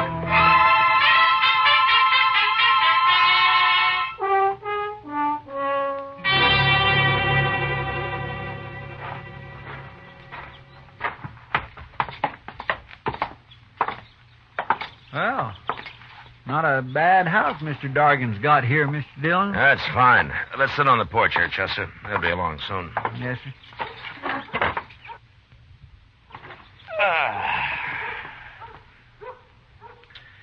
Mr. Dillon? Yeah. I've give up trying to figure it out about Salter. You'll just have to explain it. Well, I told you he sold fresh branded calves under the Bar S mark that he's got registered. Yes, sir. Well, those were Lee's calves. Did you ever hear of using a cold brand, Chester? A cold brand? Yeah. You can either put it on through a wet blanket or you can just keep the iron hot enough to burn hair and press it down lightly so it won't scorch the hide. Well, Looks like a fine brand for a few months. That is until the calf sheds. I'll be doggone. And then the calf's as unmarked as the day it got dropped. You can brand it at leisure with any mark that appeals to you, like a Bar S, for example. So that's what Salter's been doing. Yeah, he was about to put a cold iron on that calf a while ago when we rode up. Sure. He works at a distance from Dorgan because the other cowboys had noticed right away what he's up to. poor Lee. He's sure right about being green. It's his business. Well, he's going to learn now, Mr. Dillon. No. No, Chester, I can't tell him. Well, why not? Lee meant it when he said he'd kill Salter if he had any proof. And if he did that, he'd be worse off than he is now. Well, then why don't you just arrest that man? Yeah, the judge would let him off, I'm afraid. Cold brand can be laid to carelessness. Of course, we could wait a couple of months and catch him doing his bar-ass branding. That's risky, too, though. Well, what are you going to do, Mr. Dillon? I don't know, Chester. But I'll have to figure something out by morning.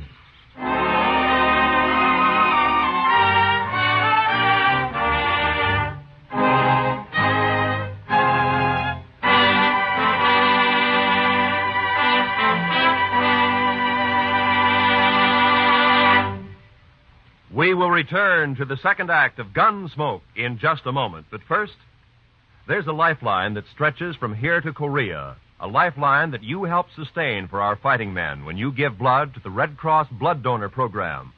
Call the Red Cross for an appointment to give blood the first thing Monday morning.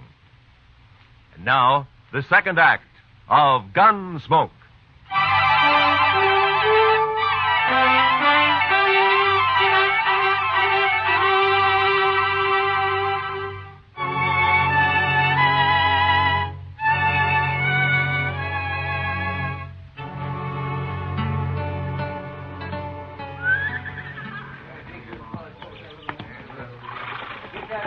I don't understand it, Marshal. It just doesn't make any sense to me, but I asked for help, so all right, I'll do as you say.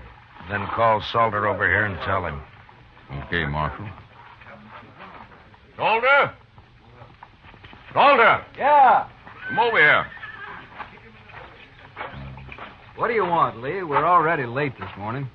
I'm going to make a change in our branding setup, Salter. What? I've decided it'll be faster from now on. We all work from one fire instead of two. What for? You and Adams and Smith will work alongside the rest of us, that's all. Whose idea is this, anyway? Those are my orders. Oh? You still talk like a Confederate colonel, don't you? That'll do, Salter. Sure. This is for you, Marshal. I never did like you anyway.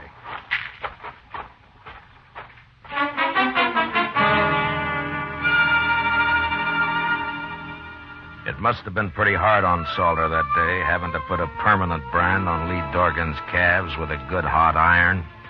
But he had no choice, and he did it. About noon, Chester and I said goodbye and rode back to Dodge. I figured that'd be the end of Lee's trouble.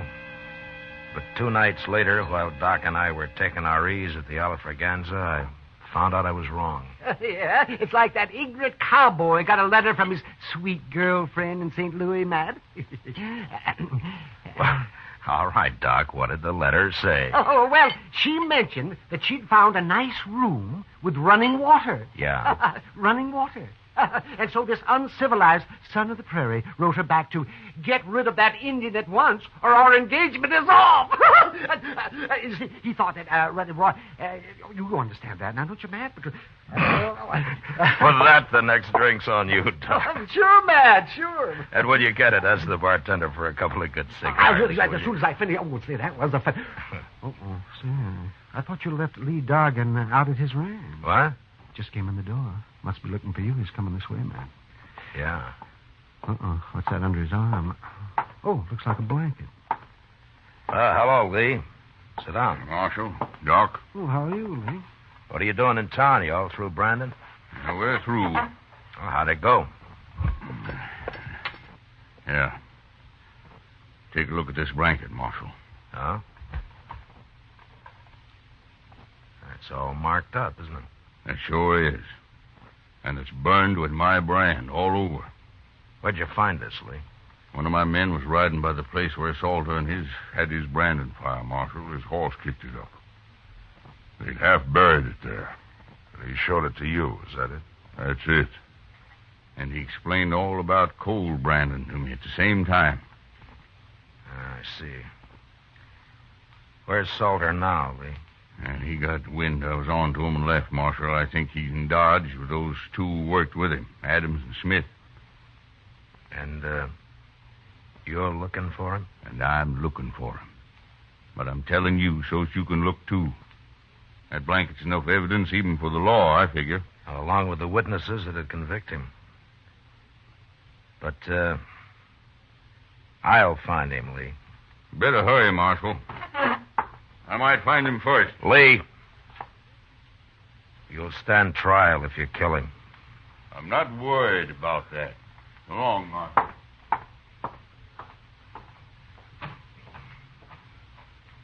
Why didn't you take his gun, Matt? So's he couldn't get in any trouble. You just find another one, Doc. Lee's a mighty determined man. Yes, I can see that.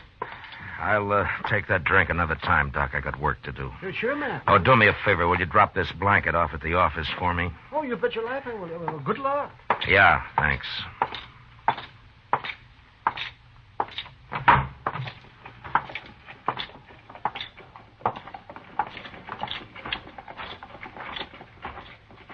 Mr. Dillon?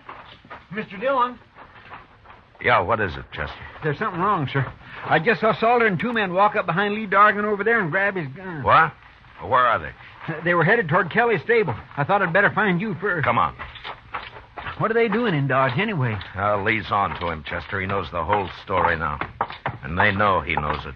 Well, then somebody's going to get killed, sure. It looks that way. All right. Stay behind me, Chester. That's the only door to the stable. They'll have to come out there, sir. Yeah, I know. But we're going in after them. Easy now. The entrance to Kelly's stable was open, but there was no light showing. Chester and I stepped quickly around the frame of the door, then we stopped just inside, waiting for our eyes to get used to the darkness. We could hear voices in the back where the men were saddling up. And then, suddenly, we both saw it at the same time. The first stall, Mr. Dillon. Look. Yeah. It's Mr. Dargan. They hung him. Yeah, they just did it. He can't be dead yet. Here, take my knife and cut him down. You can climb up on the feed box. I'll cover you from here now. Hurry. Yes, sir, I'll hurry.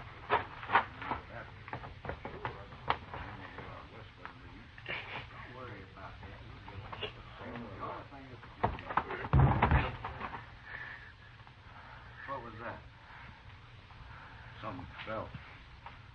Maybe Dargan got loose somehow. Get up front there and take a look, both of you. I'll finish saddling up. Okay, Salter. Come on, Smith. Stay in here, Chester. Don't move. Mr. Dargan's breathing. When they come up, we'll jump them. I'll take Adams. Now, quiet now.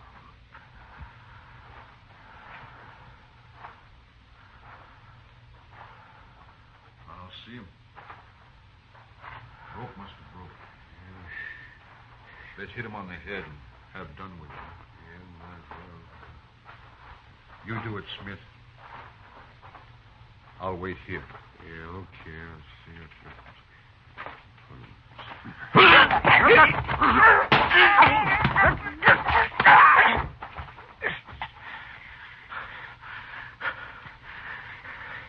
You all right, Chester? Yes, sir. Good. Now keep low. What's going on up there? Adams? Smith? Mr. Dargan's coming to now. He's breathing easier. Keep him quiet. Hold him down if he tries to get up. Salter will be along in a minute. Yes, sir. What are you two doing? Answer me, blast you! Who's in there? Throw down your gun, Salter. Who's that? It's Matt Dillon. Now do as I say.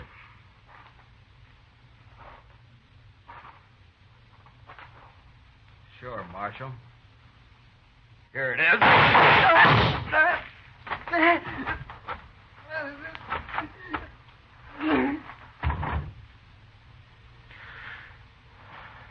All right, Chester. Get the guns off of Adams and Smith. We don't have to worry about Salter. All right, sir.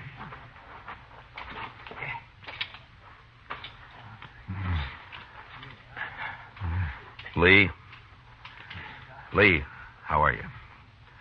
Oh, it's good to breathe again, Marshal. I was about gone. Well, you're all right. We got him. And Salter's dead. You won't have any trouble now. No. But it's not easy the way you people educate a man out here. Well, if it was easy, Lee, anyone could manage. Well, thanks, Marshal. Yeah, sure.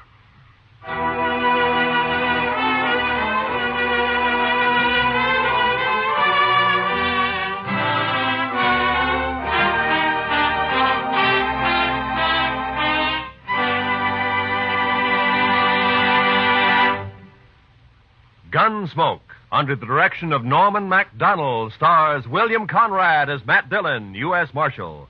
Tonight's story was specially written for Gunsmoke by John Meston, with music composed and conducted by Rex Corey. Featured in the cast were John McIntyre as Lee, Harry Bartell as Salter, and John Daner as Peters.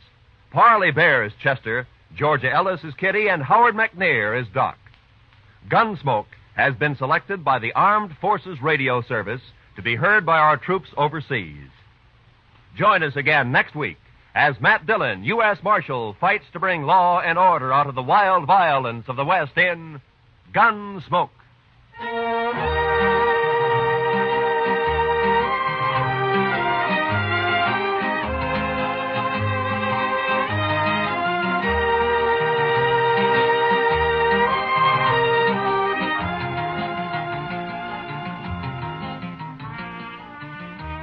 A flirtation that leads to a killing interests Mr. and Mrs. North this coming Tuesday night on CBS Radio.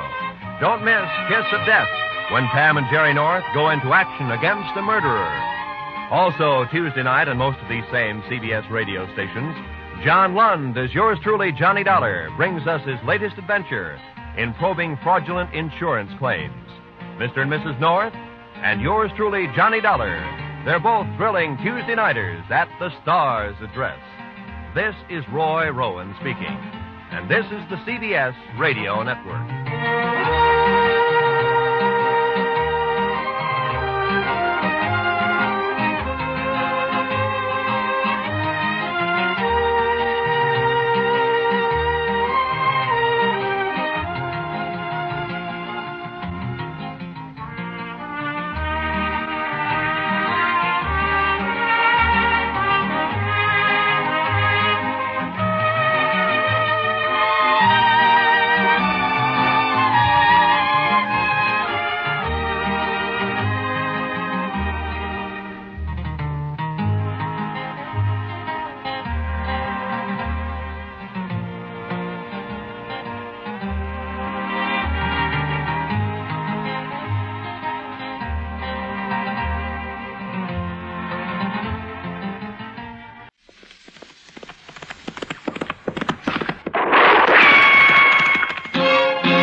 Gunsmoke, brought to you by Chesterfield, America's most popular two-way cigarette. What a pair. Chesterfield king size at the new low price. Chesterfield regular. Around Dodge City and in the territory on West, there's just one way to handle the killers and the spoilers, and that's with a U.S. Marshal and the smell of Gunsmoke.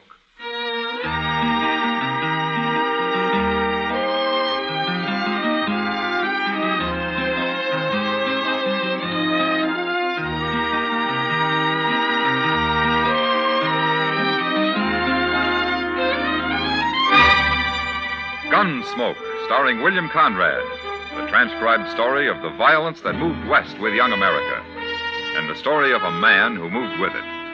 I'm that man, Matt Dillon, United States Marshal. The first man they look for and the last they want to meet. It's a chancy job, and it makes a man watchful and a little lonely?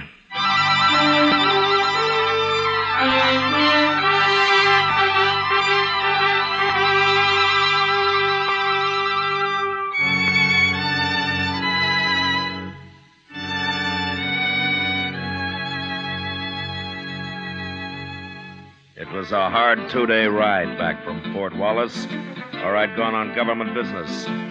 And I was pretty saddle-weary when I reached Dodge late the second night. So I went straight to bed without seeing anybody. I'd been gone a couple of weeks, but I'd wired Chester a few days before when to expect me back. And he wasn't surprised when I walked into the office next morning. I figured you'd rode in last night sometime, Mr. Dillon, but I didn't want to bother you. Oh, bother me? Why, was there trouble last night, Chester? Well, no, sir, but everybody was sort of expecting you. Oh. Where was you yesterday, anyway? I mean, where'd you ride from? Pawnee Creek. I camped at Rocky Bend up there. Oh, Rocky Bend's a good camp. I remember it. Oh, I meant to tell you, Mr. Dillon, they hung up a new sign at the Texas Trail across the street there. Come on over here at the window and you can see it. Well, I'll look later, Chester. I'd like to go through my mail now. Yes, sir. Well, now who's that? What? About 4 men just pulled up in a wagon right out in front there. They're getting down. Hey, they're heading this way. I don't believe I know any of them. Well, let them in anyway, huh, Chester? Oh, yes, sir. Come in, gentlemen, come in. Where's Marshal Dillon? He's just sitting right there at his desk, mister.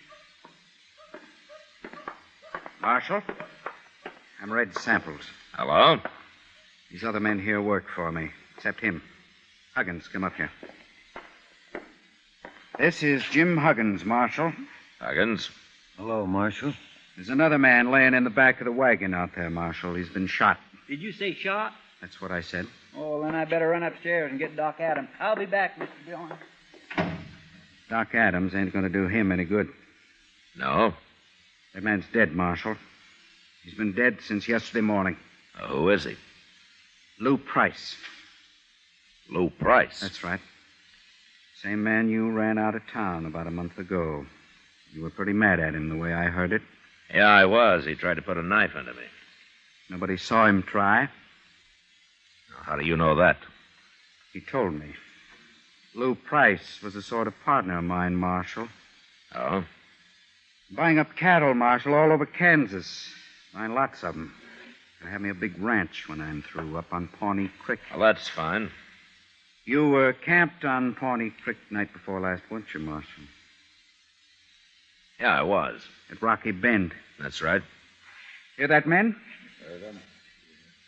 The only reason I asked Marshal was that Jim Huggins happened to see you there. Oh, is that so? I don't remember seeing him. Doesn't matter. As long as he saw you. Tell him, Huggins. It was him, all right. That's where Lou Price was shot, Marshal, at Rocky Bend. Poor Lou, he never had a chance. He wasn't even armed. Happened yesterday morning. I seen the whole thing. Huggins, tell us who killed Lou. He did. What? You did, Marshal. You're the man I saw. You shot him.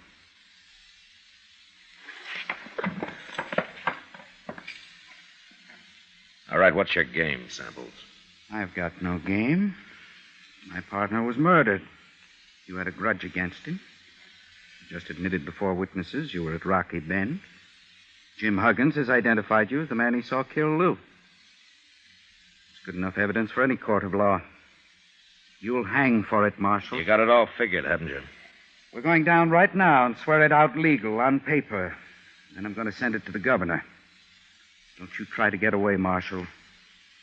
We'll run you down, sure. Yeah, I expect you would, Samples. Your men look like professional gunmen. Except for Huggins there. I never saw Huggins till he run into us yesterday. I don't bear you no grudge, Marshal. I'm only trying to do what's right. Sure. Sure you are. All right, let's get going, men. The sooner I get this to the governor, the sooner we'll see justice done. Remember what I said, Marshal. Don't you try to run.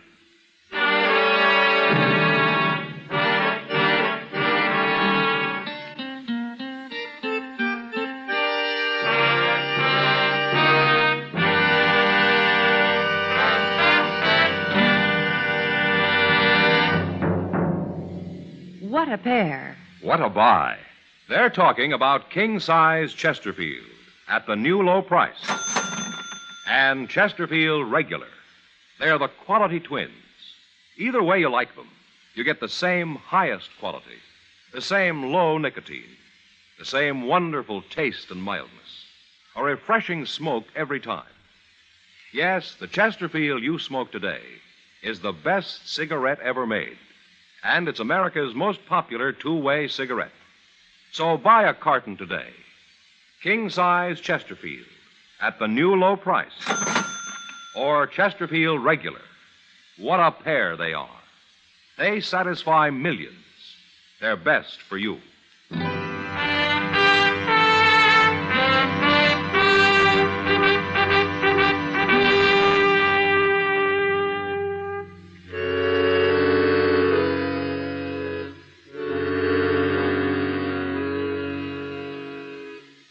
I'll say one thing for Red Samples.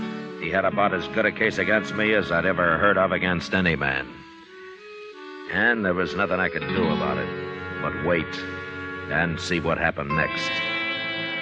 Meantime, he spread the word around Dodge, and people began looking at me like I was a white buffalo.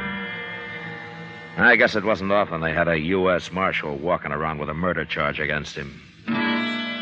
But finally, one night, a couple of weeks later, something did happen. I was sitting with Kitty watching the crowd at the Texas Trail.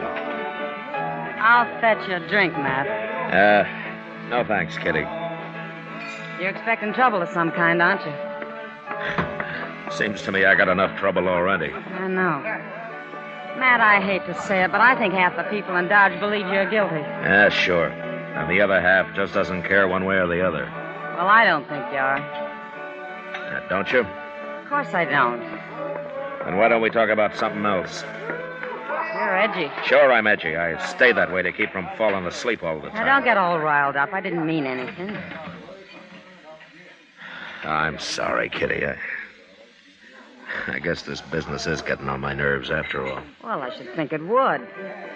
Why don't you go and get good and drunk? Forget the whole thing that way.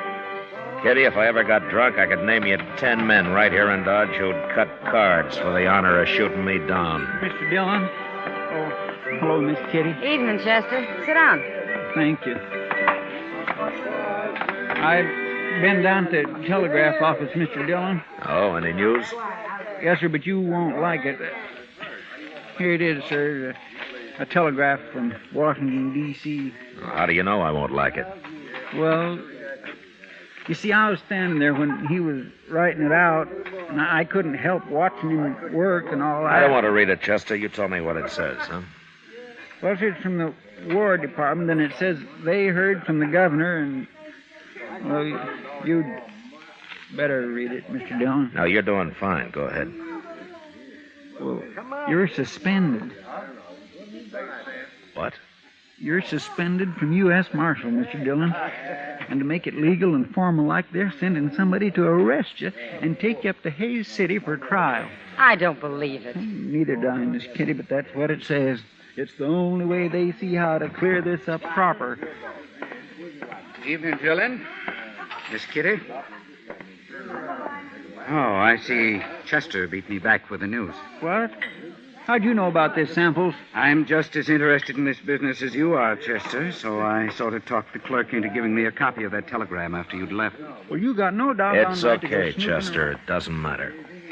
Dillon, Dodge is going to breathe a lot easier now that you're suspended.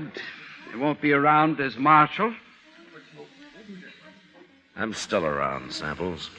But you're not Marshal anymore. You won't be around for long, anyway. Tell me something, Samples. Sure. With me out of office, are you going to be breathing easier, too? I'll tell you, Dillon. There are two reasons I'll be glad to see you hang. One is for murdering my partner. And the other? Well, I always heard you were too strict here, and I like to do a little gambling now and then. Oh? In fact, I'm thinking of running a few tables myself. I see. It's more fun without some hard-nosed lawman looking over your shoulder all the time. You understand? Yeah, I understand. Well, I'll see you at the trial. I hope I'm around when they come to arrest you, Dillon. You probably will be. So long. What's he talking about, Mr. Dillon? You're being too strict. Why, there's plenty of gambling going on in Dodge right now. Not his kind of gambling, Chester. What do you mean? Well, he told me he's buying up cattle and getting himself a big ranch. But he's probably going to finance it from his gambling. And that takes a lot of money. Sure, steady money. Oh. And I've always run crooked gamblers out of Dodge. Matt, what are you going to do? I don't know, Kitty. I'd sure like to have a talk with that witness of theirs, Jim Huggins. Well, why don't you? Well, I can't find him. I got him hid out someplace. Matt, is there something I can do? No, nothing, Kitty. Thanks anyway.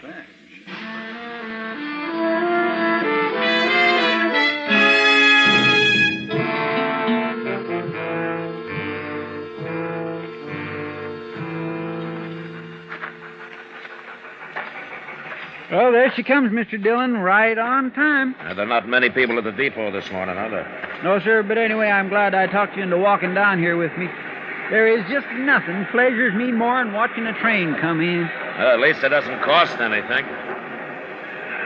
My, I'd like to drive one of them. Wouldn't you, Mr. Dillon? No, they're too noisy for me, Chester. Hello, Marshal. Hello, John.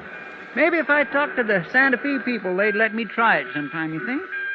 Hey, wait a minute. What? Over there, just getting off. The man with the long hair. Well, I'll be... It's Wild Bill Hickok. It sure is. Hey, Bill! Hey, Bill! Hello, Matt. How are you, Bill? How are you, Chester? Fine, Mr. Hickok, just fine. Hey, that's quite a surprise. Why didn't you let me know you were coming? I didn't know myself till just before I left Abilene. Huh? Well, how is Abilene these days? Well, I'm still sheriff there. Guess I will be till somebody gets around to shooting me. Oh, nobody's going to shoot you, Mr. Hickok. They keep trying, Chester. They keep missing, too, don't they, Bill? Well, so far. Maybe that's just because nobody's tried to shoot me in the back yet. Yeah, you've always worried about that, haven't you? I'll tell you something, Matt. What? I don't think I'd mind so much if I was to be shot by a man like you. By me? You might take it in mind to try it. I never could tell which way he was going to jump next. Like right now. Wait a minute. Yeah? You came here to arrest me, didn't you? That's what I come for. Yeah, sure. I might have known they wouldn't send a 10-horn. Guess they figured you might not take easy, Matt. I tried to tell them they could lose a good lawman this way. We're a pretty fair match, you and me. Yeah? Yeah, we are. Well? It's your play, Bill. Oh, I guess that can wait a while. Okay. I'm still on salary, man. So? Let's go have ourselves a drink. Good. You too, Chester? Thank you. I'd be right proud to, Mr. Hickok. I figure if I get a couple of drinks in you, Matt, I might worm your side of this business out of you. Why, Bill? Don't you believe their side? Well, I've seen you pretty mean and ornery, but even if I was to watch you judged and hung for it, I still wouldn't believe Matt Dillon killed an unarmed man. Thanks, Bill.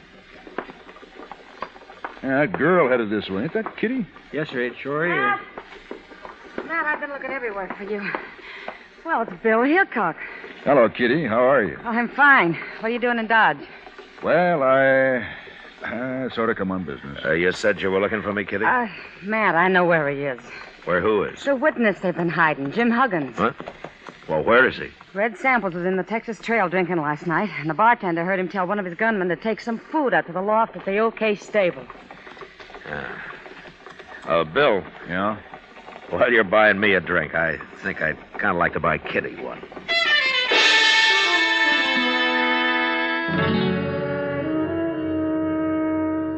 Later on, back at my office, I explained the situation to Bill Hickok, and we talked it over. And then we sat around the rest of the day talking about old times and people and horses and guns. And along about evening, we went up and laid out our plan to Doc Adams. As soon as it got dark, we went over to the OK stable and took Jim Huggins out of the loft and got him across the street and up to Doc's office before he was real sure what was happening. Put him on the couch there, gentlemen. We want him to be comfortable. What are you doing with me? Move, Huggins. Do what Doc says. That's it. Just over here. Yeah, that's fine, Huggins. Now then, you just relax. When's Chester going to get here? He'll be along, Bill. Bill, huh? Who are you? I've never seen you before. Mister, you're going to see me double before the night's out. What? Hey, never mind, Huggins. You'll find out. Now then, now you tell me. Have you ever had any heart trouble? Heart trouble? Yes. You ever have dizzy spells, faint, and have to lie down suddenly, or anything like that? Well, a horse kicked me in the head once. Made me awful dizzy. I'm asking about your heart, not your brains. I don't want anybody to die here. The business is bad enough as it is. What are you going to do with me? What's this all about? Oh, over here, Chester. I got it. I got plenty. That's good. Just put them on the table here, Chester. Let's... 3 quarts? Well, this is a man we're working on, not an elephant, Chester. Well, I wanted to be sure there was enough, Doc. Open one up, and Chester, there's a glass here. Yes, sir.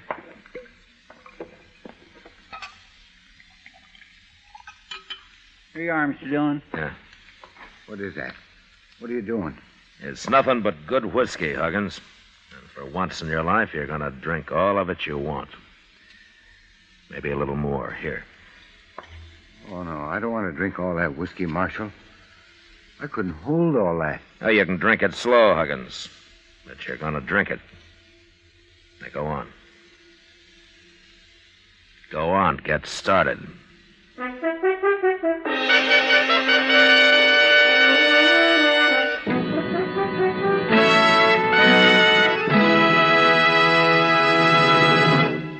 We will return for the last act of Gunsmoke in just a moment. They've got the taste and they've got mildness, millions all agree. They're low in nicotine and they're the highest quality. 30 years research went into this great cigarette. So here is all you say to get the finest smoking yet. Chesterfield's for me, Chesterfield's for me. You just say it's Chesterfield's for me. Remember, friends, Chesterfield is tested and approved by 30 years of scientific tobacco research. For the taste and mildness you want, next time say Chesterfield's for me. Buy a carton of king-size Chesterfield at the new low price, or Chesterfield Regular. What a pair they are. They're best for you.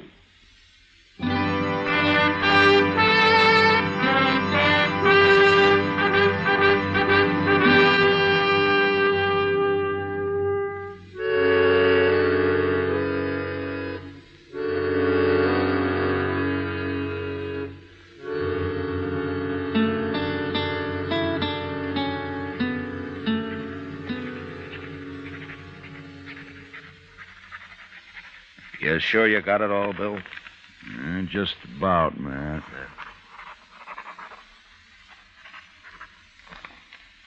There she is. Want to read it over? No, you heard everything I did.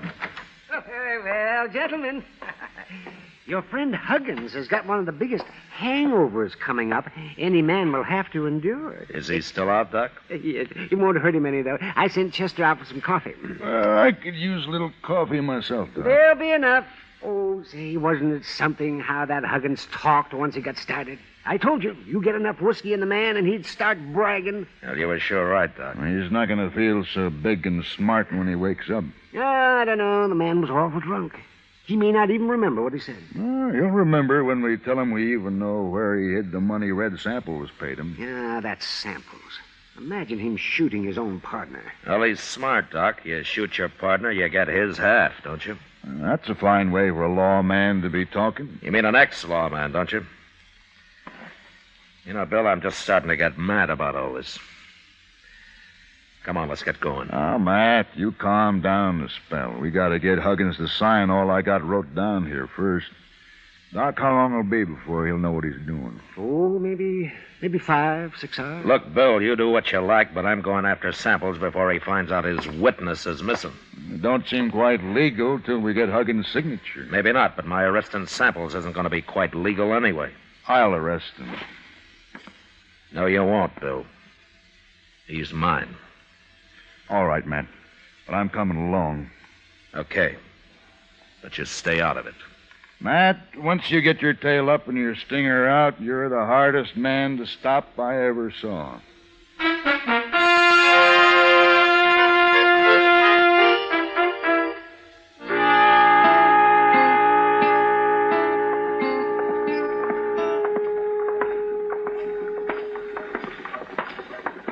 Matt, I've been thinking. Supposing we hadn't got Huggins to talk, what had you done then? You mean would I have fought you when you tried to arrest me? It's been on my mind, son. I wouldn't have fought you. Because we're a good match for each other? I'll fight any man alive if I think I'm in the right. Of course. I don't know you ever been afraid of anything. I've been afraid lots of times, Bill. And so have you. Well, maybe.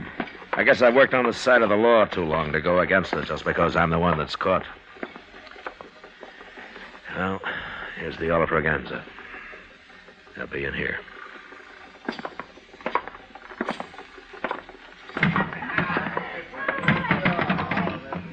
Which one's Samples, Matt? The end of the bar, the one in the middle.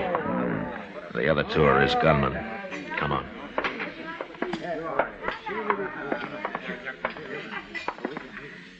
Samples? Samples, I'm taking you to jail. You gone crazy, Dillon? You're the one that's going to jail. It's no use, Samples. Jim Huggins has confessed the whole deal. What? You killed Lou Price, and you paid Huggins to testify that I did it. You paid him $500 and promised him another $500 after the trial. He's lying. Who's going to believe that? I believe it. And don't look at your hired help. They're not going to get you out of this. You can't throw anybody in jail, Dillon. You ain't a marshal anymore. No, that's not stopping me. It ain't legal. Wait a minute, gentlemen.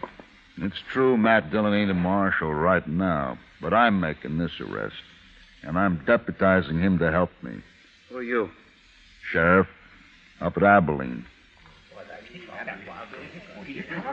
Samples, I want them two hound dogs of yours to move a little to one side where I can keep an eye on them easier. Forgetting it's 3 against 2. That's fair enough odds for us. Start shooting. No, Bill. There's no need for killing. I want these men alive. You ain't taking me alive, Dillon. You, nor Hickok, nor anybody else. I ain't gonna hang. Drop your gun belt, Samples. Why? We just might be lucky enough to kill you. Take Dillon first, men, and then go for Hickok. Wait, Samples. Now!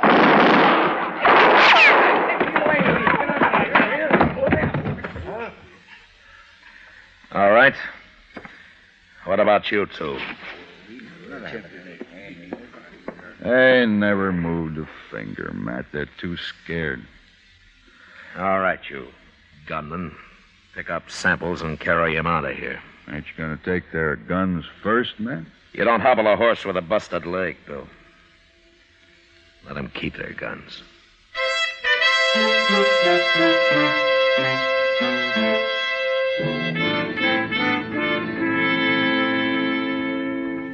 Later, Hickok and I decided to run Jim Huggins and Samples' 2 gunmen out of town. And the way they took off, we figured they'd reach California before they stopped to breathe. The next day, Bill went back to Abilene and took Huggins' confession with him. And a week later, I had a wire of apology from the governor.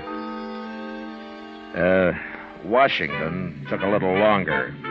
They just sent me my regular paycheck with the time of my suspension carefully deducted, which left me almost enough money to pay for the liquor I'd poured into Jim Huggins.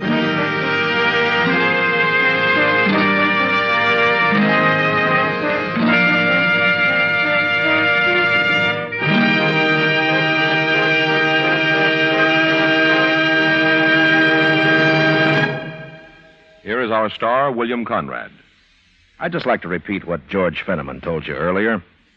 The Chesterfield you smoke today is the best cigarette ever made. I hope you'll try 'em. Regular or king size, I'm sure you'll find Chesterfield is best for you.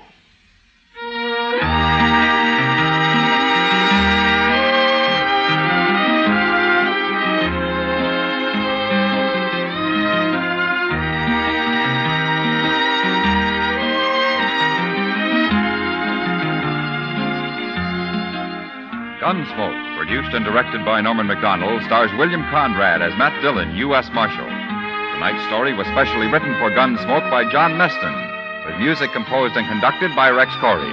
Featured in the cast were John Daner, Vic Perrin, and James Nusser. Parley Bear as Chester, Howard McNear as Doc, and Georgia Ellis as Kitty. Join us again next week as Matt Dillon, U.S. Marshal, fights to bring law and order out of the wild violence of the West in Gunsmoke.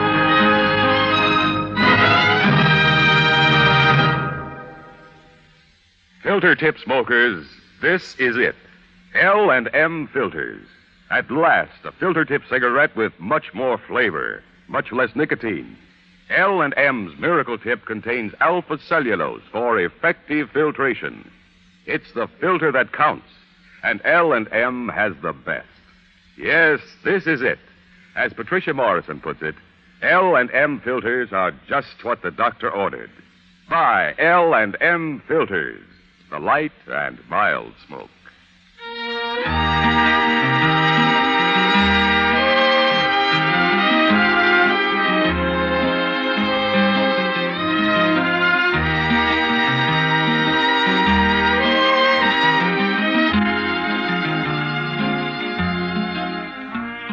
Without your letters, your friend in the service feels out of touch, lonely, and it's tough to be lonesome.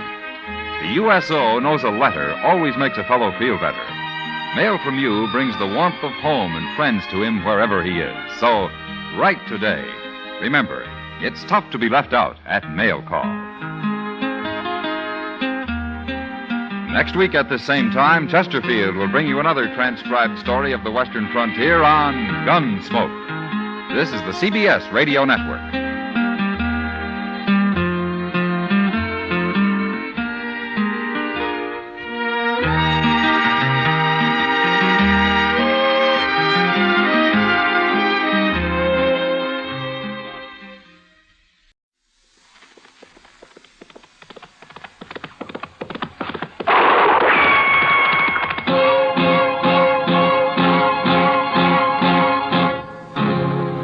Gunsmoke, brought to you by Chesterfield, America's most popular two-way cigarette. What a pair. Chesterfield king size at the new low price. Chesterfield regular. Around Dodge City and in the territory on West, there's just one way to handle the killers and the spoilers, and that's with a U.S. Marshal and the smell of Gunsmoke.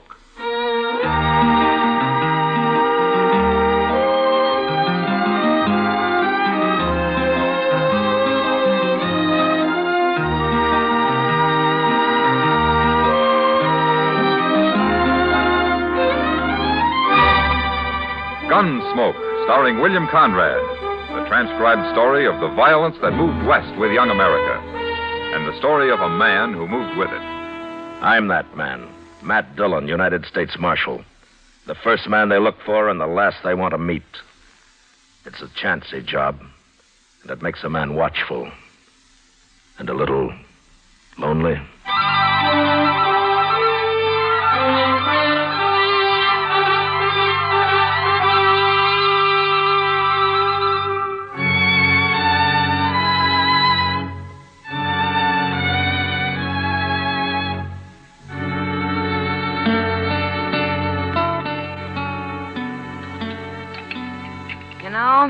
I'd sure like to meet whoever's running the kitchen in this place. Oh, why, Kitty? A cook that can make antelope stew taste like prairie dog ought to be something to see. Well, at least it's hot. No, it isn't. Well, mine is. You forgetting you dumped half that bowl of chili peppers in yours? Well, I've eaten here before, Kitty. Oh, hello, Marshal. Hello, John. You know what I'd do if I owned this place, Matt? Tear it down? No.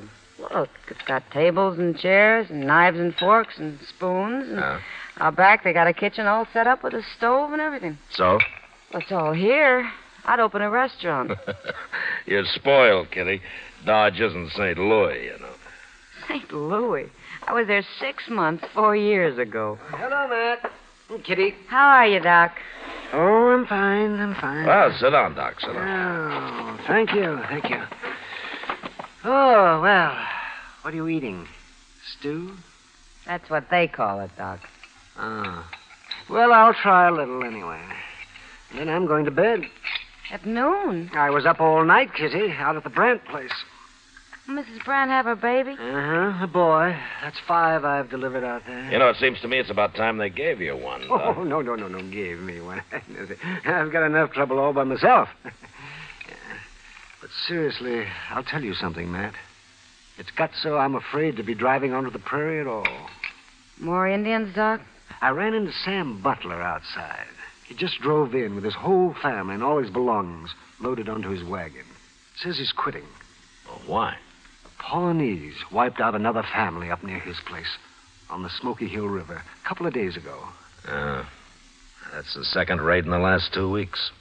No wonder he's scared. Matt, he's telling everyone who will listen that it's a shameful thing for the law to be hiding out in Dodge while whole families are being slaughtered in the country. He is, huh? Yes. I thought you'd like to know. You sit with Kitty, Doc. I'm going to have a talk with Sam Butler. Sure. I'll see you later.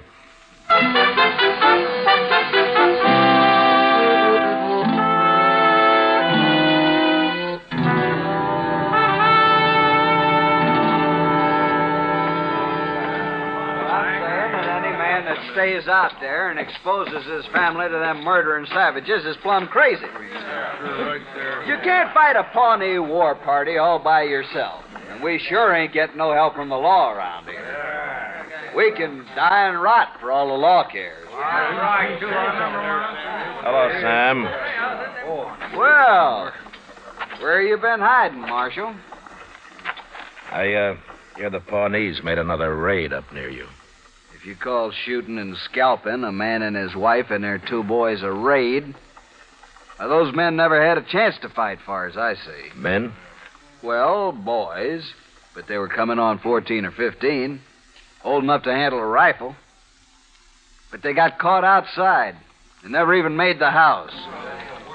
I seen them lying there with my own eyes, Marshal. And if you'd seen them, you'd be doing something about it instead of sitting around here and dying. I'm not hired to fight Indians, Sam. That's the Army's job. And you ought to be out helping the Army. Every lawman in the country ought to. The Army doesn't need help. But there's something strange about those Pawnees. What's strange about them? They killed white men before. I'm sorry you're quitting, Sam. We need settlers out here. Not dead ones, you don't. No. No, not dead ones.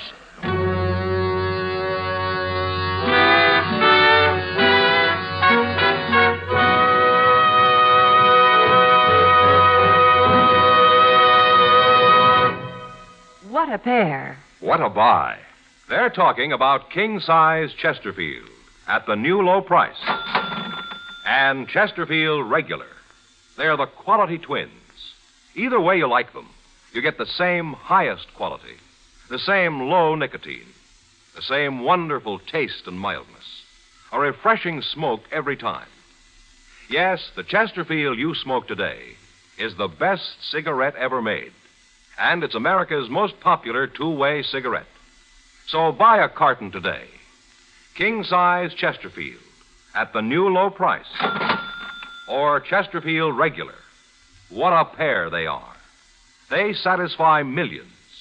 They're best for you.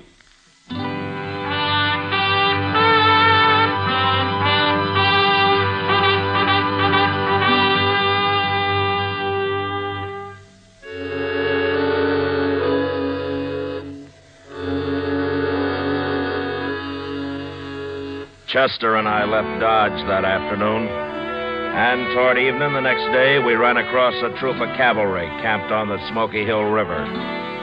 It was commanded by an officer who was new to this part of the country a Captain Starr. He was anxious to make a success of his first expedition, but so far he hadn't even seen an Indian. I decided to stay with him for a while, and I'm glad I did. The next afternoon, while we were on the march, his scouts reported another settler's cabin burned. The family killed. At my request, Captain Starr filed his troop out in patrols while he and Chester and I rode forward to the scene of the slaughter.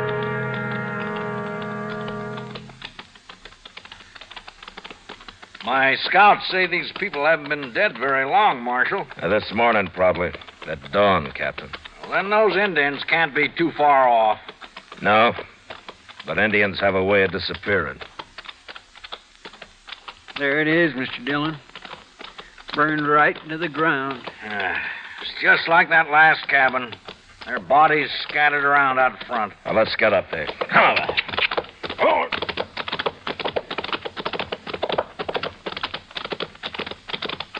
Ho, ho, ho.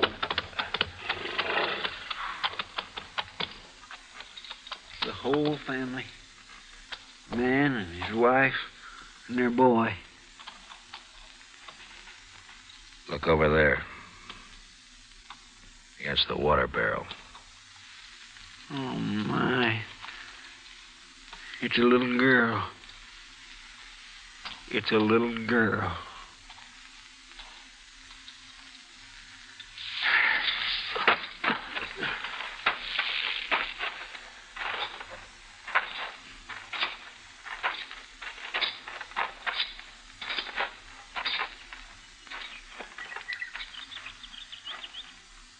They scalped them, every one of them.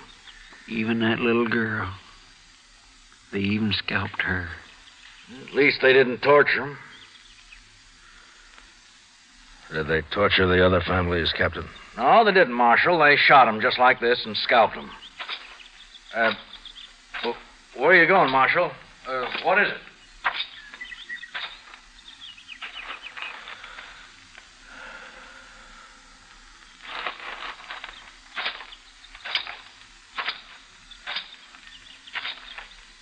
Captain Starr, last night you told me this is your first tour of duty in Indian country. That's right, Marshal. Well, take a good look around here, Captain. Well, I have. All right. All three of these settler families were killed in the open, outside their cabins. Does that mean anything to you? Those Pawnees are pretty tricky. I guess they really surprised them. Yeah, they sure did. There are not many arrows around. If these people had had a chance to put up a fight, there'd be a lot of arrows. They were shot, Marshal, with rifles. Pawnees don't usually waste ammunition, Captain. There's a reason for it here, though. Well, what reason? Look at the ground. There are no tracks. Every sign of tracks have been dragged out with a blanket. Say, you're right. I hadn't noticed that. Well, there's another thing you haven't noticed, or maybe you didn't know about. Oh, what's that? That boy there. How old would you say he was? Oh, about the same age as the boys at the last place. Maybe 12, 13. Well, Captain, that's old enough to be a brave in a couple of years if he was a Pawnee. What do you mean, if he was a Pawnee? They usually keep a boy that age. They don't kill him. They take him and try to make a brave out of him. Oh, well, I didn't know that. I know what he's driving at, Captain. You don't think it was Pawnees that done this. Ain't that right, Mr. Dillon? Yeah, that's right. But the Pawnees are the only tribe around here we know of, Marshal. Captain, it's them tracks. Pawnees wouldn't hide their tracks. No, they wouldn't. What? A man wearing moccasins doesn't care about his tracks, Captain. He's got nothing to hide. I'm afraid I don't understand, It Marshal. wasn't Pawnees that did this. It wasn't Indians at all. It was white men.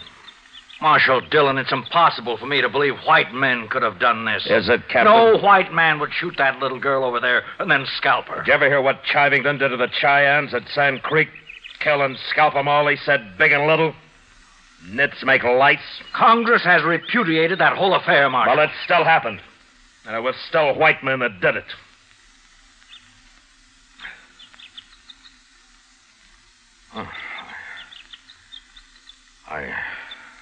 I suppose you're right. Yeah, I'm right. But why did they do it? Horses. You see that corral out there? This man must have had 6 or 7 head of horses. Yes, the other settlers did too. They stole the horses and probably whatever they could find in the cabins, and right now they're sitting around camp somewhere drinking coffee and laughing at all of us Indian hunters. Well, I'll find them. Now, it's a big country, Captain. Well, I got a troop of cavalry out there, Marshal, over 100 men. All right, suppose you do find some riders with a bunch of horses. How are you going to know they're the men you're after? Well, these horses are branded, aren't they? With what brands? I don't know, but they must be registered somewhere. Maybe. But while you're out finding out all that, some other family's going to be slaughtered. There isn't time, Captain. I didn't realize how new I am at this game, Marshal. Oh, what would you suggest? Well, there used to be a corral about 5 miles upriver from here. If it's still standing, we'll bait it with a couple of dozen head of good cavalry horses. And then they'll come to us. Good idea. And I'll have my troop deployed and ready to move in. No, that wouldn't work. You can't hide 100 men, Captain. You'll have to keep your cavalry clear away from there. But how? Chester and I'll be there. We'll wait for him.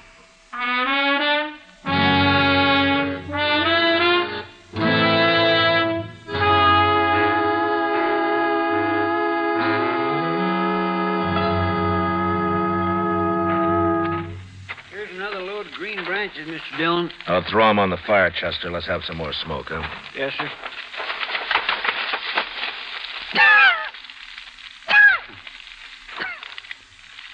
Well, stand back, Chester. Yes, sir. Well, they ought to see that if they're anywhere this side of the Rocky Mountains. They're sure to be scouting around, Mr. Dillon. They ain't stolen enough horses yet to leave the country. Besides, they're feeling mighty safe. They'll come. Mr. Dillon? Yeah. I've been thinking. Now, what's bothering you? Well, sir, there's only 2 of us. And I'm wondering how many there are of them. Now, you want to go back and find the cavalry? I feel a whole lot safer. They'll go on, then. Oh, you didn't answer my question, Mr. Dillon. How many do you think we're waiting for? There's no way of telling, Chester. Well, if there's a whole passel of them, how in the world are we going to take them? I don't care how we take them. You're pretty mad, ain't you? Well, I can't get that little girl out of my mind. Yes, sir, I know. Now, look up. Here comes somebody. He's all alone. Just some cowboy, probably. Maybe. Yeah, sure it is. He's seen the smoke from our fire, and now he's wondering what that old corral's doing full of horses. And he might be scouting it for the others. Those men don't take many chances. Well, how are we going to find out? Well, maybe we won't till it's too late. Heat up some coffee for him, will you, Chester? Yes, sir. I think I'll have a cup of it, too, huh? All right, sir.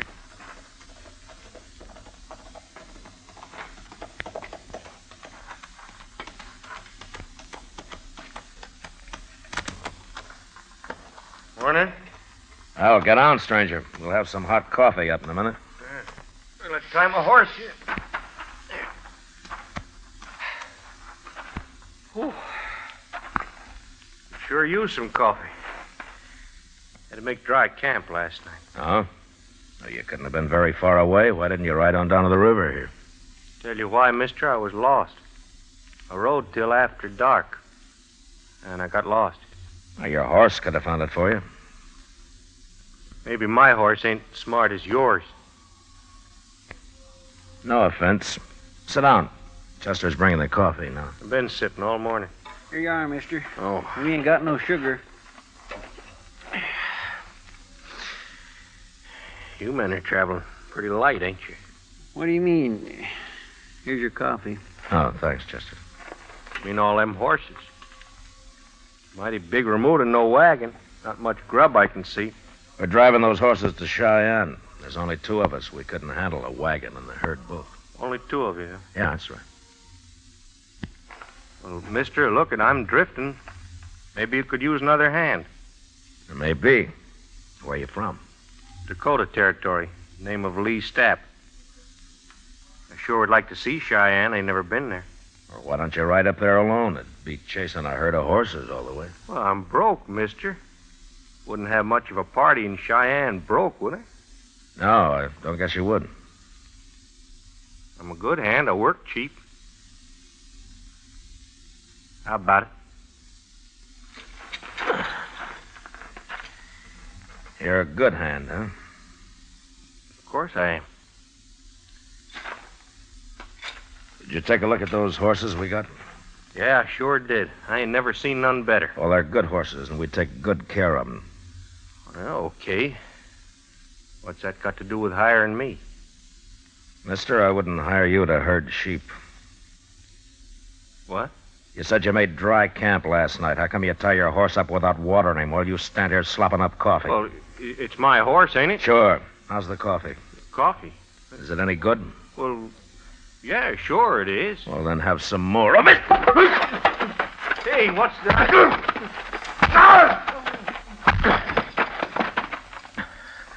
Chester. Yes, sir. Here, catch his gun. Got it. All right, now go get some rope. We'll tie him up while he's still out. Yeah, but Mr. Dillon, you sure he ain't just a cowboy like he said? I was pretty sure, Chester, but this made me real sure. It was sticking out of his pocket. Oh, my. I'll get the rope. And we ought to hang him with it.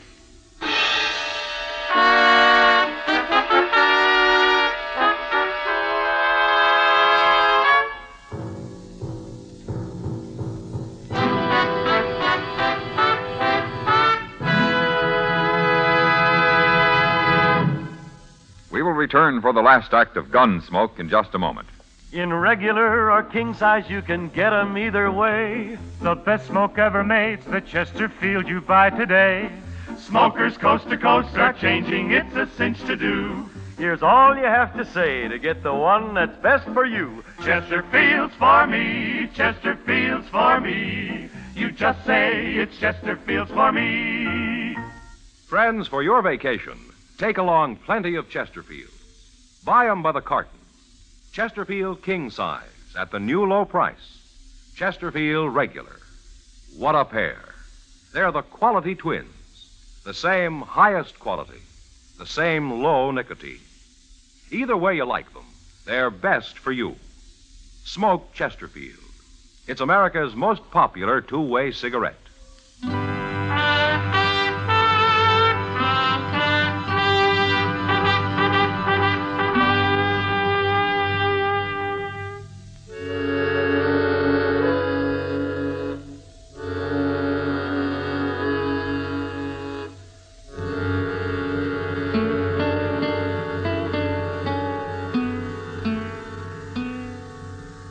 See anything yet, Chester? Yes, sir. There's some dust about a mile away, Mr. Dillon. Is it moving? Right this way. I'd guess maybe a half dozen riders. Your friends don't take many chances, do they, They Stella? ain't friends of mine. Well, I'll tell them that when they get here. You better turn me loose, or else you ain't gonna tell nobody nothing. You mean they won't like it, you're being all tied up that way? You ain't got a chance, Marshal. By golly, he's about right, Mr. Dillon. How are we going to fight 6 men? You know, I've been thinking, Chester, we could use Stapp here as a hostage. No, Marshal, don't do that. I don't aim to, Stapp. They wouldn't care whether you die or not. Men like you don't have that kind of friends. But we can't stand up to 6 men, Mr. Dillon. We wouldn't have a chance. No, we wouldn't, Chester. I'm going to do something I never did before in my life. What? You'll see. But first, get a bandana and fix Stapp up so he can't talk. That won't do you no good. Shut up. And get on your feet. Here's a bandana. Here, I'll do it. All right, on your feet. Stay on your...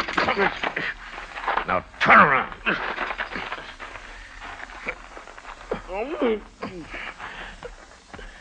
Get our rifles, Chester. Yes, sir. There. That'll keep you quiet, Step. All right, now walk.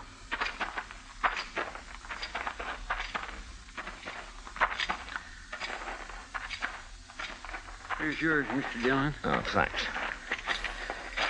You get on behind that log over there, Chester. Yes, sir. I'll keep Step here with me. All right, lie down, Step. And if you make any noise, I'll split your skull. Now, go on. Lie down.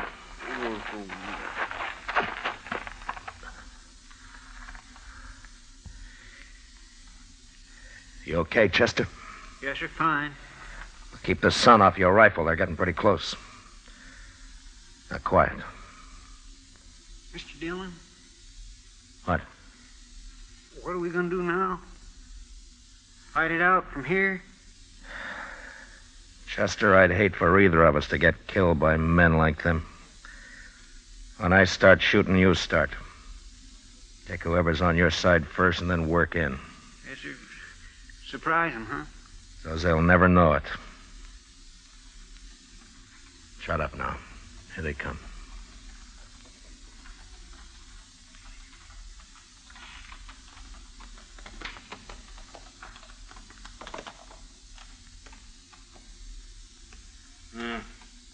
They must be over the river. We'll get down and wait here for them. Maybe Stapp's done killed them already. We didn't hear no shooting, did we? I don't like this, Jake. Stapp should have been back a long time ago. Stapp knows what he's doing. Them sure fine horses, ain't they? Now, Chester!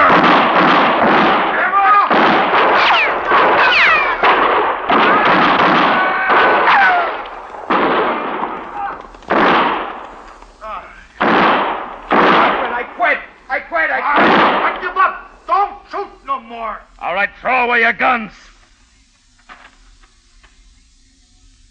Now turn around and get your hands up in the air. Chester, come over here. We killed 4 of them, Mr. Dillon. 4 of them. Prod Stapp up and bring him up to the fire. I'll handle these 2.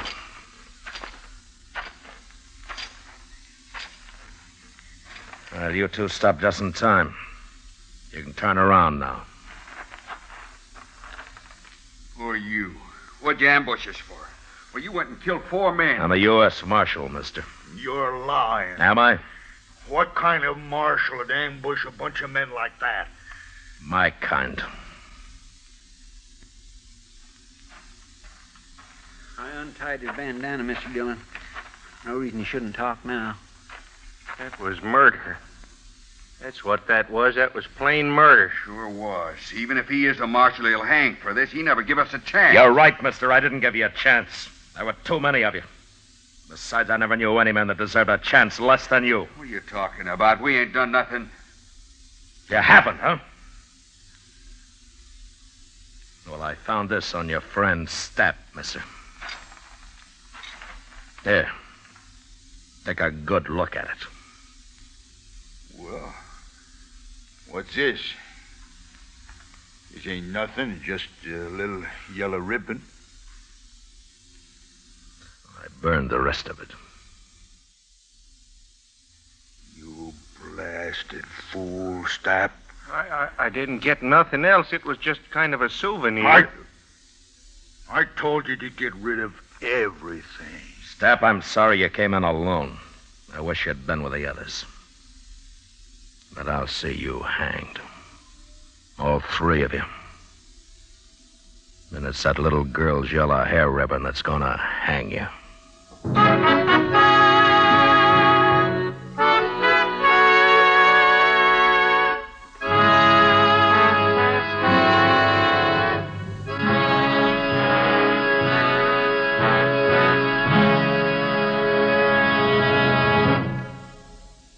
L&M goes king size.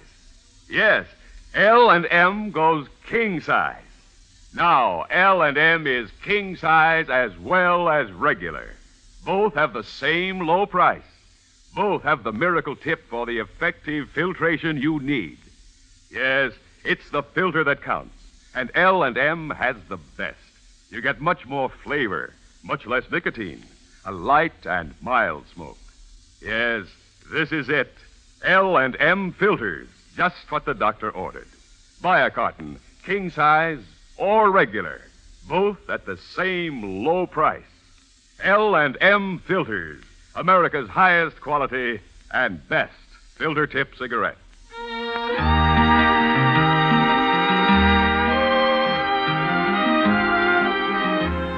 Gunsmoke, produced and directed by Norman McDonald, stars William Conrad as Matt Dillon, U.S. Marshal. Tonight's story was specially written for Gunsmoke by John Meston, with music composed and conducted by Rex Corey. Featured in the cast were Lawrence Dobkin, Joseph Kearns, and Harry Bartell. Harley Bear is Chester, Howard McNear is Doc, and Georgia Ellis is Kitty. Join us again next week as Matt Dillon, U.S. Marshal, fights to bring law and order out of the wild violence of the West in Gunsmoke.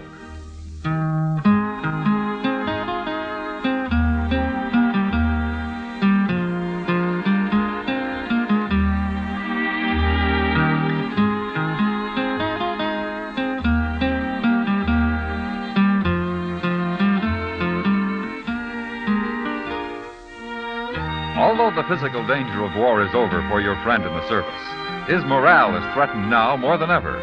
He worries about being the forgotten man. And when there's no mail from home, that's when loneliness really settles in. And it's tough to be lonesome. The USO knows there's nothing like a letter to make a fellow feel better. Why don't you let your friend in the service know you're thinking of him? If you're a cousin, neighbor, schoolmate, or a member of his church, club, or union, write to him today. Remember, it's tough to be left out at mail call. And remember, too, next week at this same time, Chesterfield will bring you another transcribed story of the Western frontier on Gunsmoke. This is the CBS Radio Network.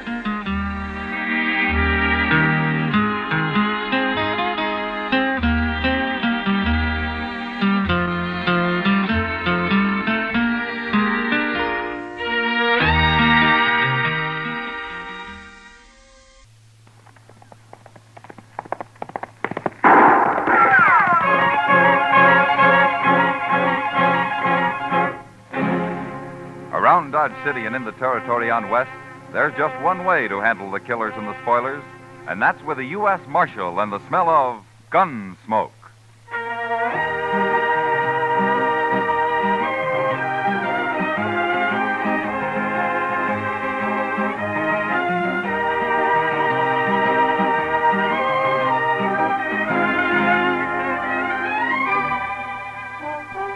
Gunsmoke, starring William Conrad. The story of the violence that moved west with young America. The story of a man who moved with it. Matt Dillon, United States Marshal.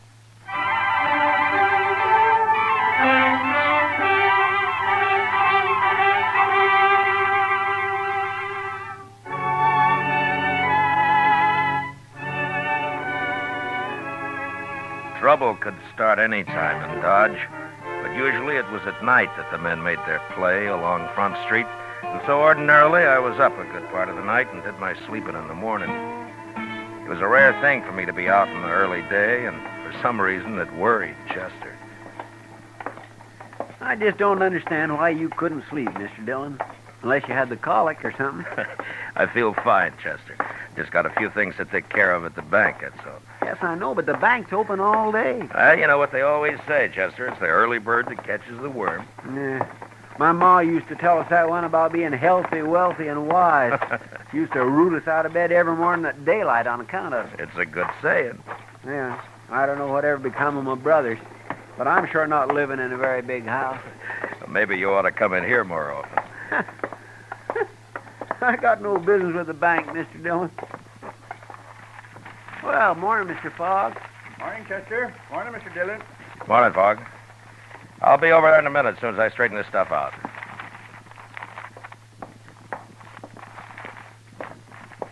Good morning, Marshal. Good morning, Mr. Pap. You taking money out, Marshal, or putting it in? Neither, Mr. Pap. This is government business. Oh, I see. Who are those men, Marshal? What? I say, who are those men? I never saw him before. That one in the middle holding the envelope, he seems pretty excited about something. Certainly, sir. What can I do for you? I want a loan of money immediately. Well, we'll do what we can, sir. First of all, how much do you want? $20,000. 20. Mr. Pap. Yes? Yeah, excuse me, Marshal. Gentlemen, this is our president. You'll have to talk with him. I heard you say $20,000, gentlemen. That's a lot of money. What do you have for collateral? My collateral, sir, is right here in this envelope. You may look at it, but don't reveal it to these other gentlemen. These are playing cards. Don't name them. I'm afraid I don't understand. Well, I've been in a poker game at the Texas Trail all night long. Right now, there's about $40,000 in that pot. There are some good hands out. I've put every cent I have into it already. Now, they've given me just 20 minutes to come up with more money. Well, I certainly wish you luck, sir, but I never heard of You've seen my hand in that envelope. You can lend me the money on that. But surely, sir, you don't expect the bank to enter a gambling game. Now, these gentlemen are also in the game. They came along to see that those cards aren't changed. The other men are watching the table at the Texas Trail. It's all fair and square, I assure you. Well, gentlemen, I'll gladly pay you 10% interest, sir.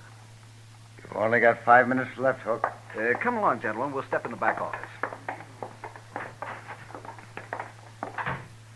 Well, now that's about the craziest thing I ever did here. He must have a pretty good hand, Chester. I know, sir, but you don't think Mr. Pap's going to let him have $20,000 on it? It certainly looks that way. Yeah, there we are. I'll take care of this and we'll get out of here. This is government stuff, Fogg. You know what to do with it. Certainly, Mr. Dillon. Now, let me see.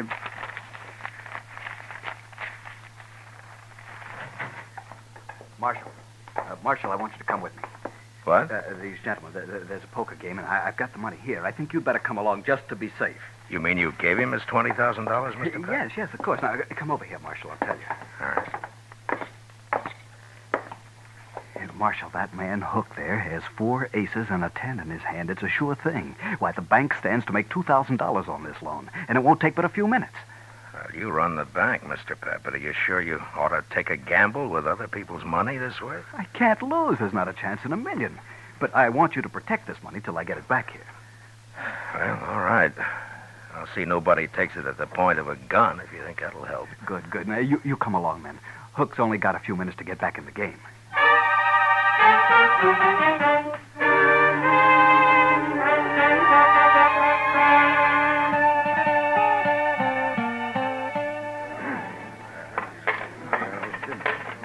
All right, there's my money, Mr. Shaneways.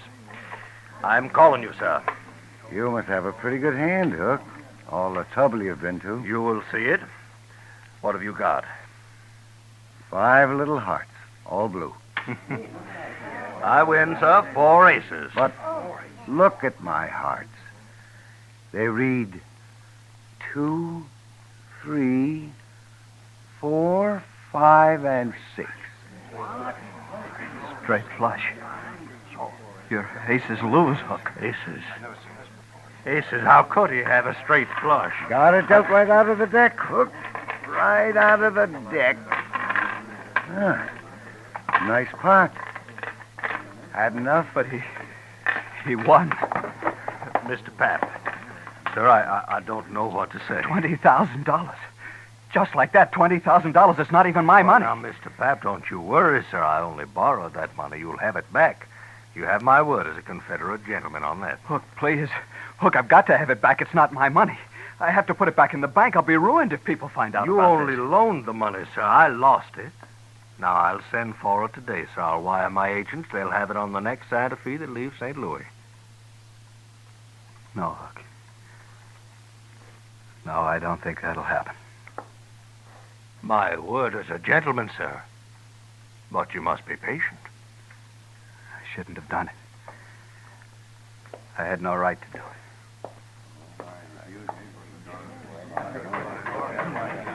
Chester. Yes, sir?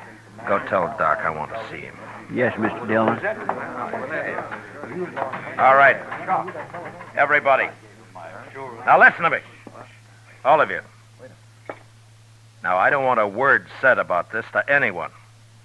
The bank's important to Dodge, and this could ruin it. Do you understand? We'd have no reason to spread. All right, then see to it. Or there'll be trouble for all of you. Well, certainly, Marshal. No reason to spread. We all understand.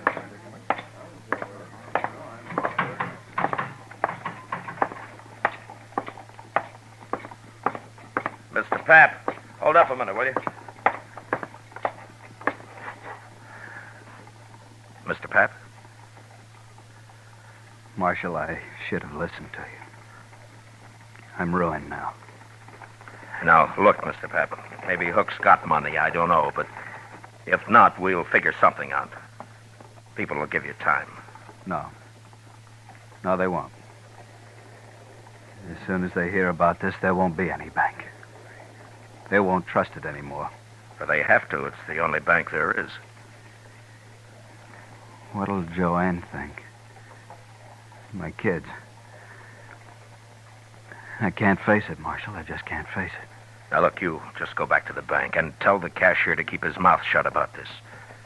You just got to give it time. Sure, Marshal. I'll go. I'll go.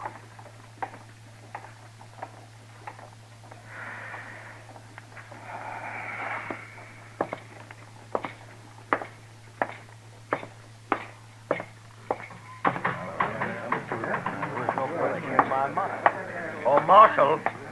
Marshal, sir. I am sorry for that man, but he has no reason to worry. I'll send for the money at once. Yeah, you do that, Mr. Hook. Send for the money. Gentlemen, what are your names? My name's Shaneways, Marshal. Now, I'm sorry for that banker, but it's nothing to do with me. I won this money fair, and I'm keeping it. Sure, Mr. Shaneways, of course you are. Who are you, mister? Varden. And I agree with Shaneways. Gambling money's fair money. Nobody is arguing that, Mr. Varden. But remember, gentlemen, what I said. Don't talk about this. Oh, well, hey, Matt. Chester said you wanted me. What's happened? Didn't hear any shooting. Everything's all right, Doc. Oh, well, that's it. Oh, you look familiar. Don't you? I haven't had the pleasure, sir. Oh, well, maybe not.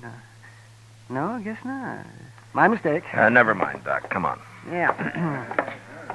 Chester said he'd wait at the office, Matt. Look, Doc, I want you to go over to the bank. Mr. Pap is pretty upset. See what you can do for him, huh? Give him a bromide or something. Sure, Matt. What's wrong with him, anyway? He just lost $20,000 in a poker game. He lost 20...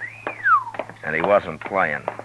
He lent the money on the strength of what looked like a good hand. That man Hook came into the bank for it with the other two. Oh. He brought his cards along and raised the loan that way, huh? What? How did you know? Oh, I heard of it once, Matt. It was down in New Orleans. Oh, that was years ago. Well, what happened? Well, the same thing. Fella got the money and he lost it. That's all. You mean it was fixed between him and the others? Oh, sure, it was fixed all right. Well, how did they find out? Well, the fella that borrowed the money got drunk and he talked and they put him in jail, but the others got away clean. Look, Doc, that gray-haired man you thought you recognized, his name's Hook. Are you sure you never saw him before? Oh, a lot of people look familiar at first glance, man. You know how did you... Look, in New Orleans, you didn't know the men who pulled the trick on the bank, did you? Well, people said that they'd come down on the riverboat. I was doctor on the Tennessee Belle then, but I never met them, not to my knowledge anyway. You recall hearing their names? Well, that was a long time ago, Matt. Look, Doc, those three back there may have just pulled the same thing now. Hook looked familiar to you. Maybe he remembers you, too. Well, he just said he'd never met me, Doc, Matt. he could be lying. Oh, well, sure, but I can't place him. I probably never saw him before. Well, go see what you can do for Pap. He's in pretty bad shape. Oh, sure, Matt. Gamblers were always drifting in and out of Dodge. Some of them were crooked, and some, it had been said, were honest. Ordinarily, it didn't matter much one way or the other. Most men could take care of themselves. But now the bank was involved, and the citizens of Dodge had their faith in that bank, as well as their money. I gave it a lot of thought the next hour or so, and finally I had an idea that seemed like a start anyway. I explained it to Chester, and together we went back to the Texas Trail. Shaneways and Varden were idly cutting cars. And Hook was at the bar talking to Kitty. Hello, Matt. Kitty? Hi, Miss Kitty. Do you know Mr. Hook? This is Marshal Dillon. We met earlier. Why, yes, indeed. This morning? I must have smelled trouble, Kitty. I got up early. You're always smelling trouble, Matt. Yeah. Leave your beer, Hook, and come with me. What for? Just do it. Whatever you say, Marshal. Miss Kitty, I'll be back. Yeah, sure. All right, Varden, Shaneways, get up and follow Chester. What? Is this an arrest? Now, what would I be arresting you for, Mr. Shaneways? What? Nothing. You've no reason. That's right. All right, come on, let's go.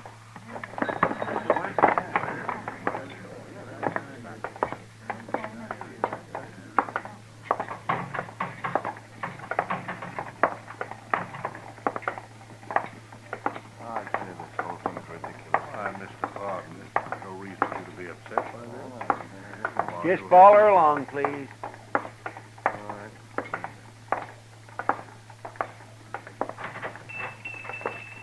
Well, what is the idea of bringing us in here, Marshal? Good morning, gentlemen. What can I... Oh, hello, Marshal. Chester. Hello, Lum. Lum, these men want their pictures taken. Oh, no, not me. I don't. I've got plenty of pictures. Can you do it right away, Lum? No, certainly can, Marshal. And, gentlemen, you'll be the very first to stand before a new drop. The ancient temples of Greece. It'll lend you dignity and power. What's the idea of this, Marshal? Lum's just going to take your pictures, that's all. Oh, Lum, front and side views both, huh? Oh, certainly, Marshal, certainly. And then, gentlemen, if you leave Dodge, any of you, it'll make it a lot easier for the law to find you and bring you back. Wherever you go. This is outrageous. I won't stand for it. Varden, wait a minute. I agree the Marshal is being a little high-handed, but after all, he must protect himself in his job. But since we've done nothing wrong, we have nothing to fear. Sure. Hook's right, Varden. I'll go first. Are you ready, Lum? No, right this way, sir. Chester, you stay here and wait for the pictures. Bring them over when they're finished. Yes, sir, Mr. Dillon.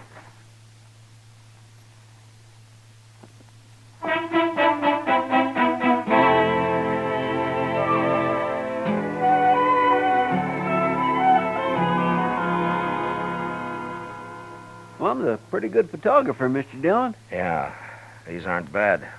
Lock them up in the safe, will you, Chester? All right. You think this will keep them in Dodge, sir?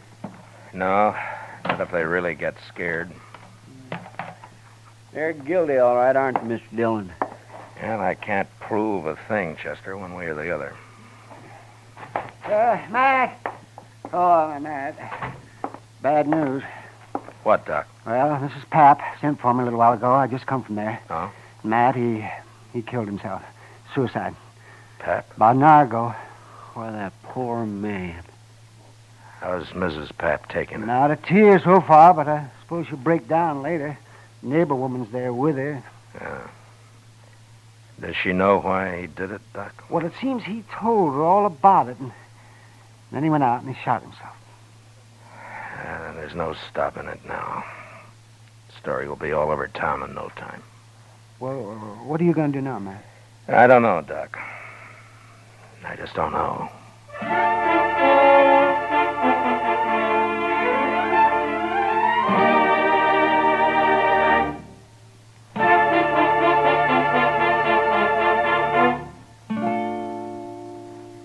We will return with the second act of Gunsmoke in just a moment. But first, today's opportunity knocks twice for qualified women. For the younger woman, the career of nursing offers opportunity unlimited. Ask how you can enroll as a student nurse at any hospital at the nurse's registry desk. And for the older woman, there are many thousands of openings in practical nursing. Graduate nurses or practical nurses will find expanding career opportunities for years to come. Act immediately. Serve humanity and provide for your own secure future. Now the second act of Gunsmoke.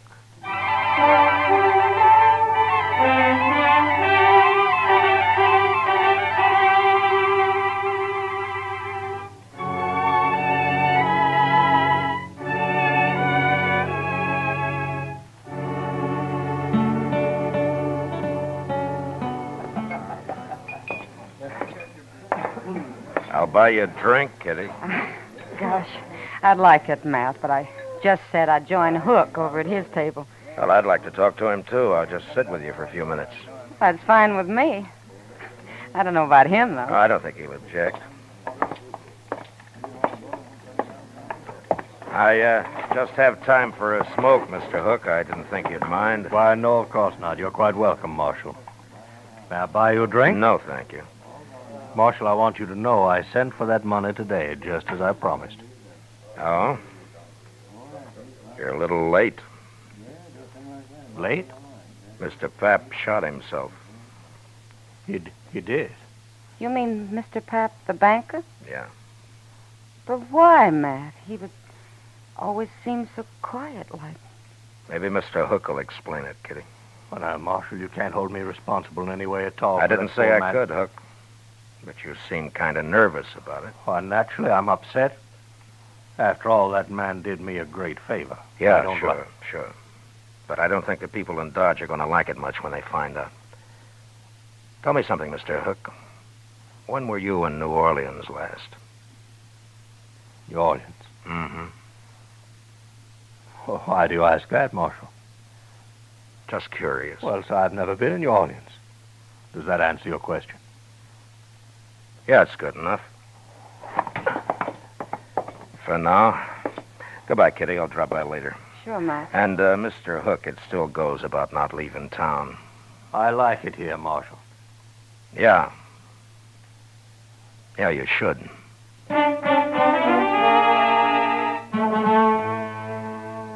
Maybe I should have arrested Hook and his friends without any evidence and just seized the $20,000 and put it back where it belonged. That might have saved people's faith in the bank, but I figured my job was to give them faith in the law, and I couldn't do it that way. I'd made it plain to Hook what I suspected, and I hoped it'd scare him into making a mistake. And it did. But I didn't learn about it until next morning when I was having breakfast at the Dodge house. Mr. Dillon? What? I've been looking everywhere for you, at your room, Delmonico's, the Texas Trail, everywhere. This is the last place I hit. Well, what is it, Chester? Here, look at here, just you read that. Marshal, we're taking Doc along. If you follow us, we'll kill him. Where'd you get this, Chester? It was under the door when I opened up this morning. I ran up to Doc's right away, and sure enough, Mr. Dillon, he's gone. Come on. Go check the depot and the stage line, Chester. I'll cover the livery stables. All right, sir. It'll take me longer, so you get our horses ready. I'll meet you at the office, huh? Yes, sir.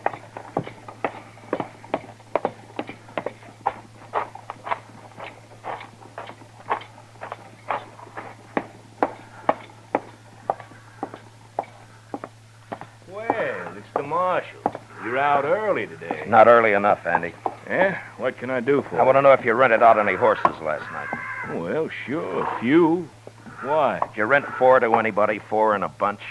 Why, yes, I sure did. Be back today, so they said. Who said? Well, strangers to me. Paid me in advance, though. The greenhorn. What time was this, Andy? Oh, it was late. Yeah, it was way after midnight it was. Something wrong? Yeah. Tell me, Andy, what they look like? Well, one was an old fellow, gray hair. Didn't give me his name, though. I don't think I got much of a look at the other one. You have any idea which trail they took out of town? I know I don't. One of them said something about St. Louis. But that's not much help, is it? It might be. Oh, thanks, Andy. Oh, one thing, Marshal. Yeah. If you're riding after them, those horses, they got are just crowbaits. I didn't figure they could handle anything better. There was nothing to do but take a chance and ride east. Luck was with us, though, and within an hour we cut their trail. 4 horses leave a pretty fair track, and we followed it, riding hard. By dusk, we could tell by their sign that we'd nearly caught up with them. And soon after dark, we spotted their fire.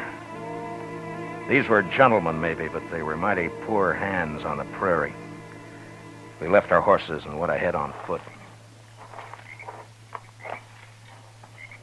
We gonna shoot it out with them, Mr. Dillon? Yeah, we can't chance it, Chester. They'd kill Doc.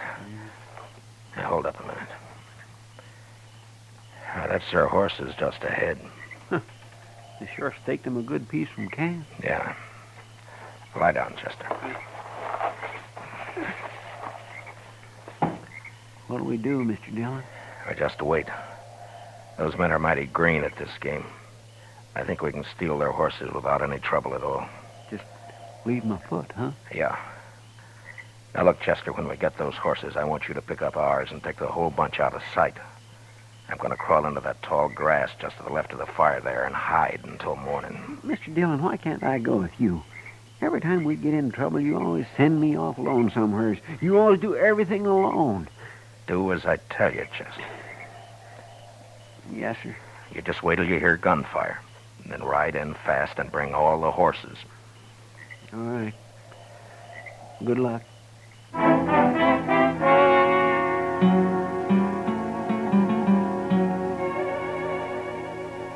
By dawn next morning, I was half burrowed into the ground and covered by blue stem grass, not more than 30 feet from their camp. I could hear their talk all right, but I couldn't see them unless they were on their feet. Shaneways had already gone out after the horses. Pretty soon he was back. With their ropes, that's what every last one of them. What do we do now? You and Shaneways go after them. I'll stay here and guard Doc. Now, hurry up. We've got to get moving. Come on, partner. We'll never find them. I'm coming. I don't know why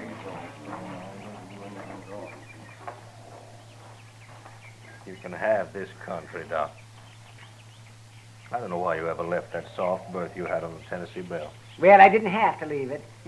That's more than you can say about New Orleans. More talk like that, you'll get your throat slashed like a fat shoat, Doctor. Oh, spoken like a true gentleman, Hook. Or whatever your name is.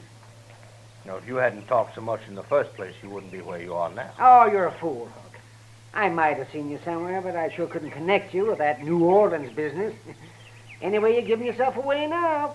Just how? Don't you know there wasn't a thing the law could do until you ran? Oh, you'll be caught now for sure, yeah. Oh, I doubt it. Why don't you untie my hands? I can't eat this way. You'll manage.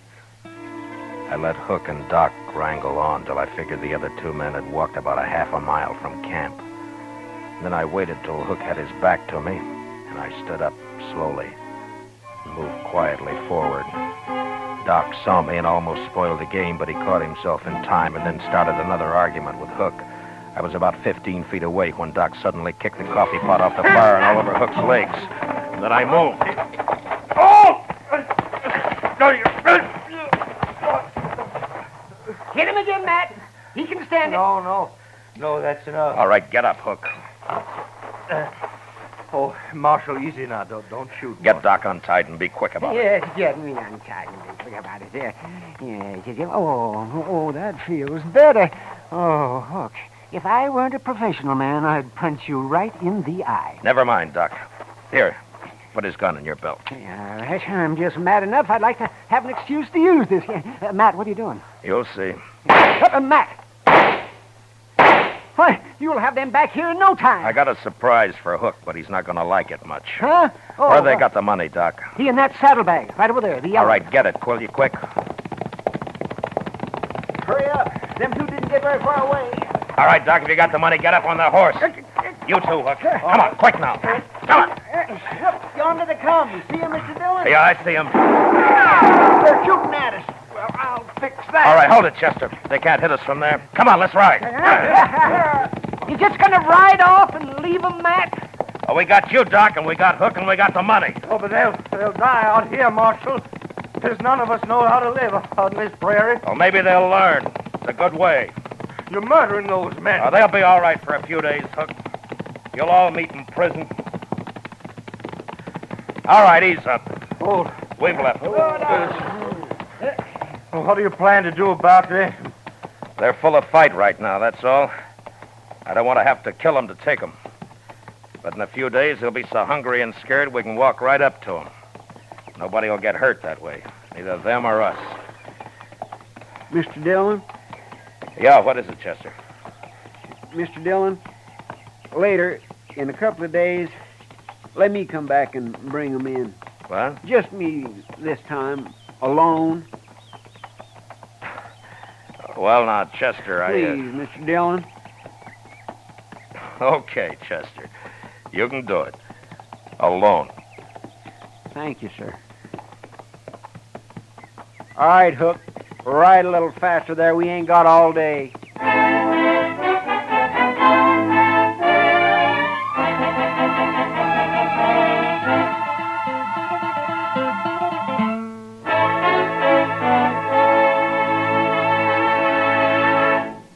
Gunsmoke, under the direction of Norman Macdonnell, stars William Conrad as Matt Dillon, U.S. Marshal.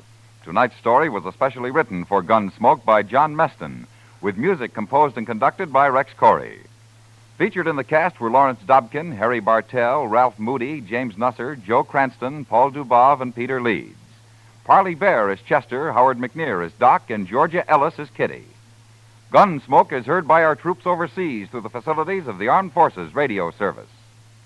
Join us again next week as Matt Dillon, U.S. Marshal, fights to bring law and order out of the wild violence of the West in Gunsmoke.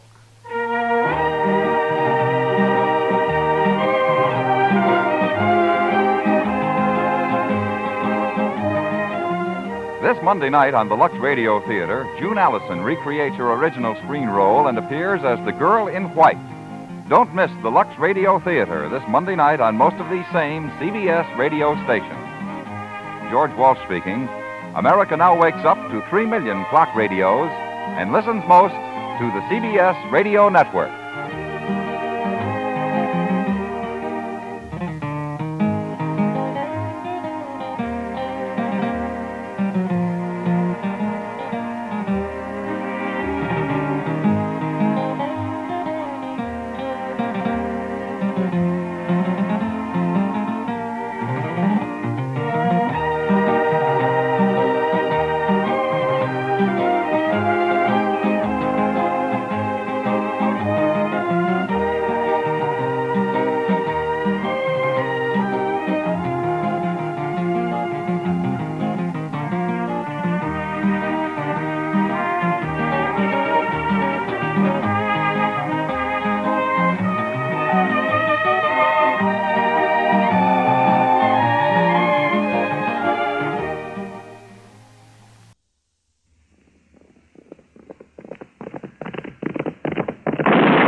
Around Dodge City and in the territory on West, there's just one way to handle the killers and the spoilers, and that's with a U.S. Marshal and the smell of gun smoke.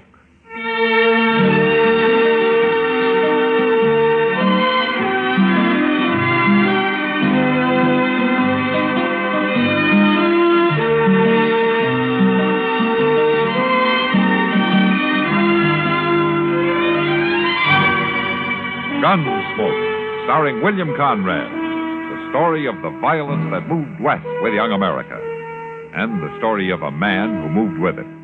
I'm that man, Matt Dillon, United States Marshal. The first man they look for and the last they want to meet.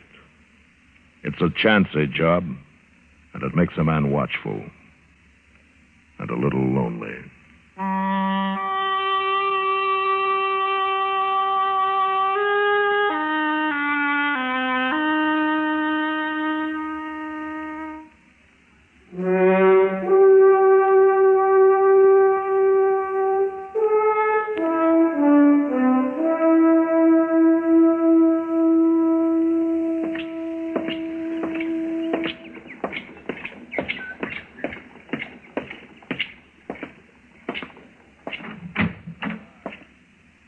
Hey, Doc. Hey, Doc, you up?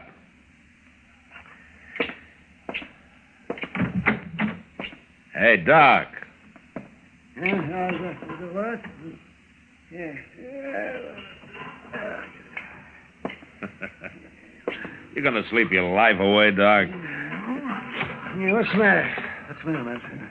All right, what time is it? 7:30. Now, put your pants on. Let's go up the street and get some breakfast. Now, come on. 7:30. Come on, roll out. It's daylight in the swamps. Come on. Oh, Jesus. Oh, well, I guess I might as well. Now that you got me wide awake. Wide awake. Yes, well, I'm getting there.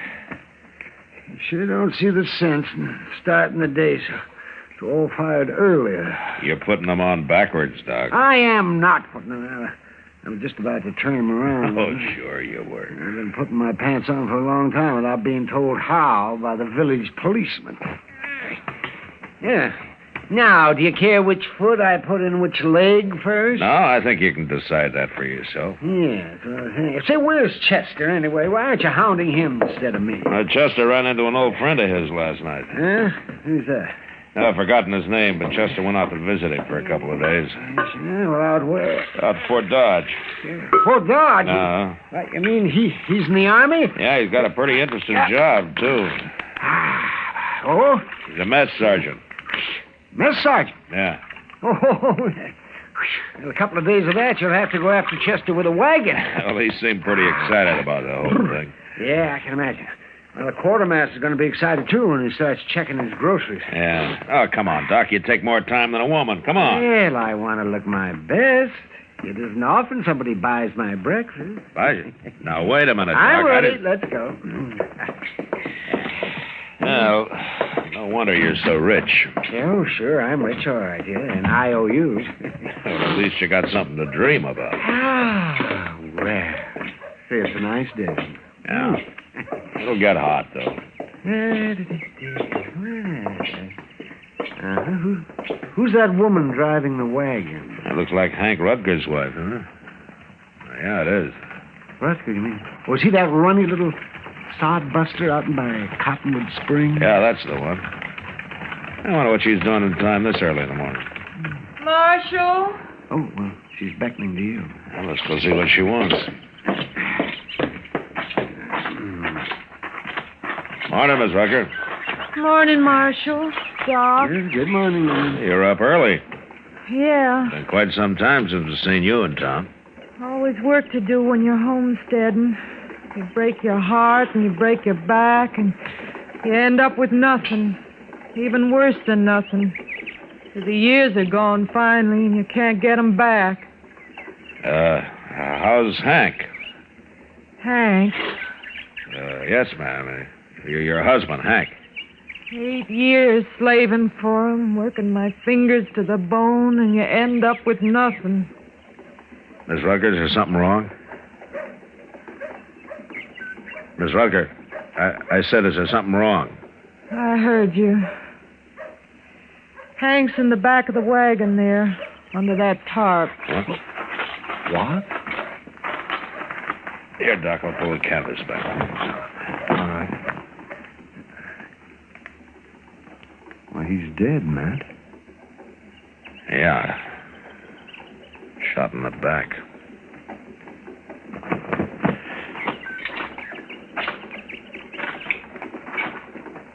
How'd it happen, Miss Rucker?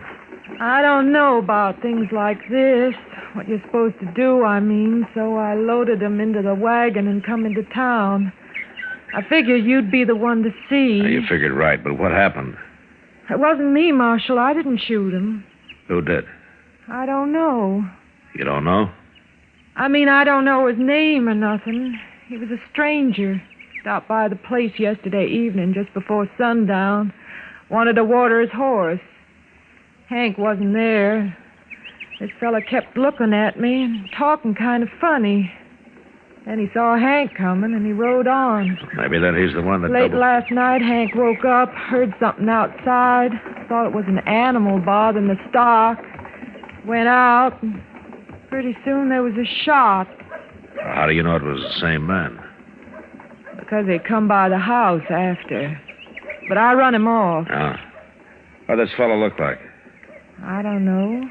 Like any other man, I reckon. Nothing special. Except for his shoulders. Oh, what do you mean? There's the biggest shoulders I ever seen on a man. Mighty powerful. Look, Miss Rucker, why don't you go across the street there to the Dodge house and take a room and get some rest, huh? You'll leave the wagon here, and Doc and I will take care of things for you, huh? I'm all right, Marshal. You go on now.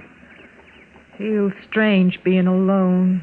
Hank wasn't much, I guess. Didn't treat me good, but at least he was always there. A woman needs a man. All right, I'll go now. Thank you, Marshal, for taking care of things. I'll stop by later, Miss Rucker. All right, Marshal. Well, what do you think, Matt? I don't know, Doc.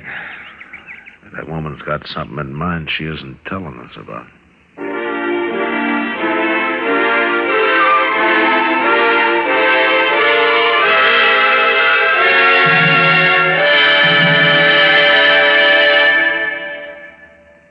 Well, here's our expectant father, the memory expert.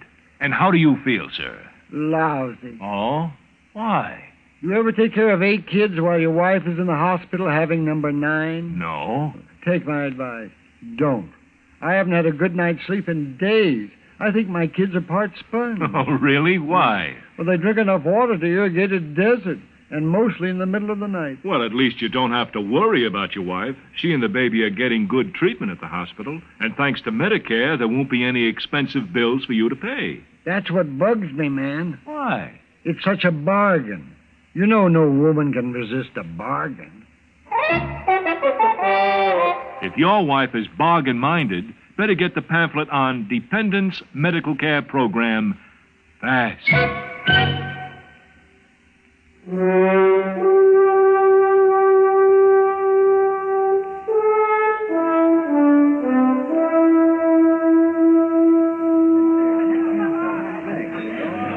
Like another beer, Doc? No, guess not, Kitty. People criticize me enough for this. Doc. Oh, there's Matt. Huh? Over here, Matt. Oh, well, maybe I will have a beer after all, Kitty. On him. Hello, Kitty. How are you? Sit down, Matt. You look tired. Yeah, I am tired. If it gets any hotter, they're going to have this country. Any luck, Matt? No, Doc. I checked every room and house in Dodge, every liver stable. I even talked to some of the homesteaders out south of town. And nobody's seen a stranger who matches Ms. Rutger's description, if you can call it a description. Did she remember anything new? No, not much. I talked to her late this afternoon. She thinks that he had reddish-brown hair, but she's not sure. Oh, just those shoulders, then. Yeah, that's all she's sure of. I guess she'd remember that, all right. Well, Matt, maybe you won't have to look any farther. Oh, what do you mean? That man over there at the end of the bar. What? We've been keeping an eye on him till you showed up. Oh. Who is he, Kitty? I don't know. Tonight's the first time he's been in here.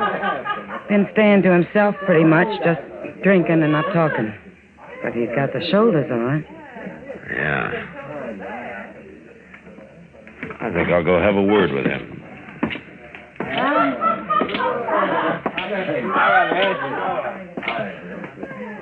Evening, stranger. Evening. You're new in town, aren't you? I don't remember seeing you around before. You feel like gabbing, you better find somebody else, mister. I would if it was a matter of pleasure. My name's Dillon. I'm the U.S. Marshal here. That's supposed to bother me? It bothers some, others not. And I'm one of the others. What's your name? Logan. And is that all? Just Logan? Bull, they call me. Bull Logan. When did you hit town? Today. Just going through. Oh, from where? Out west, different places. Why? What difference does it make? None, maybe. You mind taking a little walk with me? Where? Across the street. Here, I'll carry your gun before you. What's the idea? You arresting me for something, Marshal? No, I'm just asking you to walk across the street. What's over there? A woman. You trying to get me into some kind of trouble? Logan, if this woman recognizes you, you're in plenty of trouble. Now, come on, let's go.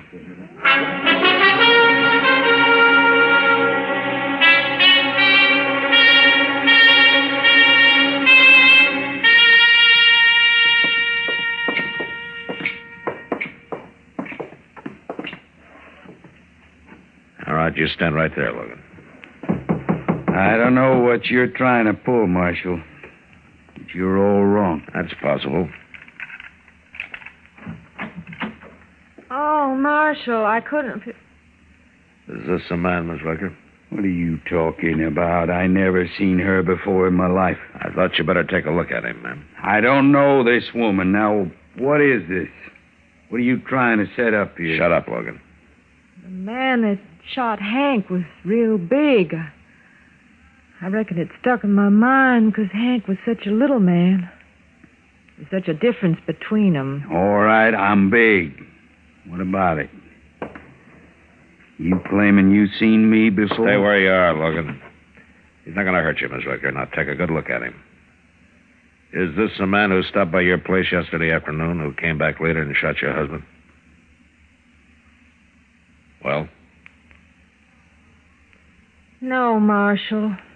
It ain't him. It's his shoulders, that's all. But other than that, he don't look nothing like that fella. I never seen this man before in my life. Look, if you're scared of him, don't be.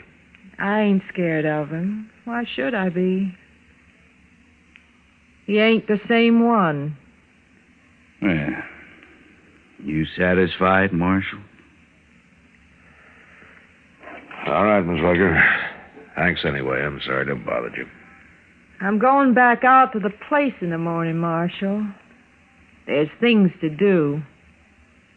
And I think that fella's got clean out of the country by now. All right, man. Do I get my gun back now? Yeah, here you are, Logan. Thanks. Be seeing you. Pleased to have met you, man. Good night.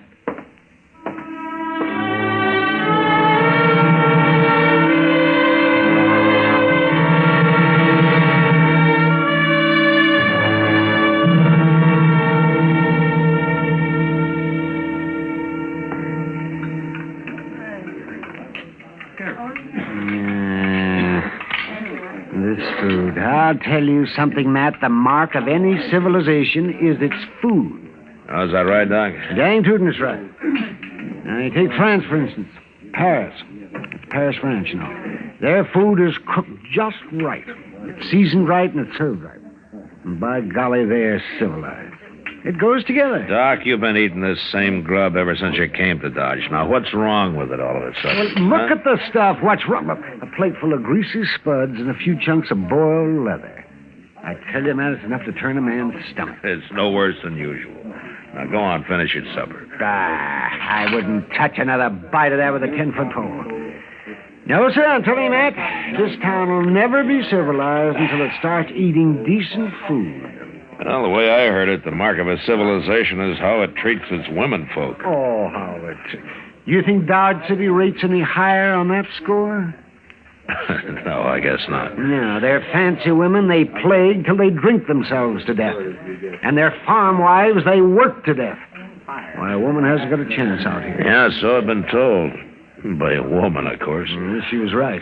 Whether it's the food or the women folk, this town is no goddamn good. Marshal Dillon. Oh, hello, Jeb. Well, how are things at the telegraph office, Jeb? Fine, Doc. I brought this telegram right over, Marshal. Huh? It's your answer to that circular you sent out on Bull Logan. Oh, yeah, thanks, Jeb. What about this Bull Logan, man? Well, I thought he might be mixed up in the Rutger killing, Doc. Well, I thought you'd given up on that. No, I sent out a bulletin just on a hunch. Yeah. What is it, man? Wow. Huh? Look, he's wanted in California. 2 counts of assault and suspicion of murder. The victim was shot in the back. I should never have let him leave town. Well, he didn't go far, Marshal. Now, what do you mean, Jeb? I ran into Ed Perkins on the way over here. He seen Logan just this afternoon. Where? Out by Cottonwood Crossing. And he said Bull Logan's gone to work for Mrs. Rutger.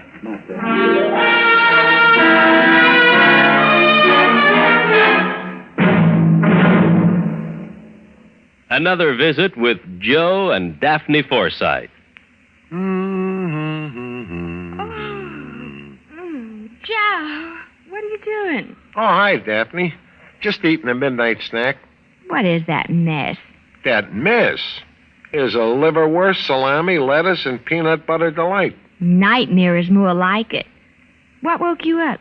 My stomach was growling. What woke you up? You. And I was dreaming such a pleasant dream. Oh?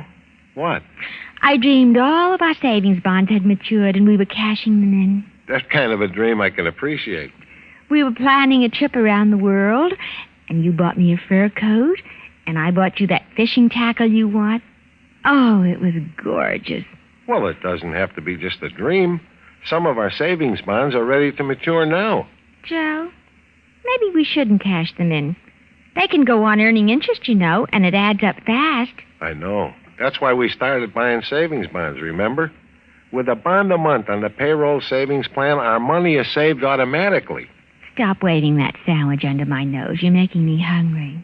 Well, fix yourself a sandwich, ma'am. I got all the makings right over here. All right. Move over, you bond-buying midnight maverick. I'm going to fix myself a humdinger.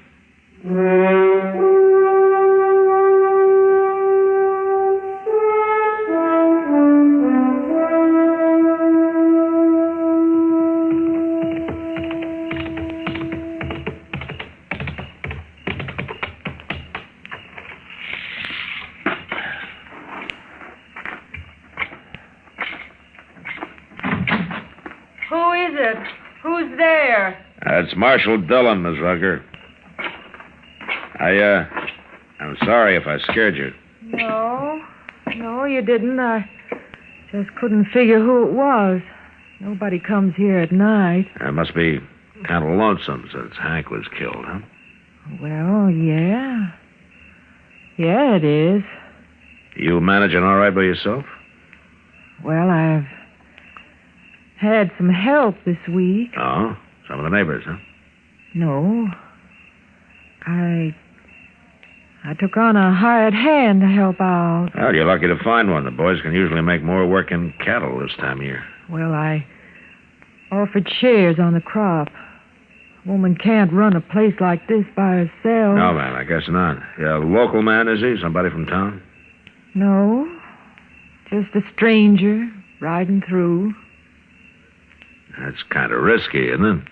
Taking on a stranger. Well... What's his name, Miss Rucker?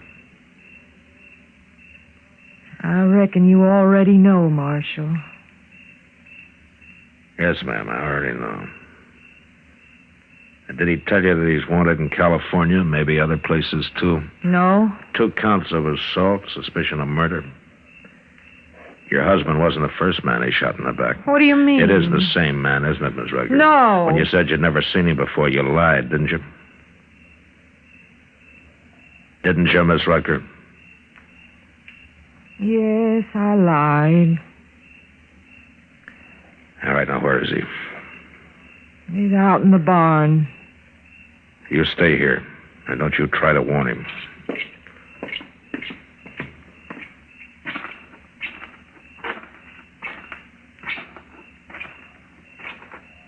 That you, Martha? I said, is it? Well, Marshal, you're a long ways from town. You're under arrest for murder, Logan. So she told you about me after all. Not yet, but she will. I just got word back from California. Seems you're wanted out there. Now, don't try it, Logan. You're not taking me now.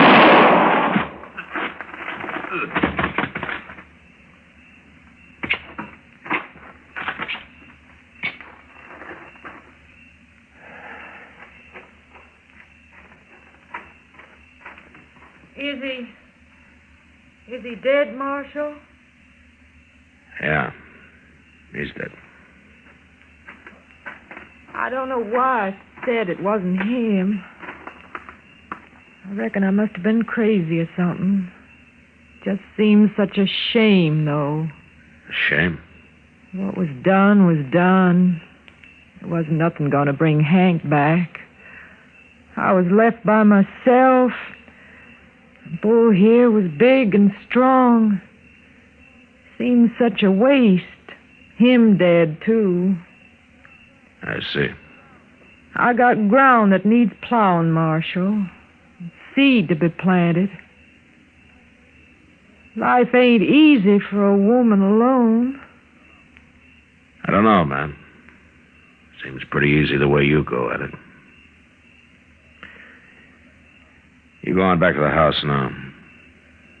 I'll take care of things here.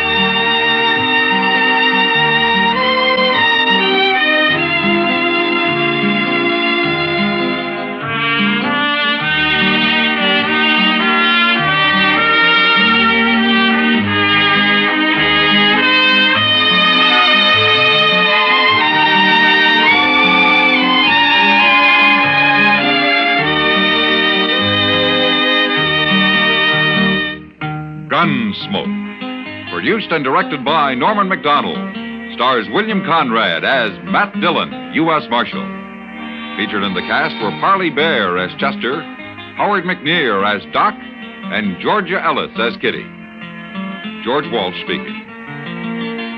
Join us again next week for another specially transcribed story on Gunsmoke. This is the United States Armed Forces Radio and Television Service.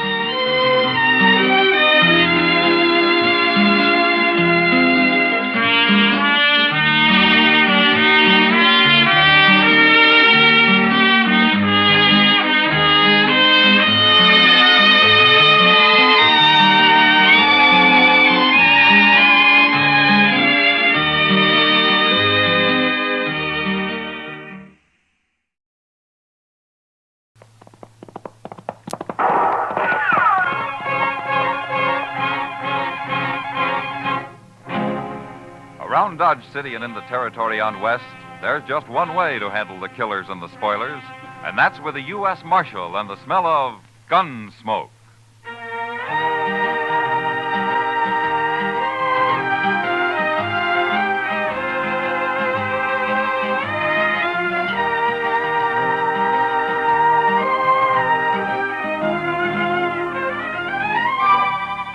Gunsmoke, starring William Conrad. The story of the violence that moved west with young America. The story of a man who moved with it. Matt Dillon, United States Marshal.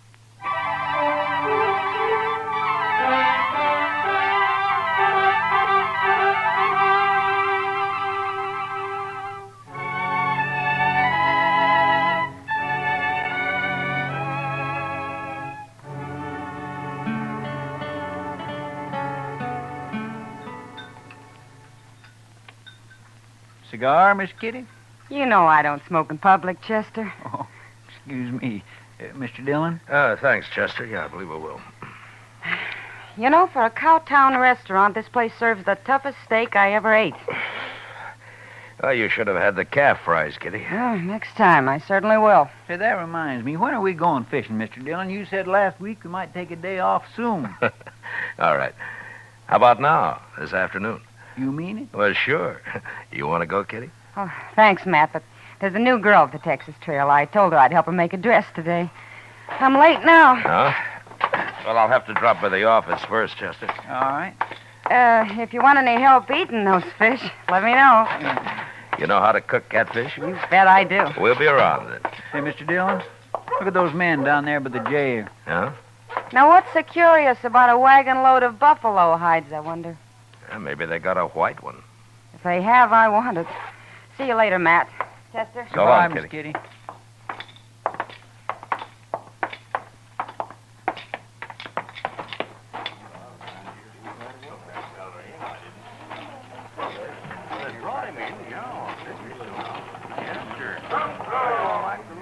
This your wagon, mister? No, Gatliff's. I skinned for him. Oh, what are you doing here? What's the crowd for? Just curious.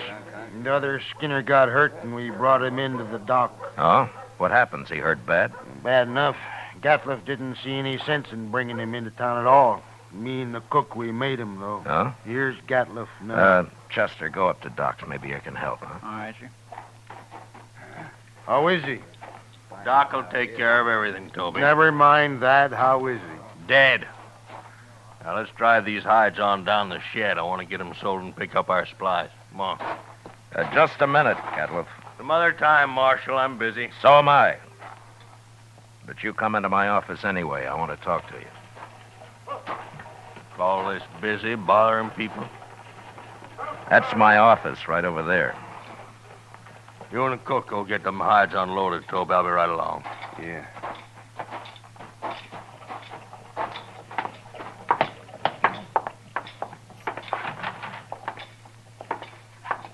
Now, what do you want, Marshal? You new around here, Gatliff? Any log in it? It depends. What happened to your Skinner?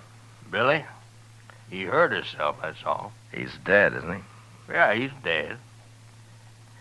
Look, Gatliff, anything you don't want to tell me, I can ask Doc about. There's nothing to tell, Marshal. He got hurt and he died, that's all. When did he get hurt? Last night. And why didn't you bring him in last night?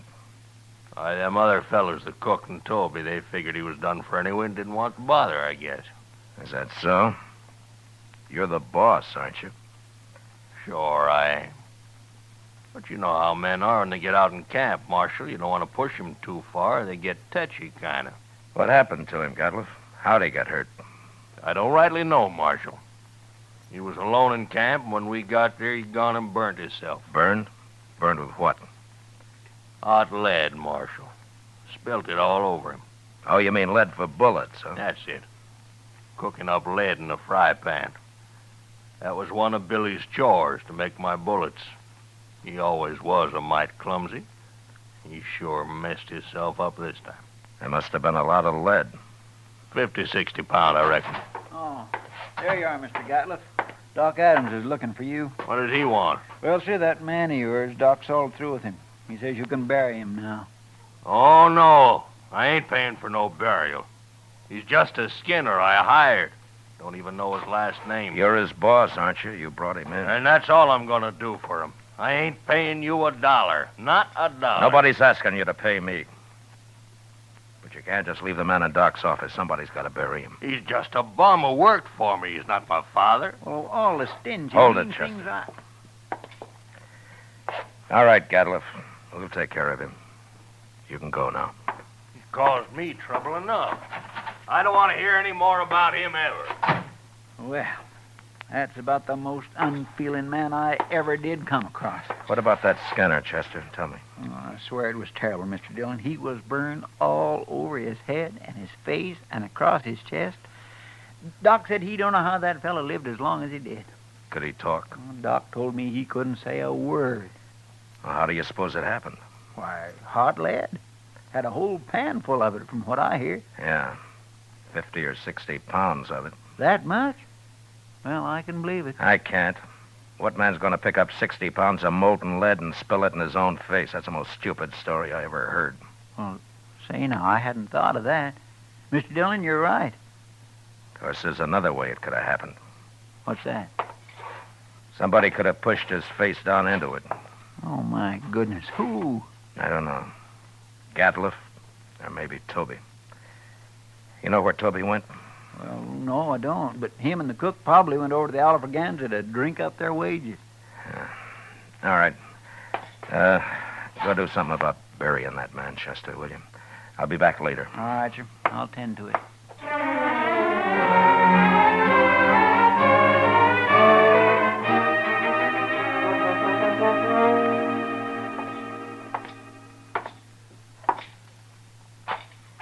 Where's the cook, Toby?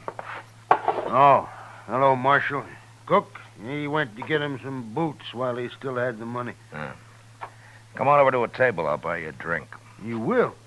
I mean, sure, Marshal, sure. Sam, set out a bottle of rye and another glass, will you? Yes, sir.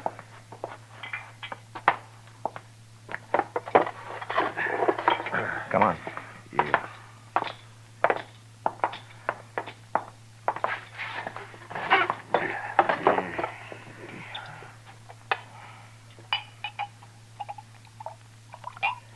Here you are.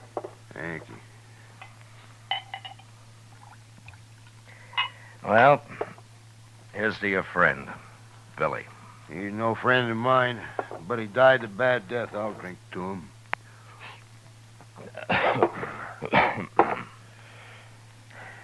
Tell me something, Toby. How did he and Gatliff get on? You see Gatliff's eyes, Marshal? Yeah, I did. He's got powder specks shot into them. They look like turkey eggs. Yeah? You don't get on with a man like that. Yeah. Well, why do you work for him, then? Marshal, I get 25 cents a hide, and I can skin over 20 buffalo a day. But I've worked for hunters who couldn't kill enough to keep up with me. Gatliff's a good hunter. And that's the only reason at all I work for him. Not if he's such a good hunter, how come I've never seen him in Dodge before? And the man's greedy, Marshal. He's downright wicked about money. He figures he can save time and make more money by selling his hides to buyer's agents on the prairie. He gets less out there, but he can kill and sell more that way. That Gatliff never stops killing buffalo. He came in with a load of hides today. Just 'cause we made him come in with Billy. And another thing, we've been out 4 months, Marshal. He must owe Billy $800. Oh? Yeah, most hunters would have split that with the crew, but not Gatliff. He like to took my head off when I mentioned Hey, it. want another drink? Oh, yeah, sure. Tell me about the accident, huh? Well, Billy was melting lead in a fry pan, and the way I figured he must have tripped somehow, fallen smack into it, and when we rode in, we found him rolling around on the ground. That's all I know. When who rode in? Me and the cook.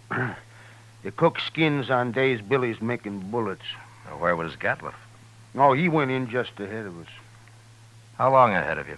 Not long, maybe about 20 minutes. Then he found Billy first, is that it? Yeah, so he did. Hey, I hadn't thought of that before, Marshal. So that's why you've been asking so many questions. Well, I wasn't sure, Toby, but I expect you're telling the truth. The cook backed up your story. Sure, I'm telling the truth. That's what happened, all right. Yeah, Gatliff killed him. He murdered him. Any idea why he would? Well, sure I do. There's only one thing Gatliff wants, and that's money. He killed Billy just so you wouldn't have to pay him his wages due. Yeah, maybe. Why don't you arrest him, Marshal? There's no real evidence, Toby, none at all. And it's bad for the law if I arrest a man and later he goes free. Unless he's innocent, of course. He ain't innocent. How come this didn't occur to you before, Toby? Why, I don't know, Marshal. I sure don't. You going back out on the prairie with him? Oh, I ain't afraid of him. I'll be sleeping with one eye open from now on. It'd be a pleasure to kill him after what he done. Self-defense, of course, Marshal. Yeah. But if you let on you're suspicious, he'll sure try to kill you. Not me. He can do his killing on somebody else. The cook, maybe? No, I ain't even gonna tell the cook. Yeah. You'll be leaving in the morning, I suppose. About dawn, I reckon, soon as Gatliff hires a new skinner. Now, the bottle's yours, Toby. Oh? And, good luck. Well, I sure do. Thank you, Marshal.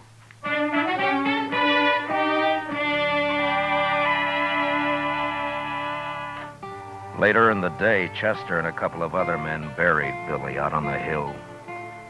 As Toby said, he died a bad death, and it was made worse by the men who'd done it to him, going scot-free. But I figured anybody as greedy as Gatliff would someday overplay his hand, and I hoped I'd be there when he did. The next morning, Chester told me he'd heard that they'd left Dodge. And that afternoon, we went off fishing. When we got back, Kitty cooked up our catch for supper, and she did a real good job of it. That was fine, Miss Kitty, just fine. Anytime, Chester. You catch 'em and I'll cook 'em. Say, do you know how to make antelope stew I've made it. and sourdough biscuits? Of course. Oh, my goodness. Chester, you sound like you're about to propose. Oh, my gracious. No, Mr. Dillon, my. Why, Chester, I always kind of hoped. Well, oh, I didn't mean... Well, that is... I mean... Well, mercy, well, who'd marry me anyway? You ever ask anyone to, Chester? Well, yes, ma'am, once I did. Well, what'd she say? She said she would. She said, yeah. Oh, what happened? Marshal Dillon here. Yeah, come on in, mister. They sent me after you, Marshal. Nestor camp across the river. Oh, what's the trouble? Man got knifed over there. Killed. Oh, was it just a fight or what? They don't know who knifed him, Marshal. Come on, Chester. Thanks for the supper, Kitty. Sure, Matt.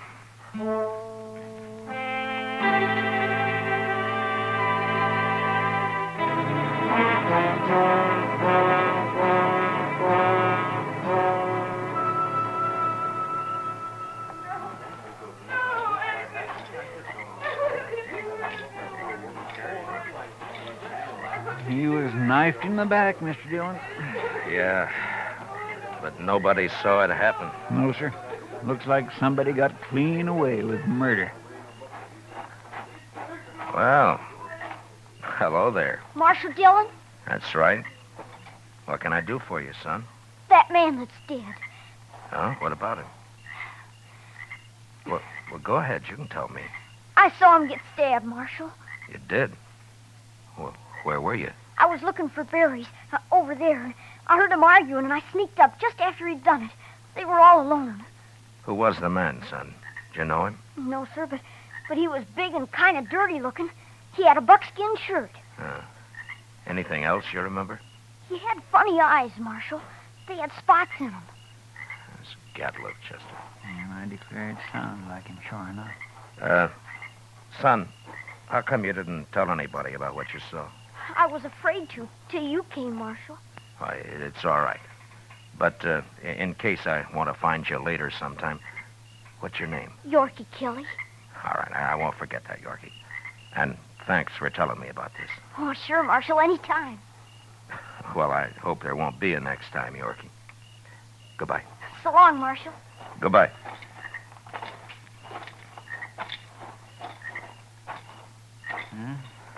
Guess it was Gatlip, all right. Yeah. Seems like a dangerous sort of man to be running loose. No, I got him now, Chester. As soon as I find him. I hope so, Mr. Dillon. I certainly do hope so.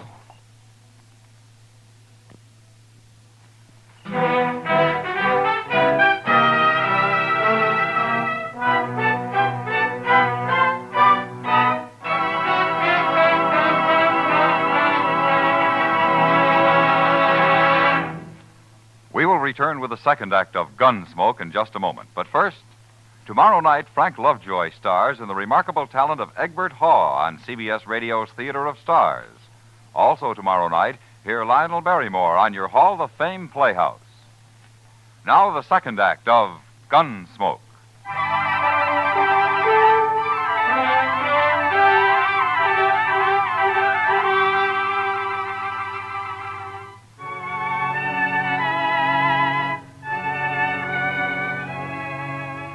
Since Gatlip would figure nobody had seen him, it wasn't likely that he'd run. And anyway, there wasn't much sense in trying to track him down in the dark. So Chester and I didn't start out until the next morning. Ordinarily, a man would ride into the prairie and disappear. But with Gatlip, it was a little different. At least we knew he'd be somewhere around Buffalo. It was late afternoon before we reached good hunting grounds, and almost dark when we spotted the first hunter's camp. We just gonna ride right up to him, Mr. Dillon? Now, this isn't Gatlip. He had mules. This man's got horses. Yeah, that's right. Keep your eyes open just the same, Chester. Oh, yes, sir.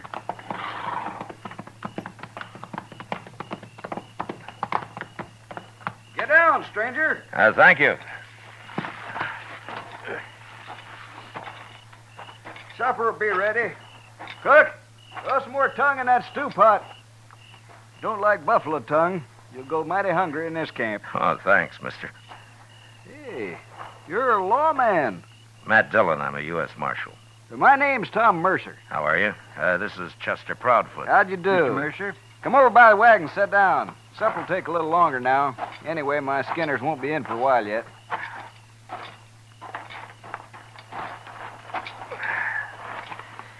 Well, how you doing, Mr. Mercer? Oh, fair, Marshal, fair. Had a stand of about 100 today. Killed every one of them but a couple of old bulls. Oh? That's why the boys are out so late. Have you been here long? About a month. Move on in a couple of weeks. I don't know, Marshal. I think this whole southern herd's going to be clean wiped out for long. Next year I'm going to Dakota. Too many hunters, maybe, huh? That's just it. That's it, exactly. Have you seen any in the last day or two, Mr. Mercer? Just who you looking for, Marshal? Man named Gatliff. Big man. Speckled eyes. What's he done? You know him? No, I don't. Nobody's come near us in over a week. You're not much help. Except for that stew the cook's making. Oh, you like that. We're having dried apples, too. Oh? I mighty near could eat a buffalo raw, the entire beast. You must be part Indian. Well, no, sir. I've seen one of them eat a whole liver raw. Got propped up against a tree and ate every bit of it and then went sound asleep right there in the sun. He was sure some sight. Where'd you ever get that close to an Indian? Oh, Indians ain't always bad. Take last fall, about 20 of them rode right down into our camp. We thought we was done for, sure, but you know what happened? They were looking for meat, that's all. We let them take what they wanted, they rode away. Just as peaceful like as a man could ask. They're going to get real hungry when the herd's gone. That's so, Marshal. That is surely so. That's what makes them mad. Don't you think that's reason enough? Fella told me a couple of weeks ago he run into a bunch west of here. He was looking for scalps, all right, but good buffalo man with his old Sharps 50 can pick off Indians at 1,500 yards. They're no match for him at all. Not unless they stalk him. Oh, they've done that, sure. Hey, here come my skinners. Let's go get outside some of that stew. Good. All of it. Don't you ever feed this man, Marshal? Only when he works, Mr. Mercer. Oh, now, Mr. Dillon.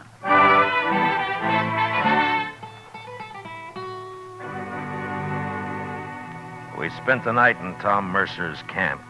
And at dawn, just after breakfast, we said goodbye and rode on west. There was a lot of country out there, and all we could do was ride through it till we ran into him. In the next 2 days, we met plenty of hunters, but we didn't find Gatliff. About noon of the third day, we cut the trail of a wagon train and figured that it'd be that of a hide buyer's agent who'd come into the field to do business on the spot. And an hour or two later, we saw him. A long string of ox-drawn wagons piled high with buffalo hides. And there was a man on horseback leading the train. We rode up to him. Hello there. Well, that's quite a load you got, mister.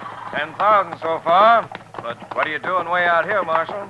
I'm looking for a hunter named Gatliff. You know him? Sure I do. Just picked up a load from his rick early this morning. Is he in trouble? Yeah, he sure is. Where is he? Straight south of here a couple of miles.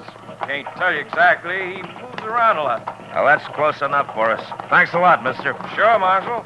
I never did like him anyway.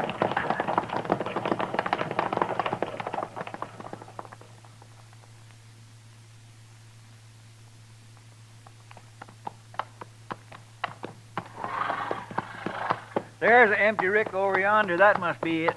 Yeah, but he's moved his camp. Not far if it was just this morning. Chester, what's that out there? Where? Hey, that looks like a man. Come on. There.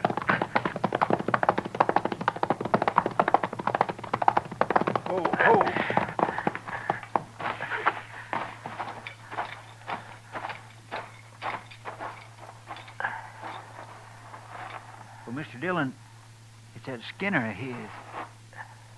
Get some water, Chester. Yes. Toby? Toby, can you hear me? He's been shot. Yes, sir. Here's the water. Yeah. Toby? It's Marshal Dillon. Give me a drink. Here you are.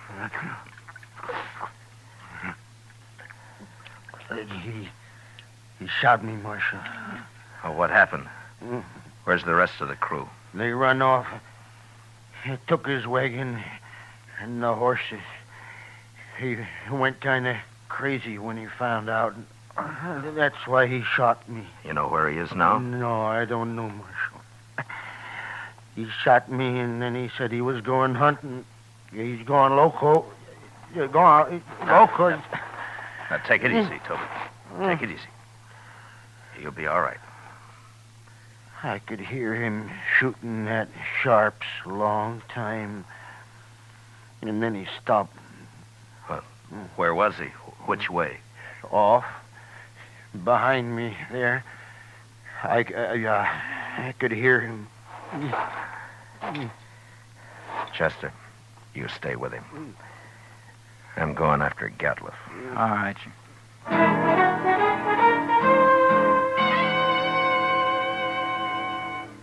Off in the direction Toby had indicated, there lay a large, isolated hollow surrounded by low ridges. When I reached it, I dismounted, and I crawled up to where I could look down into it. There was no sign of Gatliff, but lying on the prairie floor were the bodies of countless fresh-killed buffalo. It was a strange sight. The old bulls, the cows, the little calves lying there blackening the prairie grass. I got up and stood, looking at it for a long time. And then suddenly, out in the middle, I thought I saw a slight movement. And a second later, there came the familiar boom of a Sharp's 50. And I dropped behind a ridge and waited. And then Chester rode up.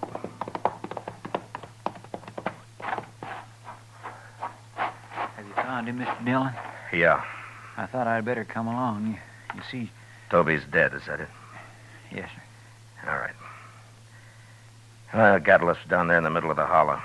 But we can't get anywhere near him as long as he's got that Sharp's rifle.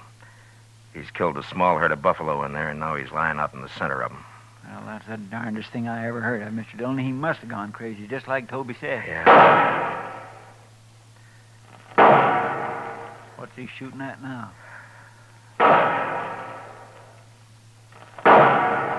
Mr. Dillon, the way he's spacing them shots. Yeah, that's the signal for help, Chester. Come on.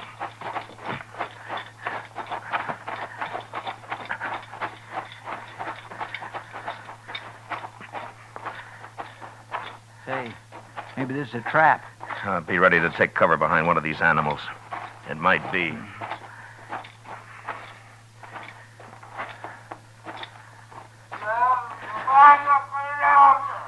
Sounds like he's been hurt. Yeah. Keep your head up.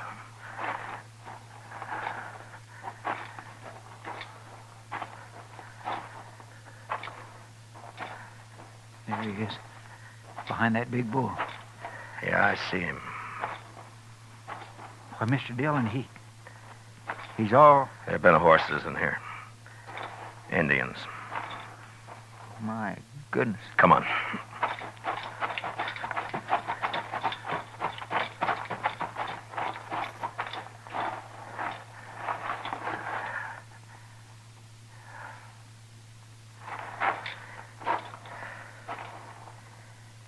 Well, that was his last effort, Chester. He's dead now. Mr. Dillon, that's awful. Yeah. Come on, let's get out of here.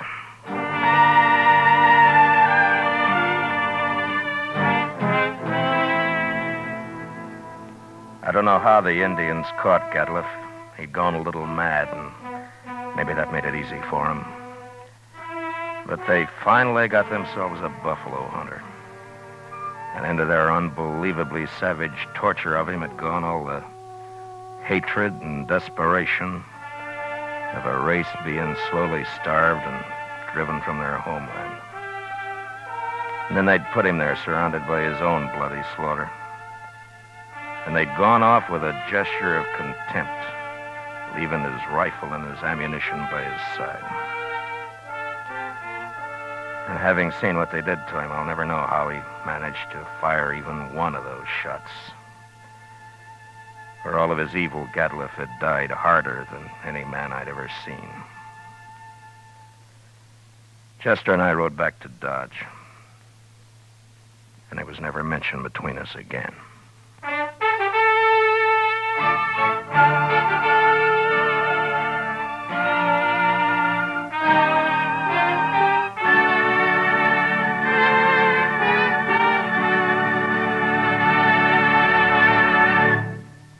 Gunsmoke, under the direction of Norman Macdonnell, stars William Conrad as Matt Dillon, U.S. Marshal.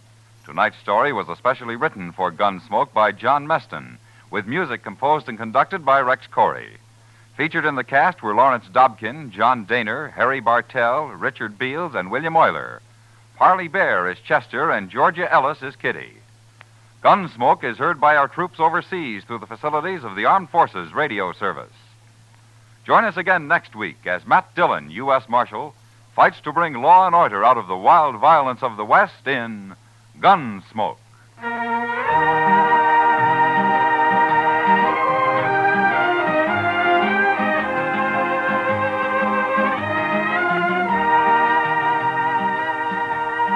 Monday night on CBS Radio, hear the concluded suspense production of Shakespeare's tragic drama Othello, starring Richard Widmark, Elliot Lewis, and Kathy Lewis. Also Monday night, don't miss the Lux Radio Theater's charming excursion into fantasy, The Bishop's Wife, starring Cary Grant and Phyllis Baxter. George Walsh speaking, and remember, there's fast, funny quizzing on The Bob Hawk Show, Monday evenings on the CBS Radio Network.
Around Dodge City and in the territory on West, there's just one way to handle the killers and the spoilers, and that's with a U.S. Marshal and the smell of gun smoke.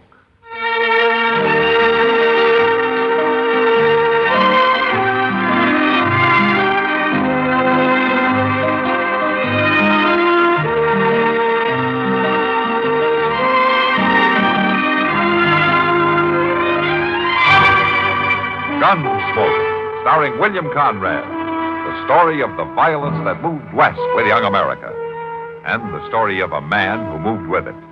I'm that man, Matt Dillon, United States Marshal. The first man they look for and the last they want to meet. It's a chancy job, and it makes a man watchful and a little lonely.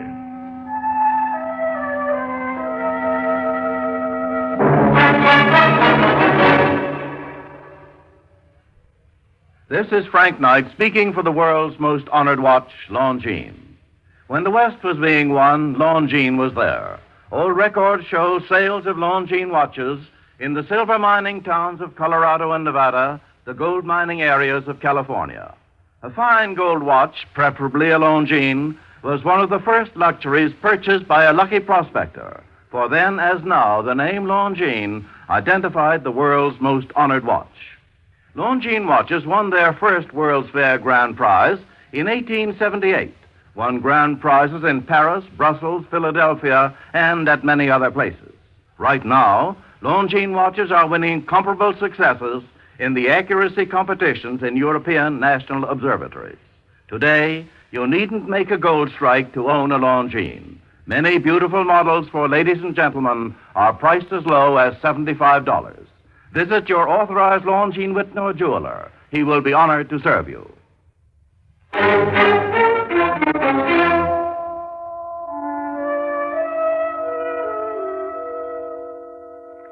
a man running toward the house. Get back inside. Close the door. What is it? I don't know. Be quiet.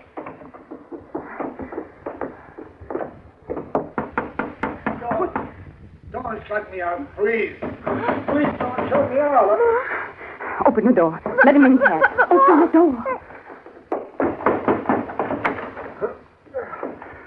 Will you let me hide? Will you let me hide? Rock? Oh, don't let him get me. You hurt, mister. You hurt. No use trying to hide, Rourke. Don't shoot me, please. Don't.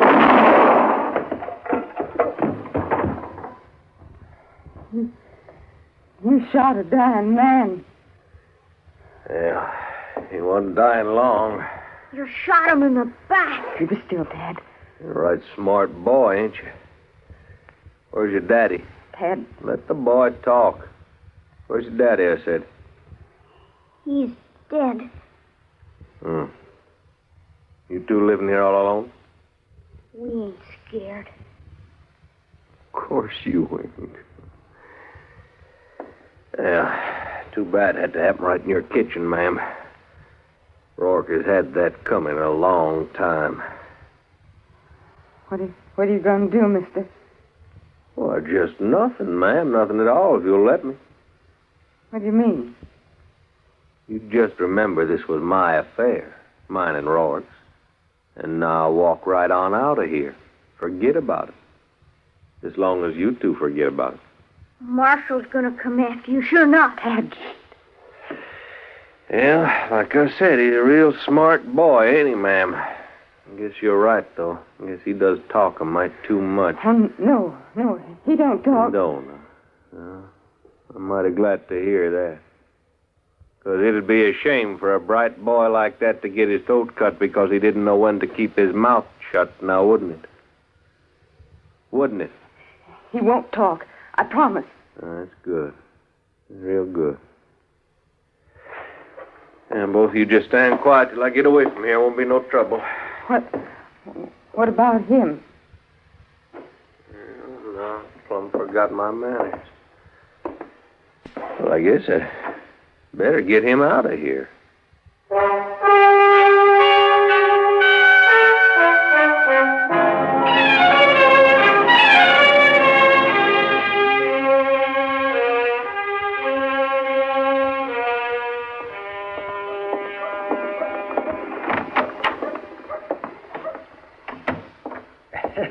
Matt! Oh, Matt! Anybody here? Oh, for heaven. Chester! I'm out back here, Doc.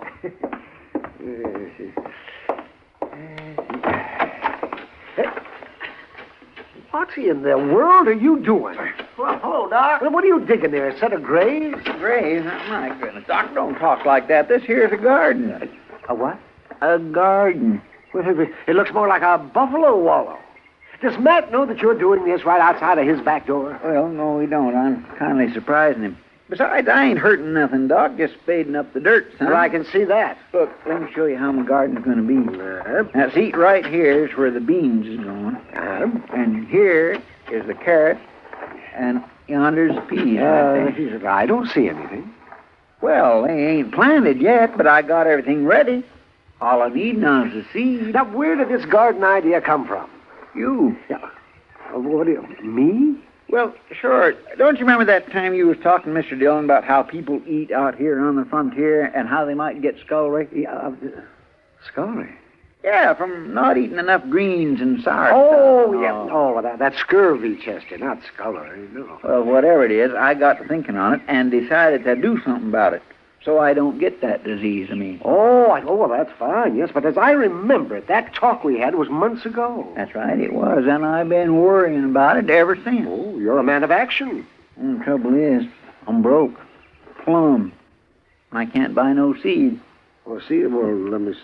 Oh, no. Now, don't look at me. Well, now, Doc, you'd like a plate of greens every now and then, wouldn't you? Oh, well, sure I would, but not enough to pay for the seeds. You might get scullery, Doc. Scurvy, Chester, and I won't get it. Wouldn't take very much to buy them seeds from Mr. Jonas. Just a few pennies is all, Doc, and then none of us wouldn't never have to worry again. Well, now, Chester, suppose you did get those seeds. Now, you think everything that you plant is going to bloom like a sunflower? Well, my gracious, Doc, this ain't no problem. You just kindly push them little old seed into the ground, and before you know it, you got vegetables. Oh, yeah, oh, my. You're quite a farmer. All right, now, Doc, ain't no need to smart off. All right, Chester. All right, here's some money. There, now. Go and get your seed. Well, thank you, Doc. And from now on, you're half owner of this garden. You can have part of whatever I grow free. Oh, well, that's good of you, Chester. Hey, it's pretty warm, ain't it? It usually is in the sun. Must be near noon. Yeah, let me see. It's just about 12:45. quarter till... My gracious, I'm going to be late. Late? Where you going? Or to meet Mr. Dillon at Delmonico. Lunch already? What about our garden? I'll get to it, Doc. But after all, if Dodge ain't had no green vegetables for all this time, it ain't going to hurt us none to wait a little longer.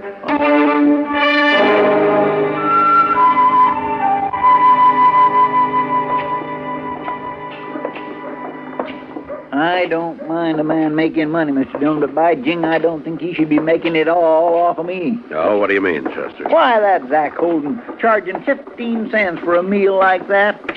I swear that steak still had a piece of the hide on it. Prices are going up, Chester. You just got to face it. But it's getting so's a man don't hardly have nothing left after feeding himself a little, and that's a fact. Look yonder, Mr. Dillon. There's a lady going into the office. Uh-huh.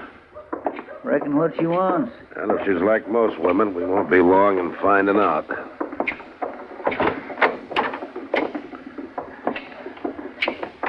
You wanted to see me, ma'am? You're the marshal? Yes, and that's right, Matt Dillon. This is Chester Proudfoot. How do you do, ma'am? How do you do? I'm Cora Meadows, Marshal. My boy and I live out west of town a piece. No? Oh, won't you sit down, Miss Meadows? Thank you. Mr. Dillon? Yeah, what, Chester? As long as you and Miss Meadows is going to be talking for a spell, I believe I'll just go on back and see Zach Holden about charging that outlandish price for a meal. It's still sticking in my craw. All right, Chester, you do that. Excuse me, ma'am.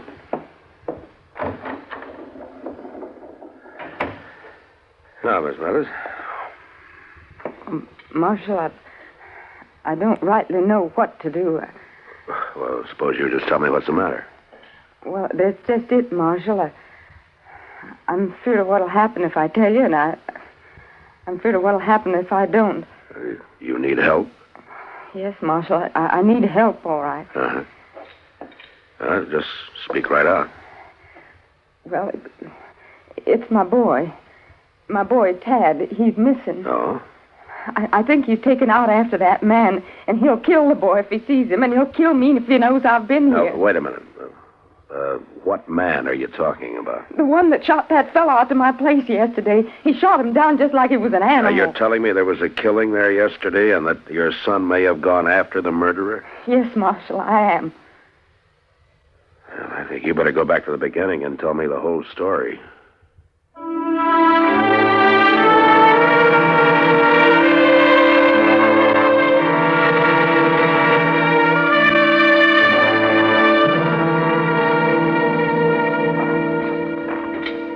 Tell you where the man was drugged from, Mr. Dillon? Yeah, out the kitchen door, Chester. The track should be along here somewhere.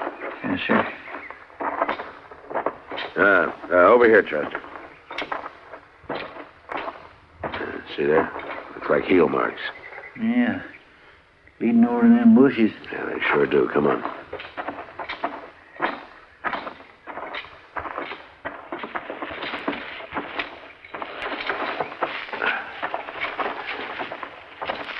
I don't think he'd have taken much time with him. Oh. Yeah. There he is. Seems to me you could have took the trouble to bury him. Well, when a man shoots you in the back, he's not going to worry about your funeral, Chester. I've seen him before, Mr. Dillon. He was at the Long Branch lot playing cards. Yeah, it's a gambler by the name of Rourke. Well, I guess the burying's up to us. Yes, sir.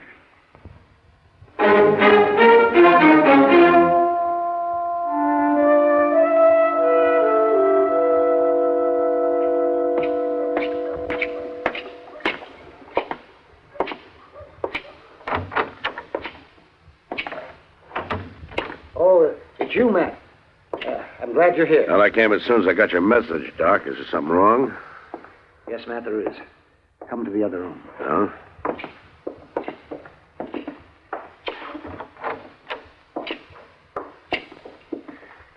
It's this youngster, Matt. I found him by the road. Oh, what's the matter with him? He's been beaten. Cruelly, brutally beaten. Look.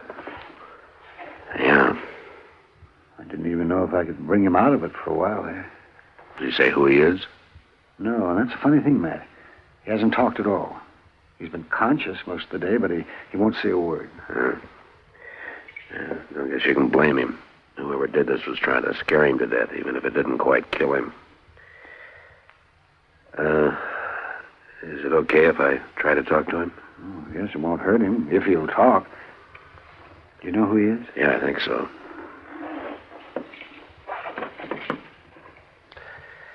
Hello, Tad.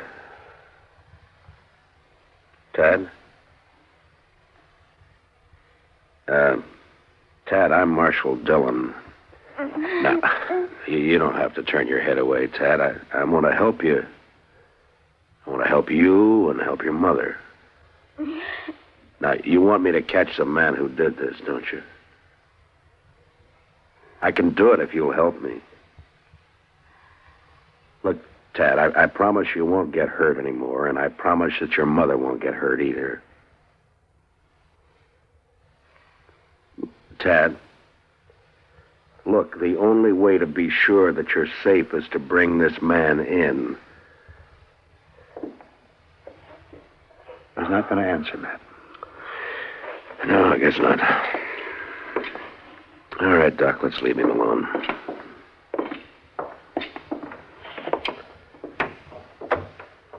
How long are you going to keep him here, Doc? Oh, I expect he'll be up by tomorrow if he's quiet. The boy recovers mighty fast. Mm-hmm. Would he be well enough to stay in town with Kitty for a few days? Oh, well, sure, Matt, I guess so, but if you know who he is, why don't you take him home? Well, I'll tell you later, Doc, but there are a couple of people I want to see first.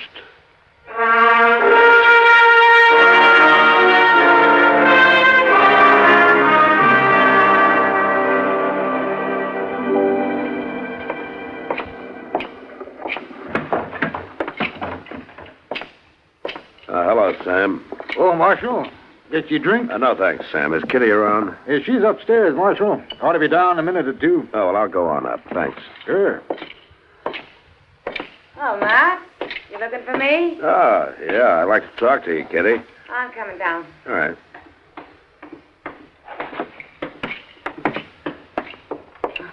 Come on over to a table. We can sit down. No, thanks, Kitty. I haven't got time. I want to ask you to do a favor for me. Well, sure, Matt. What is it? I want you to take care of a small boy for me for a couple of days. A boy? What is he, a runaway? No, not exactly, but I'd like to have you keep him around the Long Branch for a day or two and give him the run of the place. Doesn't sound exactly like the best surroundings for a young boy, Matt. You're going to have to trust my judgment, Kitty. Will you do it for me? Well, sure. I guess so, if you want me to. I do want you to. I'll explain later. Yeah. Thanks, Kitty. Oh, sure, Matt.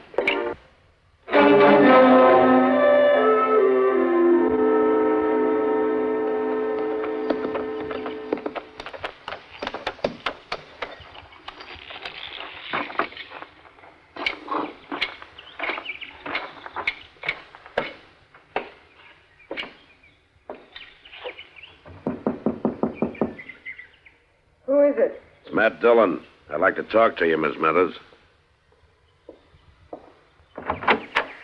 Come in, Marshal. Tad, is it about Tad? Yes, it is, ma'am. I'm pretty sure we found him. Well, where is he? Is he all right? He's at Doc Adams' office. Doc? He's all right now, Miss Meadows, but he's had a bad beating. Beating? I think the killer beat him to keep him quiet. And it worked because Tad won't talk to anybody. I'll go get him, Marshal. I'll fetch him home. Well, that's what I want to talk to you about, Miss Meadows. I'd like to keep the boy in town for a few days. No, a sick boy belongs in his own home. I'll go get him right now. Will you listen to me for a minute, Miss Meadows? You've got to understand that as long as this man is on the loose, neither you or Tad is going to be safe. Well, we're not going to get mixed up in that no more, Marshal. Me and Tad will stay right out here and never say a word more. Yeah, but if the killer gets worried about you, it won't matter where you are, especially if he knows that you've been to see me. I shouldn't have come. No, you did right to come, Miss Meadows, and if you'll let me keep Tad in town for a few days, maybe we can get this man. Now, I'm pretty sure that he's a gambler, and He'll be back.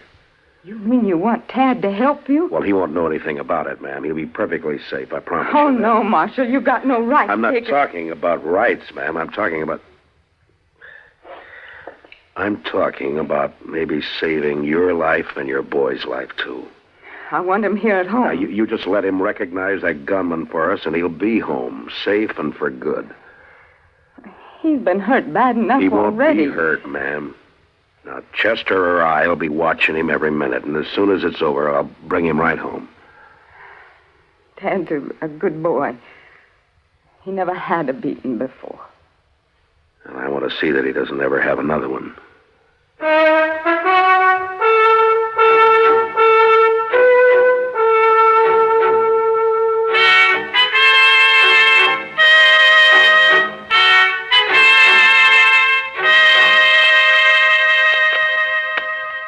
Now, Tad, there's one thing about playing poker that you might as well learn right off. It ain't so much what you've got in your hand as what folks thinks you've got. And you understand that? I think so, Mr. Proudfoot. Some folks just has a face for it, and that's a fact. Now, you know, lots of folks calls me poker because nobody don't never know what I got in my hand. Give me one card, please. All right. Now, don't you let on what you've got. Yes, sir. Now, that's good. That is good. You ain't letting on one bit. Now, I'll take one myself. What's the matter? A thing like this wouldn't happen in 6 months of Sundays. But I thought you weren't supposed to let on. Yeah, you ain't. But you take a hand like this, a 6 and a 7 and a 9 and a 10, and then you haul off and draw an 8 and... Mine are all blue. You getting hungry, Chester? Yeah, no, I can last it out, Miss Kid, till Mr. Dillon comes back. Oh, he ought to be here pretty soon. He went out to see your mother, Tad. He wanted her to know that you've been doing just fine these last few days. Oh, yes, and I hope she's fine, too. I sure like to go home. Hello, Kitty. Hello, man. Here, Mr. Dillon, you know what I just did? How's Ma? Oh, she's fine, Tad. She said to tell you not to worry about anything, and she sent you some clean clothes. Did she say when I could come home? That ought to be soon. Why don't you take those clothes on up to the room, honey? Yes, sir. And when you come down, we'll have Sam bring you some supper. Oh, thank you, Miss Kitty. Mr. Dillon, you know what happened just a minute ago? No. I was drawn to an inside straight, and the... What? What is it, boy? There he is! Don't let him hit me, Marshal! Don't let him hit me, no more! Kitty, that's our man. Take the boy upstairs, will Sure, you? man. Come on, honey. What's all the commotion, Marshal? Can men walk in here for a drink? We, been waiting for you, mister. The boy and I. Well, I don't know what you're talking about. I never saw that boy before in my life. You never expected to see him again, either. At least not alive. After that beating you gave him. Beating? Now, you listen, Marshal. You listen to me. That boy knows you. And so does his mother. Well, she ain't here. She'll be here in good time. Marshal, you ain't taking me. You better look out, mister. Because I'm not turning my back on you like Rourke did. Oh, you...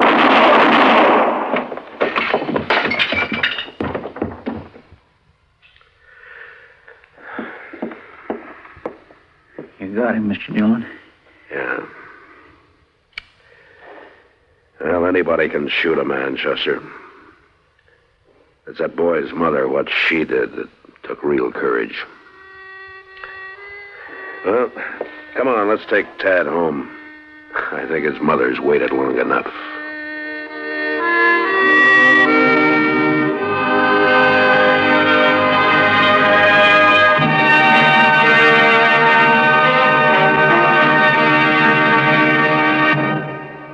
The story was specially written for Gunsmoke by Marion Clark, with editorial supervision by John Meston.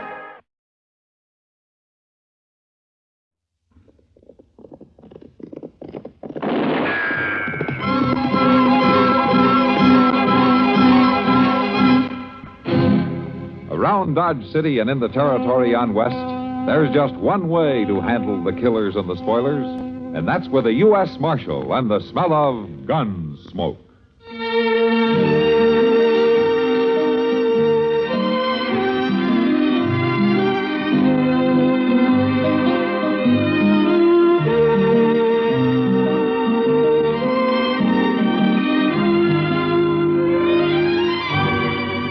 Gunsmoke, starring William Conrad. The story of the violence that moved west with young America. And the story of a man who moved with it. I'm that man, Matt Dillon, United States Marshal. The first man they look for and the last they want to meet. It's a chancy job, and it makes a man watchful and a little lonely.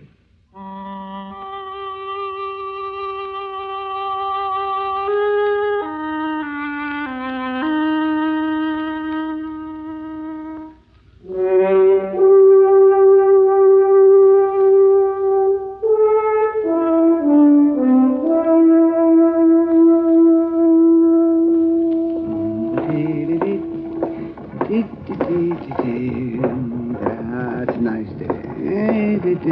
Doc! Oh, Doc! Huh?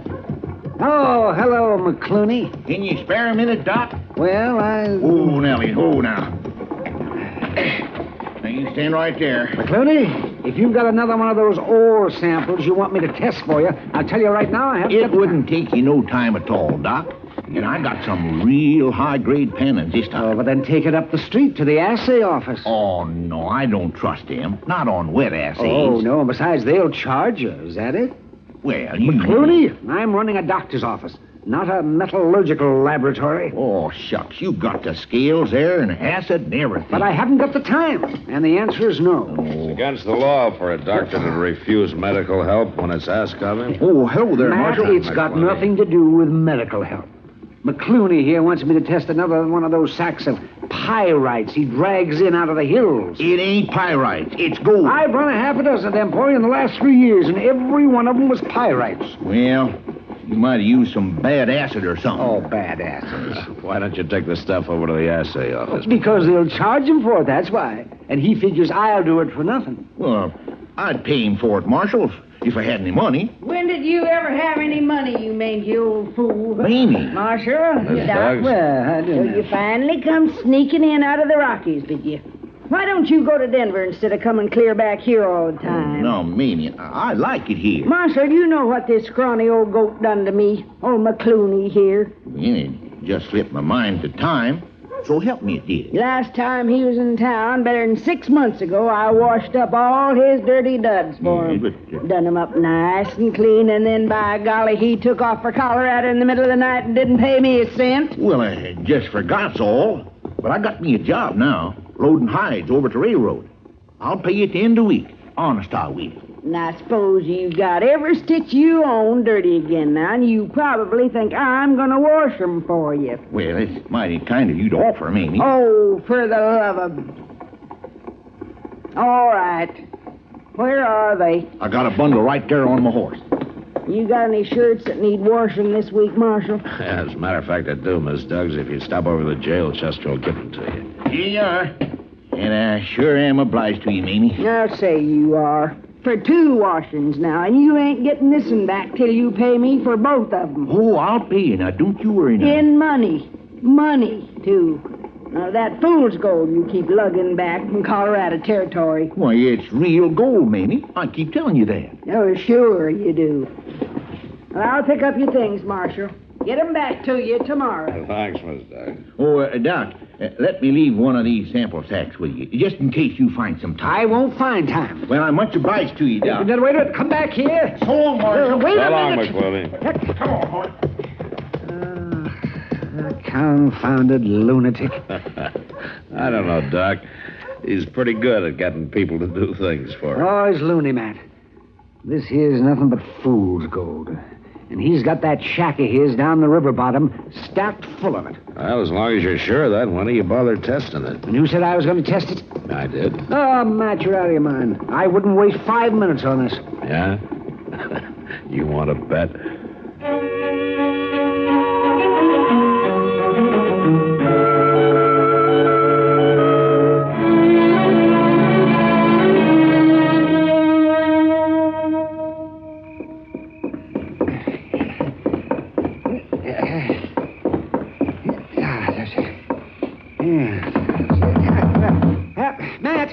wake up. Matt? What? What is it? What's the matter? Yep. Is that you, Doc? Of course it's me. Open up, Matt. Oh, all right. All right. Don't knock that door down. Yeah, what is it? What's the Matt, matter? I just went over to old Pop McClooney's shack to take him the results on that assay I run for him. Oh, what's all the excitement about? You find gold? No, of course not. It was just pyrite, same as the others. But somebody must have figured he had gold. Well, what do you mean? Well, you better get dressed, Matt. McClooney's dead. He's been murdered.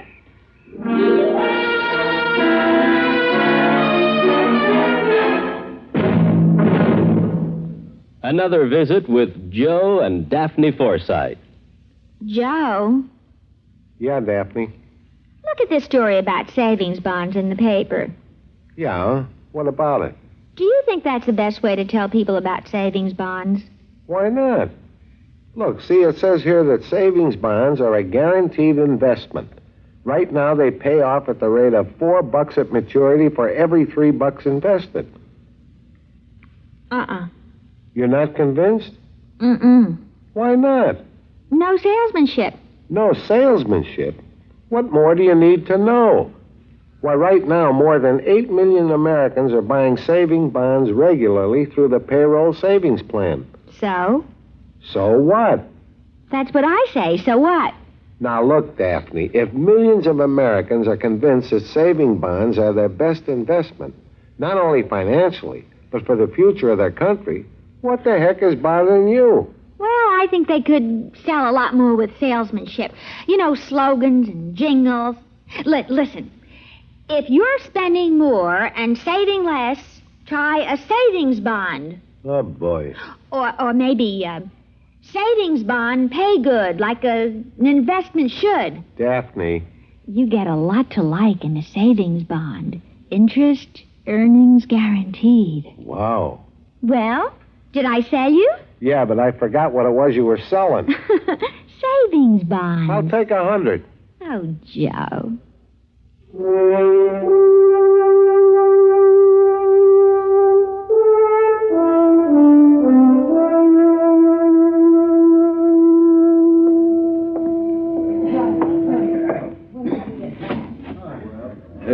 Miss Kitty? Huh? Oh, hello, Chester. Miss Kitty, you ain't saw Mr. Dillon, have you? Oh, no. I guess he's pretty busy trying to find who killed old Pop McClooney. Well, yes, he's doing that all right. We both been. But he's supposed to meet me here around about now. Oh, then he'll be showing up. Sit down and wait for him. I'll just do that. Sweet spirit, my feet is plain killing me. Chester, Matt have any idea who killed McClooney? Well, not yet, he ain't. He took Indian Joe out there this afternoon to look at some horse tracks we found around the shack. Horse tracks? Well, somebody rode all around the place sizing it up, I guess. If the horse is still in town, Indian Joe can probably find it just from studying the tracks. Oh. Say, if you don't mind, Miss Kitty, Yeah? I think I'll just ease these boots off a minute. Sure. Go right ahead.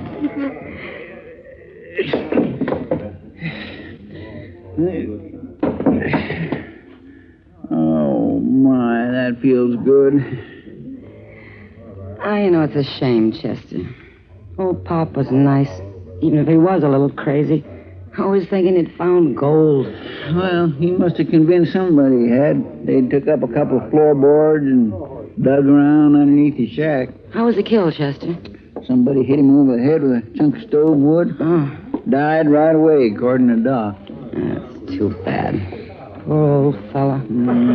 All he had in that shack was a wood stove and a bunk and a table and his clothes stacked on a shelf in the corner. And, of course, some sacks of fool's gold piled up all over the place. Fool's gold. Maybe that's the only kind there is. Well, it kindly worked out that way for him, I guess. At least he died thinking he was rich, and that's more than most people can ever do. Look, there's Mr. Dillon now. Oh. He looks tired. Well, my stars, he ain't been to bed since Doc woke him up last night to tell him about it. Hello, Kitty. Chester. Sit down, Matt. Yeah, thanks. I think I will. Want a glass of beer? No, I don't think so. Any luck, Mr. Dillon? Oh, a little, maybe. It's hard to tell yet. Matt, why would anyone do it? The whole town knew Pop was kind of queer. They knew he didn't have any gold hidden out. Yeah, but somebody from out of town might not have known it, Kitty. Oh, what do you mean? I mean, a stranger who didn't know Pop, who might have believed his stories. Yeah, it'd have to be a stranger. Everybody who lives in Dodge knows about him. Like last night. All the boys were pretending to believe him, but they didn't, of course. They were just egging him on to keep him talking. Oh, was Pop in here last night? Oh, sure. He always came in here as soon as he hit town. Waiting for somebody to set up the drinks and talked about his big gold strike. Yeah. Kitty, Yeah? was there anybody paying special attention to him last night? Oh, not that I remember. I didn't particularly notice. Was there a gambler in here last night, a new man in town who calls himself Jack King? Jack King? Uh-huh. Oh, yeah. He was here. And he was talking to Pop. I'd forgotten about it. Why him special, Mr. Dillon? Well, Indian Joe located that horse a while ago. It had one shoe that had worn thin and was partly broken. Belongs to the livery stable. They hired it out a couple of days ago to this Jack King. He brought it back this afternoon. You think he killed Pop? Well, he was out there last night. There's no doubt about that. The tracks prove it. Well, what does he say about it? Well, I'll know better when I find him. I've been looking everywhere. Well, it's no wonder the government don't pay peace officers much when they spend all their time loafing around saloons. Now, here, Mr. Dillon just this minute got here, Doc. Chester, what in the world are you doing with your boots off? You living here now? No, I'm not living here now. I reckon a man's feet can hurt here as well as they can any other place, can't they? Doc wouldn't know, Chester. The only way he gets tired is from sitting. Oh, is that so?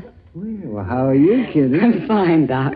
Say, Matt, here's a letter that came for Pop McClooney. Now, No? Mr. Hightower of the depot, he didn't know what to do with it. Here, let me have it. I'll take care of it. I suppose you've got the killer under lock and key. Well, I will have as soon as I locate him, Doc. Oh, you mean you know who he is? Well, I'm betting on a fella named Jack King. That gambler? Uh-huh. Then you better get moving, Matt. Oh, why? Because I just saw him over at the depot, buying the ticket on the Santa Fe to St. Louis.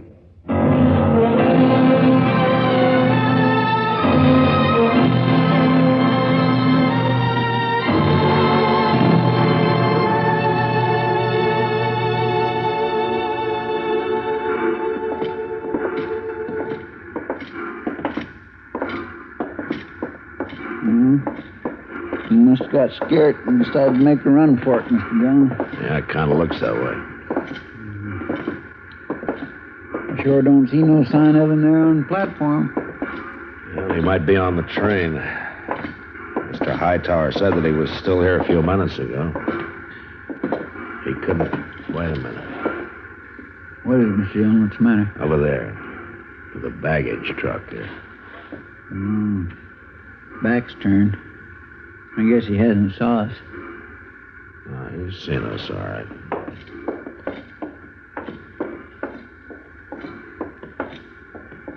You leaving town, mister? Oh. How are you, Marshal? Your bag already on the train? Well, no, it's right over there. What difference it make where it is?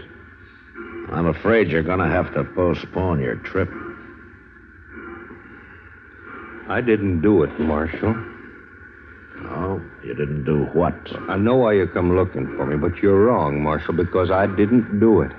You'll have a chance to prove it. Now, I went out there last night. Yes, I did, but he was already dead. Is that so? Well, you can search my bag. I didn't rob him. I believe that.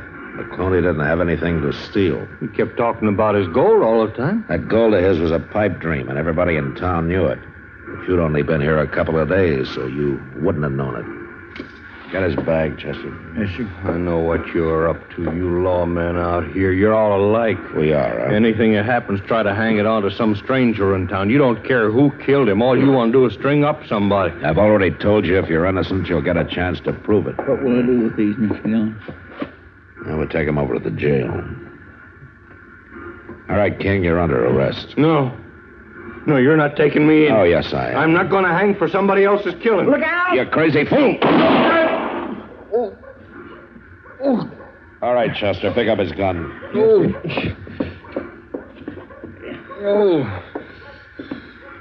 Dillon, did you shoot him in the arm of purpose?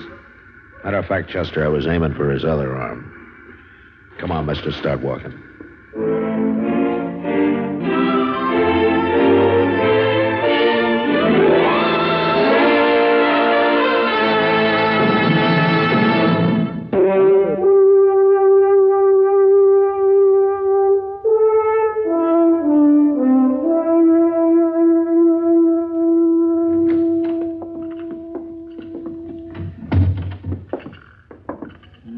Wouldn't eat a bite of breakfast, Mr. Dillon. Well, that's his privilege.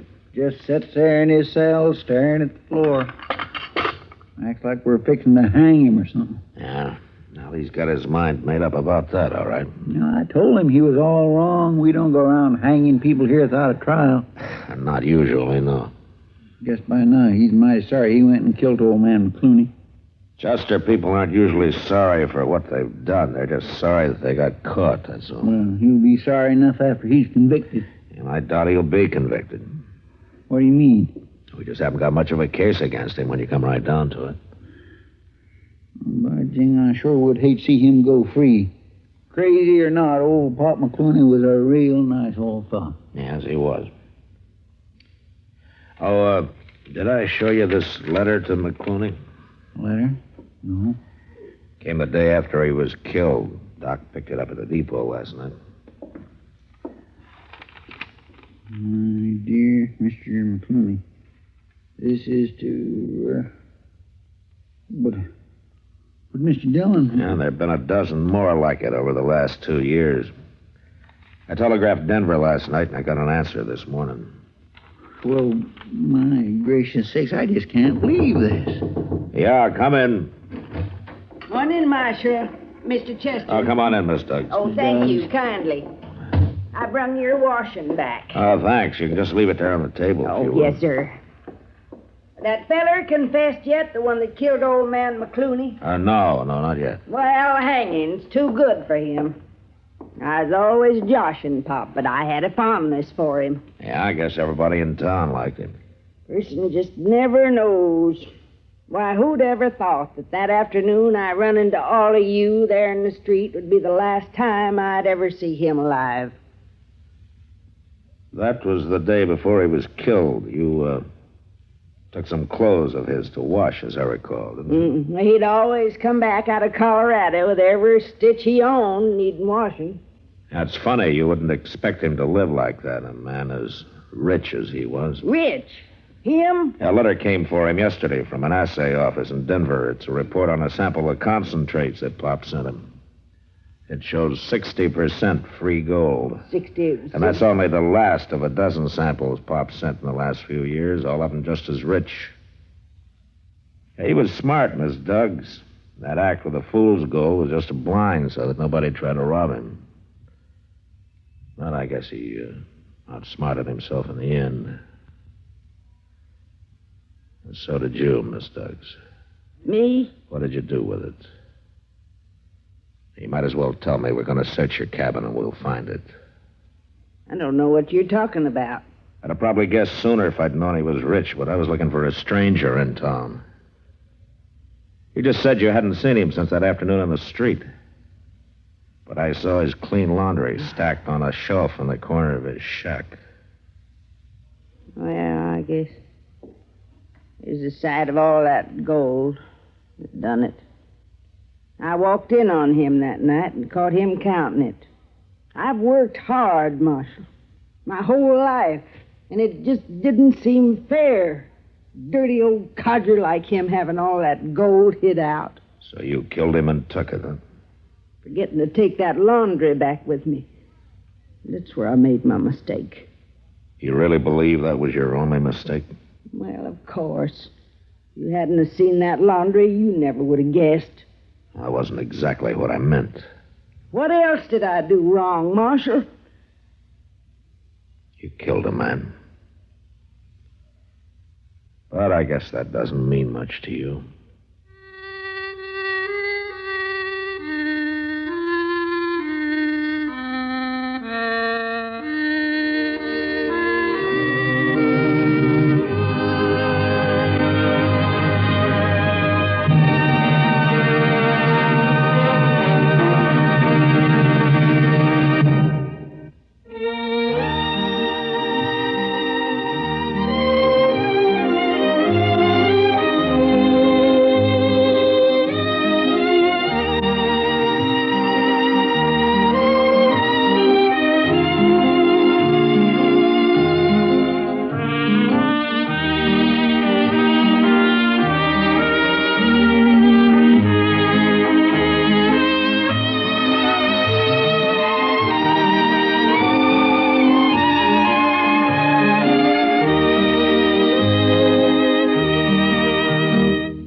Gunsmoke, produced and directed by Norman Macdonald, stars William Conrad as Matt Dillon, U.S. Marshal. The script was specially written for Gunsmoke by Les Crutchfield, with editorial supervision by John Meston. The music was composed and conducted by Rex Corey. Sound patterns were by Ray Kemper and Bill James.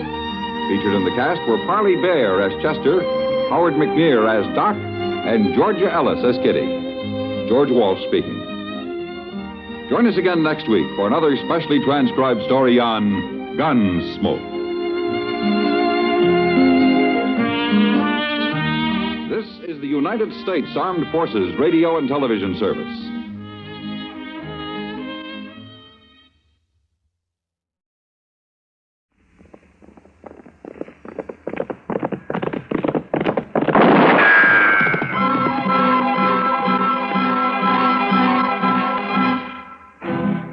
Around Dodge City and in the territory on West, there's just one way to handle the killers and the spoilers, and that's with a U.S. Marshal and the smell of gun smoke.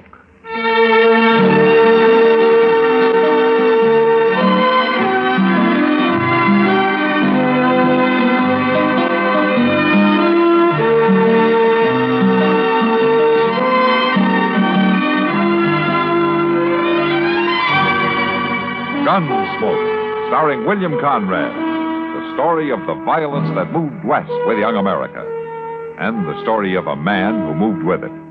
I'm that man, Matt Dillon, United States Marshal. The first man they look for and the last they want to meet. It's a chancy job, and it makes a man watchful and a little lonely.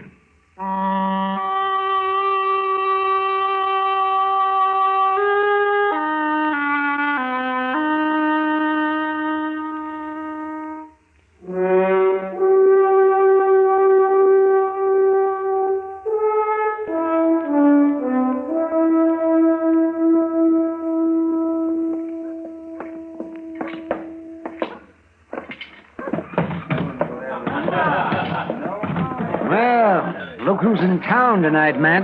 Huh? Over at the bar there. Oh, yeah, I see him. Doc, Marshal, step up. I'll buy you a drink. No, thanks, Seibert.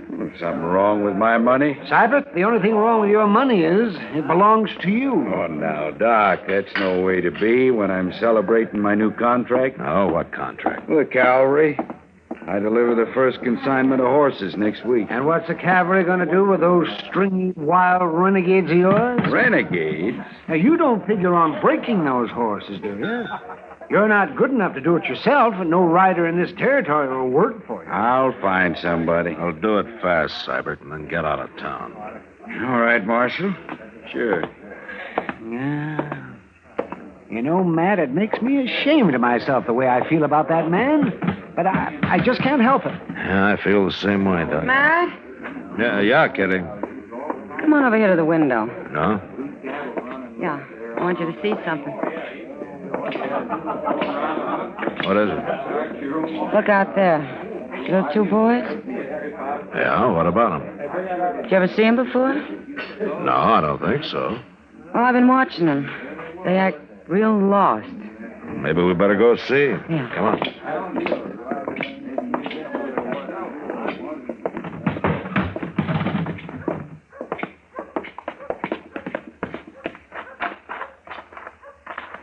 Hello, boys. Hello, mister. What are you doing on Front Street this time of night? Is this Front Street? Yeah, it is. Where are your folks? What do you want to know that for, mister? This is Matt Dillon. He's the U.S. Marshal here. We ain't done nothing. Where are you boys from? Texas. Texas? You're a long way from home. Yes, sir. What about your folks? We ain't got any. Ma and Pa got burned up when our ranch caught fire. Oh. How'd you get here to Dodge? Followed the trail herd most of the way. Where are your horses? Oh, we had to sell 'em upriver. But the money's long gone. Our uncle is supposed to meet us here. You boys hungry? Yes, ma'am. But we don't want to beg no food. Well, you're not. You're my guest.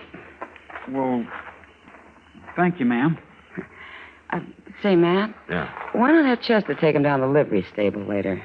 Moss Grimmy can use the help, and they can earn their meals and get a place to stay. That's a good idea. You boys know anything about horses? Yes, sir, a lot. Well, come on inside. We'll see about that food. You go on, boys. I'll be with you in a minute, huh?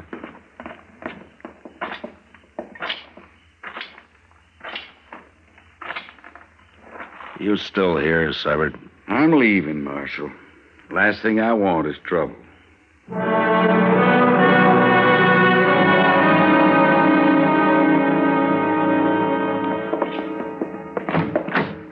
Well, this is it, boys.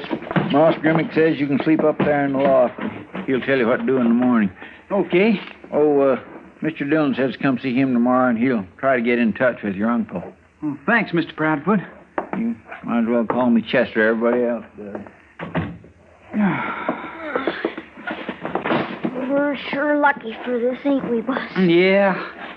People here in Dodge City are mighty nice. Especially that Miss Kitty. She's pretty, ain't she? Yeah, I guess so. Hello, boys. Hello. I'm Orrin Seibert. I'm Bus Cheney. This here's my brother, Howie. Howdy. I hear you boys know about horses. Ever break any? Sure, lots of them. Well, now, if you can ride, you don't need to hang around here cleaning out stalls. I got a real job for you out of my ranch. Make yourself some money. We could sure use some, all right. And you're hired. Now get your horses and meet me out back. We ain't got any horses.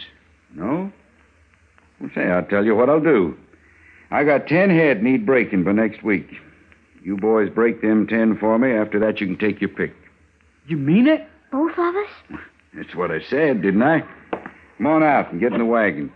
Get your stuff, Howie. Let's go.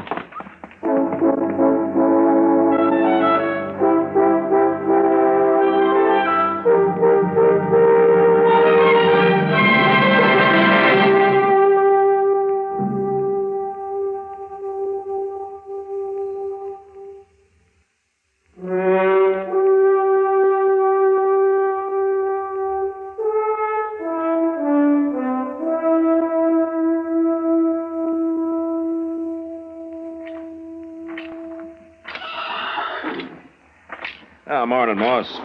Oh, morning, Marshal. Nice day. Yeah, it'll get hot.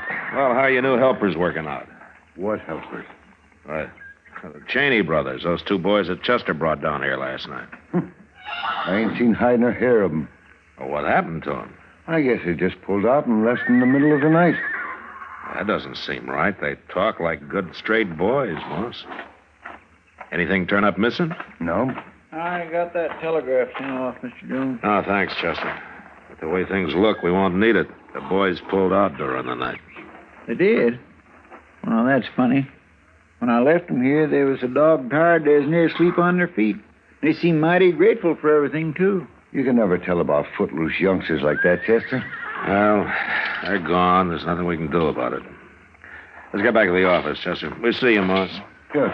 Long, Marshal. Bye, Moss. I think Miss Kitty's sure going to be disappointed. She took a real liking to them boys. Me too. Yeah, me too.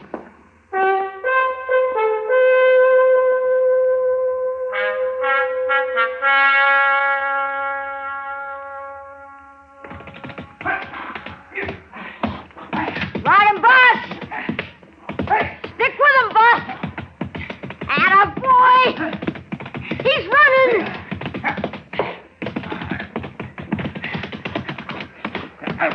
Grab him, Harry! Hang on to it! I got him! Tie him up. Well, I get my wind. I'll take him around again. Oh, that was awful good riding, boss. Oh! Does your leg hurt you much? Pretty much. But I guess I'm getting used to it after 5 days of this. Anyway, that's number 7. Only 3 more to go. We'll make it. But that big stallion's going to be tough. Hey, you. Yes. Yes, Mr. Sabat? Go on up to the house. I want you to take the wagon into town. Me too? No, you stay. I don't you do any riding while I'm going, Howie. Oh, boss, I can Now, you leave them broncs alone, you hear? You just do chores till I get back. Oh, I'll get busy now. I won't be gone long. You just put some feed down. All right, boss.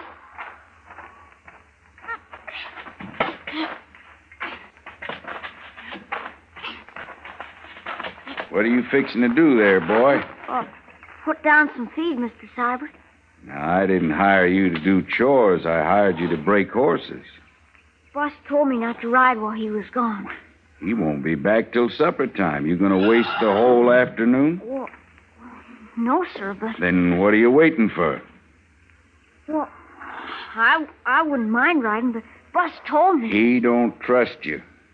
I've watched you ride. You're near as good as he is. You can handle any of them. I don't know, Mr. Seibert. You lost your nerve? No, sir. I'm not afraid. Well, you're sure acting like you're afraid. One thing I can't stand is a coward. I ain't no coward. Then let's get a saddle on one of them horses.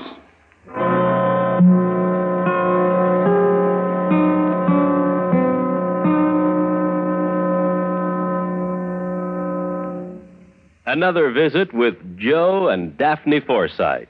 Joe, Uh-huh. do you think we can afford a vacation this year? Well, I don't know. Let's see. The car could stand some work. Then there's that chair we've been meaning to buy, and I guess we could always cash in a...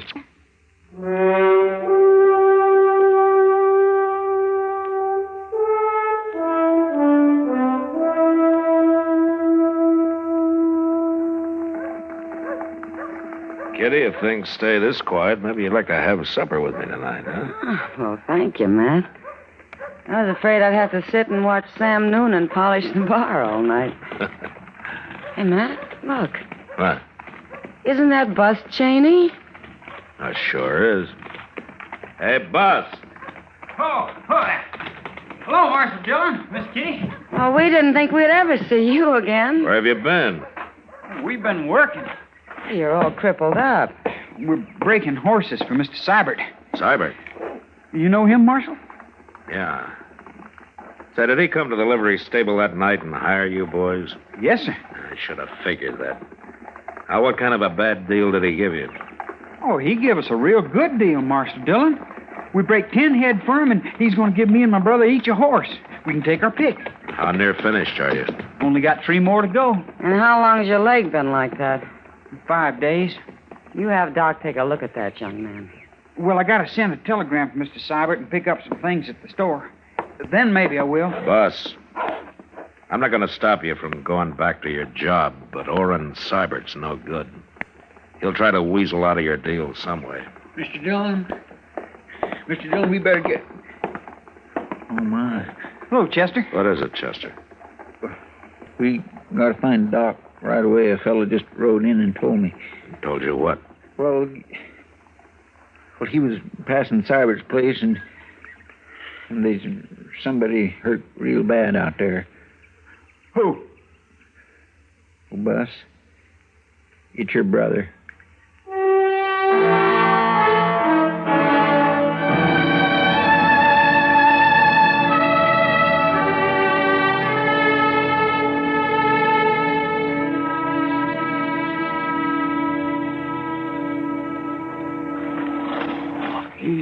Easy now. Real easy. How bad is he, Doc? Now get out of the way, Simon. Get up. Now, Buzz, you pack those robes in around him. Good and tight, will you? Sure, Doc. That crazy kid. Said he was anxious to ride, but I never figured he'd take on that big stallion. Crazy fool You've kid. done enough talking, Seibert. Now shut up. Matt, we're ready. Yeah. His spine, Matt. You understand? Yeah, Doc, I'll drive slow.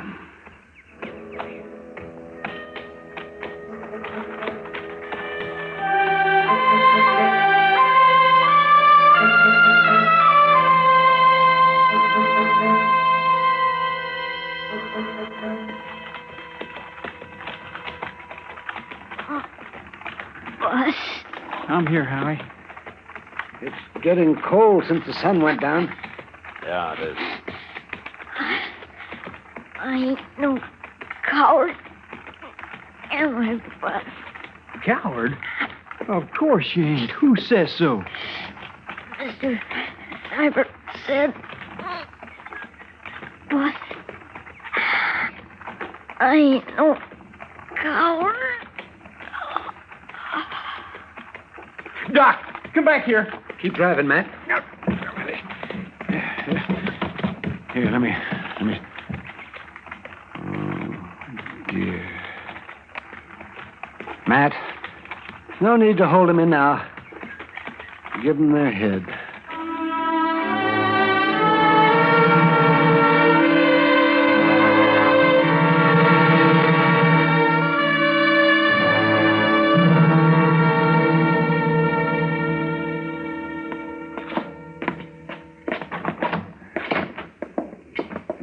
Matt, I'll get the lamp. There we are. Lay him here on the couch, man. Yeah. That's it. Boss. Come away, boss. It won't do any good. No. Matt, there's some coffee in the kitchen. Ah, good. I can use some. Reach that cup there, man. Yeah. The coffee's been sitting all day. It's pretty strong. Thanks. You know, he stared at his brother's body all the way back to town, and he's in there staring at it now. I know. You know something else? Yes. He hasn't cried. Not one tear. I wish he'd cry and let some of that grief out. That's not natural, Doc. Come on, let's get it. Bus? He's gone, Doc. Come on.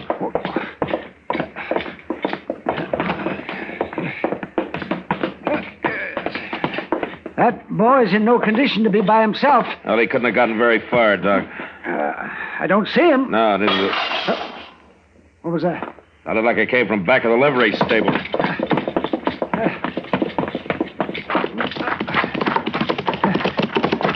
That's him, Doc. It's gotta be. Heading back to Seibert's, you mean? Marshal, is that you? Moss? Marshal, somebody just broke into the stable, made off with a horse. Yeah, we heard it. That gun I kept behind the office door, it's gone, too. Come on, Doc. You know who it was? Yeah, Moss, I know. I'll get him.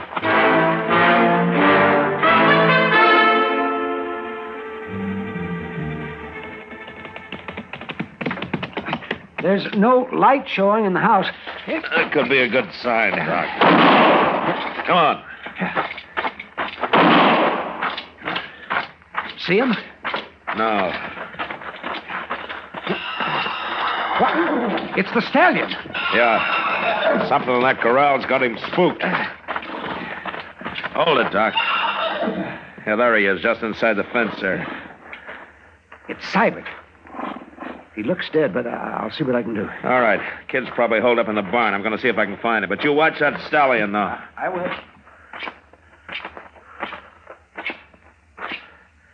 Boss. It's Matt Dillon.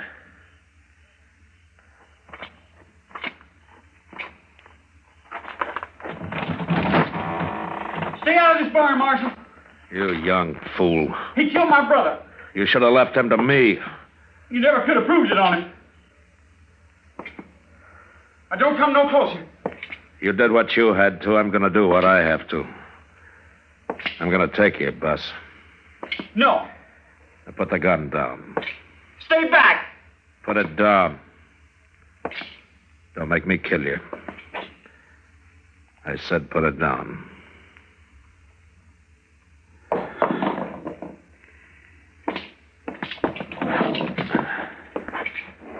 What'll happen to me now? I don't know, Bus. It don't matter none anyway. Matt. Yeah, in here, Doc. Seibert. It's dead, Matt. Oh, that's too bad. No, it's a good thing. I was thinking of the boy. So was I. He can ride, but he can't shoot. What? There's no bullet hole in Seibert. I figured the shots did nothing more than scare him. But they scared him so bad he turned his back on that stallion. That's what killed him. Did you hear that, Bus? Yes, sir, I heard. Marshal Dillon. Now, don't be ashamed. Just let it out, son.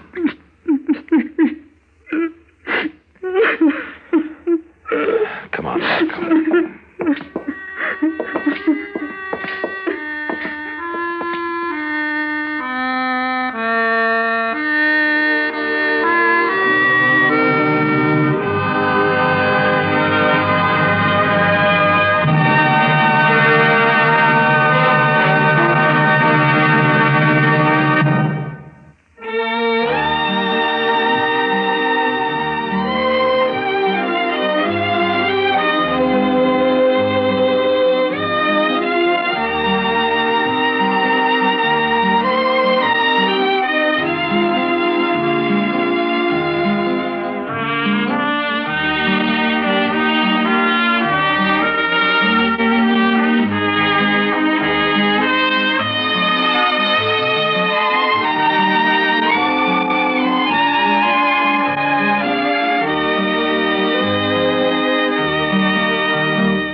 Gunsmoke. Produced and directed by Norman MacDonald, stars William Conrad as Matt Dillon, U.S. Marshal. The music was composed and conducted by Rex Corey.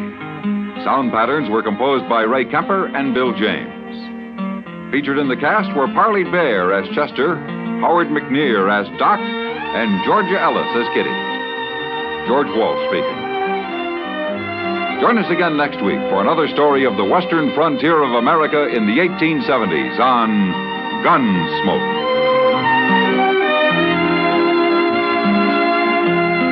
This is the United States Armed Forces Radio and Television Service.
Gunsmoke, brought to you by Chesterfield, America's most popular two-way cigarette.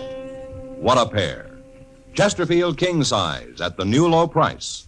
Chesterfield Regular. Around Dodge City and into territory on West, there's just one way to handle the killers and the spoilers, and that's with a U.S. Marshal and the smell of Gunsmoke.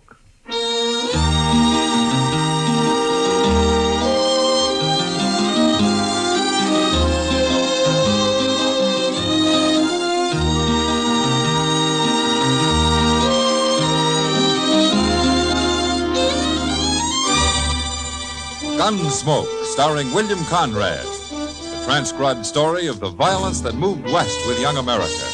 And the story of a man who moved with it. I'm that man, Matt Dillon, United States Marshal. The first man they look for and the last they want to meet.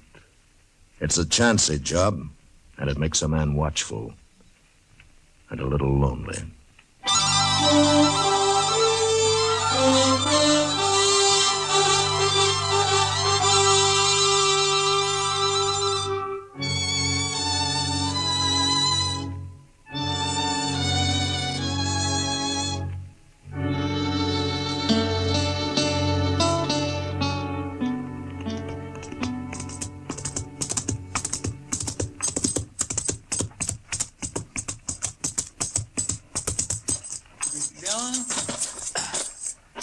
Mr. Dillon. Hello, Chester.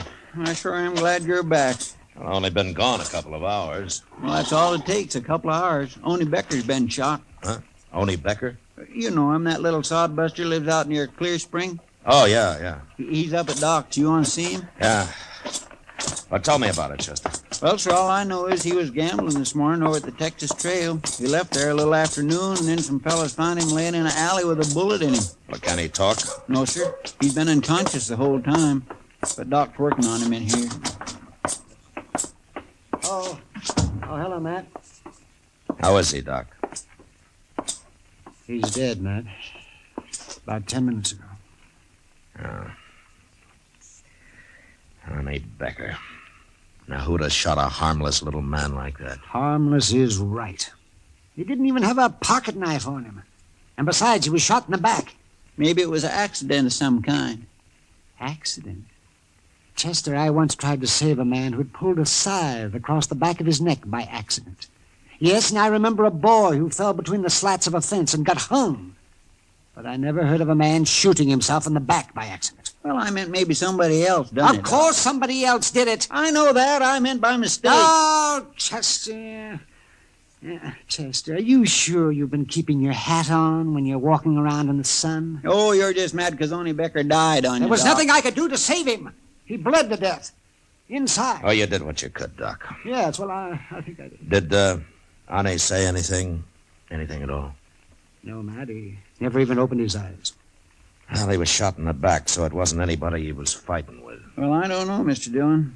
Onie was fighting, or at least having an argument over a card this morning with that gambler, what's his name, Al Clovis, over at the Texas Trail. He was. Well, why didn't you say so before, Chester? Well, I never heard of this Al Clovis. Oh, he's only been here about a week, Doc. Chester, you wait here. I'm going over the Texas Trail.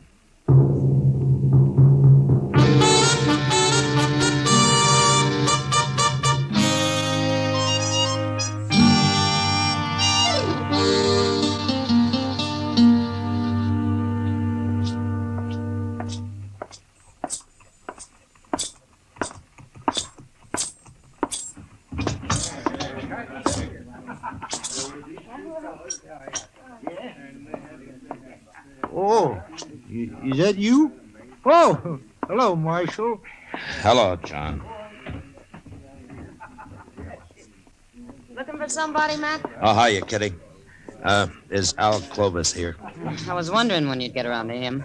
What do you mean? I heard about Onie Becker, and Al Clovis threatened him this noon just before Onie went out and got shot. Almost seemed like Al was trying to start a fight with him, Matt. Where was Clovis when it happened, Kitty? He wasn't in here. Kitty, you know Al Clovis better than I do. Would you say he's the kind of a man who would murder Onie Becker because of an argument over cards, shoot him in the back? I don't know him that well, Matt. Yeah, well, maybe he had another reason to kill him. If he did it. Shooting little Onie Becker's like shooting a pet deer. Makes about as much sense. Yeah. But usually when a man gets murdered, there's a reason of some kind for it. You mean it'd take more than plain anger to follow a man down an alley and shoot him in the back? Well, ordinarily it would. Al Clovis must have wanted Onie dead for some special reason, Matt. Maybe Onie had something on him. Yeah, maybe. He was in here a while ago, but he left. Well, I'll find him. He might be at the depot, Matt. At the depot? He said something about going to St. Louis now everything's been taken care of here. I didn't know what he meant at the time, but he said it loud, and I know the train leaves at 4:30. 4:30? That's about that now, isn't it? Well, maybe he said it just to throw you off his trail. Yeah, well, I'll find out. I'll see you later, Kitty. Better hurry, Matt.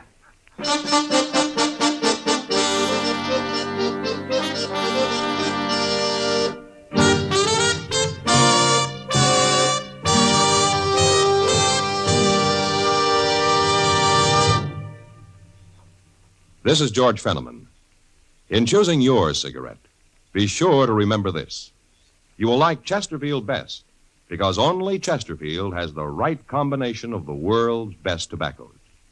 Tobaccos that are highest in quality, low in nicotine, best for you. You and I smoke for relaxation, for comfort, for satisfaction. And in the whole wide world, no cigarette satisfies like a Chesterfield. Get a carton of Chesterfield today. Chesterfield Regular, Chesterfield King Size, both at the same price in most places. In regular or king size, you can get 'em either way. The best smoke ever made's the Chesterfield you buy today.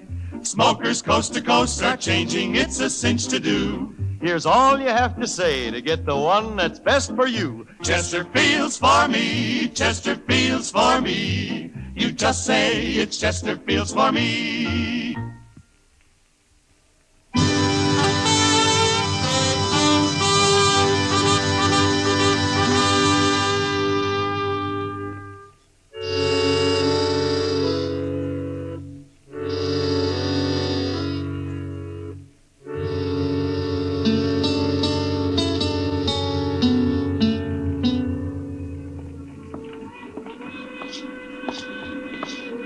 One more car to go, Mr. Dillon.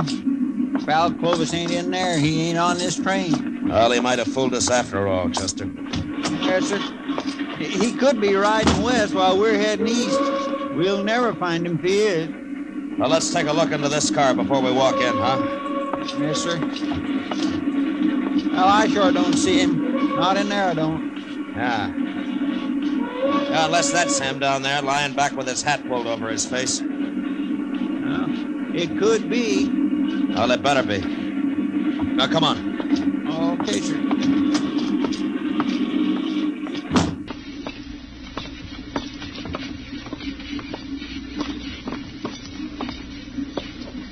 Hey, wake up, mister.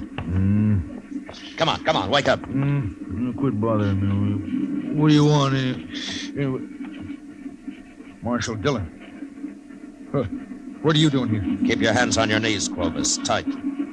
Well, what's this all about, Marshal? You carrying a gun? Why should I carry a gun? Stand up, Clovis. Come on, stand up. Okay. What for? All right, search him, Chester. Yes, sir. No, keep to one side of him, out of my way. Don't you try nothing, Clovis. Why should I? I told you I wasn't armed. No, ain't nothing on him. All right. Okay, you can sit down, Clovis. I don't understand this, Marshal. What are you looking for? I'm looking for the man who murdered Onie Becker this afternoon. You mean you followed me and got on this train because you thought I killed Onie? It's about 100 miles to Great Bend, Clovis. We'll get off there and take tomorrow's train back to Dodge. Oh, you're making a big mistake, Marshal. While you were riding up and down on this railroad, whoever did kill Onie Becker's leaving the country for good. You'll never catch him now. What you're trying to say is that you don't admit killing him yourself, isn't it? I'm not a murderer, Marshal. No, we'll see. Oh, I know what you're thinking. You heard Onie and I had a little argument this morning. Didn't you? Sure. That doesn't prove anything. I argue with lots of men. You threatened to kill him. That was just to scare him. He was being kind of stubborn about it all. You know what those farmers are like. But I suppose it takes a stubborn man to grow potatoes. Well, if you're so innocent, why did you announce everything had been taken care of and that you were going to St. Louis? Did I say that, Marshal? You know, Clovis, I can always kick you in the head and take you back to Dodge on a sack. Now, why did you run? I'm not running. No reason why I should. That's the truth, Marshal. Where were you when Onie Becker was killed? I was wondering when you'd ask me that. I suppose you got an alibi. You know Mr. Botkin, don't you, Marshal? I ought to. Botkin's run the Dodge Bank ever since it was an old whiskey barrel. Well, I was with him in his office at the bank, Marshal. I suppose you'll take his word for it. Yeah, sure I will. Well, we were discussing the money I placed in the bank when I arrived in Dodge a week ago. $5,000, Marshal. Mr. Botkin is going to transfer it to St. Louis for me. Chester. Yes, sir? Go up and tell the engineer to stop the train at Jane's Crossing. Stop the train? There's a ranch about a mile from there where we can borrow some horses. Well, I thought you said we were spending the night at Great Bend, Marshal. I changed my mind, Clovis. Your story doesn't make much sense, and I want to get back to Dodge and find out why.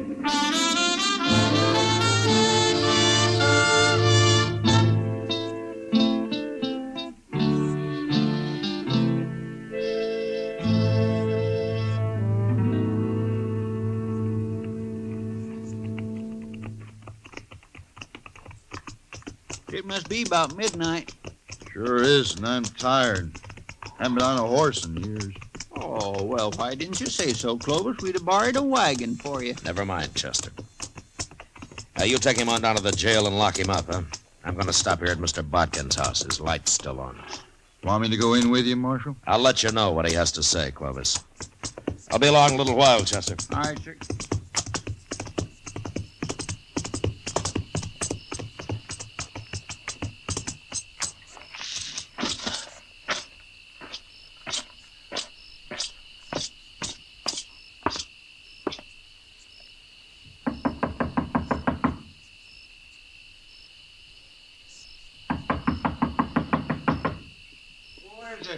Matt Dillon, Mr. Botkin. Oh. Well, Marshal, come in. Come in. I wouldn't have bothered you this late, Mr. Botkin, but I saw your light was on, and I figured you were still up. Up? Of course I'm up. How could I sleep tonight? Why? What's wrong? Where have you been, Marshal? The whole town of Dodge has been looking for you. Fine time for you to be up riding off somewhere, I must say. Well, tell me what happened. What happened? Don't you know even yet? What are you doing here at my house? Well, if you'll calm down, I'll tell you. You'll tell me? I'd better tell you, Marshal. Well, you're out gallivanting around on the prairie somewheres. My bank was held up. What? About 5 o'clock, just as we were closing. 3 men that got away